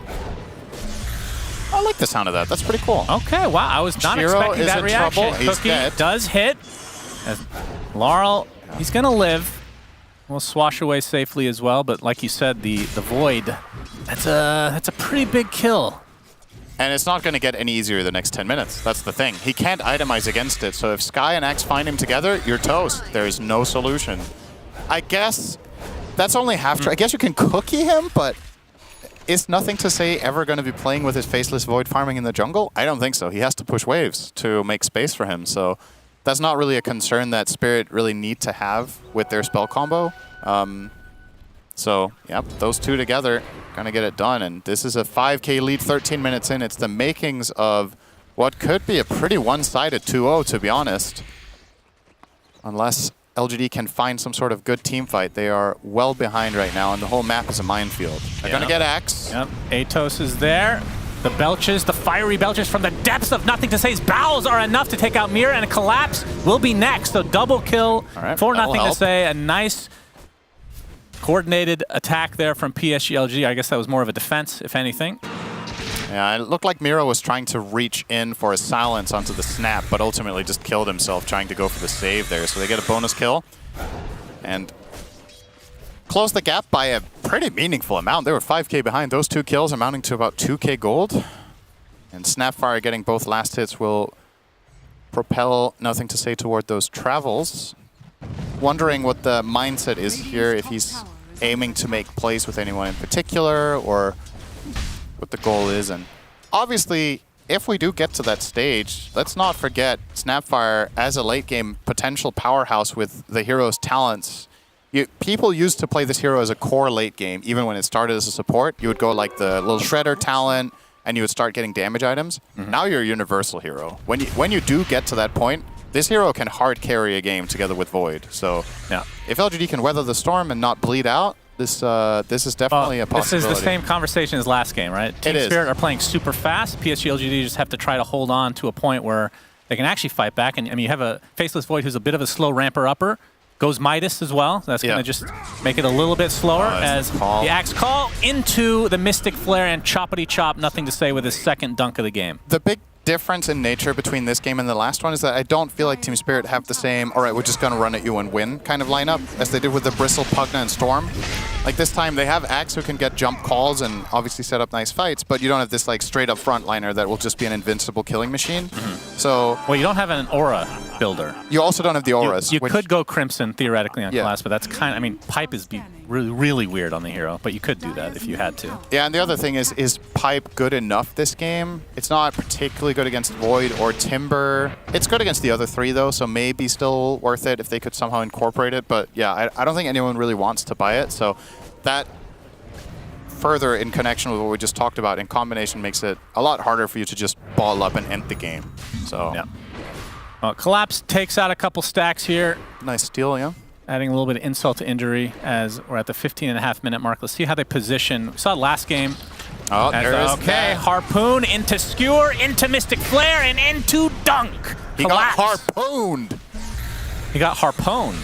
That was what I was going for. I think that's what you meant. I mean, nice job butchering your own joke. People pronounce it differently, Shannon. Really? Yeah, they people say poon? Don't they? I think that's a vulgar term, actually. Harpoonani. All right, just pretend he didn't say that one as the tier 2. Who said what? Yep, in the butt. So the tier 2 tower forted now, and Team Spirit. Oh, what I was going to say before that action brought us out of whatever the conversation we were having. Last game, around this time is when they really prioritized that. Well, I guess they were on Dire last time, but the bottom side of the map so they can get control of that Tormentor close to that 20-minute mark. We'll see if they try to go for that again. Oh, he does get Ancient some distance. Steel. Oh, the Harpoon into the Swash. They don't even need much more to take him out, but here is the combo we talked about. Chronosphere into the Mortimer's Kisses. That's one dead. They have a telekinesis, but the Axe Call from Collapse into the Mystic Flare. Beautifully done, Yataro with the RP. And Collapse, he's getting a bit low, but he's doing more damage than he's getting taken from himself. That doesn't make any sense. That's not even English Cinder, this hero. In the trees now. They've lost 3 members, and they don't really have much else as Collapse continuing to get these initiations off. Going for the dunk. Nope. Won't find it, but they'll find the kill regardless. Buyback now into the Rubik. As Collapse, he's going to be surrounded. He's going to get called by the Rubik as that was stolen. As look at the damage coming out from Aposhka. He's going to get stunned thanks to telekinesis. Collapse will finally die. Takes him so much. And yeah, that's going to help keep Planet alive for the time being, but wow. Battle Hunger will kill him in the end. Died. To level 1 hunger. Yeah, you don't see that every day.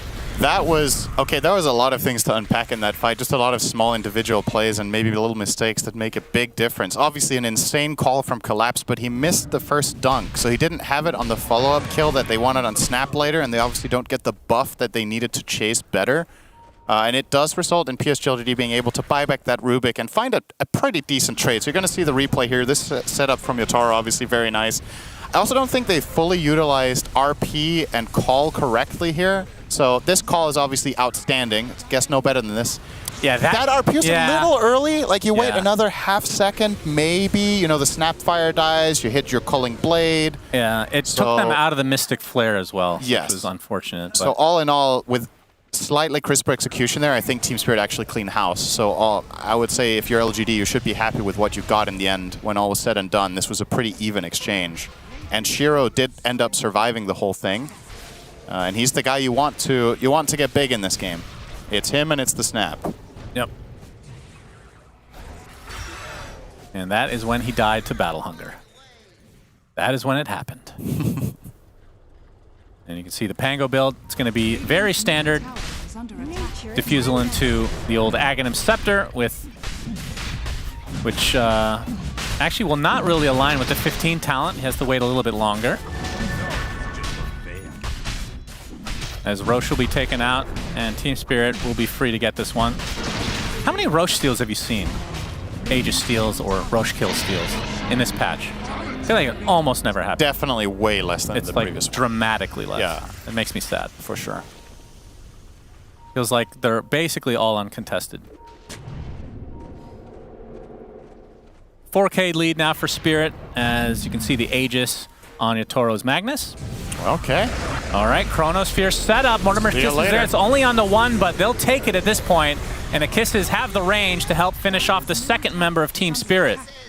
So just like that, it's a 3v5. Dude, these kills give so much gold. It's incredible that that's a 3K swing in itself, more or less. I think it was 2,500 from those two. Obviously, the axe kill is extremely valuable, but look at that. It's like 2.2K, 2.1 from that one move. And they're just going to...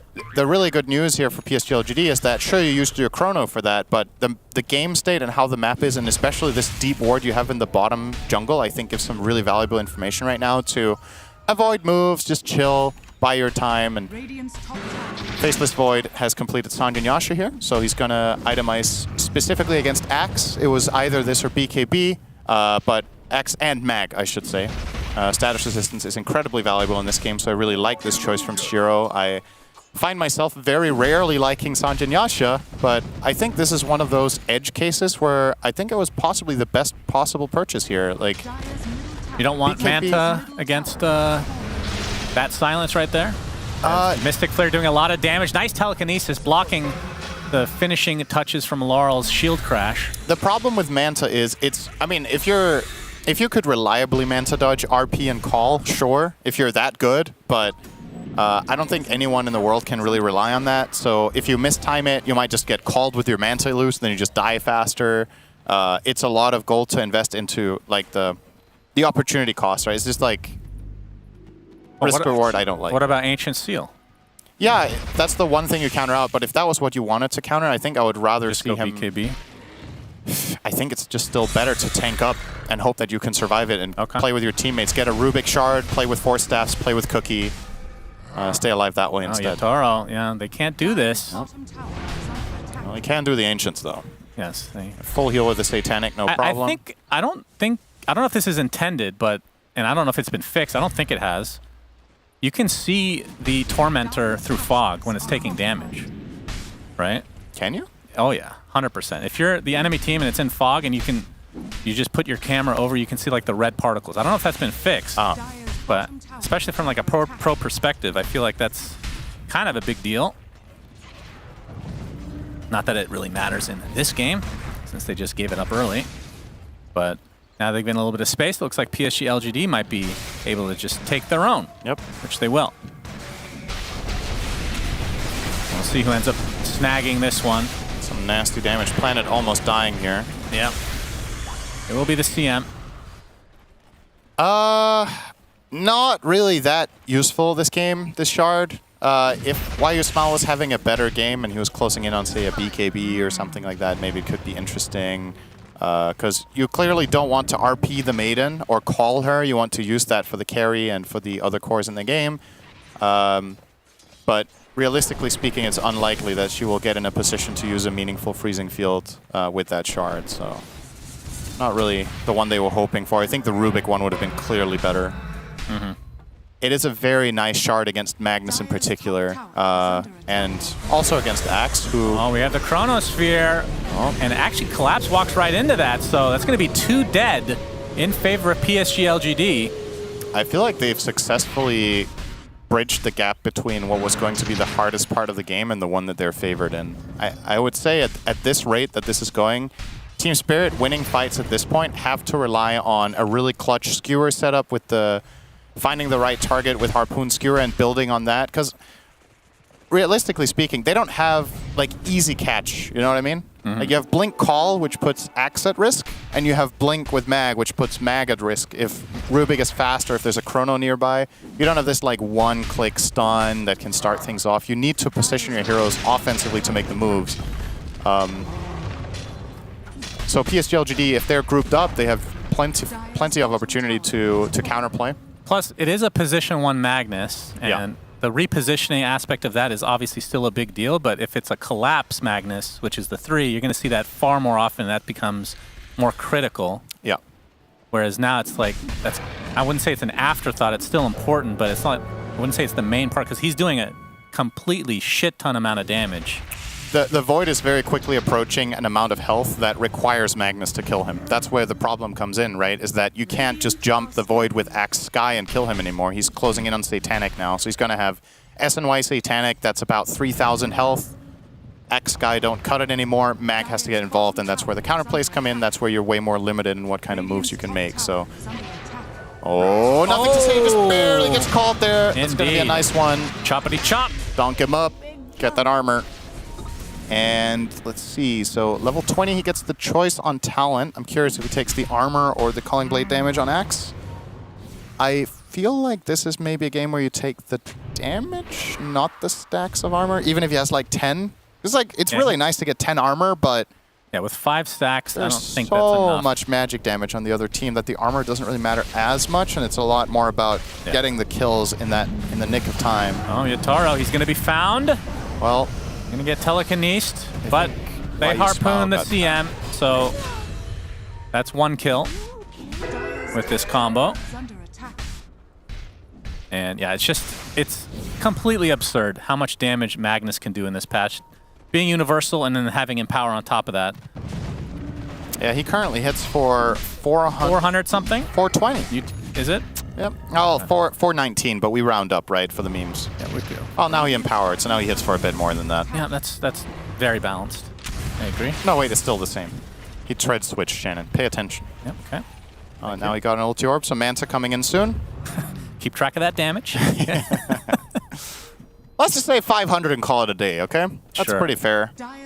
And then when he gets the... oh, just wait until he gets Daedalus. crit. Yeah, that's when it gets real nasty, but still some way to go there. We'll get the Manta first before opting for Silver Edge, which has multiple purpose in this game. Obviously, you're going to be able to break the Timbersaw if you hit him early. You're going to be able to break the Faceless Void level 25 taunt, which could come into play. Breaking Backtrack is very nice. Breaking Time Lock, also pretty useful. And of course, getting the jump, right, to begin with out of Shadow Blade. How does we might have to hold this thought, as Rolling Thunder already used. They swash into the fog, Collapse jumps in, but they don't even hit the Mystic Flare. He runs right out of it. Collapse leading the way. A little bit of miscommunication there from Team Spirit. Not sure if they still want to fight. Obviously, RP's still available, but PSG LGD, they haven't used anything, so you'd think they'd be more willing to fight at this point. They're going to smoke out. Timbersaw has the Ags as well. Do you just send Timber in with Ags activated now? Just YOLO in, set up your Void, snap to go, and maybe you die, but they have to expend all the resources. I feel like you still want Timbersaw alive here to deal the damage, so it's a bit of a balancing act. I would love him frontlining if they had Rubik Shard, but since they don't, they can't really save him reliably. Yeah, it looks like Team Spirit avoid the smoke for the time being. Yeah, just playing around their ward very well. You were talking about breaks, and it got me thinking about mechanics, Cinderin. Oh. With the break, of course. The Timbersaw Ags, I assume the armor that you gain is not breakable. God help us.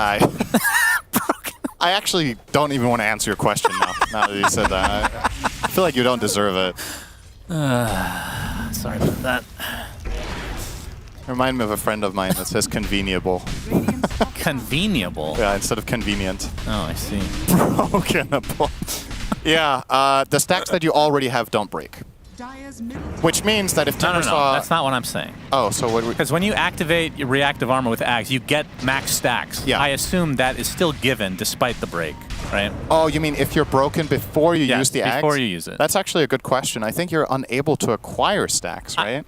Yeah, that's. I wouldn't know. it's I a don't think I've French seen case. that interaction a single time. So. Oh, Okay, Smoke is broken. Yatoro. Arcane Aura is leveled up. Watch out for that one as PSG LGD looking to initiate with a time walk onto the high ground next to the portal. That's why I love when you cash in and nothing gets by you. That was a really important, Arcane Aura! very important detail there. Ancient Steel! Yep, okay. I mean, they came out with a cosmetic that makes Arcane Aura look epic, so you have to give props to Val for that one. All right. Mortimer's Kisses is set up a bit here. Long range kill onto Maposhka looks to be a freebie. It is though actually he is keeling up a decent amount. Shiro jumps in as well. Gets the crush here. it's a good It's on two. Beautifully done. The Chakram to follow. shit. And that is disastrous for Team Spirit. They lose 4 and do basically no damage. That was PSG LGD now looking for. Well, Roche isn't quite up yet. Another 20 seconds. Yeah, they'll get it if they stick around. That was so clean. And I like this go on Maposhka because he's a big part of Spirit's damage. It's actually not a bad kill to use your snap ult for. And obviously at some point as they're running him down, Spirit do want to go for the counterplay, but the chrono from Shiro is just absolutely perfectly placed and timed. Didn't get the call off, and even if he did, I don't know if it would have mattered. Honestly, with Ench out of the picture, all you need to do as Rubik is stop the Magnus one time and your Void is going to survive. And keep in mind, Magnus doesn't have BKB. So he can't protect himself from getting lifted when he blinks in. Or, oh, it doesn't even have blink. So. Now they're setting up for the daytime Roche as he's going to make his way over there. That was actually a kill with the reactive armor on the Ench, who they had a bit of trouble finishing off. 5K lead now for LGD, so this game has been swung in their direction. And we talked about the aggression from Team Spirit and how they had to continue with it, but they had to continue winning fights is the issue. And now they might be tapering off a bit. I mean, how does their late game match up towards PSG LGD? It's a bit hard to say. Ench is always a wild card in games like this because she can kill Timber and she can also do some serious damage to the Void. My biggest concern for Spirit is how does Mira remain relevant in this game? He went Blink Lens, so Skyrath doesn't really have solo kill potential. Uh-oh. Okay. Uh-oh, indeed. Well, that... Okay, right. I don't know who dodged who there. That looked scary for both teams, which is probably why everybody backed away. I don't think anyone was comfortable right there and then. And Axe as a hero just naturally falls off, right? Yes. He has his jump with Blink Blade Mail, and that needs to lead to something. But Skyrath damage isn't overwhelming anymore, and the enemy heroes are getting tanky. Axe's curve is just flattened so hard now that... Especially when the enemy doesn't have a ton of physical damage other than the Void. Yeah, nobody's really killing themselves that much in the Blade Snapfire Mail. eventually, but... Yeah. All right. Okay, Rolling Thunder. There's the nice collapse initiation. The Chronosphere is there, but they're going to lose their Timber Saw. Does have the buyback. The Mortimer's Kiss is ripping Collapse apart. Yataro gets a nice RP onto 2 heroes. Pops the newly picked up. Now that's the BKB on the Nothing to Say instead. Gets off the little Shredder. Time Walk. All his health comes back as Shiro looks to be fine. Double buyback, though, from PSG LGD. One on the side of Collapse. Oh, that's a good swash. Yeah, nice. Skewer back in as well. Shiro gets silence. Harpoon into the Culling Blade to come. Doesn't get the chop off in time, but they do find the Faceless Void anyway. Another buyback from PSG LG. This is a very expensive fight for them. Timbersaw getting really low. The Impetus doing so much damage. He goes back in and dies. That's a dieback for the Timbersaw. Nothing to say now. Completely out of mana as Team Spirit now definitely coming back in this fight, and they can go for Roche. One by one by one, LGD just kept getting caught, one hero after the next. That's a 6K gold swing plus Roche. They use, how many buybacks was that? 4 buybacks on PSG LGD. Oh boy, yeah, just the chrono just not good enough, right? At the end of all of that, that's probably the primary conclusion. You chrono a single Axe who already used all his stuff, and as a result, Yatoro gets to play a completely free fight on the mag. And that will be an Aegis now going the way of Laurel, who bought back. I like that assignment a lot. I think Pango can take a lot of initiative in this game now. He has 2 follow-up heroes in Mag and Axe, so if Laurel is the one to initiate the action, he might just bait out some bad positioning from LGD, and that punish can be really severe. So yeah, I find this game very unpredictable in nature, how things are going, but yeah, the reason it just looked so good for LGD for so long is that they were finding Chronos, and that one just did not make the cut. And the punish was about as heavy as they get. 10k swing in that one move. Precious bounty. The silver lining for them is, of course, that with the Aegis on the Pango, if they find Mag in a Chrono, he's still very much killable. Yep. And I think with Mag out of the play, Spirit can't win fights. Like, there's too much of their damage is reliant on this hero right now and on the RP. So if a potential pick comes their way, they will be fine. But Mag is not an easy kill. 4,000 health and a cheese. I like how... Better land that Chrono. Miposhka's done the most damage in the game. Yep, that's just... Good old Enchantress. It's still... I'm not going to say it's an undervalued part of the hero, because obviously the pro teams know this, but it's like... A lot of the time in the games, you don't actually realize just how much it is. If you don't get her in the burst with like your magic damage, it's really hard to finish her off. And it's like, is there a point? But you kind of have to. But she just sits on the outskirts and starts to decimate your Timber. She's just extra good in this game because of the nature of the enemy heroes, right? She's great against Timber, and she's great against Void too, because he can time walk off 1 impetus, maybe 2, but Ench just keeps going. And if she pikes him, she can outrange him, obviously, and just keep going. Planet is very dead here. Yep. Planet, he does get the very important Battle Hunger steal before dying. By the way, Collapse is going for an Octarine, Cinderin. So Collapse is also very happy. The Vanguard will turn into the Octarine, and then we just have to hope that he knows about the tech. Arcane That Blink. is Arcane Blink. Yeah. I mean, it's actually a really good lineup for it as well, because you're constantly blinking, calling, walking away, resetting. It's almost like a Spirit Breaker having Aghanim Scepter. Right. You're just going in and out. Really hard to kill you, especially while the Berserker's Call is active. The thing I'm weighing it against is the old Axe build with Refresher, right? Where you have them back to back and you can layer them fully. But that's a one-time thing, and then you have to wait a long time. But that's kind of Axe in a nutshell, What about though, Refresher and then Arcane Blink? Oh. Both, all of them together create a perfect storm. It's good. Can't wait to see it. It is pretty good to have 40k net worth on Axe. That is true. Agreed. Happens all the time. He's almost halfway there in the 36-minute game. He'll get there. Yeah. I mean, we do like our 60-minute games. Quietly, a little casual Hex here from Miposhka coming out, so giving them an extra tool in particular against the Void, but also nice for killing Timber. It protects Ench against losing vision with Pike, so she can Hex him and then Pike if she wants to really go for the kill. But more than anything, want to be fast and snappy and hexing the Void, who doesn't have BKB yet, so if he jumps in, can get caught by surprise, and honestly could be a potential game-winning play. As we know, Shiro doesn't have buyback for another minute or 3 minutes and a half, so any pick on this guy is Elena Rax probably. Yeah, nothing to say. Trying to get the opening. Larl's going to get off his ult, though. Nice control onto 2 heroes on the backside. And we have the Harpoon being used onto the Timber Saw. The Ags is active right now. Mystic Flare is there as well, but not dealing that much damage. Very scattered fight, and the Enchantress already dead. So Miposhka with all that damage, as you can see. Skywrath falls. Lar looks to be next, but that's just the Aegis. Collapse lost the BKB, not continuing to pursue. As Snapfire buys back into the game. And Collapse, now that the BKB is dissipating, will be stuck onto the high ground. Nice swashbuckle comes out, but it's not going to be enough to save the Axe as Collapse falls. And that's a long death timer as well. He was one of the players from Spirit buying back in the Roche fight, so 100 seconds of power play now for LGD. They did buy back their snap for it, so better make it worth their while. As, interestingly enough, in a huge team fight, neither RP nor Chrono were used. They just held on to them the whole time, waiting for the other guy. Like, this is basically a battle of wits between the Void and the Mag. Just being... Yeah, should mention, nothing to say, is level 20. So Lil Shredder will proc his attacks. Yep. And then 25, obviously the next big power spike. As Yutaro really wants to be on fire right now. Yeah, that multi-shot later could be nasty with the Chrono combo, but we're very far away from that still. Void, however, is not far away from his 25, and you've got to imagine you take the backtrack in this game and not the chrono AoE. That's just too much value in having the backtrack. Gives you so much more freedom. Yeah.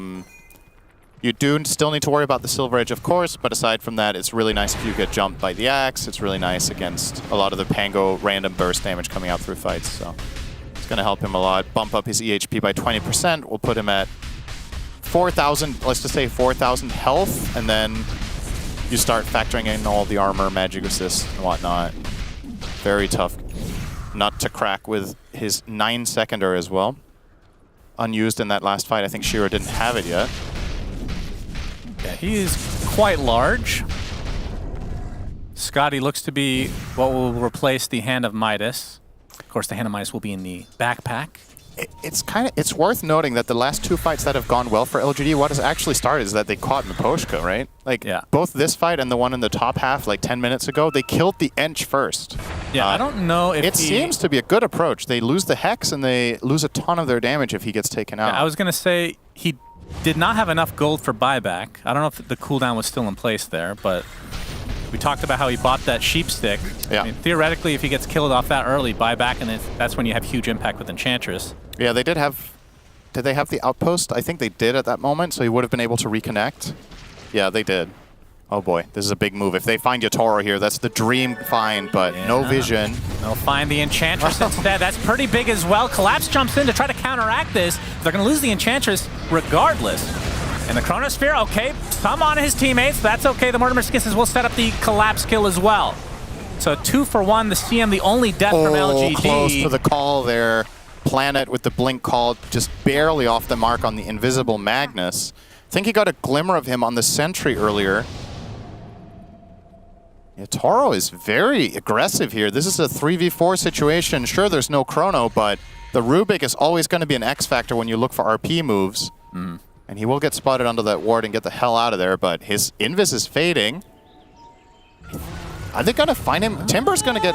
Okay. I don't know. Not going to chase. He'll get the D ward and get control back here.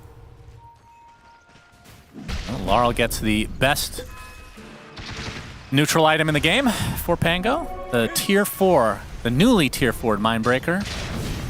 Yep. Have you come up with a better Vampire Fangs than Bristle? You've had 45 minutes? I have. I think he's... I mean, Pango was my initial thought, but it's good, but it's not as good as Bristle. I would say Pango is the best for Mindbreaker, probably. Yeah, there's no doubt. He is incredible on this neutral item. But the best neutral item of all time on one hero was probably the original Essence Ring on IO. That was ridiculous. What about the original We've never had fairy anything like trinket that. on Storm? Yeah, that was also not even... I would still say the IO one was a category of its own. That was like actually just ridiculous. And it did get changed shortly after. By shortly, you mean... I mean, that was in the game for like a year.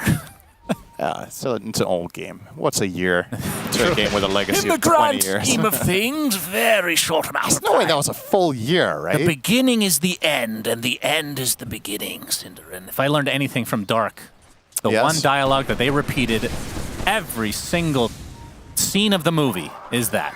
Oh. The beginning is the end, and the end is the beginning. Yes, it's a Spirit Breaker line as well. Kind of. Is it? It's close enough. Oh. He says something similar to that. Anywho, nothing to say, level 22. Now, if you're LGD, do you try to feed him the wisdom runes as they pop up? Because that 25 is insane. It's easily the best talent they can get now in the game. So I would like to see them do that if they have the possibility to. But, well, we're very close to one spawning. They didn't do their math, though. That's right. I mean, he's not close to 25, so it wouldn't matter. They're going to make their move here. New leading the charge.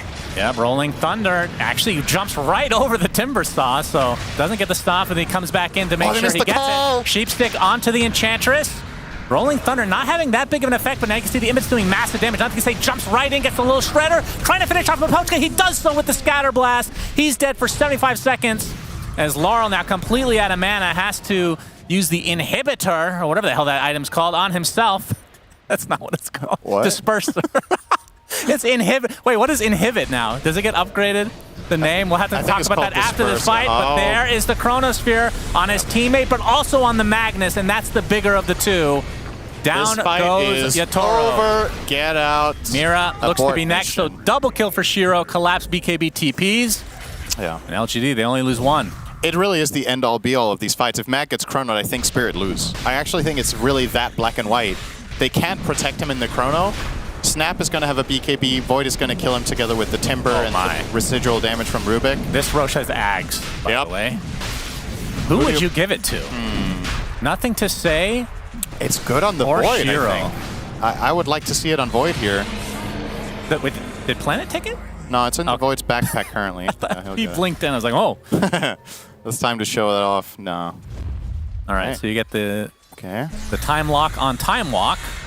What's Collapse planning here? This is not possible, so he's not... Yep. Oh, the sheep, though. They find Pango. See, Eon Disc procs. He's trying to get off his ult, but Collapse jumps in, gets a call only onto one, but there's the rolling thunder from Laurel. But, yeah, Collapse is getting decimated. Gets off the cheese, as Maposhka has TP'd into tier 2 as well. Okay. Hey, well... I mean, I guess the plan kind of worked out. It cost him a cheese to kill the Rubik. I mean, it's pretty decent, I think. It looked like he was planning a jump on the Timber. Like, there's no way he does this. Like, that kill was not possible, and he also never tried for it. But he did manage to find the Rubik opening, and they will grab that one, so not too bad. Missed the Culling Blade, but with Wisdom Octarine Rune Core, we'll still be ready. sitting there, Cinderin. Snapfire, nothing to say, level 24. It wouldn't be enough still, but... Unfortunately, Shannon, look at Axe's Quick Buy. Axe's Quick Buy? It is. Oh my It is. God. It is the refresher. It's not going to be the Arcane I Blade. think we... I am so sorry. Regardless of whether they win or lose, the interview E needs to be Collapse, and that needs to be the question. Does he know about the new tech? Okay? And then he'll be like, yeah, but refresher's better. Then the response to that is, you're incorrect, and then just hang up on him. Oh, that's nice. The power play. That's good. I think we should interview pro players and just hang up on them. If we don't like their answer, no. Yeah. You're wrong. I don't see why not. Thanks for coming. If nothing else, it creates great content. It does. I mean, it kind of stops the content, to be fair. Which is great content because it was so bad. Yeah. But yeah, Time will for be a a tormentor here. I was about to call it inhibitor. You've influenced He's me. inhibited him. Wait, what is the upgrade called? A disperser, right? No, I think surely it changes when you upgrade. I think the active of it is just called disperse, isn't it? Wait, who is the Pango that has No, it's it, right? called suppress. Yeah, suppress. It's like a stronger version of inhibiting something. You've inhibited me, you've suppressed me. Okay. Yeah. All right. I can dig it. They could have also called it super inhibit. Yeah, I was hoping for Inhibitor 2.0. Or Inhibit 2.0. Inhibit MK2. Yeah, I like that. Yeah. Of course, we still have Grab Ally in the game. Hopefully that one never changes. That's a classic. Instant classic, some would say. There were so many good names for that. Grab Ally. All right, Shiro feeling himself, going straight in. There's the Hex. Yeah, you can Not see. really going to lead to anything, you would think, unless... Oh, okay. Oh, whoa. Level 25 now online for the Timber, so you get the double Chakram. Oh, they actually procced his disc. That's pretty important. The damage was just enough. So nicely done there from Shiro with the Axe Time Walk plus a little bit of damage coming in from, I think it was the Flamethrower, actually. That pushed him over the edge. Oh, Rolling Thunder. Laurel trying to slow this down as much as he can. Does get the bash off. And the Collapse jumps in. They actually bounce him out of the Mystic Flare, but it's still enough to take out the Aegis. Can they do it again is the real question. Collapse pops his BKB. Shiro pops his own. He's going to get called, actually, so kind of wasting the BKB. He's going to get the solo chrono off. They really want to kill Collapse, and they'll do so. He does have buyback, though, so maybe a questionable use in the end if they can get out, though. As why you smile, he's going to take the brunt of the damage from Laurel. As you can see, Maposhka just decimating Niu on the back line. There's the buyback finally onto Collapses. There's a snapfire, little shredder, decimating everybody, but the RP comes out, and it looks like it was stolen potentially and used on the original owner, which is Yatoro, and Collapse, despite buying back into the game, is going to die again. Triple kill for the Timber. Holy shit, that multi-shot from Snap just annihilated. I don't know when he hit 25, if it was in the fight or just before, but... Yeah, actually almost lucky to get the RP off there, Yatoro, but it doesn't really help him because it got instantly stolen by the Rubik and turn around on him, and surprisingly, Planet choosing to not hold on to it. He stole Battle Hunger after. He has a lot of armor for that. I guess he was trying to get the call and just failed because he could have got more out of it. But a lot of the times you'll see Rubik hold on to that RP because it's so instrumental. Yeah. You're late in the game, your spell steal has 5-minute duration. It's such a good spell to have, but we'll have to settle for a hunger for now. He's going to get stunned thanks to the Aghanim Scepter on Shiro. No disc. Well, yeah, he does get off the Inhibit 2.0, but it needs to be a 3.0 to get out of that one, it seems. Does have the buyback available as Mira is going to be found, and dude, this right, talent he's dead. is one of the most conceptually insane ones. The multi-shot on Snap is just... There was one hero there. It didn't matter. No, it's just when you look at it in fights, it's just so insane. Yeah, it's very strong.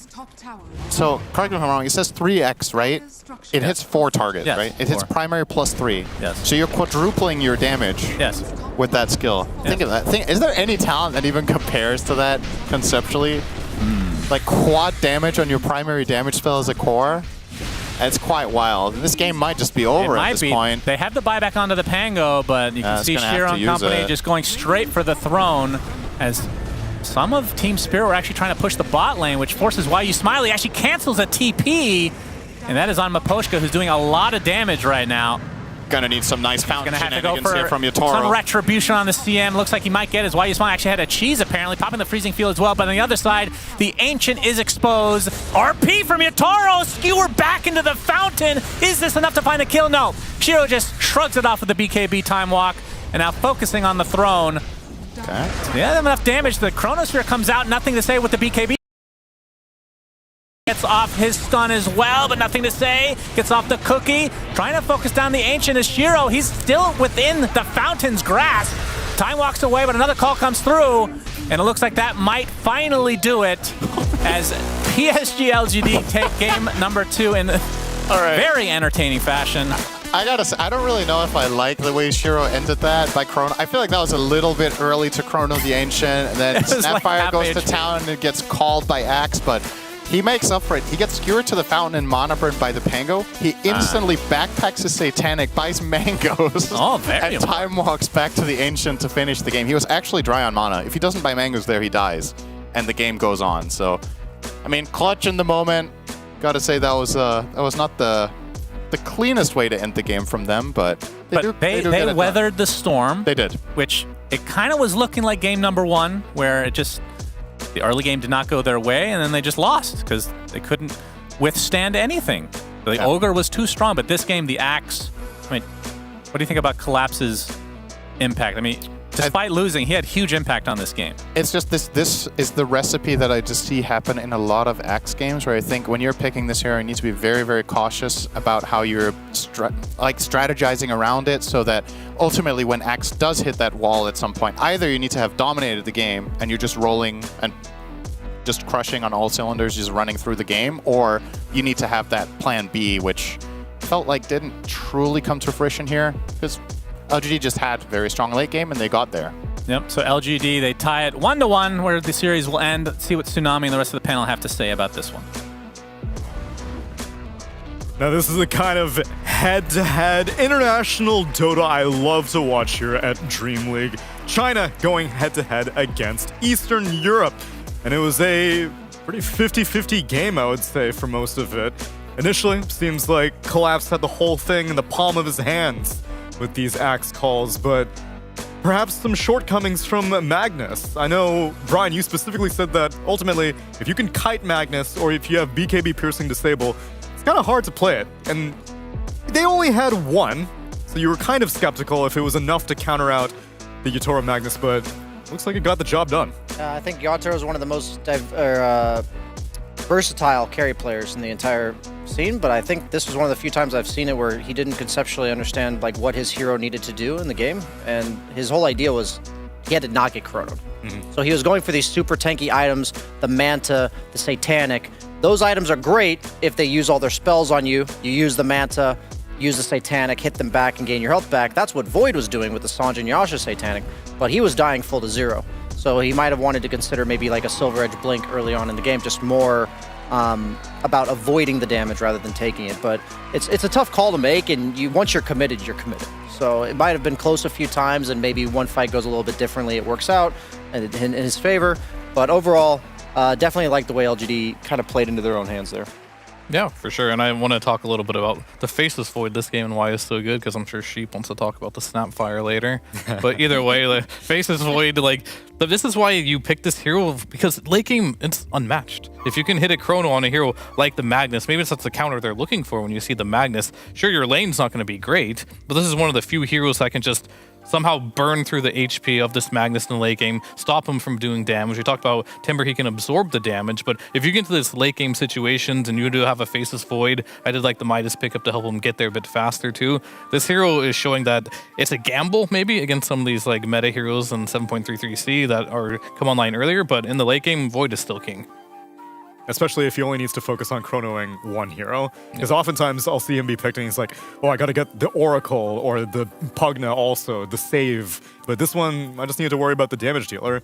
And then to do damage into the chrono, he didn't even need to worry about that because Snapfire was taking care of it. Oh, yeah, Snapfire, wow, what a game he had. It was so good in the lane, for starters. It crushed the Pango, did really well there. But then I think Miposhka was like my MVP of most of this game for Team Spirit because he was so active in the first half of the game. Like he was getting his kills bottom, like pressuring even under the tower, then he moved mid, and then you had like both these supports from Team Spirit constantly ganking the Snapfire, and she hates this. Like this hero is so like immobile and has no way to really defend herself. Like just diving her over the under the tower over and over again really gimps her game. And this was another reason I was so mad that Yatoro didn't go a blink. It's because your ability to get on the Snapfire and skewer her out of position, it just makes this hero a non-factor. Whereas late game, we see the impact that she has being able to go this little Shredder build and do so much damage, and he's just going in with a BKB because he was allowed to get to a BKB, you know, and he's just like doesn't care anymore. And he can like front for his team and do all this damage, and no one is scaring him. So I was very upset with Magnus's item build because it allowed the Snapfire to have such a good game when I think by all rights he probably shouldn't have been able to. Yeah, and I think there was like a couple fights that were really critical for them getting back into the game where they're based off like a Chrono into a Snapple. They were not doing so hot in the early game because the Collapse Axis, he was running rampant on that game, right? Then that one fight to add to like the Magnus, like Collapse got a 3-man call. A Mystic Flare was dropped too. And then he was about to die on the mag. He decides, I'm just going to press my RP right now. It was a bit early. Pulled the Snapfire outside of the Mystic Flare. Now the Snap was able to get the cookie off. So many small things happened to allow them to get to that late game point where I think Spirit, they could have played a bit cleaner for sure. And maybe the mag pick itself didn't... He wanted to be that hard carry, but maybe he should have been more of the initiator utility that they needed. You don't think that would be too much overlap with an Axe? Because what else is an Axe going to do other than utility initiate? What else is Magnus going to do if he's just getting chronoed as well? You know, you need to be able to find some way to have impact in the game. And at some point, they just couldn't find the Void with a call. And at that point, you're not just going to RP him and kill him at this point. He's already got Sange and Yasha, and he's got Satanic. So it became very difficult to play the game for the Mag at some point in this game because he wasn't able to find that mid-game presence. There's also something to be said of how like they were kind of doing really well early, right? And if he'd gotten that blink, it's like you don't have to be a full-on like initiator. You can go that harpoon and stuff, right? It's the ability to be able to overwhelm your opponents and give them no options to be able to fight. Like Faceless Void, you know, we talk about how weak he is early. If you have 3 heroes with blinks and running at you and stuff, it's very hard for him to find space on the map, or at least get to his timings in time if you can just kill everyone else. Yeah, Mag's a weird hero because he hits for a ton of damage. He has a mobility spell. He's not like a slow hero either, but yet you so oftentimes find yourself, like I've been trying to learn Mag this patch, and you find yourself just not hitting anybody. It just feels really awkward, so not having that blink makes it even worse. Well, we got someone on the line who may have some insight on the matter, because we've got Nothing to Say from LGD joining us for the interview. And will you be having translations, Nothing to Say, or are you good in English? Yes, I'm his translator. Okay, perfect. So we're obviously very, very excited about his Snapfire. The question that I would have is, does he ever get nervous in the mid-game before you get those talents on Snapfire that make you right-click? Or is he confident that I'm going to carry this late game? 我们对你的老奶奶非常感兴趣。当你在中期的时候拿到这个第3技能的这个天赋的时候，你会感觉会紧张，还是你很有信心？肯定有吧，因为就那个天赋拿了过后就变得很强嘛，然后打输出都可以打得很高。He say he feel a little bit confident because it amplify his damage output a lot. Well, assuming he gets to the point. Sheepstick, anything on your mind for nothing to say? Yeah, you were one of the players having success with Wind Ranger during the DPC. I'm wondering, her win rate overall is kind of low. Do you think that this hero is just being played incorrectly by other teams? Or, do you think the hero is strong or not that good? 你觉得这个风行这个英雄，其他队伍玩的时候，他们的胜率不是很高，他们是玩的不好，还是你是怎么觉得的？感觉这个英雄还是比较是个人选手的那个熟练度吧，就是玩得多，然后就玩得好的话就会很强。如果玩的不是很多，不是很熟练的话，那可能就会玩的没那么好。It depends on the player understanding. Some player they understand this hero very well. They'll play it very nice. Some player doesn't. All right, and how are you feeling about this Dream League? Are you guys feeling really confident and good, or are you using it as like a testing ground going into like, the major and other tournaments? 你对这个 Dream League 是怎么看待的？是不是当它是一个练习 for 下一个 major 吗？还是怎么样？也算是练习吧，因为我们就是换了3号位，然后刚出国，然后就在 major 前一个比赛，就是这个 Dream League 先练一练，看我们跟外国队打的怎么样，也算是先试一下，就先跟外国队打一打嘛，就是说当做练习，所以就当做练习这样打。Yeah, we take it as a practice. Take it like a stepping stone. Play against like foreign team. Awesome. Thank you very much. Fear, go ahead. All right. My question's going to be here. Here's how LGD trains. How many scrims and pubs do you guys play per day leading up to these tournaments? 你们每一天打多少的练习，还有路人局？通常是练习是练6场，然后打路人的话也是大概6、7场吧。6 matches of scrim, 6 to 7 matches of pubs. Oh, okay. And then last question is, what's your favorite hero this patch? 这个版本最喜欢的英雄是什么？紫猫。Void Spirit. Good choice. Always Void Spirit. I got a really important question. I'm wondering, mid's a lot about being in the zone, and I'm wondering how your headset might contribute. I'm wondering if that was a gift, if that was a personal preference, and if I really like the style, and I'm wondering, does it provide you with some in the zone? The cat ears specifically. Yes. Yeah. 这个耳机是谁送你的？这个是自己买的，就当时觉得好看，然后就买来用了。He bought it himself. He said it looked nice, so he bought it. Hell yeah, let's go. It's about the aesthetics. My last question would be, what was his experience playing on LAN for this tour? Did he prefer having the boot camp experience for DPC, or was playing on LAN more fun? 你对这次的线下比赛什么感觉？还是你比较喜欢就在线下的，还是在这个练习里面的感觉比较哪一个比较喜欢哪一个？应该比较喜欢线下吧，就是因为有观众的，就是会比较兴奋吧，然后打的会打得很爽，就是如果有观众的话。He prefer LAN tournament with audience, so it feel more exciting. Crowd makes all the difference. Well, they're on their journey to have a crowd in Riyadh if they continue with this performance. Nothing to say. Congratulations on this win in game number 2 against Spirit, and looking forward to how LGD do later on. 恭喜你，谢谢你。Thank you. Thank you. You got the intel now, Brian? You gonna get some cat ear headphones? I just want to say, I love that a lot of these guys are learning to not take themselves too seriously. Yes, absolutely. Just roll with it, man. If that makes you comfortable, everybody has their thing. I think it looks cool. He looks like he's just chilling, and that's a lot about what mid needs to be. It's true. In the zone, like you said.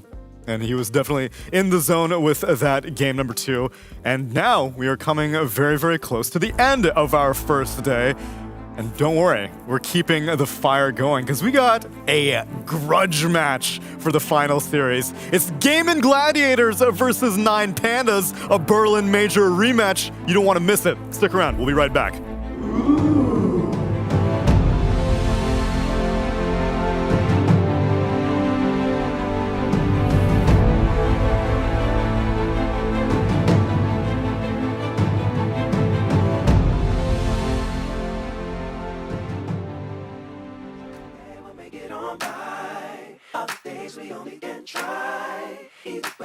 matter what people say. Either way, we're gonna get it. Someday we'll make it on by. Other days we only can try.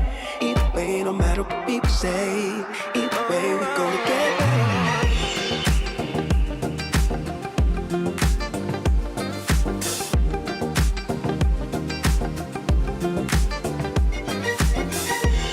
I believe in the future.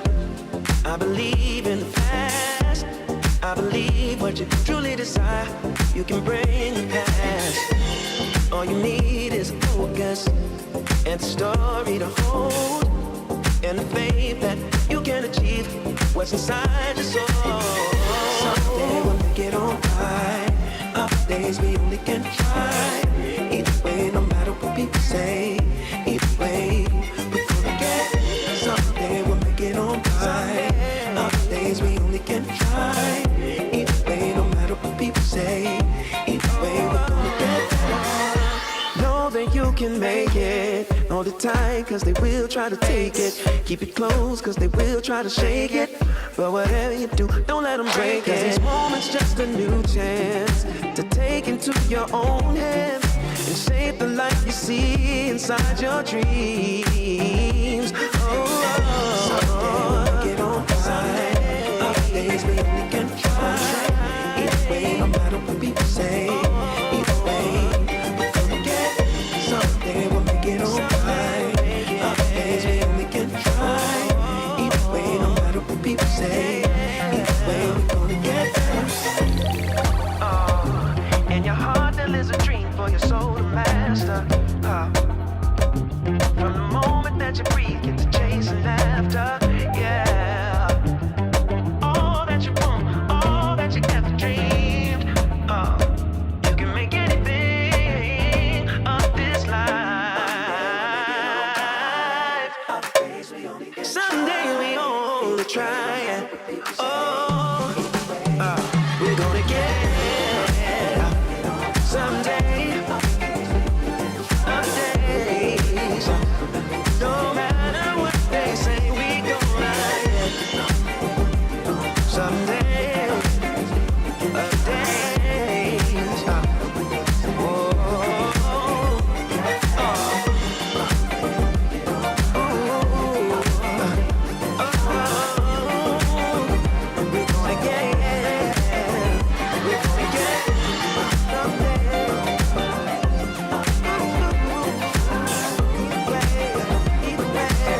what you did to me. Temperature's hot and you got me caught just the way I wanna be. My favorite addiction, you know you are just what I've been waiting for. You know that you had me right from the start, and I keep on coming back, begging for more. 'Cause just a little bit.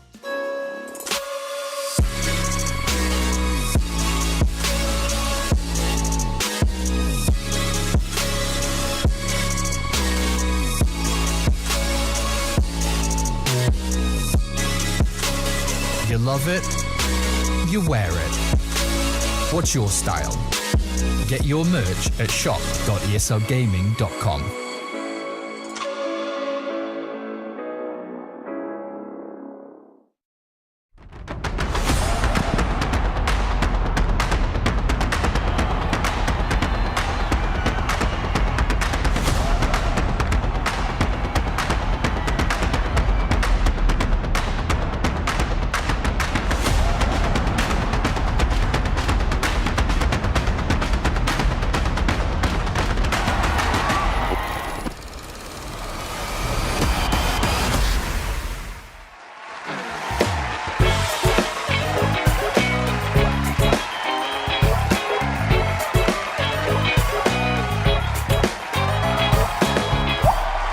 Greetings, everyone, and welcome to our final series here on day number 1 of a Dream League Season 20. Actually, give me the wide again. How do you think they changed this number up here? You think they just painted over it. It's like pasted on. It looks like they're like cards, but that's what it's like on movie theaters, right? They have like the letters. Yeah, you slide them in. Yeah. Like the top and bottom have like a little ridge behind them, so it fits the number or the letters in. But I'm not sure. I don't really see that ridge. Right? They're like pasted on there. Why do you think Trent's not here? It's because he had to change it over, and he died on the way down. Rest in peace. Pour one out for the homie. At least we got a very official-looking sign as a result. And to make this an official panel, we need to have 4 people. So let me introduce my final guest. It's Kazu!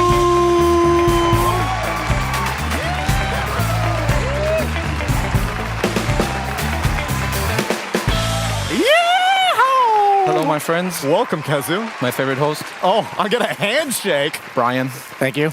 Just a guy. My favorite analyst. Hey. I see what's going on here. I was going to be so mean until he said that. He's reserving my title for later. I was going to say he brought 2 animals to the panel. Damn. No, I'm kidding. We already have enough animals here, so. That's true. We do. We have so many, Actual actually. animals. Like real, we got a pig bending over Pig? for Tsunami. Yeah, We have a whole very zoo here. suggestively posed pig. You know, Tsunami really loves that meat. You know I do. Haram. Kazu, welcome to the panel. Were you on earlier today or no? No. Oh I my was gosh. not. So I get to pick your brain then. Wow, pick my brain. Let's go. All right, Kazu. So you've been covering a lot of Western Europe. That is correct. And word on the street is Gaming Gladiators. I remember I was here a month ago, hotly contesting with Purge Gamers. Best team in the world. Best team in the world. My man remembers. Yep. Yes, we were agonizing over whether Gaming Gladiators was truly the best team in the world post Lima Major. Because technically, you win the Major. You're the best team in the world. But people wanted to see consistency out of it. And I think Gaming Gladiators took that personally because they have shown nothing but consistency ever since. That is true, but lately in DPC, I don't think they've looked that good. They did qualify to this Major, of course, and they are a great team. But I think both them and Liquid, you can tell that they haven't played as much lately. And I think Dota is like incredibly top heavy. You can see that when even the best players or the best teams, they slack for like 1, 2, 3 weeks. Suddenly other people, whoop, we're surpassing you. And I think you can see that a little bit. So they stepped off the gas a little bit. Yeah. Tundra ends up getting first place, which they, I don't say desperately needed because probably they were going to qualify off of points, but it's a good look for the TI winners to have a resurgence afterwards. So they get first. Where does that put us in a Gaming 9 Pandas matchup then, Sheep? Because in the Berlin Major, incredibly hyped up, elevator handshake, story, grudge match between Ramses and Quinn. And then it was a very anticlimactic game. It was a 2-0 upper bracket. Done. Yeah. Nine Pandas just didn't look that good. I'll be real. What can you do?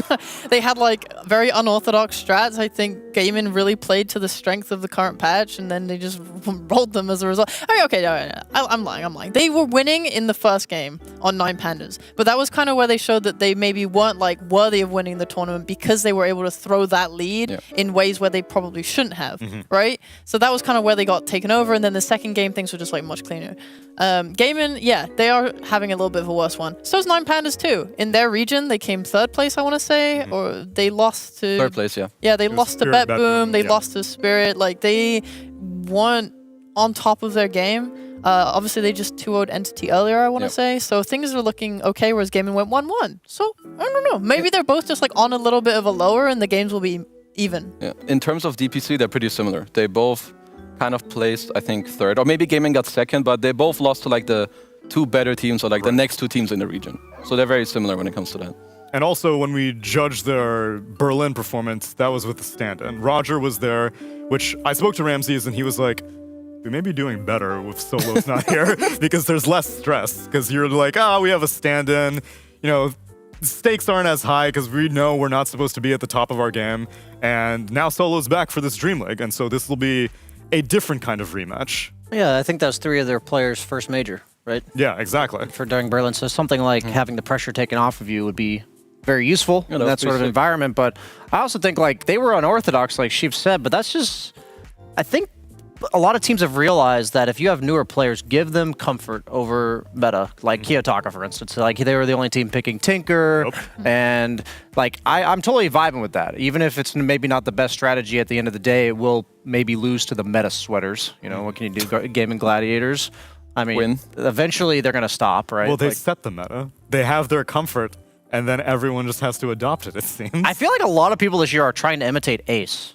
Yeah. He's like the specific player that I think like is just he's the one dictating the meta on the off lane, and other people aren't picking the same heroes because they don't make it work. I don't know if that's a Gaming Gladiators as a whole thing. Like Underlord, for instance, I feel like was really falling off towards the end of the Berlin Major in terms of his win rate, but still Ace, like winning every single time. So I think he's also like the most solid. I think what a lot of other offliners fail at is being able to play both styles of like more team play, and then other games like fall back and be like, I'm the Chad this game. I need to carry. And I feel like even if you try to imitate him, there's more than just trying to play the hero. There's like so much game sense that is, I think, pretty hard for other people to imitate.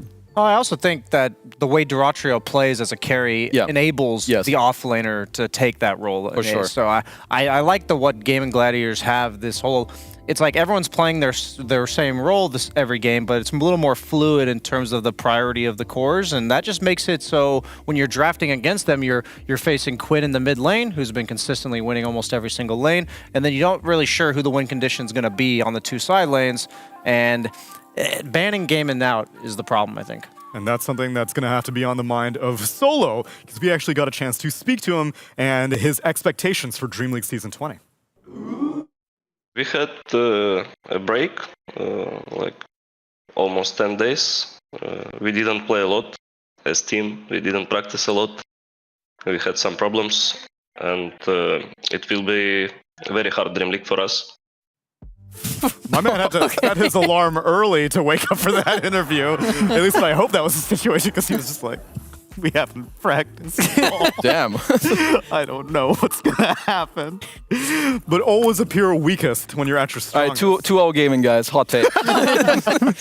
No, I think they're baiting. You may have some insider information with that one. Nope. I'm saying, okay, guys, let's be clear. I'm saying that, he didn't look very happy on the interview. He did not. But we have some problems. Now's the chance.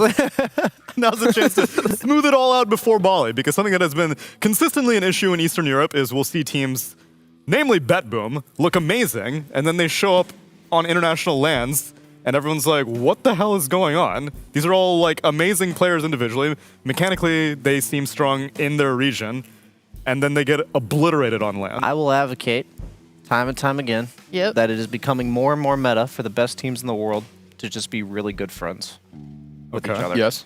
And I think that is like a team like Bet Boom's problem. I just don't. Their biggest problem, probably even. Like, it's like an ego / like, they just don't like when you see them walking around at the major. It doesn't look like the environment that I see on the most successful teams. Like That is Gaming, true. they're all super chill with each other. They're always smiling, laughing. They're hanging out after the game. Same with Liquid.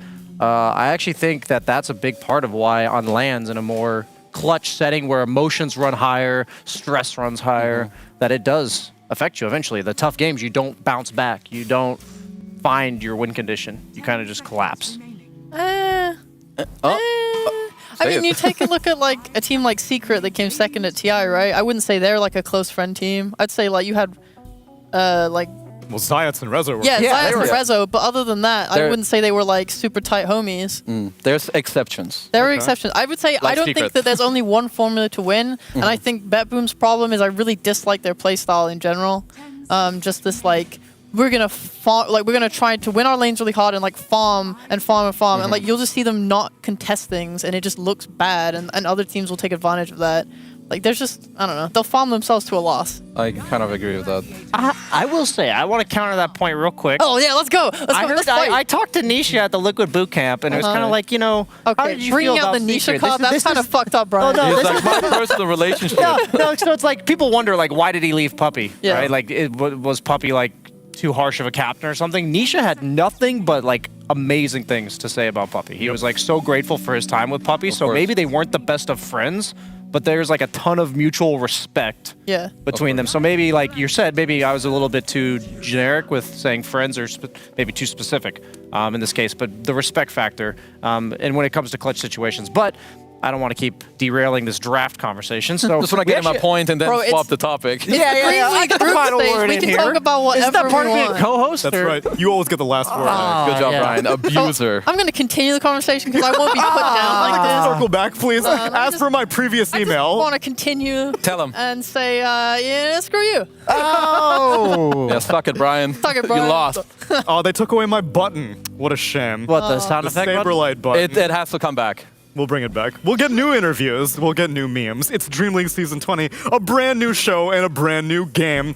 But a same old draft first pick Timbersaw again, and it's not even against Universal Heroes. Timbersaw is, I think, really good, especially right now. Both these teams, they have picked it from second pick in their most recent series because they can play it mid, they can play it off lane. I think mid Timber kind of counters a lot of mid heroes that you want to play, most of the Spirits. And Gaming, there's a high chance they would have wanted it. They banned Bat. So Nine Punters are like, haha, thanks for the ban. We'll take the Timber. I would say that both teams are pretty happy with their openings. The 9 Pandas don't even have a second hero yet. That's crazy. That is crazy. You know, you remember Badman back with Spectre, the pub player? Yes. And he climbed to like top 5 playing Earn just Manta. Spectre. Yeah. You know how I know Timbersaw? When I knew Timbersaw was a good hero in this patch? Okay, who? Who's the best Timbersaw player, do you think? Amar the F. Dude, they freaking went to a major picking him Timbersaw every single game. So that's when you have to, the hero spammers, they're on to something. Yeah, If of these course. guys start just first picking the hero like every single game and winning, I think these other teams have probably caught on to the fact that, like, wait a minute, we can't beat this. Like, he's first picking it, we know it's coming.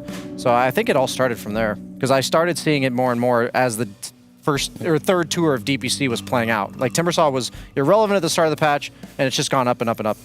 Hold on, I gotta do a whisper check. Yeah, He's not on Timber yet. He played it 7 days ago though and lost. Okay. I mean, he's gotta get on it. Would you have agreed with ATF being the best Timber in the world right now? Or no? Or is Whisper yeah. still? Okay. I Whisper's think there. the confidence that he would keep first phase picking Timbersaw even when Timber was falling off Yeah. is what is a test to that. Whereas Right. like Whisper is like he's such a good Timbersaw, but he shied away a bit. That was the good qualification that Brian gave me. It was like they're first picking it and they're winning. Yeah. They're not just because ATF will first pick Timbersaw regardless. He'll do that every He'll patch. do that every patch. Something also about Whisper's Timber that maybe hurts him a bit is I feel like Whisper was the best Timber when it came to like going in, bursting, and going out. Like he made this early Ags more popular, but now it's not the same Ags. It's now your 25 talent. So maybe that plays a little bit into how he feels about the hero. But overall, I think the fact that Timber is universal made him so much better. Like level lane, 1, the CS. yeah, like when you buy stats early on, which you want to, instead of hitting for 52, 53 last patch, he hits for like 62, 63. That's like a 10 damage difference of just CSing in lane, and that with him being able to buy Vanguard into Octarine, that's pretty cool. Yeah, it's like it used to be that you didn't want to hit the Timber because he had reactive armor, and the best way to deal with him was to like defensive aggro and ignore him. Like he'd click you a few times, but now he's just clicking you all the time. and it hurts. Yep. It's an extra 10 damage and attack. Suddenly, it's no longer a tickle. You find yourself in a pickle, you know? Jesus Christ. Good job, Ryan. Thank you. 9 Pandas. They close out the phase with a bounty hunter. Did you find it? I was trying to find Did you it. find it? It's a little hard with the glasses plus the glare, like looking up to find the camera, but I'll figure it out. It's that one. Oh. That's yours. I saw the green light, but yeah, I thought that just meant go. I keep talking. Collect 200, bro. Okay, what do y'all think about Medusa into Timber? I don't think I've watched the matchup play enough. The lane is pretty free. Yeah. Like, Or- you think can they're just laning ignore him. into Yeah, like you trade farm, and I think the whole idea is you can either try to kill the Timber in the lane, or you can pick a hero that won't need help against the Timber. You kind of just rotate back to lane, snake out the wave, and leave. Like, you're basically not interacting with the Timber. Yeah. And you can't really do the whole harassing thing that we were talking about with the high damage. I used to think that it was kind of cool for Medusa because she takes long fights and you can kind of just ignore Timber. But I feel like as the game progresses, or it was Amar who really showed me that it's actually not that way. He played against Medusa once and he would kick her out when he got 6 before her, which I don't know how he does it, but he always manages to get 6 before his opponent. Yeah. And later with the items you buy, you make it very easy for your team to ignore her because you push your body forward and like you can buy a halberd, you can kill the supports very easily. So I kind of like this matchup for Timber the more I got to see it. Have like, you it felt changed my that mind. in anybody that wasn't Amar, though? I'm just curious, because it always is different. When you have, No. like, when I I've play only- against like 33 Enigma in pubs, every matchup I ever thought was good against Enigma, It's not. It's not. Yeah. You know. I've only seen it once or twice after, and when Amar did it, I was like, okay, I changed my mind. I was Okay. wrong. I mean, I totally believe if like played optimally, that makes sense. Yeah. I just don't know if that's easy to pull off. I'm just wondering if this is just going to be a mid-timber. Because, It might be, yeah. yeah, Kiyotaka played it 4 hours ago, had a really good game. So maybe he's feeling it, just feels confident about the hero. Yeah. I mean, both these teams have played the Timber mid this tournament. Is there really like no matchup you see Timber and you're just like, I'll free farm against that in mid? Is there nothing? Where you like, are... I guess all the heroes like Lesh. Like kinda you're suck. against Timber? Yeah, like you're against Timber and you feel good about it. I guess like most of his like traditional counters in the mid lane are not very good right now. I mean, Bad Rider would be my go-to, but that hero is so popular that it's just first banned phase for banned. I think most of the other heroes is just like a farm trade, kind of. Would Monkey King beat him? I don't think he cares too much about Monkey King. Okay. It's good in lane, but not game, right? Yeah. Like you see Amar play against it in the safe lane, which in theory should be even harder than playing against it in the mid lane. So For if the it Timber works stuff. there, yeah. Yeah. So if it works there, then surely it must work even better in mid for Timber. Right.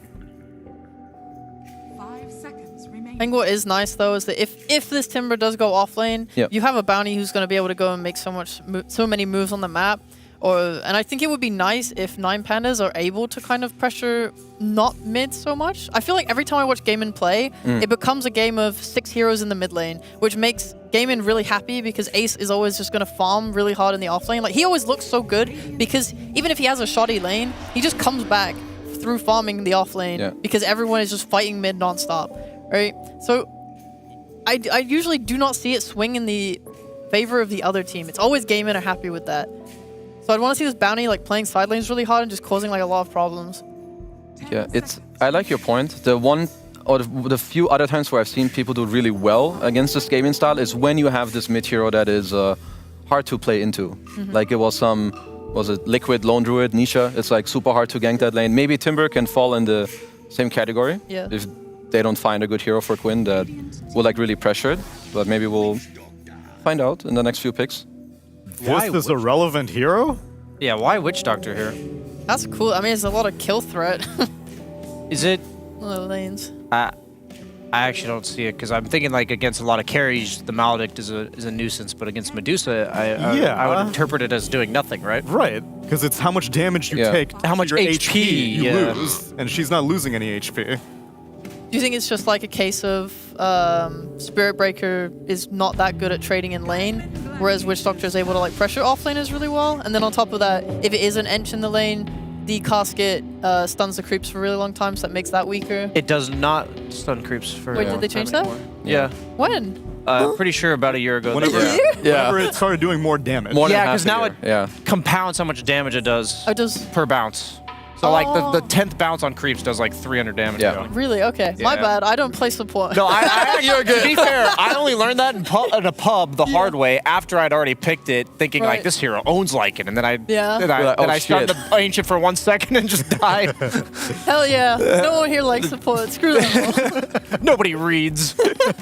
There's one team that made Witch Doctor 5 look good. It was Tundra with snaking. They've been doing it to just like get their carry through the lane with the heal. Because I agree with both of you. This is not a particularly good Maledict game. Or like, I'm going to run around solo and kill some heroes. Sure, Witch Doctor ult can be quite cool against Eng.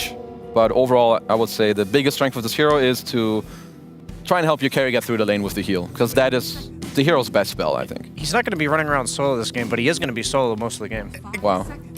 Got him. This guy is good. This guy. Brian, I'm slowly hating you. I'm feeling entrenched. You didn't already? Why does he sit down in the chair and he's like, yeah, the co-host, that's the pun man. Yeah. Sheep hates you, that means you're doing a good job. That's why she hates fear so much. Nice. That's true, actually. Handful of Universal heroes get banned out in the second phase. Wind Ranger taken out, Mag taken out, Pango taken out, Void Spirit taken out. And Gaming Gliders roll up with a Quinn of Pain for their mid laner. You guys are so funny. Seriously, you're so hilarious. You guys need to stop. Non-stop fun here on DreamLeague. Ember and Puck bans, I assume. If I couldn't get my hands on any of those, I would probably be okay with having the Timber there. Otherwise, I feel like Ember Puck just really deal well, first of all, with Queen in the lane and in the game as well. First of all, you're not gankable by SP, which is currently the only hero who will try and kill you. And they fit the bill of, you want to take long, drawn-out fights against Medusa. I think both those heroes, they love long fights. But Quap also loves long fights if she can dagger you. Yes. With the Axe in the mid to late game. So not only is it everything you just mentioned, but also Ember has Sleight of Fist and Puck has Phase Shift, not only in lane to dodge the dagger, but also later on. You can dodge it later on too. It's true. It's true. I've seen it happen before. Well, some things are good for the lane and bad for the game, Kezu. Relax, Brian. You're right. Thank you. It's true. That's better. Nine Pandas expecting an ace hero to come out. They take out an offlane Darkseer and Enigma, and indeed it is the Puck and Ember bans to protect the Queen of Pain. I suppose this morph is really nice then. If you're talking about playing late fights, or long fights, sorry, against Medusa, if you just axe her, she's doing so little damage that you can just ignore her. Like, you can ignore her. Typically, people ignore her anyway, right? But the axe makes it even easier to ignore her because she's going to be doing so little damage. They've done this before. Sorry. Oh, no, go ahead. They've done it. Tell us, Kezu. The offlane Marana, he did it today. I don't know, I can tell you right now, they had a similar draft and I couldn't figure out why they did it, but they won and it looked decent. Can you tell me why they're doing it? It's a decent Diffusal builder too. Universal hero buys Diffusal most likely against the Medusa. I'm wondering if gaming considers picking like a Slark carry and just moving Medusa to the 3 with the Spearbreaker 4. I think that would, like, it's a pretty sick Slark game right now. They have no answers. So they go Bloodspeaker. Close enough. Do you think Marana wants to go Diffusal or Atos? Nice, they do rotate it. I think now that Medusa is not carry, she's probably... it doesn't have to always be Diffusal like first item. It's just a lot of people are theory crafting like Wind Ranger, rushing a Diffusal. And I think rushing it against Medusa may be a little bit of an overkill because you're kind of ruining your own game at that point. In a lot of Universal heroes, the fact is they buy stats and they're also getting tankier, and Diffusal doesn't do that for you. So I think the Atos will probably come first. I'm happy no matter what. I mean, both items seem good against the enemy lineup. Is giving a Marana that high farm priority good against the enemy lineup, though? I hope so. I mean, they're lacking catch, so that's why I really want to see the Atos. And yet again, I am brought up with the same concern that I had in game 1 of our previous series, which is, who's buying the auras here? Is it Bounty Hunter's responsibility? You're going to get some drums and solars from the 2 supports, probably. It's got to be Bounty Hunter, because if he's not, no one is. Yeah. I wish Doctor could buy a mech, potentially, if he wants to. Who makes the plays, though? Like... That's what I'm saying. I think you need, like, Bounty... You need some Atos from Marana. You need Bounty to be scouting things. And then you just have Timber running his face into the enemy and not caring. Yeah, I just think they're going to have some lane issues. Like, I think Medusa should theoretically free farm with Spearbreaker tanking for her against the Morphling, who's pretty weak early levels, and then Bloodseeker, you pick him for the lane. Quinn has a good matchup mid as well. That's my concern, is I think this might be like out of control at 10 minutes or so in favor of gaming. I feel like both drafts in the mid game are pretty awkward actually to play. Like the first 10 minutes are very important for both teams. I don't really know how good this offlane Medusa is, seen it a few times, but I'm gonna wave with the Ramses Morphling. It's gonna carry them to victory. Let's go. Let's make a whole zoo over here. Woo! This one's for you. This is what my lineups look like. 4 animals. 4 animals and trying me. to carry it. The typical Dota lineup. Ramses, go. I just want to see yet again. I don't think the rivalry will ever stop. I just want to see Quinn and Ramses go head to head because he said you need the spice, and he's gonna add the spice in game number 1 with Sunsfan and Cinderin. Thank you, Tsunami. Spicy game. We're trying to create a rivalry, which didn't really seem like a rivalry at the major, but baby today, Ramses versus Quinn. They hate each other, but then again, they hate a lot of other people they play with and against, because this is Dota, and everyone is a pile of garbage, including my beautiful co-caster with a great face, Cinderin. How are you? Oh, I thought you were going to say including every one of you in the audience. This is Implied. really grim.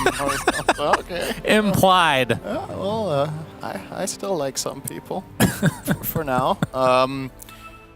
Yeah, what can I say? I look at this 9 Pandas lineup and I'm confused. I'll just be honest. I feel like I say this every time I see a lineup that I don't really get. I'm ready to be surprised and I'm blown away by what they're trying to do. But to me, there's just something about this that looks weird. Like the core combination, Morph, Mirana, Timber. You don't really have any catch on your supports.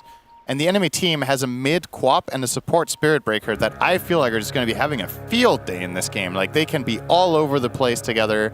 Mirana doesn't like the Spirit Breaker matchup in general, and she's in a core role this game, so that's annoying for her. Bloodseeker against mobile cores, Mirana, Timber, and Morph. Yep. I like look at this. I like what Gaiman's got, so I want to see 9 Pandas put on some early pressure, as they are with Antares here. Well, we did cast quite a few 9 Pandas games at the major, and they owned with Bounty. This young man, Antares, on the Bounty, was maybe the most impactful early game hero of the entire tournament, if you include all the teams. He was crazy good, so I think that's going to be required to make this weird lineup work out. 100% agreed with that. The thing is, I think his conditions at the major were different, though. I think he had better pairings to play the map with, and also better matchups in the game in general. But we'll see. My concern in this top lane is Bounty can be annoying in the start, but I think when Bloodseeker hits level 3, he's probably largely just going to be farming here and having a pretty good time. But for now, they're putting on the pressure that they can, as he should. Mid lane, Timber against Quap. I think this lane is... I actually haven't seen this too much. I would say my gut says it's pretty even. Timber is going to level up his armor and just sustain, and with the changes making him a universal hero, he has much better base damage against Quap than he used to, so he should be able to just stand there and farm. At the same time, he doesn't really ever pressure Queen very much, so they're both just going to be having a fine time here. And in the bot lane, this is the one I think could be the most lopsided. I actually really like Morph's chances in this one. Against Medusa and Spirit Breaker together with Witch Doctor, I think there's a possibility for kills here.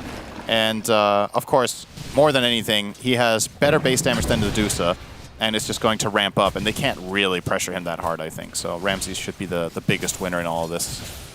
And your thoughts on Medusa being off lane, which obviously the last time you and I cast off lane Medusa, she was a bit better than she is now. Yeah. They did nerf her a little bit. It wasn't crazy, as Antares has to pop the Fairy Fire, it looks like, to live.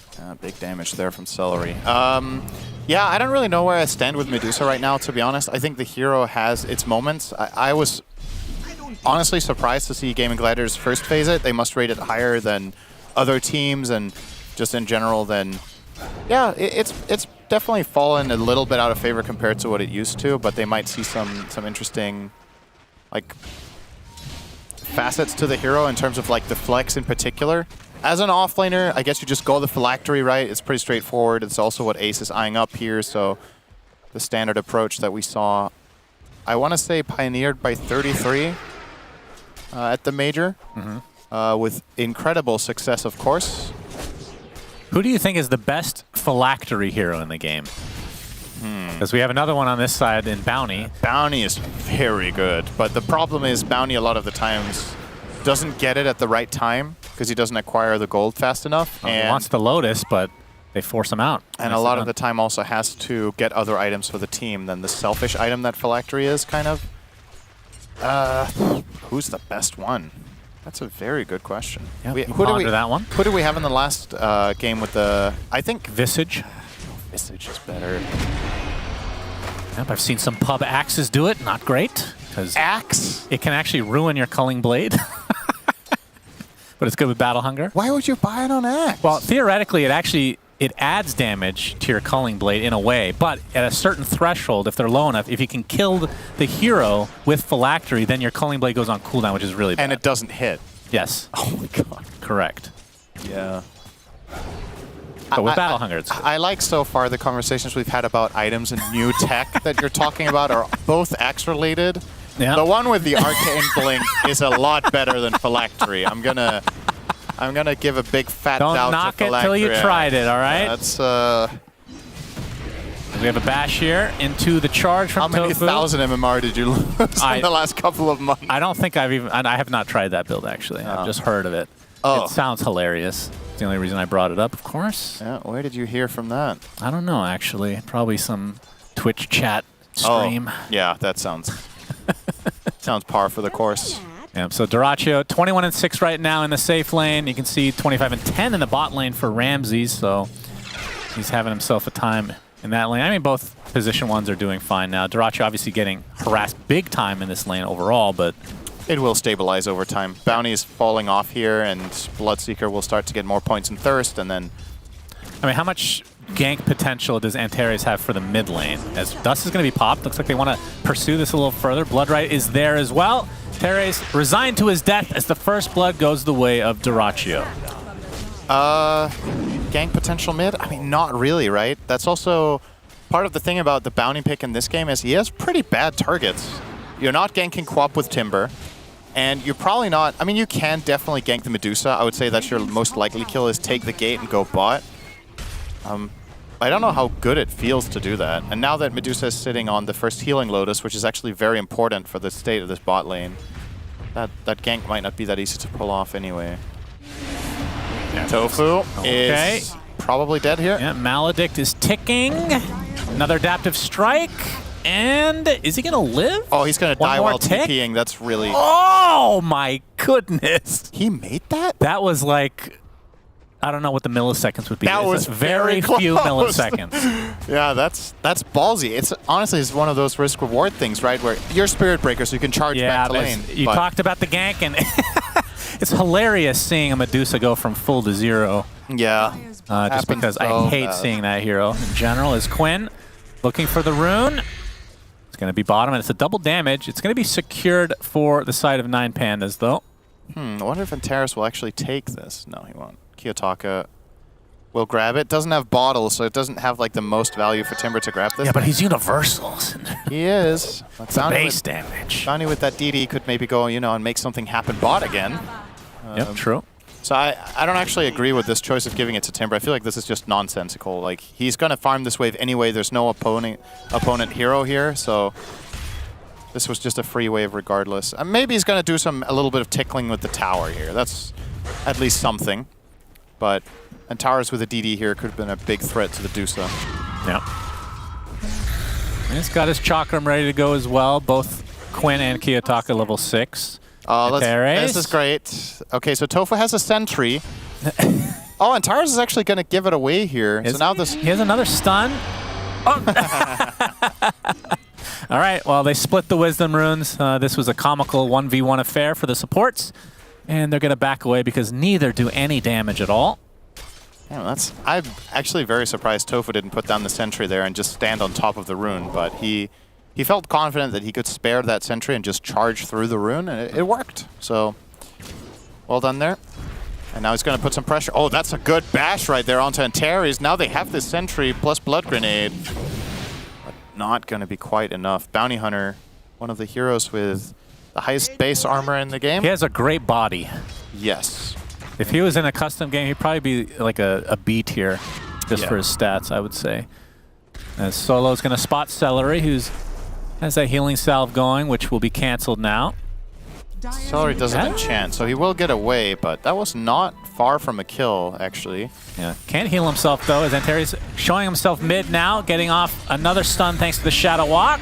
But the charge from Tofu is enough. Nope. Although Solo's there. Okay, never mind. I pulled a Cinder in everybody. Apologies. I really regret that. That's not going to catch on. Yeah, pulled a Cinder in again. You just pulled yourself. Saying it again isn't going to make it any better. Yep. As Kiyotaka in the mid lane. Still pressuring his tower. It's already a half HP, so doing a nice job. But yeah, with Quinn in the mid lane, it's with the Bounty Hunter, it's going to be very difficult to actually get that kill because like you talked about, their lockdown not really that great. Yeah, Solo is fine. There. Could have Sonicked for that, but I think it's fine to hold it and look for a better kill. And Towers and Miro, this is a... they dust. The Sonic Wave comes through, and Quinn finishes off the bounty. Instant punish. They even TP'd into Racho for a bit of a chase down here on Miro. Yeah, he's got his leap, though. He has no more charges. They could dive this. They will. Yep, Scream of Pain and the Rupture. He's like, I came to the mid lane. I'm going to get something out of it. Actually gets the kill as well, does Dyrachyo. Quinn, in the meantime, he's actually going to get bursted as Solo actually gets credit for that one, but Kiyotaka doing more of the damage there. That's a very good trade overall for 9panas to lose their Mirana for the Queen there. Keep in mind that while all this is happening, Ramses is completely free farming on the Morph. Bloodseeker TP rotated to be a part of this move, so as a result, they will more or less equalize in terms of net worth now, despite Bloodseeker being ahead by a kill and having the first blood from top. Yeah. Dire's middle tower is under attack. Terry's showing himself again as the arrow is just going to be avoided there from Celery, so he will get the kill onto the bounty again. As Tofu, Maledict is applied, and Solo and company going to be joined by Quinn, who finishes off Solo quickly. So that's 2 supports dead for 9panas, and did require a little bit of effort from Gaming to take them out, but like you said, Ramses just free farming in this bot lane. 73 CS already. Going to be finishing off the Yasha very shortly. Ace does have the phylactery, as you can see. I mean, honestly, this is one of the biggest upsides to Morph in this game that we haven't really talked about. He's one of the few carries that can actually just withstand this. True. Right? He can actually stand there and keep getting phylacteried all day because of the Morbid Mask and just morphing up and down. So most carries at this point have to evacuate and go jungle. But Ramses can play lane as well as the small camp close to lane. So yep, charge. Tofu actually hits 2 heroes. Dyrachyo already used the Rupture earlier, so they can't really combo anything. But with Celery coming in, perhaps they turn this into a push on the tier 1 top. As Maelstrom now online for Dyrachyo. Dire's middle tower is under attack. And it looks like the tower will be taken out. Rally creeps are there as well. Radiant structures. a bit of a glyph. We'll delay a bit with the fortification, See but if we get a deny here from Miro. Not even going to try. Scared of... Actually, there's no Rupture, so... But just scared in general. Yeah. Understandably so. Still not really... I have to say, we're now 11 minutes in. I'm not seeing the value of the Mirana pick yet. He has 32 CS, which is very low at this game state. Doesn't have the Atos, not even close. I mean, they don't have the setup for the stun or for the arrow at all, but you can kill Celery's creeps, but I don't know how big of a deal that is. Yeah. As Celery, speaking of which, Kiyotaka is going to show himself. There's the setup. It's called the body block, Cinderin. Yep. That's how you get it. Kiyotaka with the kill. And nobody's shown anything in this bot lane to try to harass Mr. Ramses, as again, just left to his own devices. But actually, he's not even the top net worth on his team. It's Kiyotaka owning it up. Antares, though, he's charged, he's dusted. They will find this kill eventually. Don't want to use the Sonic Wave, so the Scream of Pain is enough. Nice grab here for Quinn as well, having this haste rune. It's actually a very valuable rune for Queen of Pain, because one of the problems this hero has in this state of the game is that you can't really blink in offensively in a lot of situations because you have to be worried about your escape plan. When you have haste rune, you can go to different lengths as Quap with your aggressive plays because you can still get out after blinking in. So might not feel like the most intuitive, such an amazing rune for the hero, but I would actually say it's absolutely one of the best ones. We'll see if he can find a way to make use of it. He's completely dry on resources now. So he's going to push out this mid wave, probably go base. And I'm curious which move he's going to make. You want to put this rune to use to open up a tower, I feel like. Either mid or bot. Okay, Celery going for a very interesting path here. I'm going to predict quite the chase. He's probably not surviving this. Yep, Death Ward. Okay, he's at half HP. I mean, he's wasting a lot of time, which... This is vintage Celery, by the way. Viking GG Celery playing Ench. All right, now he's put himself in a corner. The horsey to the high ground. Next to some trees, though, and that means Kiyotaka can eventually find him. That was the top net worth in the game in the Timber Saw, but if you because of the chase... high-fiving and then you die, the tower auto high-fives you? Yes. Ramses attempting to TP out. Fine. Will be fine. Yeah. And yes, they do. Okay. Solo? Not fine. He was not fine. Asking very important, I wouldn't even call that a mechanic question. It's a high-five, it's a cosmetic question in the middle of a team That's your favorite question. That's true, yeah, but I did know the answer, of course. Yeah, I'm not surprised. I'm surprised you don't know that one. That one's common sense. What? Yep. Well, when do you think the tower high-fives you? After a certain time, it high-fives you back. He started high-fiving and then he died. And then the tower high-fived his corpse. Okay, I didn't know that. I didn't know that. I was like, why did that high-five? Yeah, I guess I wasn't even listening to your question. That's fine. I was like, I knew that. And then... I just assume I know everything, you know? What a... Yeah. Ace. Oh, he's surrounded. He gets stunned. No mana to use Stone Gaze, but then pops the Mystic Snake and back to half again. Nothing wrong here. Yeah, it's fine. Perfectly normal. He's now dying. Yeah. His ult's still on cooldown for another 25 seconds, so he will eventually... Track kill. This hero, man. Track kill. It's quite something, isn't it? Well, they get him. It's a track kill, and they're probably going to get some serious damage on this tower. What do you think of the Boots of Travel right after Phylactery? Yeah, I'm not sure. It's very Ace-like to do something like this, I would say. He's always, as an offlaner, he's always been one of the guys that prioritizes wave clearing and being greedy the most. And this time around, which is kind of rare for Ace in this patch, I would say, he's playing a hero that doesn't buy auras. So he gets to tap into that lost part of himself that goes and farms a lot and fights less. Saying that, he still has been farming a lot in this patch when he's playing his aura offlaners as well, but his itemization has obviously been way more team-oriented. And that begs the question, what do you do now as Dusa? When you go for the Travels build after Phylactery, what's your goal? What are you trying to accomplish next? Is it empowering teammates? Well, Tofu's dead. Oh, very dead there. Quinn was looking to potentially use the Sonic Wave. They're going to wait it out. Rupture on a Kiyotaka. Timber Change just out of the blood right, but he's taking a lot of damage. A nice Sonic Wave on the 3 that finishes off the Timber Saw, and the bounty falls shortly after. That was genuinely... Now the chase continues. Oh my goodness, Doraccio. Well, wow. He's known as one of the most aggressive carries in the world, and he has these moments sometimes where, you just get overzealous and you go too far, but the things that you don't see is how much of his gameplay actually, how much pressure the enemy team is under constantly because of this aggression. But, it's easy to laugh at the moments when things go wrong, but just as many times as this is just a blunder, just as many times it puts so insane pressure on the map that you can't really truly understand unless you play in the game. That one, though, was...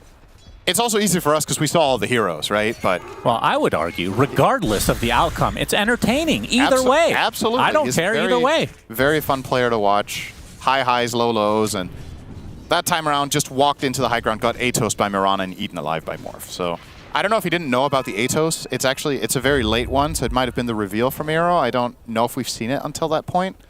But either way, we'll die and we'll now retreat to the jungle, finish his BKB, and then next time, this move is suddenly not risky anymore. Now the smoke from Gaiman, getting some wards down. Kiyotaka spots out part of it. Quinn, not able to find anybody initially as the arrow scouts out a bit from Miero. They're just going to clean up the triangle of sorts now and likely back away. All right, that's an early axe for Ramses. Oh, that's very early. Reckon he's going to turn into the Bloodseeker most of the time, steal away, and then... What about The Spirit Breaker, that's an old classic as Solo. There's just too much to be dead. Oh, he will do it Charge this time. coming in, yep, Ramses. Oh my god, Quinn gets destroyed. Ace pops the Stone Gaze, but not really going to find anybody initially as the Rupture now to the Timber Saw. Just walking it off, gets a nice whirling death off as well. Can't get to the high ground as Dyrachyo trying to get the kill. He finally does. Now they're going to try to turn this around onto the Morphling, but waveform to the high ground.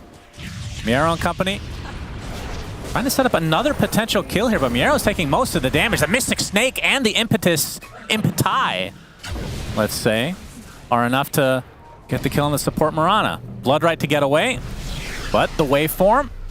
Accelerate still tracked up. Adaptive? Adaptive to finish him off. Okay. Ramses is having a monstrous game. This is a pretty even exchange. Yeah, turning into Spirit Breaker, they're obviously instrumental, just blasting the Queen of Pain. And you love that rivalry. Ramses really out to get Quinn at every turn. Of course. But yeah, considering he bought Ags, you would think that he wants to turn into the Bloodseeker most of the time for the Ags value. But Spirit Breaker is just such an amazing target a lot of the time. Wow. Okay, that's, yeah, Bounty hates this matchup. The Spirit Breaker matchup is one of Bounty's absolute worst. Seen it multiple times this game. You just get charged and you have no escape. And considering we were talking about Antares on the Bounty Hunter looking outstanding at the Major, basically being unstoppable, this is not his game. I think a big part of it is the mid laner was mobile. Yeah. Like, first of all, ganking the Quap is super difficult. And the games that we cast, he had impact on all 3 lanes during the laning stage. Yep. And in this time, Gaming Gliders specifically drafted around it, right? They made hard to gank lanes. They made a Deucer side lane. Ato stop. Plus a Quap mid. Yeah, he is. Yep. Gets off the Stone Gaze. Possibly has fine here, very actually. little mana, but looks like it's enough. Radiant's top tower is under attack. Just press your ult and run. Yeah, that'll be up. It's not the longest cooldown either. Another 70 seconds. So it will be a Manta style, which, I mean, it's not like that's a crazy item on the Medusa, but still, we question Boots of Travel, super greedy. It still looks like the standard after the fact. Is the mindset here for Gladiators that they're just going to go super late, maybe? Like, they want Ace as well as Dyrachyo to just become carry monsters? He's going Ags next, so he will still be playing the Mystic Snake-focused build rather than true right-click carry. Would be an interesting game to see him. I mean, maybe he just gets it from the Tormentor, but buying the Shard could be pretty good against the Bounty Hunter track. Once you get that Ags, of course. Although it doesn't bounce, but, I mean, you get the guaranteed stun, essentially, on Bounty. Yeah, when you have the Scepter, the Shard gets a lot better. But still ways away here. Still relatively quiet game.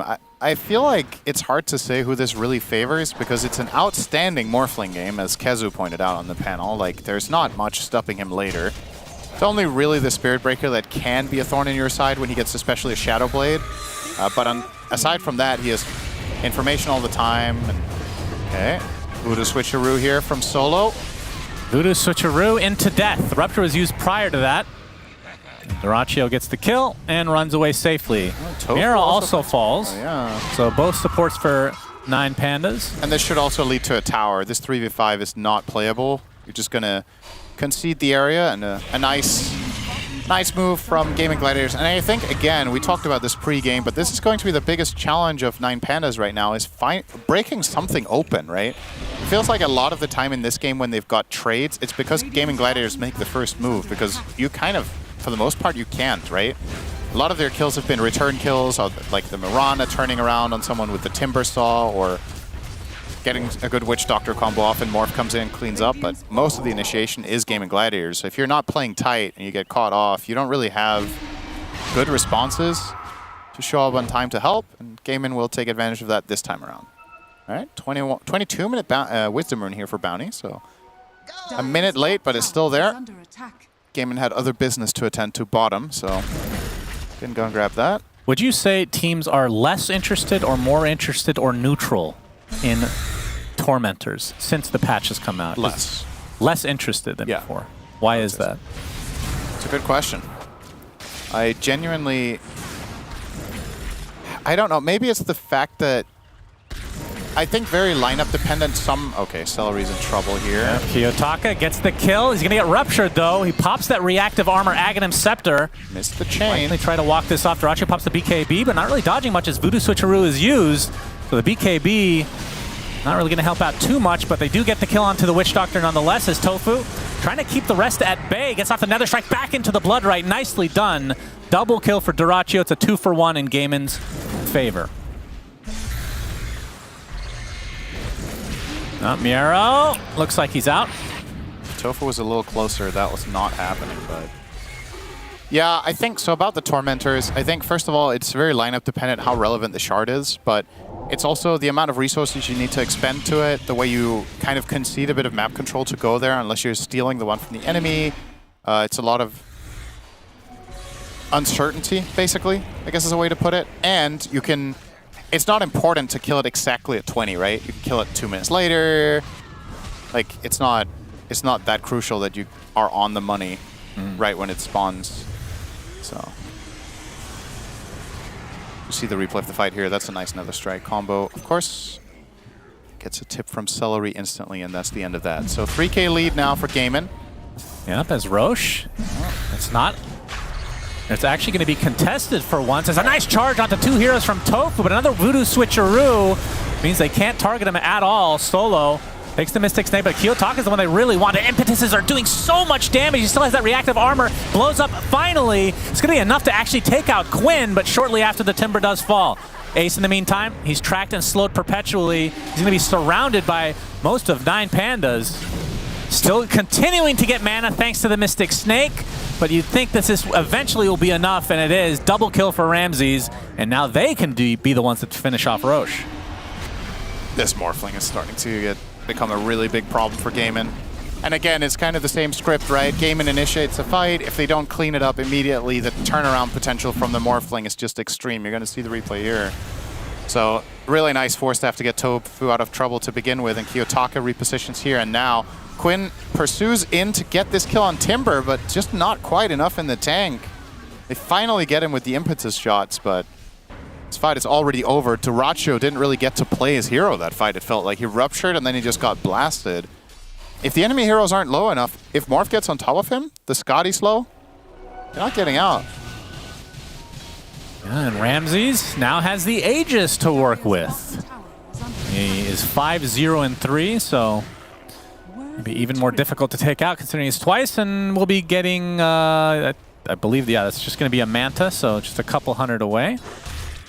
Yep, can break out of Blood Right if that becomes a problem. Can split push, just more damage overall. It's a feels good item on Morph, it's always been. Double leap will get away, but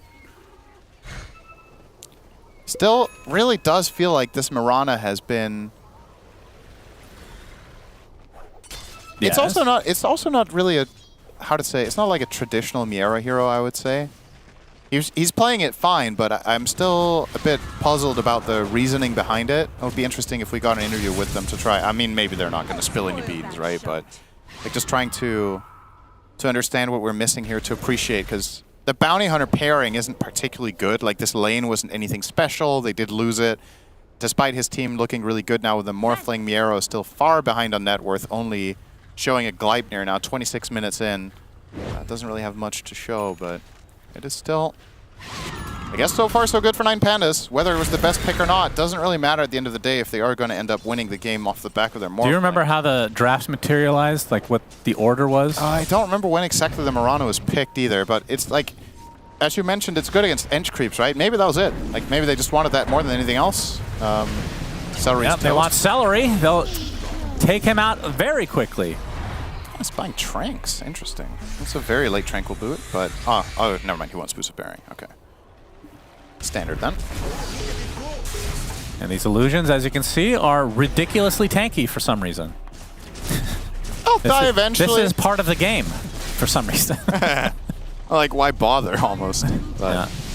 Well, this mid tower's gone. Ramses is, for the most part right now, kind of just unstoppable for Gaming Gladiators. They do not have the tools to deal with this Morph. He's approaching a 5k net worth lead against the enemy carry. The hero-to-hero matchups are just amazing for Morph. He can turn into Spirit Breaker, as we talked about. He can turn into Quap and get Blink. He can turn into Bloodseeker and drain his stat. It's really nice. Well, if there's one constant in Dota, though, it is that every X minutes, Bounty Hunter has to die to Spirit Breaker. That's just Dota. Yeah, that's a sacrifice I think they're willing to make, as long as it doesn't cost them much more. Zeracho is when he found out. Yeah, it has to be. It'll be fine. But yeah, this Morphling is looking quite untouchable at the moment. And looking at game, I mean, their cores, like Quinn hasn't had much impact on this game. One of the few games he hasn't had impact on. He's going to be going for the Aghanim Scepter. He's about halfway there right now. Feels like it's all Dyrachyo and maybe a little of Ace's Medusa.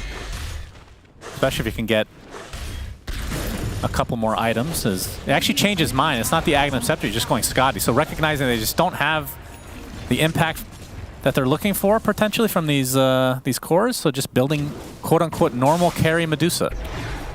Yeah, I think the mindset is they need a way to eventually beat Morph, right? The writing on the wall here is that Morphling is becoming absolutely unbeatable, so they have to deviate from the original plan to target him in particular. Because even if, let's say the other item is better against every other hero in the game, I would still make the case that Skadi is a better purchase because he's the #1 problem. And there's a little bit of, bonuses to having it. It's definitely not bad against Timber to have a bit of Skadi healing reduction and slow. Against Witch Doctor with Mech, Holy Locket, and level 4 heal definitely helps. All these things just add up, and once you're committed to this path, you're not gonna stray from it anymore. So he's queuing up the Butterfly next. Now you're going full carry on the Dusa. Yeah, just gotta, in 20 minutes he's gonna delete that Phylactery. Yeah. Eventually he will sell it, for sure. Oh, Ramsey's going to run right into his rival. It's Quinn! He backtracks just to make sure that he can watch him die, and he does. Oh, he blinked to farm, but there's the heroes were already there's there. a Quinn here. Yeah, that tasty 9 delight. Pandas were definitely not expecting that. They were just like, oh, nice, a snack. It was their house is waiting for us. Like, it's just a matter of time. Like, that was so delayed. Yeah. I think Ramses forgot who he was playing as. Like, oh yeah. Yeah, Quinn blinking to that camp. That's what you get for not looking me in the eye in the elevator the one time. Because apparently that's normal to look at someone's eyes that I don't normally talk to in the elevator. I hate you. I hate your guts. I love that that's like a sign of disrespect. I'm just like imagining going into elevators in the future, and every time I go in an elevator, I just stare at everyone. I think that would be way more uncomfortable if I did that. Just like people you've never met before, just literally stare them down. This is my elevator now. Celery on the run, but he's going to get casked and destroyed. See you later. I mean, 9 Panda only with a 4K lead right now, so it's not anything crazy, and it is against a Medusa that is turning into kind of the carry, and a Bloodseeker as well. I think the concern here is that with Ace going this carry build, the one downside Medusa has as a carry is that she never really does very significant single target damage, right? Medusa has always been a split damage carry with split shot and just focusing on the on-hit effects that you have, but Morphling is just the perfect carry against that playstyle. He has so much single target damage himself, he has a ton of lifesteal, so your split shot doesn't matter to him. So even if this Medusa gets huge, I think Morph can still, if he solves Bloodseeker, he can just ignore Medusa's existence, I think, unless Ace gets something like Rapier plus crit. It's not gonna do enough. Morph has 42 armor and 2.5k health on max Agi. Like, it's not an issue. All right, interesting play here from Solo. Yeah, just making sure his shard works. He's getting charged now. When I do this in my pub games, I'm a feeder. When Solo does it, it's genius. Yeah, Antares is here, though. He gets a track off, so see if they can try to do something with this. Pops the mech, but Solo will eventually die because there's 5 members of Game and Gladiators here. That's a bit too crazy. Charge from Ramses, turned to the Spirit Breaker temporarily. Waveform's away as well. So that's a death of the Enchantress. Witch Doctor buys back into the game. Ramsey's getting pretty low to Dyrachyo, who pops that BKB. Has the Blood Mist as well. There's a Sonic Wave from his rival, Quinn. He looked directly in his face this time and got the kill as a result. You gotta have confidence, Cinder. Gotta look them right in the eye. Kiyotaka, in the meantime, Getting chased a bit. Quinn with all the confidence in the world because of the eye contact. Yeah, a little bit of misspell here, but Kiyotaka looks like he might fall eventually. Outside the blood right, dies to it actually. A little overconfidence there, apparently. Yeah, Kiyotaka tried to stare Quinn right in the eyes. So he couldn't see where he was throwing his chain. Yes. And missed the trees Little there. miscalculation there, but that's okay. Wait, can we get a replay? I really wonder what happened to Ramsey. So he turned into Spirit Breaker. Yes. And then... he waveformed through the charge, He waveformed through the charge, and he was just fighting the Bloodseeker one-on-one, just laying into him with Satanic, and he never charged, I think? Did he? I think he never turned back into the Spirit Breaker. I feel like if you have that available there, you turn into SB and you charge through the entire enemy team, you don't die there, I think. So maybe that was a blunder, maybe I missed something, but either way, absolutely huge for Gaming Gladiators to finally find a way to take him out. He was 7-0, and they find the kill in that fight. Should mention that Dyrachyo, on top of the Blood Mist, has his shard as well, so Blood Rage is doing pure damage to a tanky target like Morphling makes a huge difference. All right. Another strike, that's enough to take out Antares. Tofu looks like he might be the trade. It's going to be close. Does fall, but bottom lane is where all the action is. As the tower has fallen, Rupture already used. It had Mystic been Snake 3 off minutes, as well. so- Gleipnir hits it onto 2. Death Ward to follow. Dyrachyo has to reset. As Ace still has Stone Gaze, doesn't really need to pop it though because it's a Medusa. Well, let's There's see the how Boots far of this Bearing. goes on. Mystic Snake continuing. There's the Stone Gaze to make sure that the rest of his team can get away. Ramses turns into his rival Quap. Quinn's going to be able to get out. And Ace looks to be fine as well.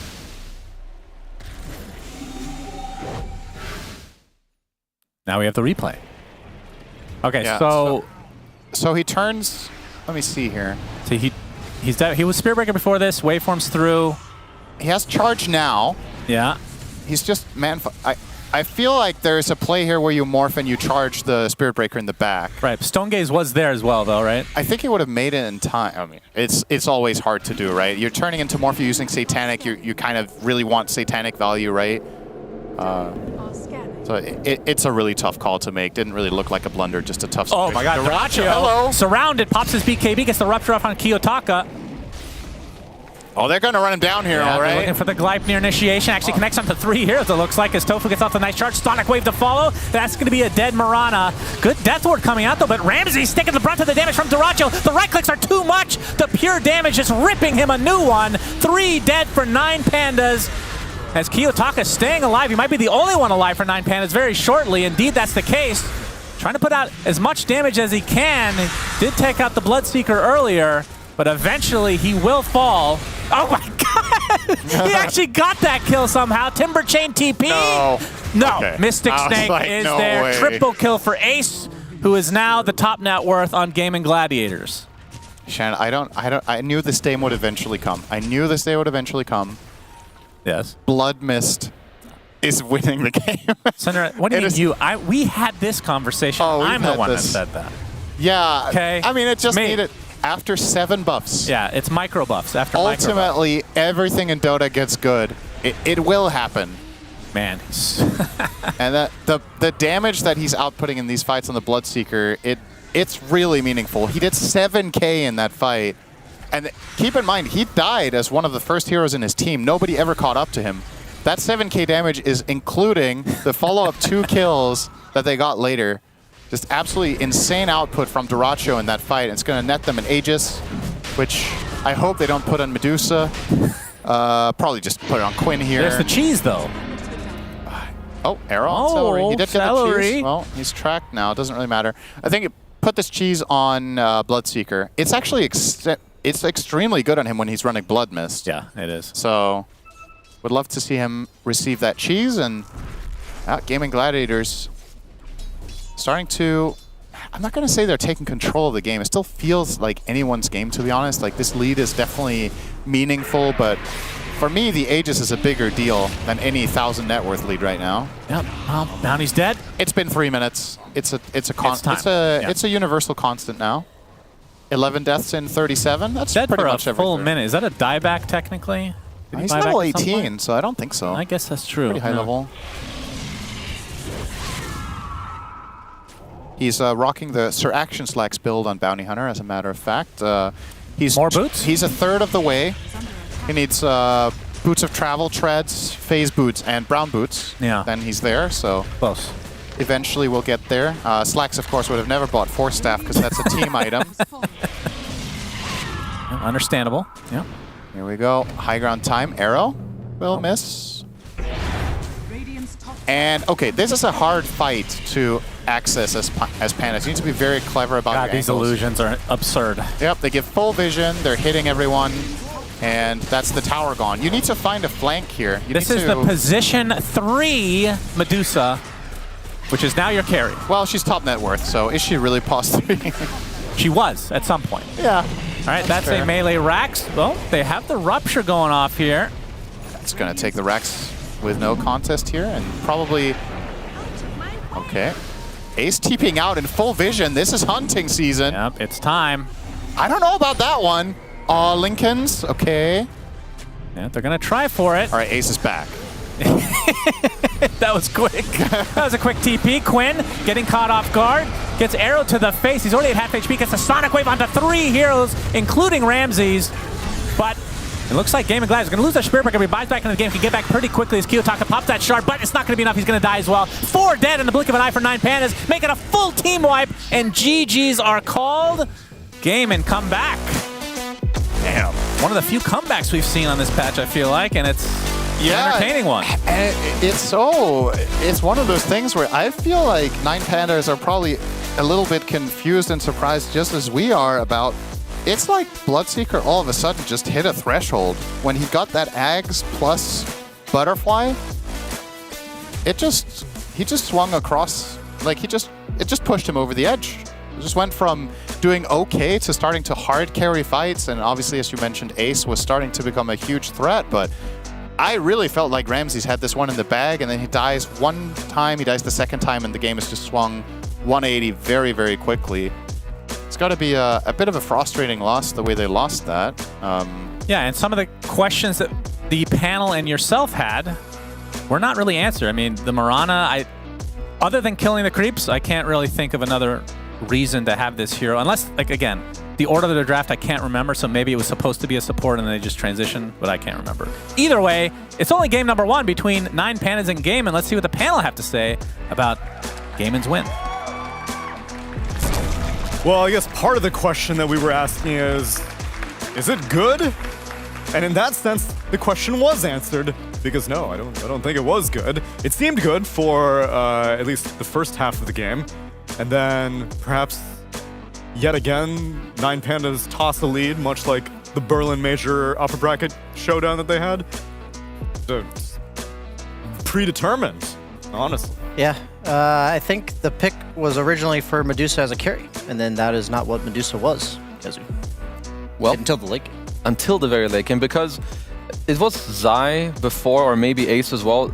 They understand that they can just build carry items later. Like, you build smaller items like some Phylactery, Ags, then you start trying to be a carry with some Banter Butterfly, which I think was pretty good for them. But I must say that 9 Pandas during this mid game, I was pretty confident in them being able to take the game. They were ahead. I think they may have even had Aegis. I'm kind of blundering on that right now. But then they took some very incredibly unnecessary fight in the bottom half of the map, which, you know, it happens. And the one last thing for Ramses, he's got to stop tipping in like 20 minutes into the game. Save it until the end. If you beat your opponent, that's where you tip. No, but then it's not as exciting. Well, you got to put something on the line. After you've won, what does a tip mean? Well, then do it at the end of You're winning right. a game. You are right in a way. It is more fun when the tipping happens early. It's also more confident, right? It's like, but it's clearly not working out. That's the second time. It's the second time he's tipped Quinn and then just instantly spiraled into a loss. Like, they were ahead. They were winning, and then they threw again, right? I was just saying this before coming on panel. I think he's secretly in love with Quinn. I'm feeling it. Like, maybe he was mad in the elevator because what he wanted was to lock eyes and fall in love, and Quinn wouldn't give that to him. And now he's like, if I tip him, he'll come back. Like, I want the best for him. This is like a tsundere type situation. Yeah, he's just being really bashful about it. I'm on board. I'm totally on board. I back it up. I have to believe like the thickness in the air was the sexual tension. Exactly. Right. Exactly. And Quinn just misinterpreted it. in terms of the gameplay, though, it seems that yet again, Gaming Gladiators has a 9 Pandas a number, and it was probably product of some pivots, like you said. Medusa seemed very signaled to be a carry, and then once they, I guess, showed the Mirana offlane, then Gaming Gladiators was like, oh, we'll just make it an offlane Medusa and have Bloodseeker carry instead. Yeah, I mentioned it at the start of the analysis before the teams drafted that I like how fluid Gaimin is with their roles, and that's like the definition of like fluidity of like you rotate the Medusa off lane, and then Ace becomes the carry, as you mentioned. One of the things you like about him so much as an offlaner. He just knows what to do. Like he knows, okay, do I need to buy 5 team items or do I do 2 small items and then I carry it up? But this Mirana pick, it's not doing it for me. We had questions going into the game, and I still have some questions why they think it's good, but I also know the other half where I think it's garbage is also correct. How about the other question, which was the Witch Doctor? I also didn't see much motivation for that pick. Yes, you can heal a Morphling. There are lots of relevant heroes that do that. You don't have to pick Witch Doctor to I think he did fine. Yeah, he was fine. I think Solo's getting off this panel for free from my side. I'll not flame him. We gotta give credit to Doracio, guys. He catches a lot of shit for a lot of the insane stuff he does in games. Which he did in really this game carries. also. He ran up that hill into 4 ran heroes. up that hill, by golly, he did. By God, he did. Oh, first of all, building damage. Mirana really Ace? popping off. We didn't want Ace, bro. We wanted... We talking about No, we said offlaners. You did Offlaner head to head. We said offlaners. Because we all know that Mirana and Medusa Really are popped off. famously... Well, actually, Medusa was pushing like crazy, I actually. wanted Spirit Breaker. I wanted his building damage.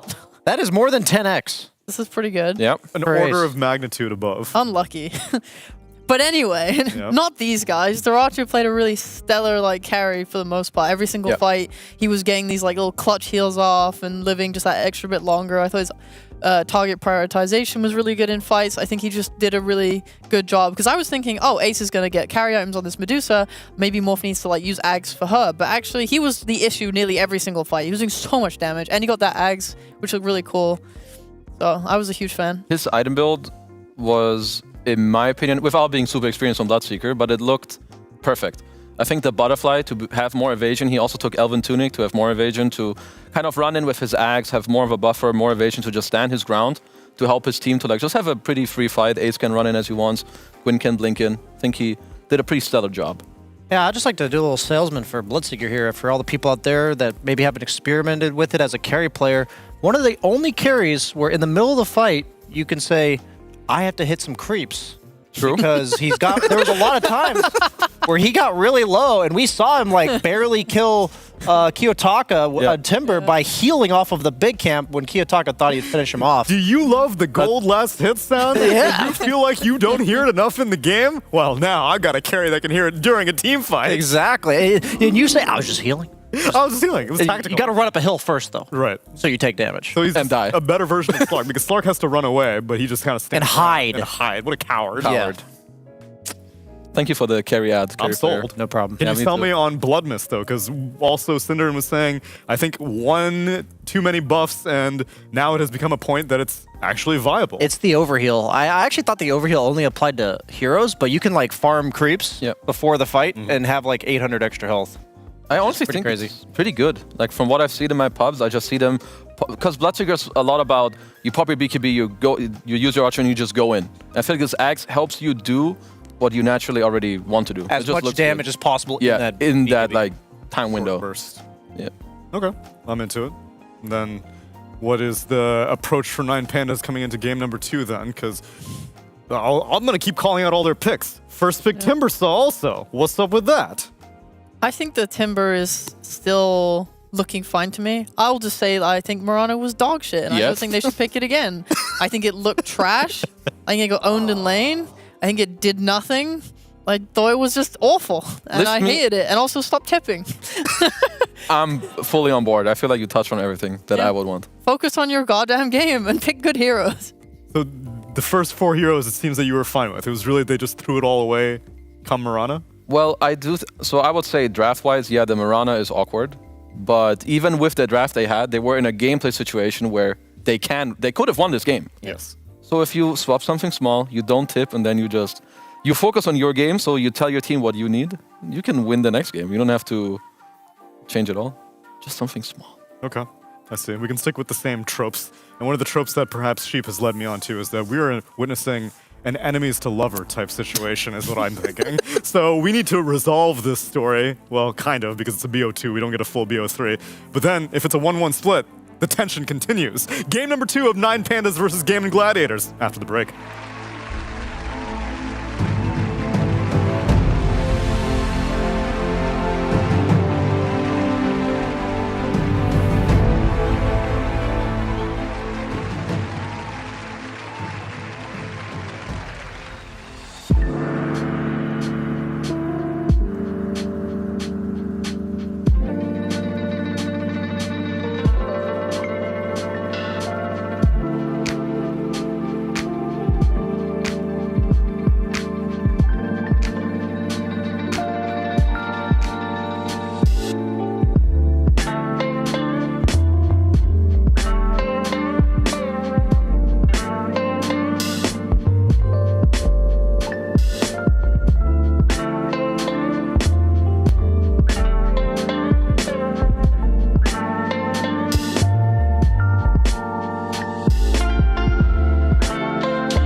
love it, you wear it. Wear your passion. Share your passion. Wherever, whenever. Gaming is a lifestyle. Get your merch at shop.eslgaming.com.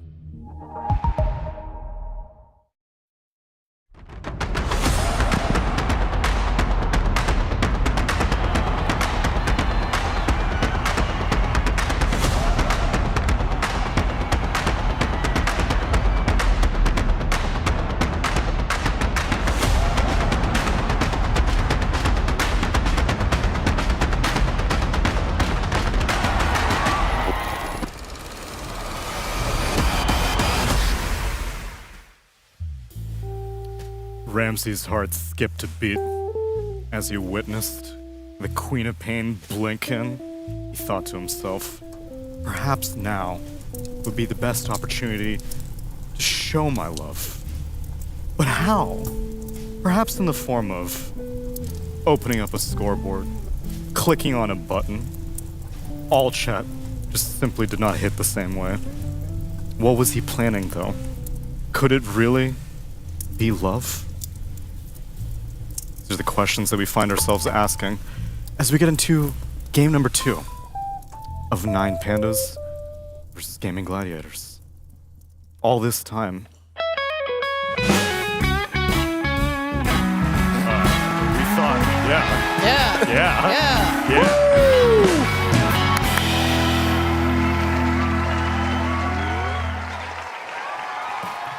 That was really sexy, dude. Yeah, I Thank liked you. it. That was really erotic. I wanted to get it as charged as possible Yeah. without actually describing anything too explicit.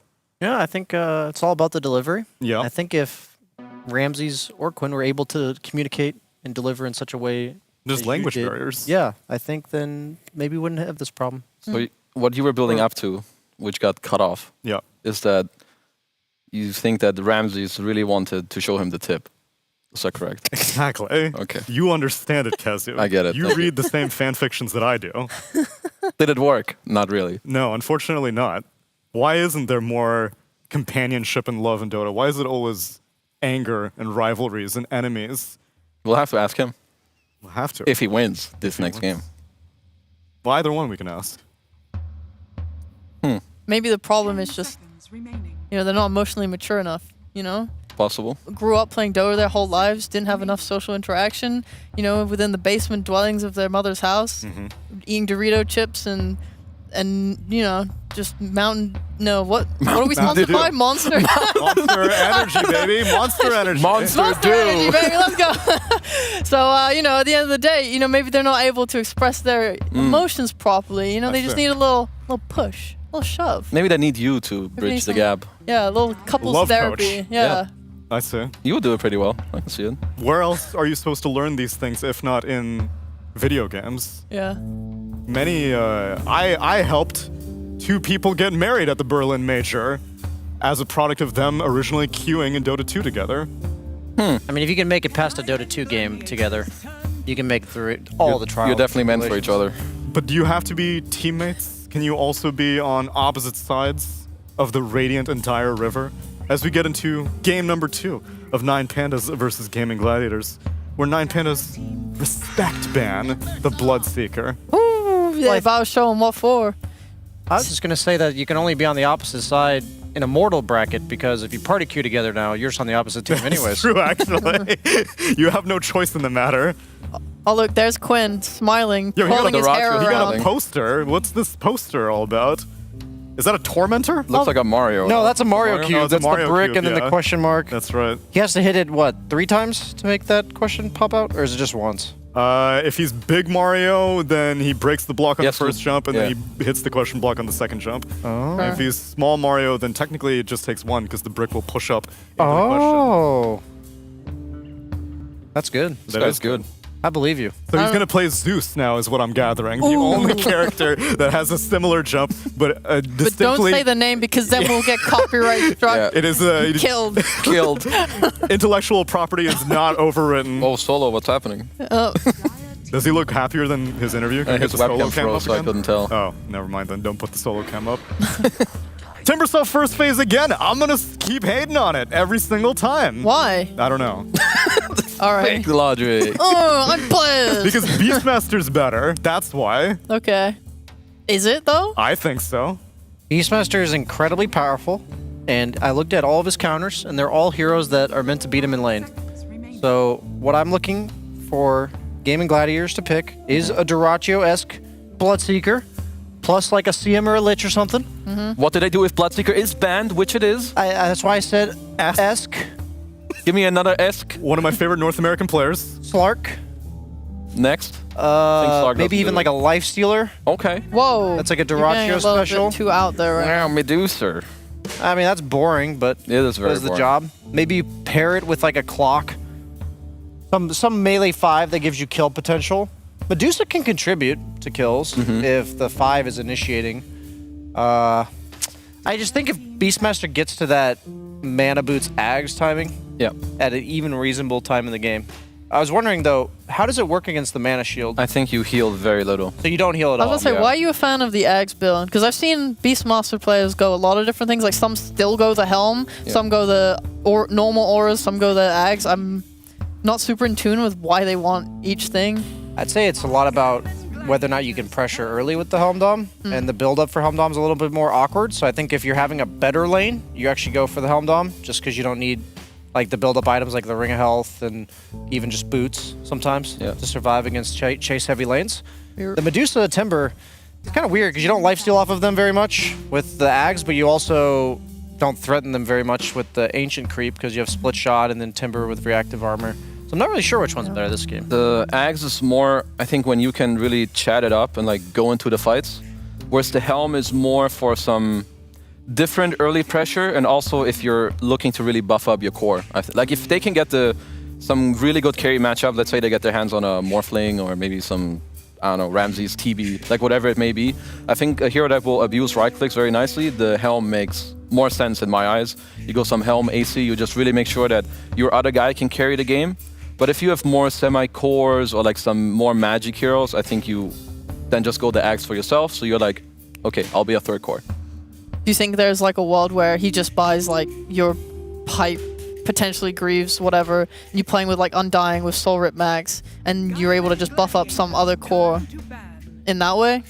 Yeah, for sure. 100%. Especially in games where you feel like, oh, I'm not sure if I want the Ags. As long as you then have like a lineup that can go together, use the auras, you'll be pretty happy as Beast, which is, I think, another reason why this hero just feels so good. Lanes well into anything with axes, because God knows why it costs 0 mana. You can build items that you want. You can Chad, you can team play, you've got it all. It costs 50 mana. Which is basically nothing. I just want people at home to know that it does not cost. It's not actually free, yeah. Zero mana? Wow, in You this actually- economy? You get mana when you cast it. Holy. That's It's Medusa like a Snake. All right, it looks like they're really going in that direction then. They're going to have so much heal and sustain for whatever hero they want to like put out in front. Pugna's super annoying for Medusa. It was really funny earlier. We were watching a draft. It was me and SVG talking about how like Medusa doesn't really have bad carry matchups. You mainly just have like annoying supports. Yeah. And he was like, yeah, Shadow Demon's really freaking annoying. And then we see it in the draft, it's banned here. And then I was like, yeah, Pugna also. That hero's super annoying. And then in that game specifically, the opposing team picked Shadow Demon Pugna in the second round. And we were like, you know, looked at each other laughing because we were just theory crafting. And it seems like all these teams are kind of having to pick very specific counters against Medusa because they're valuing it as a first-round pick, and the flex option we saw last game being very powerful. I think what Medusa struggles against is the ability to force her to defend herself without actually committing, and that's what the Shadow Demon Pugna supports do. Do you not think, though, that there's, like, the world of Medusa's going to the off lane, but instead of building, like, carry items like last game with the Mantiscati, you can just go for the Ags instead, and then you're just casting Snake, and it doesn't matter if you're disarmed. It doesn't matter, like, if you have an illusion of you because it's not strong. Yeah, it's absolutely possible. I think that's why Medusa's allowed to be first-rounded. It's just not as powerful to do that when you're not overall last pick. Right. Like right now, they're going to have overall last pick for 9 Pandas, so the flex option is still going to be there, I guess? Because, I mean, I guess, is that a Quinn Marana? No way. No, Is that a probably Marana? be Quinn Timber. If Quinn plays Marana, I don't know what I'm gonna do, but it's gonna be bad. But isn't He it does not play ultimate Marana. flex after seeing Miro's Marana? It's just like, no. Let me show you how core Marana is really They're done. smiling. Look at that. These Oh, bad-mannered little animals. I mean, I guess it's just okay, you can go offlane Timber and I can roam around with my Marana. I feel chill. I can kind of do what I want, or I'm some safe lane Marana that can go to mid later. Seems more like a very casual pick to me. I just really think you have to shut down Beast in lane, and I don't see Marana as a 5 that does that. Agreed. So I would be a bit concerned, even though we have been hating on core Marana, I'd be a bit concerned if it's a 5 Marana or 5 Rubik. Neither of these heroes really do to Beastmaster what I think they would need. I mean, I really like the pick this time, only because you're looking for a hero that is going to be able to help kill this Tombstone, help kill this Pugna Ward. Marana's just a long-range hero that can like buff up her attack speed and be able to just deal with them. It's like, you know, you would pick her against like Phoenix as well. You'd pick her against all these types of things. So I like it for that, whether it's a support or not. I'm not a fan of the core Marana, but you know, I think she fulfills that role as a support going into like mid-game. I like your open-mindedness about this pick, Sheep. I think Kezu can take a page out of your notebook here. Yeah. Yeah, that's true. Yeah. Thank you, Sheep. You're welcome, guys. Another thing I see is Moonlight Shadow is pretty good against Beast, but overall I feel like these two supports that these two teams have rely a lot on their cores. I'm very happy that 9 Pandas picked Storm, because if you end up having Pugna Undying Beast and they can't rally around the core to either kill or a carry to like truck down lanes and take objectives, they're all gonna want to quit the game at minute 15 or 20. So Storm is perfect for that. He feeds off of these two supports. He gets to choose his fights against the Medusa. He has Pugna backing him up, makes the Undying more happy too. So that was great really good pick. open-mindedness. Thank you. What a really good positive panel we have going on here. Brian, say something good. You know, I think both these teams really have an idea of... Oh, God, Brian. Try a little harder. I'm already... Wrong! Shut up, Brian. Welcome to co-hosting, Brian. Terrorblade gets taken out by Gammon Gladiators, and 9 Pandas are keeping their eye on potentially a mid because they take out Puck. We don't know where this Timbersaw is going quite yet, nor do we know where the Medusa is going, nor do I guess we know where the Marana might be going, although it's probably support.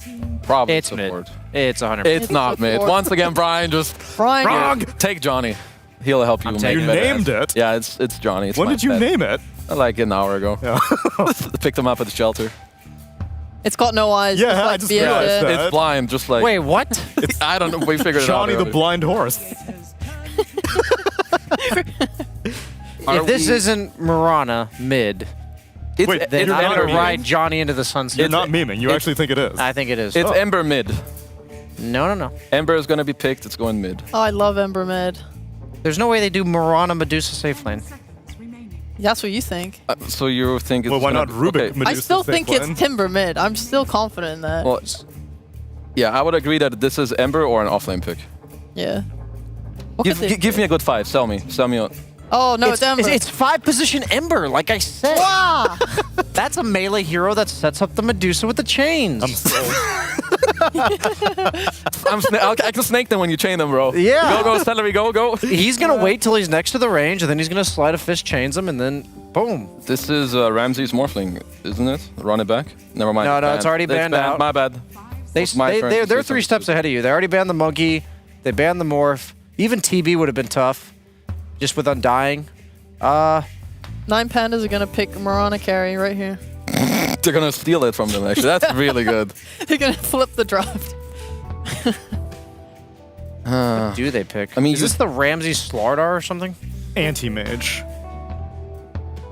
Yes. Yes. Yes. I don't actually hate it. I don't hate it either. Ursa's really good here too, actually.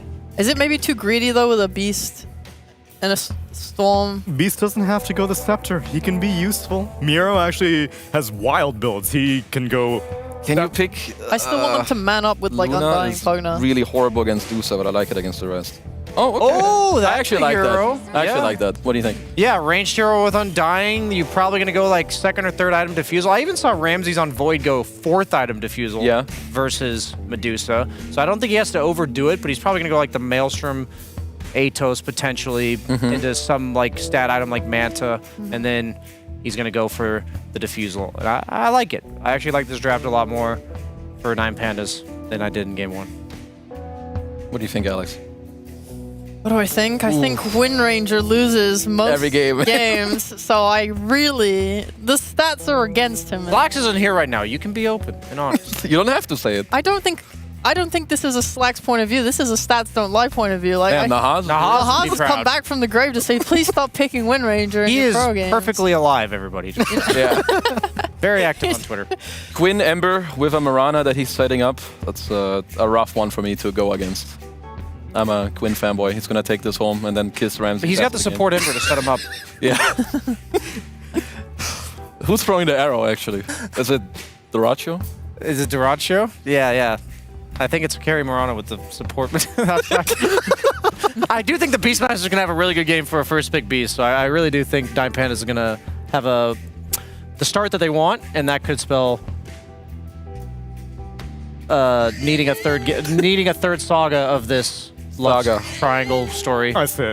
I was trying to make a... I'm with you.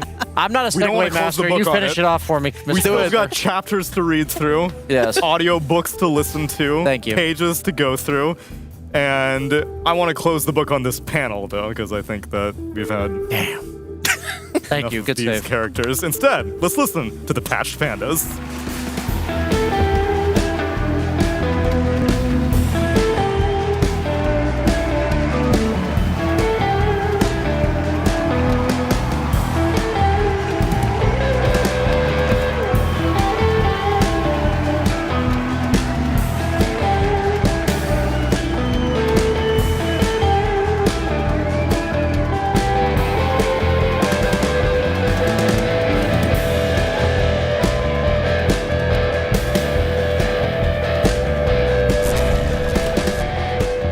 What an intro, all for Cinderin too. Congratulations, Cinderin. You're casting again.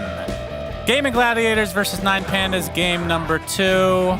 Some interesting picks, a lot of differences actually. We do have the disgusting Medusa back, which is probably the only thing that we don't like to see. But yeah, what are your thoughts on this draft for both sides?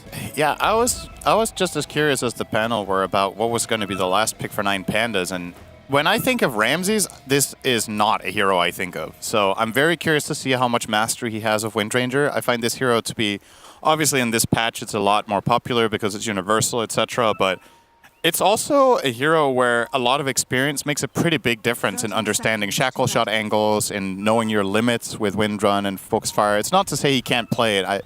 They absolutely would not pick this hero if he wasn't capable, but this is not even in my top 10 of Ramses' best heroes. So it is very outside the box, which has the potential to completely hit or miss. The stats are against it, but I wouldn't mind seeing a good Wind Ranger game out of him. What is the general win rate off the top of your head? I don't know it by heart, but it is. I was going to say it's probably something like 20 to 25%. For pro games? Yeah, it's not been good. It's very good in pub games, I believe. But yeah, the pros have not been able to replicate the same stat lines as the high-ranked pub games have. There's many ways of interpreting that. It's obviously a Wind Ranger as a hero is a hero that very much exploits people being out of position to find like free nice solo kills, which is more likely to happen in pub games than at a pro level. So if you take that part out of it, you remove some of the free kills that she probably gets on average per game, and people being more coordinated about focusing heroes when they get caught and killing them off. You know, all this stuff might add up to a much worse Wind Ranger win rate. One good thing about this Medusa pick is we're not going to be... What's the right way to actually put this? There's no lies being had, Cinderin. It's a carry Medusa, not masquerading as an offlane that turns into a carry. It just starts out as a carry. I'm happy. That's the best we can hope for Medusa. That's true. This is very... Oh, ace. Standard. Blood Grenade came through, and the power shot from Ramses First blood, the way of 9 pandas, and you can see Tofu gets the kill on Solo's courier. Very important. Yep. I mean, that's just, this is one of Timber's harder matchups in the first few waves, the Undying. Obviously, Solo, I would say this might be his best hero right now in Pro Dota, at least one of his few best, to be sure. Just pushing it to the limit here, playing super aggressive onto Ace, and Ramses will take the advantage and run with it there to get the first blood, and also a nice CS lead here, so good start for them up here. And I don't think they have any plans of slowing down. Once you're ahead with Undying, this hero is just all about keeping that pressure on non-stop. And Mirana, not exactly the best hero to respond. As much as we talk about these universal heroes and their potential, Mirana is very low base damage. He has 4 branches and hits for a whopping 46. Wow. On the support Mirana. One of the worst base damages in the entire game. For comparison, Undying hits for, I believe, 64 right now without Decay. So an extra 15 damage compared to that of the Mirana. But are you happy to see her at least as a support this time? I mean, you do have good synergy with the Ember Spirit, right? Chains into arrows. Yeah. We've seen that time and time again. I personally think the hero, despite being universal hero, still for the most part is a support. Like, we've seen teams experiment with stuff. We saw Sumail play it mid at the Major, and he absolutely annihilated his mid lane, but ultimately hit this invisible wall in the game where it's just like you can't really fully bridge the gap because you don't truly solo kill people. You don't, like, the hero doesn't really excel in any aspect as a core, I think. That's just my personal take on it. So, but a lot of what the hero really does offer goes very well with the supporting role. The mobility, the Moonlight Shadow, Arrow obviously moving around the map. Yeah.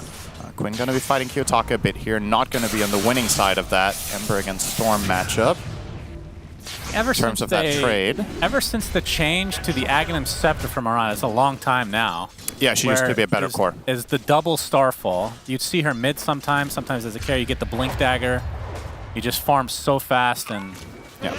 Ever since they got rid of that, she's been either support or just bad, for the most part. That is actually pretty close, yeah. And that's been years. It's been like 3 years. It's been a very long time since Mirana was truly regarded as a good core. I want to say back at the time when she had the old Ags, I think did she also only have 1 leap? Are we talking that far ago? Ooh, that's a good question. Because leap was obviously changed to get 3 charges, and then the cooldown was longer than the individual original charge that you had when you only had 1. Right. Yeah, I don't remember when if that coincided or not. Yeah, just trip down memory lane, power shot connects, and Tofu and Ace just taking massive damage. Yep. And Solo continuing to do what Undying does, which is be the most. Oh my god! All right, the old 180 decay and kill. Tofu did not expect to die from that. That was a level 2 decay. I think it must have been very close. Tofu had 8 stick charges, so yep. Kiyotaka really... One of Kiyotaka's best this one. We haven't really talked about that just yet. The panel was singing the praises of Quinn Ember, which makes a lot of sense, but... the cliff! Kiyotaka is a beast on Storm, and he has some very good conditions this game. He's playing together with Beastmaster, which I would say is one of the heroes... Oh, hang on. He might be in trouble, actually. Tofu really finding him here in the jungle. Gets him! Oh, my. And huge Duracho getting kill. harassed as well in the meantime, but looks like he'll live. Now, that is such a big kill for Tofu. After dying top, he gets all his resources back, comes mid to try to contest the rune. Didn't win the rune war, but Storm level 5 had no way of getting away from that. Just ran him down and found that kill. Now he's going to kill the Courier of Ramses as well. That is his treads down the drain for now. Really nice sequence here from Tofu. Huge impactful plays to find back-to-back. You're going to see the replay here. So effectively just running Kiyotaka down here. He has good mana, but can't really do anything as Storm, so it'll be an easy pick. And yeah, it's a great hero and player combination to slow down if you can as Tofu. Kiyotaka, we've seen some Storm games at the Berlin Major where he absolutely went out of control. He's playing with Beastmaster, he's playing with Pugna.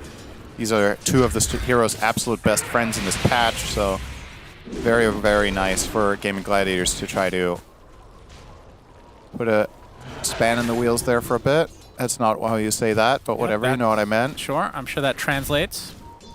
How is it you say it? You put a spanner in the wheels? A what? That's a cog in the spanner, a span in the coggers.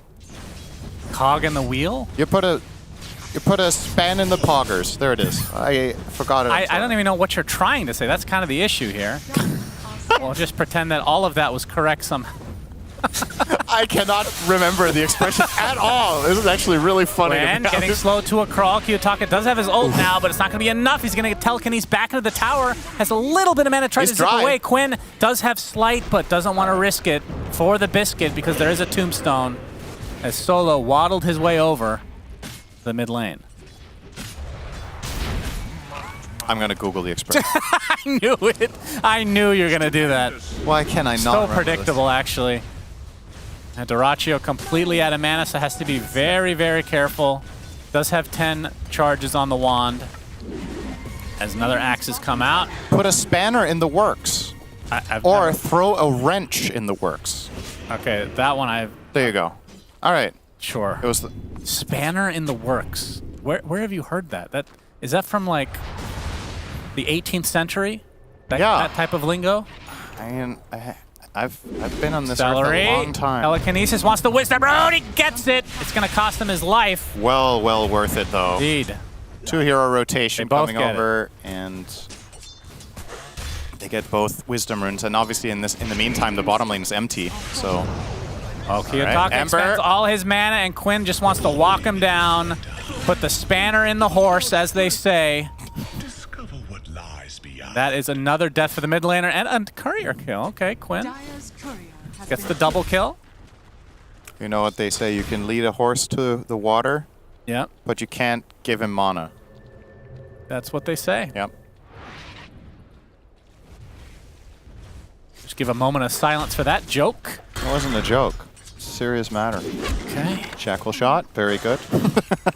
I got the deny on the flag bearer creep, so nice from Ramses. And relatively quietly just free farming top, right? We haven't really talked too much about his farm. We've talked about the pressure, but looking very good on the chart so far. Oh, got the chains there. Okay. Able to sidestep the arrow, Kiyotaka. That would have been devastating. Trying to go for the rune on the bot. Oh, Quinn got that too. Quinn gets it, and it's a haste, which adds insult to injury. Kiyotaka is done.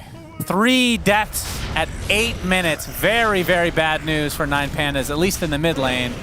And we'll see how much Ramses can actually salvage this as a tombstone. Oh my God. A lot. It's a double kill for Solo. Quinn will clean up though, gets a double kill for himself. Solo now out of mana, another Searing Chains.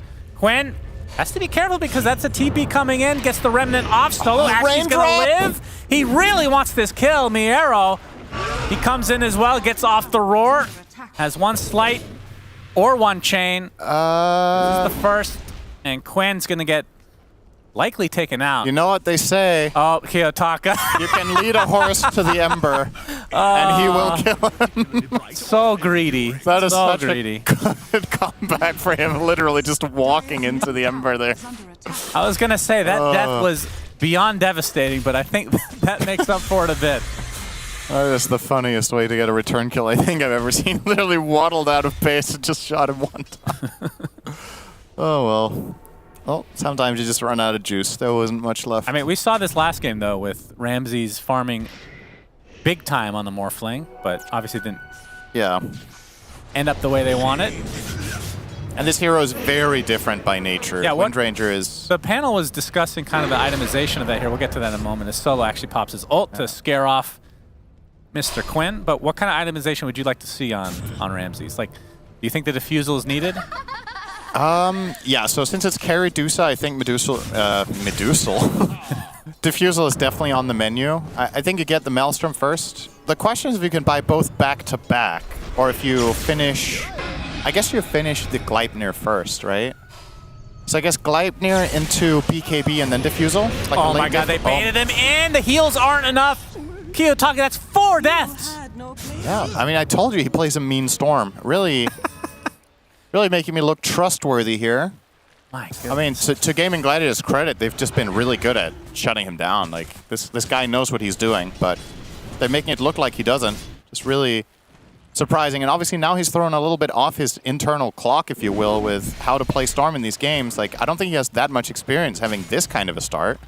So this is where you got to dig deep. This hero does not play well from behind. It's very snowbally by nature. We'll find an opening here onto Ace.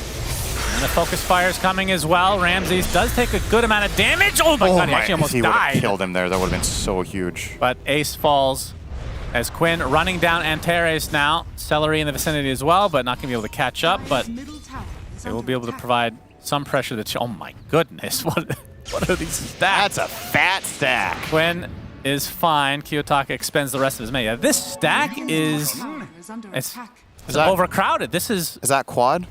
That's a lot. That's a lot of golems. Wait, how does that No, it's a triple. Is it? Hang on.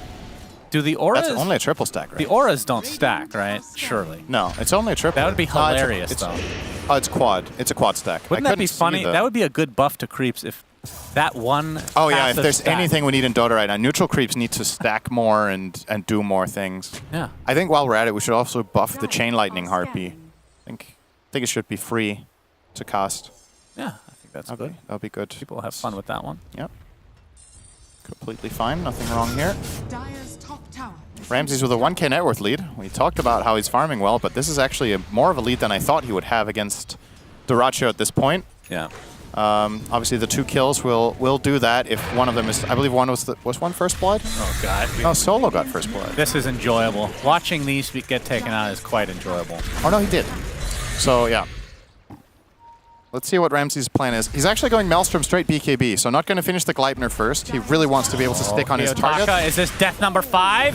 Zips on in to Celery. Nice telekinesis. Gets a double stun out of it, but they have the catch. Kiyotaka gets his 2nd kill of the game. Pops the shield rune as well. Quinn's going to rip right through most of that. Dire's middle tower is under attack. Looks like nothing more will come of it, though. And while that was happening, of course, the Ancients were also taken out, and Ace, that's a lot of farm all of a sudden for him. Quinn Remnants out. Wonder what the mindset is behind giving it to him instead of the Dusa. Maybe they think it's more important to get the Timber online, which I think I would agree with giving them to Timber here.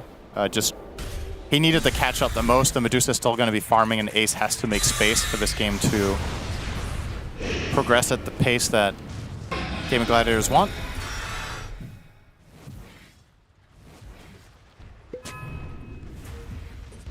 Yeah, we've seen a couple Decay steals so far. Really wants that Tombstone. Boy, oh boy. Yeah.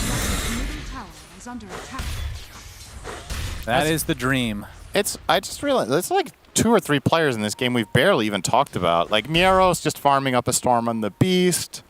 Medusa very quietly farming the jungle. So, like, the offlaner for one side and the carry for the other are basically uninvolved for the most part in the game.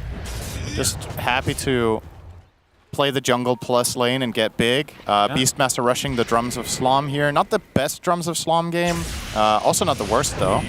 Quinn gets the Arcane Rune. He's initiated on, but the counter arrow into the Storm Spirit, but the heals from the high ground are enough to keep him alive.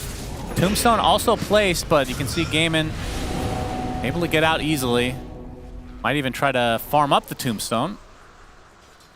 A nice juicy amount of gold. And like you said, Drums of Slum online now. That's a quick Drums, 14 minutes. They're going to put it to use. Yep, Shackler shot into the focus fire, into the roar. They expend a lot of mana, and he is going to die as a result. Not able to get off anything. Doesn't have the ult yet, actually. Opted to skip it for the time being. Level 11 right now. That's a little great. Don't you typically get one at least a couple levels earlier? Yeah, I wonder if he actually could have. I think they layered their stuns well enough that he didn't get the opportunity regardless. But yeah, I would say this is kind of unusual. He's just very quietly just not been facing a single hero for a while, right? So he's just happy to go greedy build, but Manta now complete. Will make life easier for him. Bottom tower is bound to fall now to Miero, though, with his Beastmaster push with the 2 boars. Yeah, so about Drums of Slom here, I don't know how reliable it is that Beastmaster gets to stay in the fray and really get full value out of it. You're playing against Ember, who's going to kite you. Timber could overpower you, and the Dusa ult is always going to be an issue, so I wouldn't say it's the best Drums of Slom game, like if you're playing against illusion-based carries or whatever, which is just insane. But maybe the item is just that good. We've seen it being picked up first by a lot of players recently. Perhaps just overtuned and discovered that it just almost doesn't matter what your matchups are. It's still the best because of the farming speed and everything connected with it. Definitely is a feels-good item, that's for sure. Dire's top tower has been denied. We'll see how much impact it has in these fights. I mean, what do you typically go after that? A lot of the time, I think we see either some sort of utility item or BKB. Depending on what's more important, is it to stick in the fight and really just run heroes down, or is it buying auras, or like in this case, he's eyeing up a Crimson Guard into Halberd builds, just tanking up so he can stay in the fight, which is another way of allowing the drums to function. Just being able to tank through everything so you keep getting that heal back. Halberd, absolutely amazing this game because you're against Medusa, so that is definitely a feels-good pickup. Up Quinn. Arrow. Sets up the arrow. Ramsey, this would be a big kill, and they get him pretty easily. Celery actually gets credit for that one. It's going to be Ramsey's first death of the game. So ends a slight streak there, 3-1. And they'll turn this into a tier 1 tower, but Miero is here along with Kiyotaka, focusing down Dyrachyo to start with. Gets silenced after the Manta. That half mana at the moment. And Kiyotaka has less than half mana, so has to be a bit careful in this engagement. Oh my god, the damage just ripping right through the Undying. So they get that kill relatively easily. It's a 5v3, but you can see Ramsey's about to respawn. They get the Tombstone. And likely the tier 1 tower. Such a good arrow from Tofu. I'm pretty sure he arrowed Miero when he was about to roar. First of all, they got the Manta off on Dyrachyo before the roar came out. And then that arrow just stopped them in their tracks. They still want to fight. Ramsey's TP's into the fogged area, gets the focus fire onto Ember Spirit, but it's not going to be close to enough. Has to pop the BKB, but more of a defensive measure as Ace on the high ground. Will Timber Chain into the bottom area here. They have the double stun. Oh my god! The burst damage onto Kiyotaka, more than enough. And with that, 9 Pandas have to retreat hard. That is really, really bad news. They just wanted to defend the tower, and now they just end up giving bonus casualties. They might not be done yet. Ramsey's. Yep. Just needs to make it to the other side of the wall. Gets off the Shackle shot, but the arrow hits. Ace gets the kill. That is atrocious for 9 Pandas. The game was pretty even. Now it's a 5k lead for Gaimin out of nowhere. They lose their Ancients there. They lose damage on the tier 2 tower. They lost the tier 1 tower. They lose general map control. If Gaming Gladiators have any wards now, if they can play some offensive ones that you wouldn't know where are. Yep, the Ancient stack as well. Yep, this is about maximum income you can get from what just happened. Gaming Gladiators just squeezing every little bit of juice out of that fight, and perfect. Get out of there. No casualties. They grabbed everything and they left. So perfect hit and run. And love this from Dyrachyo. He steals the enemy triangle and then immediately retreats. I was still going to call it the triangle, even though it only has 2 camps, right? But has the secret shop. Heads back to his own. Gets that stack off as well. So maximum efficiency. Going to farm that up too. Very well done. Power shot steal here from Celery. Does quite a lot of damage on Rubik. It's 470 plus the Arcane Supremacy. Tombstone's placed down. Quinn is who they want. See the Moonlight Shadows applying now, but the roar comes through. Do they have the vision to finish off Quinn? It looks like it might be the case. Indeed it is, but it's going to be heavy cost for them. A lot of HP gone for 9 Pandas, but the heal's coming through now. They do get Ace. So 2 very, very big kills for 9 Pandas. They regain control of their triangle. And it's about to hit the 20-minute mark. We'll see. I guess both teams probably will be likely to just take their own at this point. Yeah, I don't know how big of I don't know how big of a priority it really is for either team. Like, how good are the shards? So 9 Pandas might get grab ally. That's good. That's a good one. Gaming Gladiators, I think the shard on Rubik in this game is actually very good. So ooh. Oh wow. Nice arrow. No follow-up though, but still appreciate a good snipe. Yep. Well hit from Tofu. But yeah, nice couple of picks there from Pandas to get back in the game a little bit. Quinn tried to get saved by the Glimmer. Chains, arrow, it's going to be dodged. Well, he does take it with the BKB on. Yeah, if it goes to Rubik, you like it. If it goes to Marana, you are very upset. Yeah, it's like, it's kind of meh, right? So I mean, you get the extra leap charge, which is good. But the extra aspect of that, I feel like, is extremely underwhelming. Let's say it was guaranteed to go to Marana, I would say it's not worth the time right now. Yeah. There's more important stuff to do on the map then. So you need to gauge that versus getting it on Rubik and the 50-50 on that. As 9 Pandas very, very well done here, grabbing that Roche, taking advantage of the pick they found, and Going with Beastmaster plus Wind Ranger Focus Fire to quickly make work of that. Gaimin, they spot it. Despite being against the Aegis, double damage was on Quinn, but it's like it dissipates. Miro is a tough nut to crack here. It's a hard target to go on. Crimson Guard, 2,500 health. And the lack of information about what's behind him. They are going to try to poke the Beast here. Yep, arrow coming. It does hit. Gets off his Crimson just in time, so that's mitigated quite a bit of damage, but that's a lot of magic damage as well. Gets ripped right through by Ace. And Kiyotaka uses most of his mana to try to help out his comrade, but it's not even going to be close to enough. He gets killed instead. Double kill for Ace. Make it a triple. Gracious me, oh my. And they might be able to steal the Tormentor now, which means Mirana and Rubik could potentially get him. Damn, that damage from Ace against the Beastmaster was crucial there. He was starting to slowly heal up a little bit with the Drums of Slom, but just got decapitated by Ace coming in, just blasting him here. And yeah, Kiyotaka used everything in the tank to get there in the first place, so no escape plan available. And now, I mean, I did say it was falling apart the last time they lost a fight there. Now it happened again. Seems to be a cursed area of the map that 9 Panda should just not go to. This tower is now gone.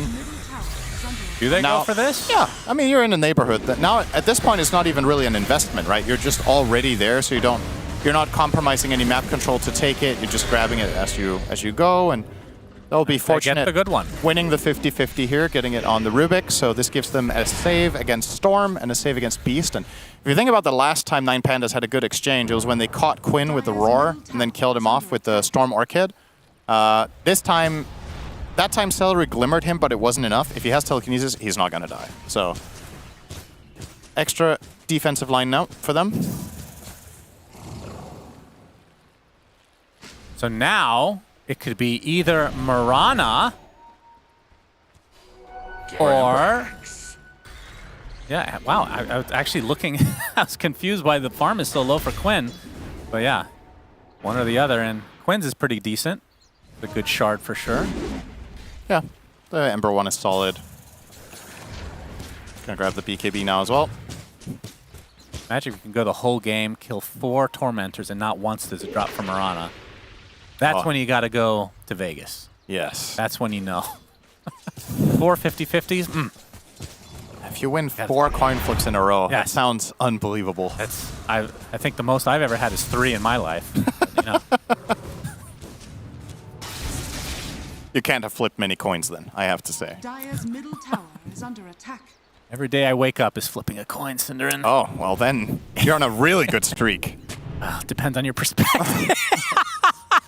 That got dark really Yeah, fast. 8K lead for Gaimin Gladiators, and this, it feels like ever since the Aegis was picked up, I mean, they've lost every fight since. I guess that was one fight, so that's technically true. I mean, I can respect you can appreciate that. It's a true statement. There's nothing wrong with saying the truth. Quinn picks up the haste. And he's gonna find himself a little snack here. Yep, and Terry's goes invisible. Miro and company trying to disengage now.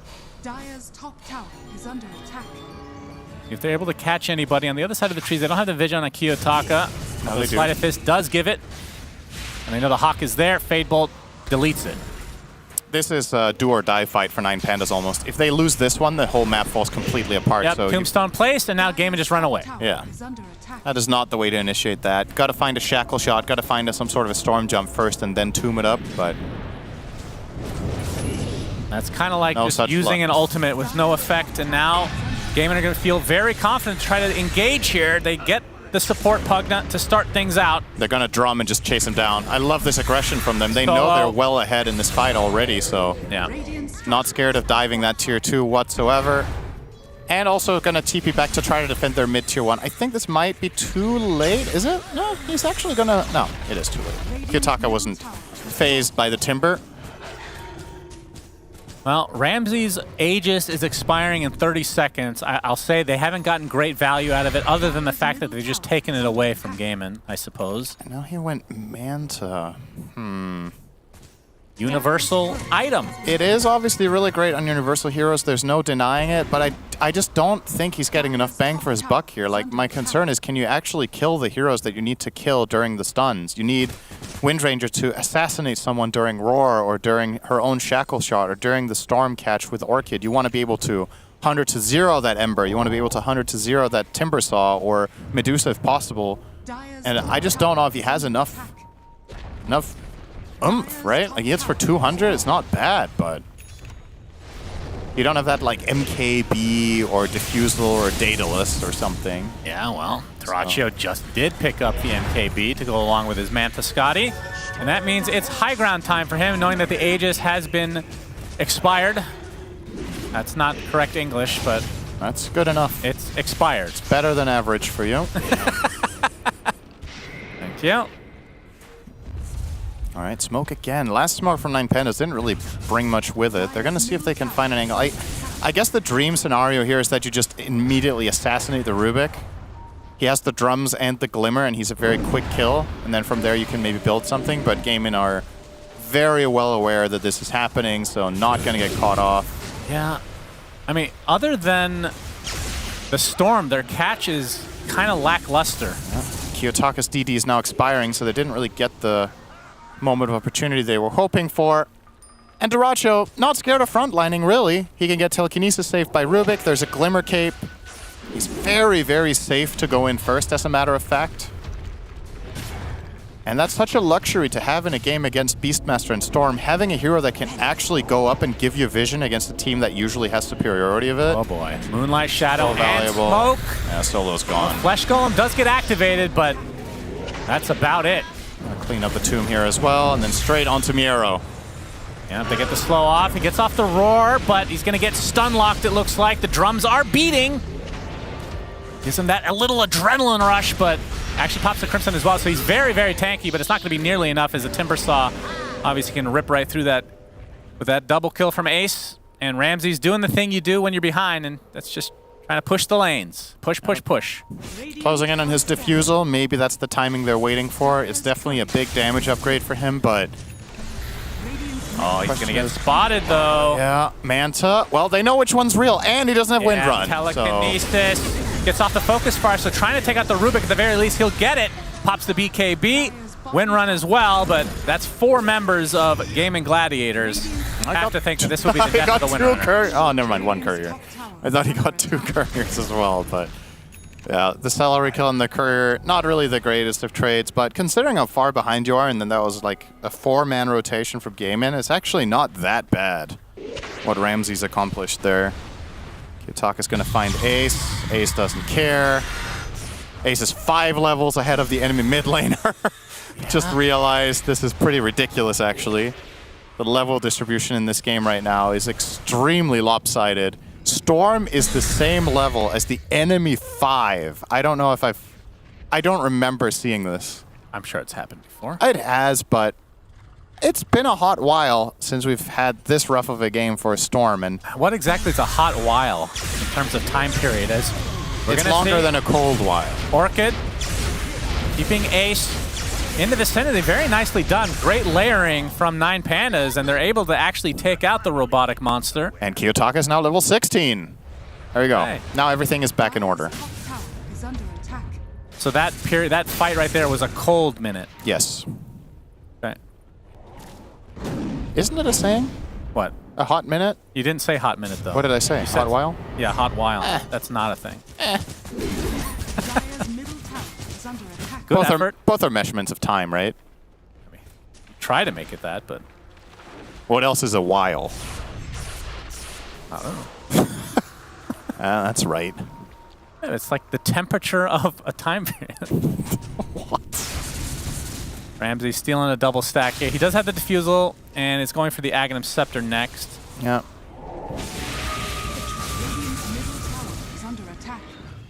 What exactly is... Like, as a Windrunner, you want to focus fire, I would assume, Medusa, because of this Diffusal. But when Stone Gaze comes out, do you just need to disengage and then try to find a way to re-engage after? Pretty much. And honestly, I don't know if you want to focus fire the Medusa. I think it's still too hard of a kill, and you're going to lose the fight in the process of doing it. I think you need the Diffusal to eventually kill her off, but your objective in the fight is still to kill Ember. I think it's the best possible kill is Ember and Rubik. Gaimin gonna quietly pick up the Roche here. I guess do they have a smoke on them as well? They do. Pandas are coming. They're actually pretty close. They're too late. But not close enough. Let's see if they want to continue to fight or not. Actually giving the Aegis to Dyrachyo here. Yeah. Interesting. I thought it was going to go on Quinn, but... Well, this Dusa with 2 lives can definitely do some sieging. They do not have any repositioning ability on 9 Pandas, so they can't really force Dyrachyo into their base very much. Oh, yep, Kiyotaka backstabbing a bit here. Arrow's not going to hit. And Dyrachyo. Looks hilarious, that Ogre Seal Totem. No real damage being done as the Crimson Guard has already popped. Ramsey's nice shackle. Gets the shackle shot onto 2 and the focus fire to follow. That is a dead Mirana to start this out, but he's going to buy back into the game. Miero getting kited thanks to these illusions. Looks like the Rubik is finally taken out by Kiyotaka, but Ramsey, this would be a huge kill for Gaming Gladiators. They find him and he has no buyback at all. Aegis and Chi still intact as Miero's going to get caught off now, but will TP out right in the face of danger, so nicely done from him. Oh, got the blink off on Pugna, yeah, too. I don't know how that Shiva's did not actually... They will lose solo, but okay, that wasn't that bad for a 9 Panda. I thought that if they kill the Rubik as well on that initial double shackle shot where they burst the Mirana, if they had a little bit more in the tank to also kill Rubik, that would have been a very different story, but it took them a while longer. Yeah, but either way, 40 seconds with no Ramses means that high ground is a thing. Yeah, time to start spam decrypting the Dusa here without dying. That's going to be a tough assignment. Yep. As he's dead. Didn't work. Task failed successfully. For Dyrachyo does die. That's the Daedalus. So he's going to have to wait a few minutes for that one. That'll slow this down a bit. Slight chains into arrowing the creep wave that spawned literally in front of Beastmaster. Very fortunate. Crimson Guard slowing this down as well. Looks like Ramses does have buyback now, but it's a low enough timer that you would expect him to just wait.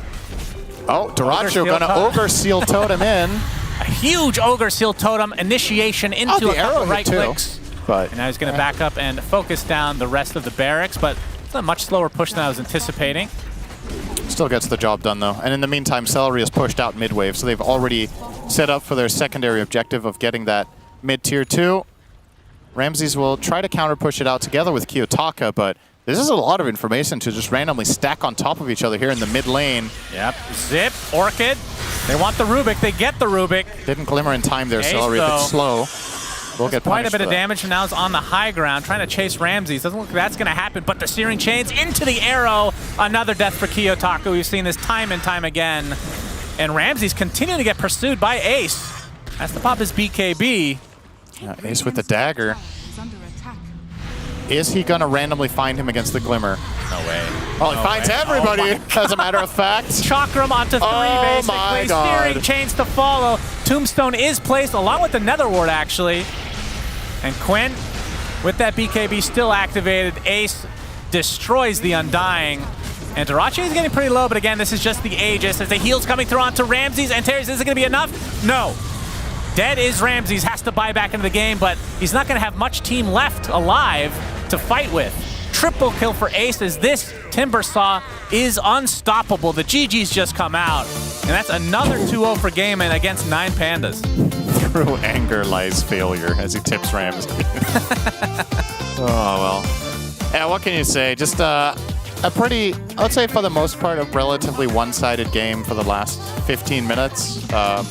It looked even for a good while, and I think one of the most important things in this game was Gaming Gladiator's ability to slow down the Storm. Like, I was talking up Kiyotaka's Storm. I said he's been taking over games at the Major. He's been playing super well on this hero. Didn't really get a footing in this game. Ends the game 4-7-6. It's a lot of deaths on a Storm Spirit for a 35-minute game. Yeah. And most in his team, as a matter of fact. The Undying only died 6 times on solo. So, yeah, rough day at the office here for Kiyotaka. And I think Ramses, we were debating the Windranger. I think he played all right, but the conditions in the game to truly position one carry this game as Windranger weren't really met. This hero can kind of quickly run into trouble. If you're not able to assassinate heroes quickly with your ult, what do you really offer in the fights after that? Yep, Ace ends the game 16-4. He was a monster this time around. Dyrachyo's 0 kills on Medusa. Yeah, that's what you like to see for all the Medusa haters out there. Gaming Gladiators, though, take this 2-0. Didn't really break much of a sweat in this one. Let's see what the panel has to say about this epic rivalry. wow, it just keeps developing and thickening like a plot and complicating. Game number 2, quite straightforward from Gaming Gladiators as they close out the series and once again shut down 9 Pandas. This showdown keeps going Gaiman's way. And I don't really know if there's anything positive I will take away from this 9 Pandas experience. So that's why it's Brian's job to come up with something positive. What is positive about 9 Pandas? What would Trent say? What would Trent say? What would Trent say? WWTF. No, I think the Wind Ranger was really good in theory. I mean, because we were talking about how we liked what it represented for their ability to focus down these really beefy, tanky cores from Gaming Gladiators. But, you know, you guys called the Ember. You saw it from a mile away. Nice one, Kevin. And that was just a pick that I think they couldn't allow through Kezu. Yeah, but this is kind of the illegal territory of Hero that you're not allowed to give your enemy. Just to put it into perspective real quick, you have Storm, Pugna, Undying, which means after like 7 to 15 minutes, you want these 3 heroes to run together, give mana to your Storm, and keep pushing forward. But not only does Ember not die to this combo, he also allows them with the Mirana to do the same thing, but better. Yep. So now suddenly you have these 3 heroes that want to do one thing, and they can't. And you're giving it to Quinn at the same time, who's like the best Ember in the world. Gaming get to do their thing. You lose. What can you do? Next time you need to ban Ember. You know, Ramses was able to make Quinn smile. That's a positive. Thank you. We bring it full circle. Good job. Although I imagine, well, yes, I guess by losing, he does make him smile. Yeah. But one man's sadness is another man's happiness. How do they both be happy is how we ultimately resolve this. Find out next time. On DreamLeague Season 20. Maybe it's happening in the DMs right now. We just can't, we don't see it. That's true. Yeah. I thought the saying, when one man's trash is another man's treasure. Also true. So I think Quinn in this case would call Ramses The trash. And he'd be treasuring this moment. Effectively, yes, that has been the case. Now, we can speculate and eventually maybe get more direct insight and continue to pour fuel onto a fire that may not exist. Which is love doing We're that. gonna make it exist. It's not about whether it exists or not. But then why are we even basing it off of something that has like a small foundation? Why don't we just make stuff up entirely? Like, yeah. I don't know. What players would be exciting to put into a drama? GH hates. I don't know. Thanks for this. This was really good. GH hating anything in general is the premise. I would definitely put Preposterous. I would put Saberlight in the mix somewhere. I feel like he would make the drama hilarious and like This is just a good one. spiral out of control into something. We did. There he is from the grave. We did have him and Fishman do the showdown in Malaysia, which has now motivated TOs to be like, oh, we should do that at every tournament. And I don't know. I think we learned the lesson that Saberlights and Fishmen don't grow on trees. Wasn't there the BTS skit with Quinn? It was like the prediction thing, and one of them was like about flying no-tail, like yes, that is falling true. out, and then it came true. It was LGD Ame fan. Yeah. Was actually Ame, and that one came true, and there was another one that came true. And the thing that I was hoping would come true is that we get a chance to speak to Quinn Callahan on the line. Welcome, Quinn. Congratulations on the victory. My first question, what was the motivation behind this Mario poster that's on your wall now? It is not my motivation. I'm at a boot camp place, as I am just a nomad at this point. Yeah, so this is the boot camp of the week, and they chose to lovely decorate their walls with some Mario memorabilia. So yeah. Okay, then I can ask another question geared towards motivation. You're qualified for Bali, you're qualified for Riyadh, you're qualified for TI. You have oftentimes said that you just like to win, or rather, you don't like to lose. What emotion is stronger for you? The pain of an especially heartbreaking loss, or the elation from a very, very well-earned victory? Oh, it's not even close. Losing is so much worse than winning is good. That's I've talked about that like ad nauseum with like teammates and random people. Losing is so much worse than winning is good. So, you know, you're just always the spikes are closing in. You need to push the spike walls away. That's professional Dota. Except you can't because they're spiky. You're finding appliances and Tupperware or whatever you got to push the spikes away. Well, right now it seems like you're using trophies to push it away because you've had a great many victories, but even then, none of that. Standing on stage in Lima, standing on stage in Stockholm, it doesn't compare to, I don't know, can you give me an example of an especially painful loss that you remember? There's the classic wide back Quinn moment, against T1 at the Animajor. That was a rough one. That was the most angry I've ever been.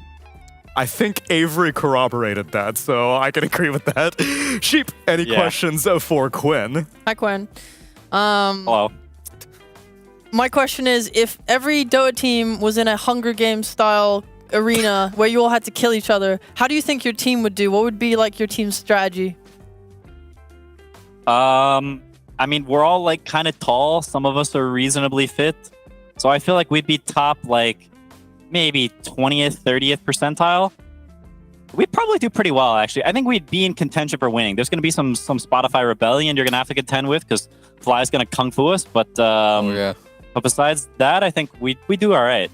What's your perk on your team? Because everyone's got to have a specialty. What are you bringing to the table? What am I bringing to the table? Yeah. Or is my team? You specifically. Each of you, you have classes. I know, Brian's been talking to me a lot about Diablo, so I just have that on the mind. So somehow you have an X factor. Maybe I'm like the librarian, if ever we need to, find out what a special plant is, if it's poisonous or not, I'll dive deep into the Rolodex and pull out it's a hibiscus. Okay. I'm into it. Wait, so what would your strategy be for taking down Fly? How would you go about that? The hibiscus. I don't know. You'd have to indulge some trickery. You can't fight him straight up. You got to be sneaky. You got to be backhanded. I see. And we've been running the Quinn Ramsey shit into the ground because we have nothing else. Yeah. And you are a proponent. Oh, I'm the heel, and yet you rarely start shit. It's actually quite annoying. Do you think you could make some more beef happen so we can have more content? Yeah, I'll try. I started some beef the other day with somebody. I don't remember who it was though. It happens so often to me that I don't even remember. But I'm working on it. Don't worry. I'll play some pubs tonight and I'll stir some stuff up for you. See, the problem is your stream has no VODs enabled. If you allowed clips to happen, then things would get on Reddit more often and we could make something. So. Yeah, the thing is I gotta save. I have to save room for the people who want to show. Hey, I got a rampage. Because if I have clips enabled, then the whole Reddit will just be clips of me either flaming or pogging off. So I choose to show some mercy to the Redditors who want people to see their rampage. Ah, that's so kind and respectful. Thank you so much, Quinn. Man of the people. Yeah. Kezu, what's on your mind? Okay, how... Hello, Quinn. How are you? Hello, good. Great. Now, to start off my question, you played against the GOAT earlier, a.k.a. Miracle, on his Earthshaker. You played Void Spirit. What do you think about this matchup? The hero matchup. I think it's chill for Void Spirit. I think there's some other melee heroes that are worse, but Void Spirit's laning is kind of rigged because he's singing Broken Versal. So, I think the lane is chill. I think maybe it's supposed to go slightly better for Shaker. I think he messed up the first two waves a bit, but overall, I think it's not that far out of expected outcome. Okay, question number 2. Liquid have a special term for how you and your team play around you in the mid lane. It's called cringing, when they all come middle. Do you and your bros have any terms for other teams? Funny meme terms that describe something? We don't have specific terms for teams, but we say people are unga-bungaing whenever they move around the map in a sort of unwieldy blob. They're not playing the map very well. They're being, sort of klutzy. We say they're unga-bungaing. Just dodge the unga-bunga. Okay, so it's like ooga-booga. Yeah, Ooga Booga, Unga Bunga, yeah. Okay, I had another question. You had to ask 3. Yeah, I had another one. Have number 4. Or let's forget what it was. This is not the one, but it's a different one that comes to mind. You guys looked more beatable in your last DPC games. I know you've been taking it more chill, but if you had to attribute it to something, what would that be? Is it playing less? Is it comms? Is it draft? A mixture of all? Yeah, it's 100% just taking it less, trying less hard. For instance, during the first DPC, we scrimmed probably, I don't know, we scrimmed 3 sets a day, every day. I think we had one off day for the entire bootcamp. Even days where we had officials, we were playing scrims. Whereas this one, we maybe played 10 scrims the entire DPC. And I think whenever other people are hungry or other people are trying harder, you're just going to drop games. Like, people are really good at Dota nowadays. Yeah. It's not like the old days where you could sort of breeze by and just win games. Like, if you're not working hard, people are going to figure out the meta better than you. They're going to have hero advantage, and they're going to clap your cheeks. And like, Tundra was that, right? They were super far ahead of us in the meta. They played really well. They just outplayed us. They outdrafted us, and they clapped our cheeks. Yep, sounds good. Now stop playing Ember, and I'm done with my questions. That's not even a question. Never. That's just a statement. At least one interesting game is what he's trying to say. Yeah. Quinn, a few years back, we had a conversation about you talking about the idea of your resting MMR, which the context I took it as is like, this is how you play when your brain's like autopilot turned off, like you'd do this with your eyes closed kind of thing. And I'm just wondering if that's something you still think about on like on a daily basis, or like at least sometimes when it comes to improving it, because you talked a lot about like good habits and things to focus on. Yeah, I think your baseline being very high is very valuable. In a lot of ways, it's more valuable than your ceiling being high. I mean, both are valuable, but in a lot of cases, high pressure situations, etc., people revert to playing at their baseline. And I think a lot of how I've tried to improve has been like just sort of ingraining things into my gameplay so that I will just do them and I can think about other things, or I can comms more or comms better or whatever, because a lot of the small intricacies are just really baked in. So I don't need to like think about them overly. Yeah, I view you as a very wise person.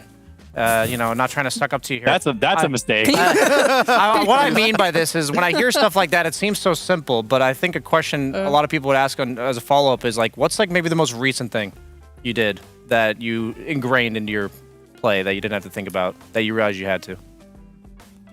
I mean, I think this is half gameplay and half not, but I think my pregame routine and like draft thought routine has been more recently ingrained. I think there's like the things I do before game, I've like set to be exactly the same. The things I think about in draft and sort of like, there's a certain like how I think about my hero and how it interacts with the other heroes. Like, I think it's very easy to get baited into thinking about other people's heroes or about aspects of the draft that don't matter, as opposed to understanding your hero really deeply. And if you catch yourself thinking about other stuff for even just like a couple minutes during the draft, that can have like really big implications for like how you understand the game, because each game is different, right? And the heroes interact differently.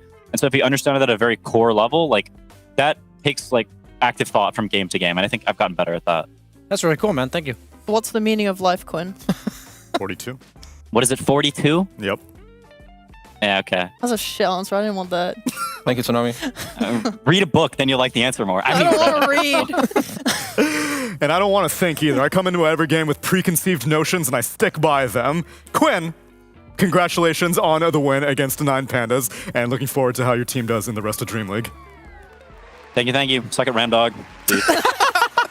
You couldn't just leave it. The beef's alive again. Let's go!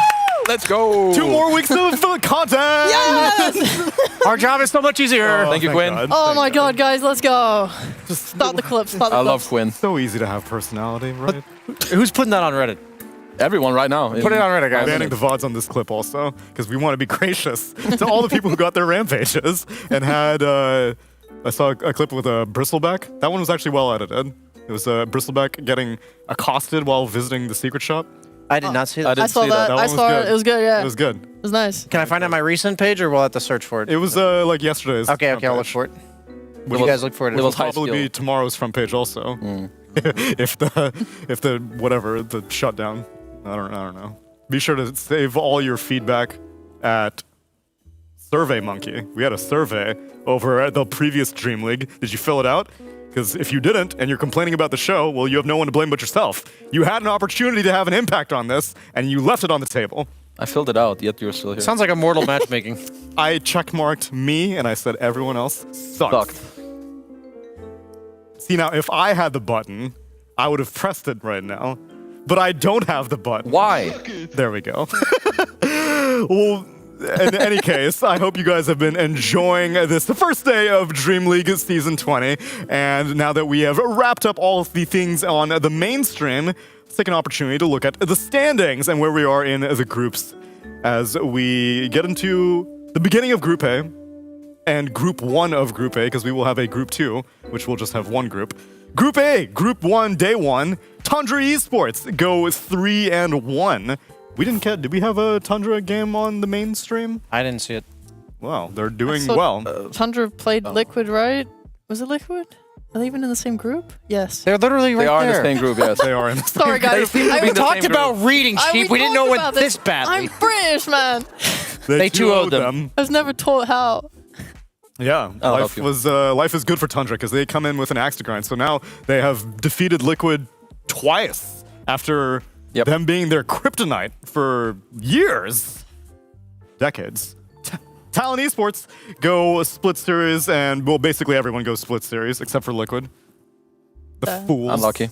They're hustling them. They're Day so one's washed, just setting honestly. everybody I think they should just disband underestimate right you. now. I agree with Reddit. They should all They should disband. just disband and leave. The long con. Group Group B. B. Washed. Continue. Liquid. Washed. There you go.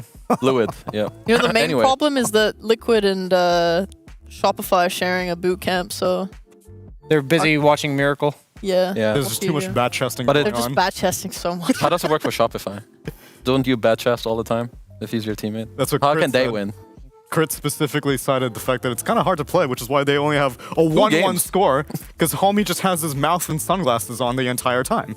Mouth open and sunglasses on. His mouth is always on. Stop talking I about hope his so. I mouth. hope he doesn't have to put it on.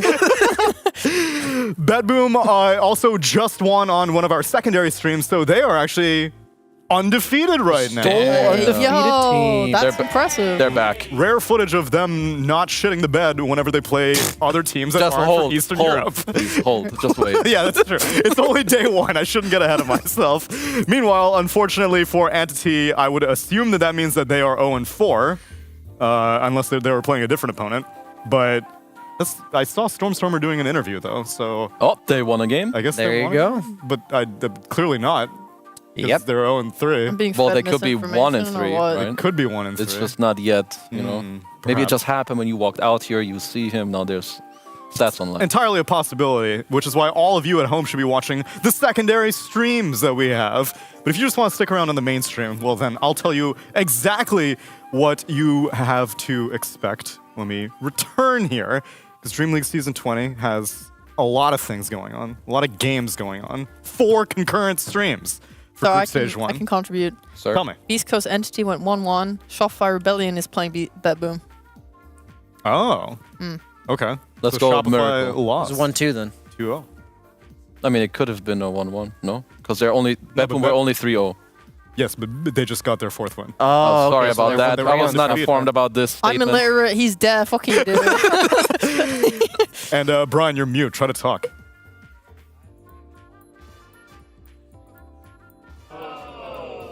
Dude, my button works. Amazing. Perfect. Incredible. Our schedule when we return here tomorrow for DreamLeague Season 20. Taking things off the top with Team Liquid versus Talon Esports. Now, I had quite the opportunity to cast Southeast Asia, and you're like, oh yeah, of course it's Talon. And then you're going to look at the Bali Major roster, and you're going to be like, that's weird, where's Talon?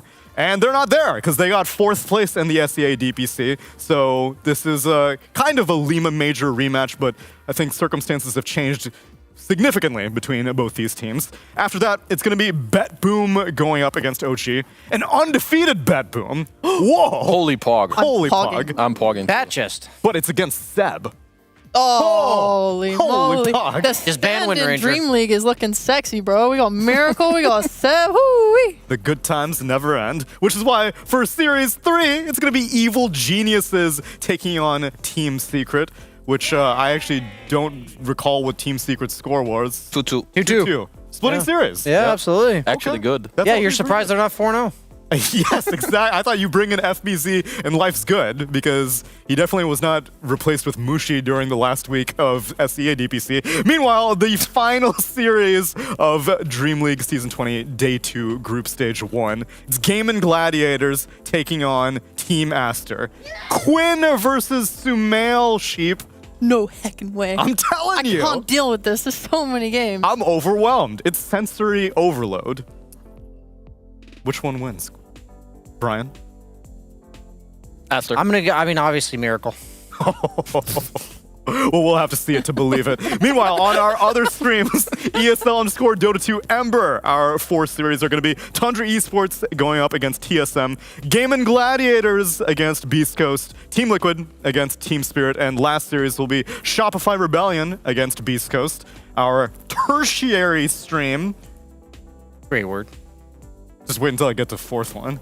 I don't even know what that means. I'll tell you, don't worry. You've been asking a lot of vocabulary questions, Kezu. Yeah. I've been impressed with your desire to expand your English lexicon. Yeah, I'm trying. That means the word for someone that can't speak. Do you remember the definition of contingency?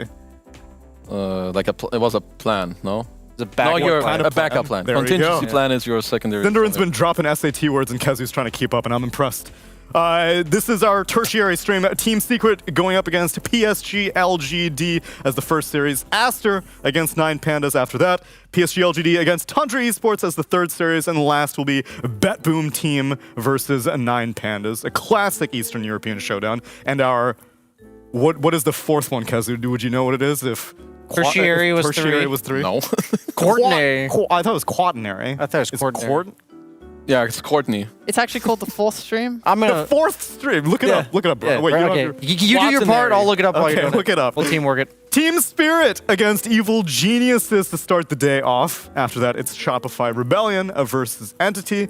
Afterwards, TSM versus Talent Esports. And the final thing, as I hope Brian is finding the Phil, keep filling. You're right. It is quaternary. Quaternary. Yeah, there's no R in there. Use the quartz. The quaternary. Quartz of liquid. Fourth in order or rank. Quaternary. Yeah. Well, the quaternary game is going to be OG versus Entity. Luckily, I'll definitely use this word a lot. Thank you, Sammy. Imagine you will. Ordinary. On your fourth stream, you can do that. Yeah. You refer to It your will be my stream title. Refer to your 4 position as the quaternary position. Nice. Yeah, they'll all start yelling at me. What is I actually don't know what 5 would be. Pentanary. Yeah, is it pentanary?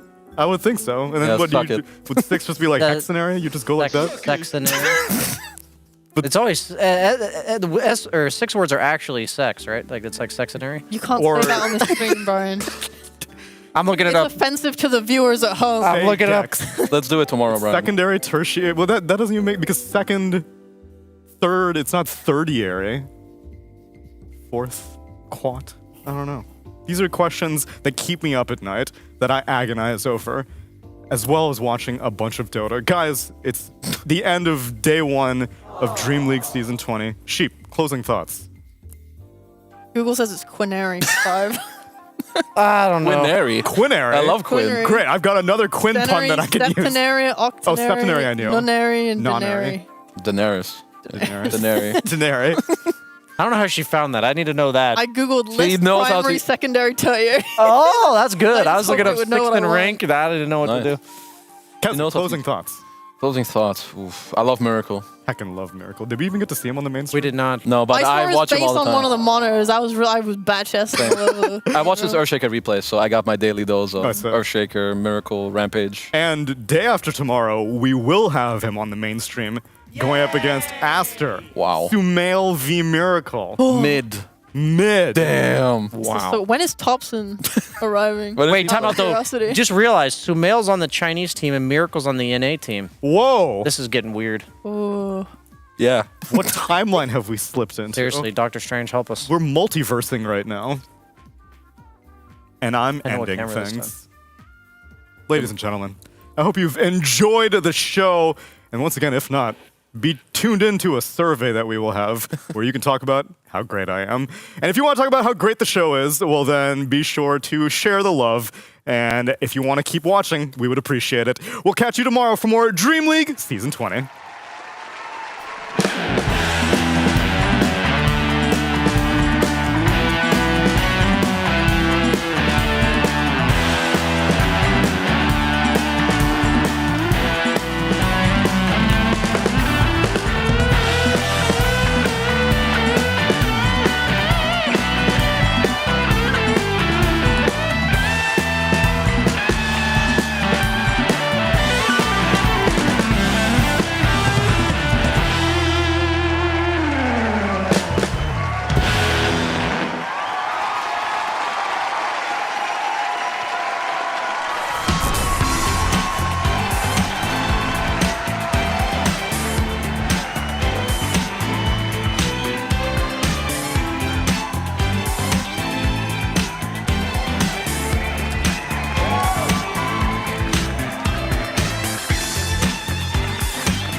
love it, you wear it. What's your style? Get your merch at shop.eslgaming.com.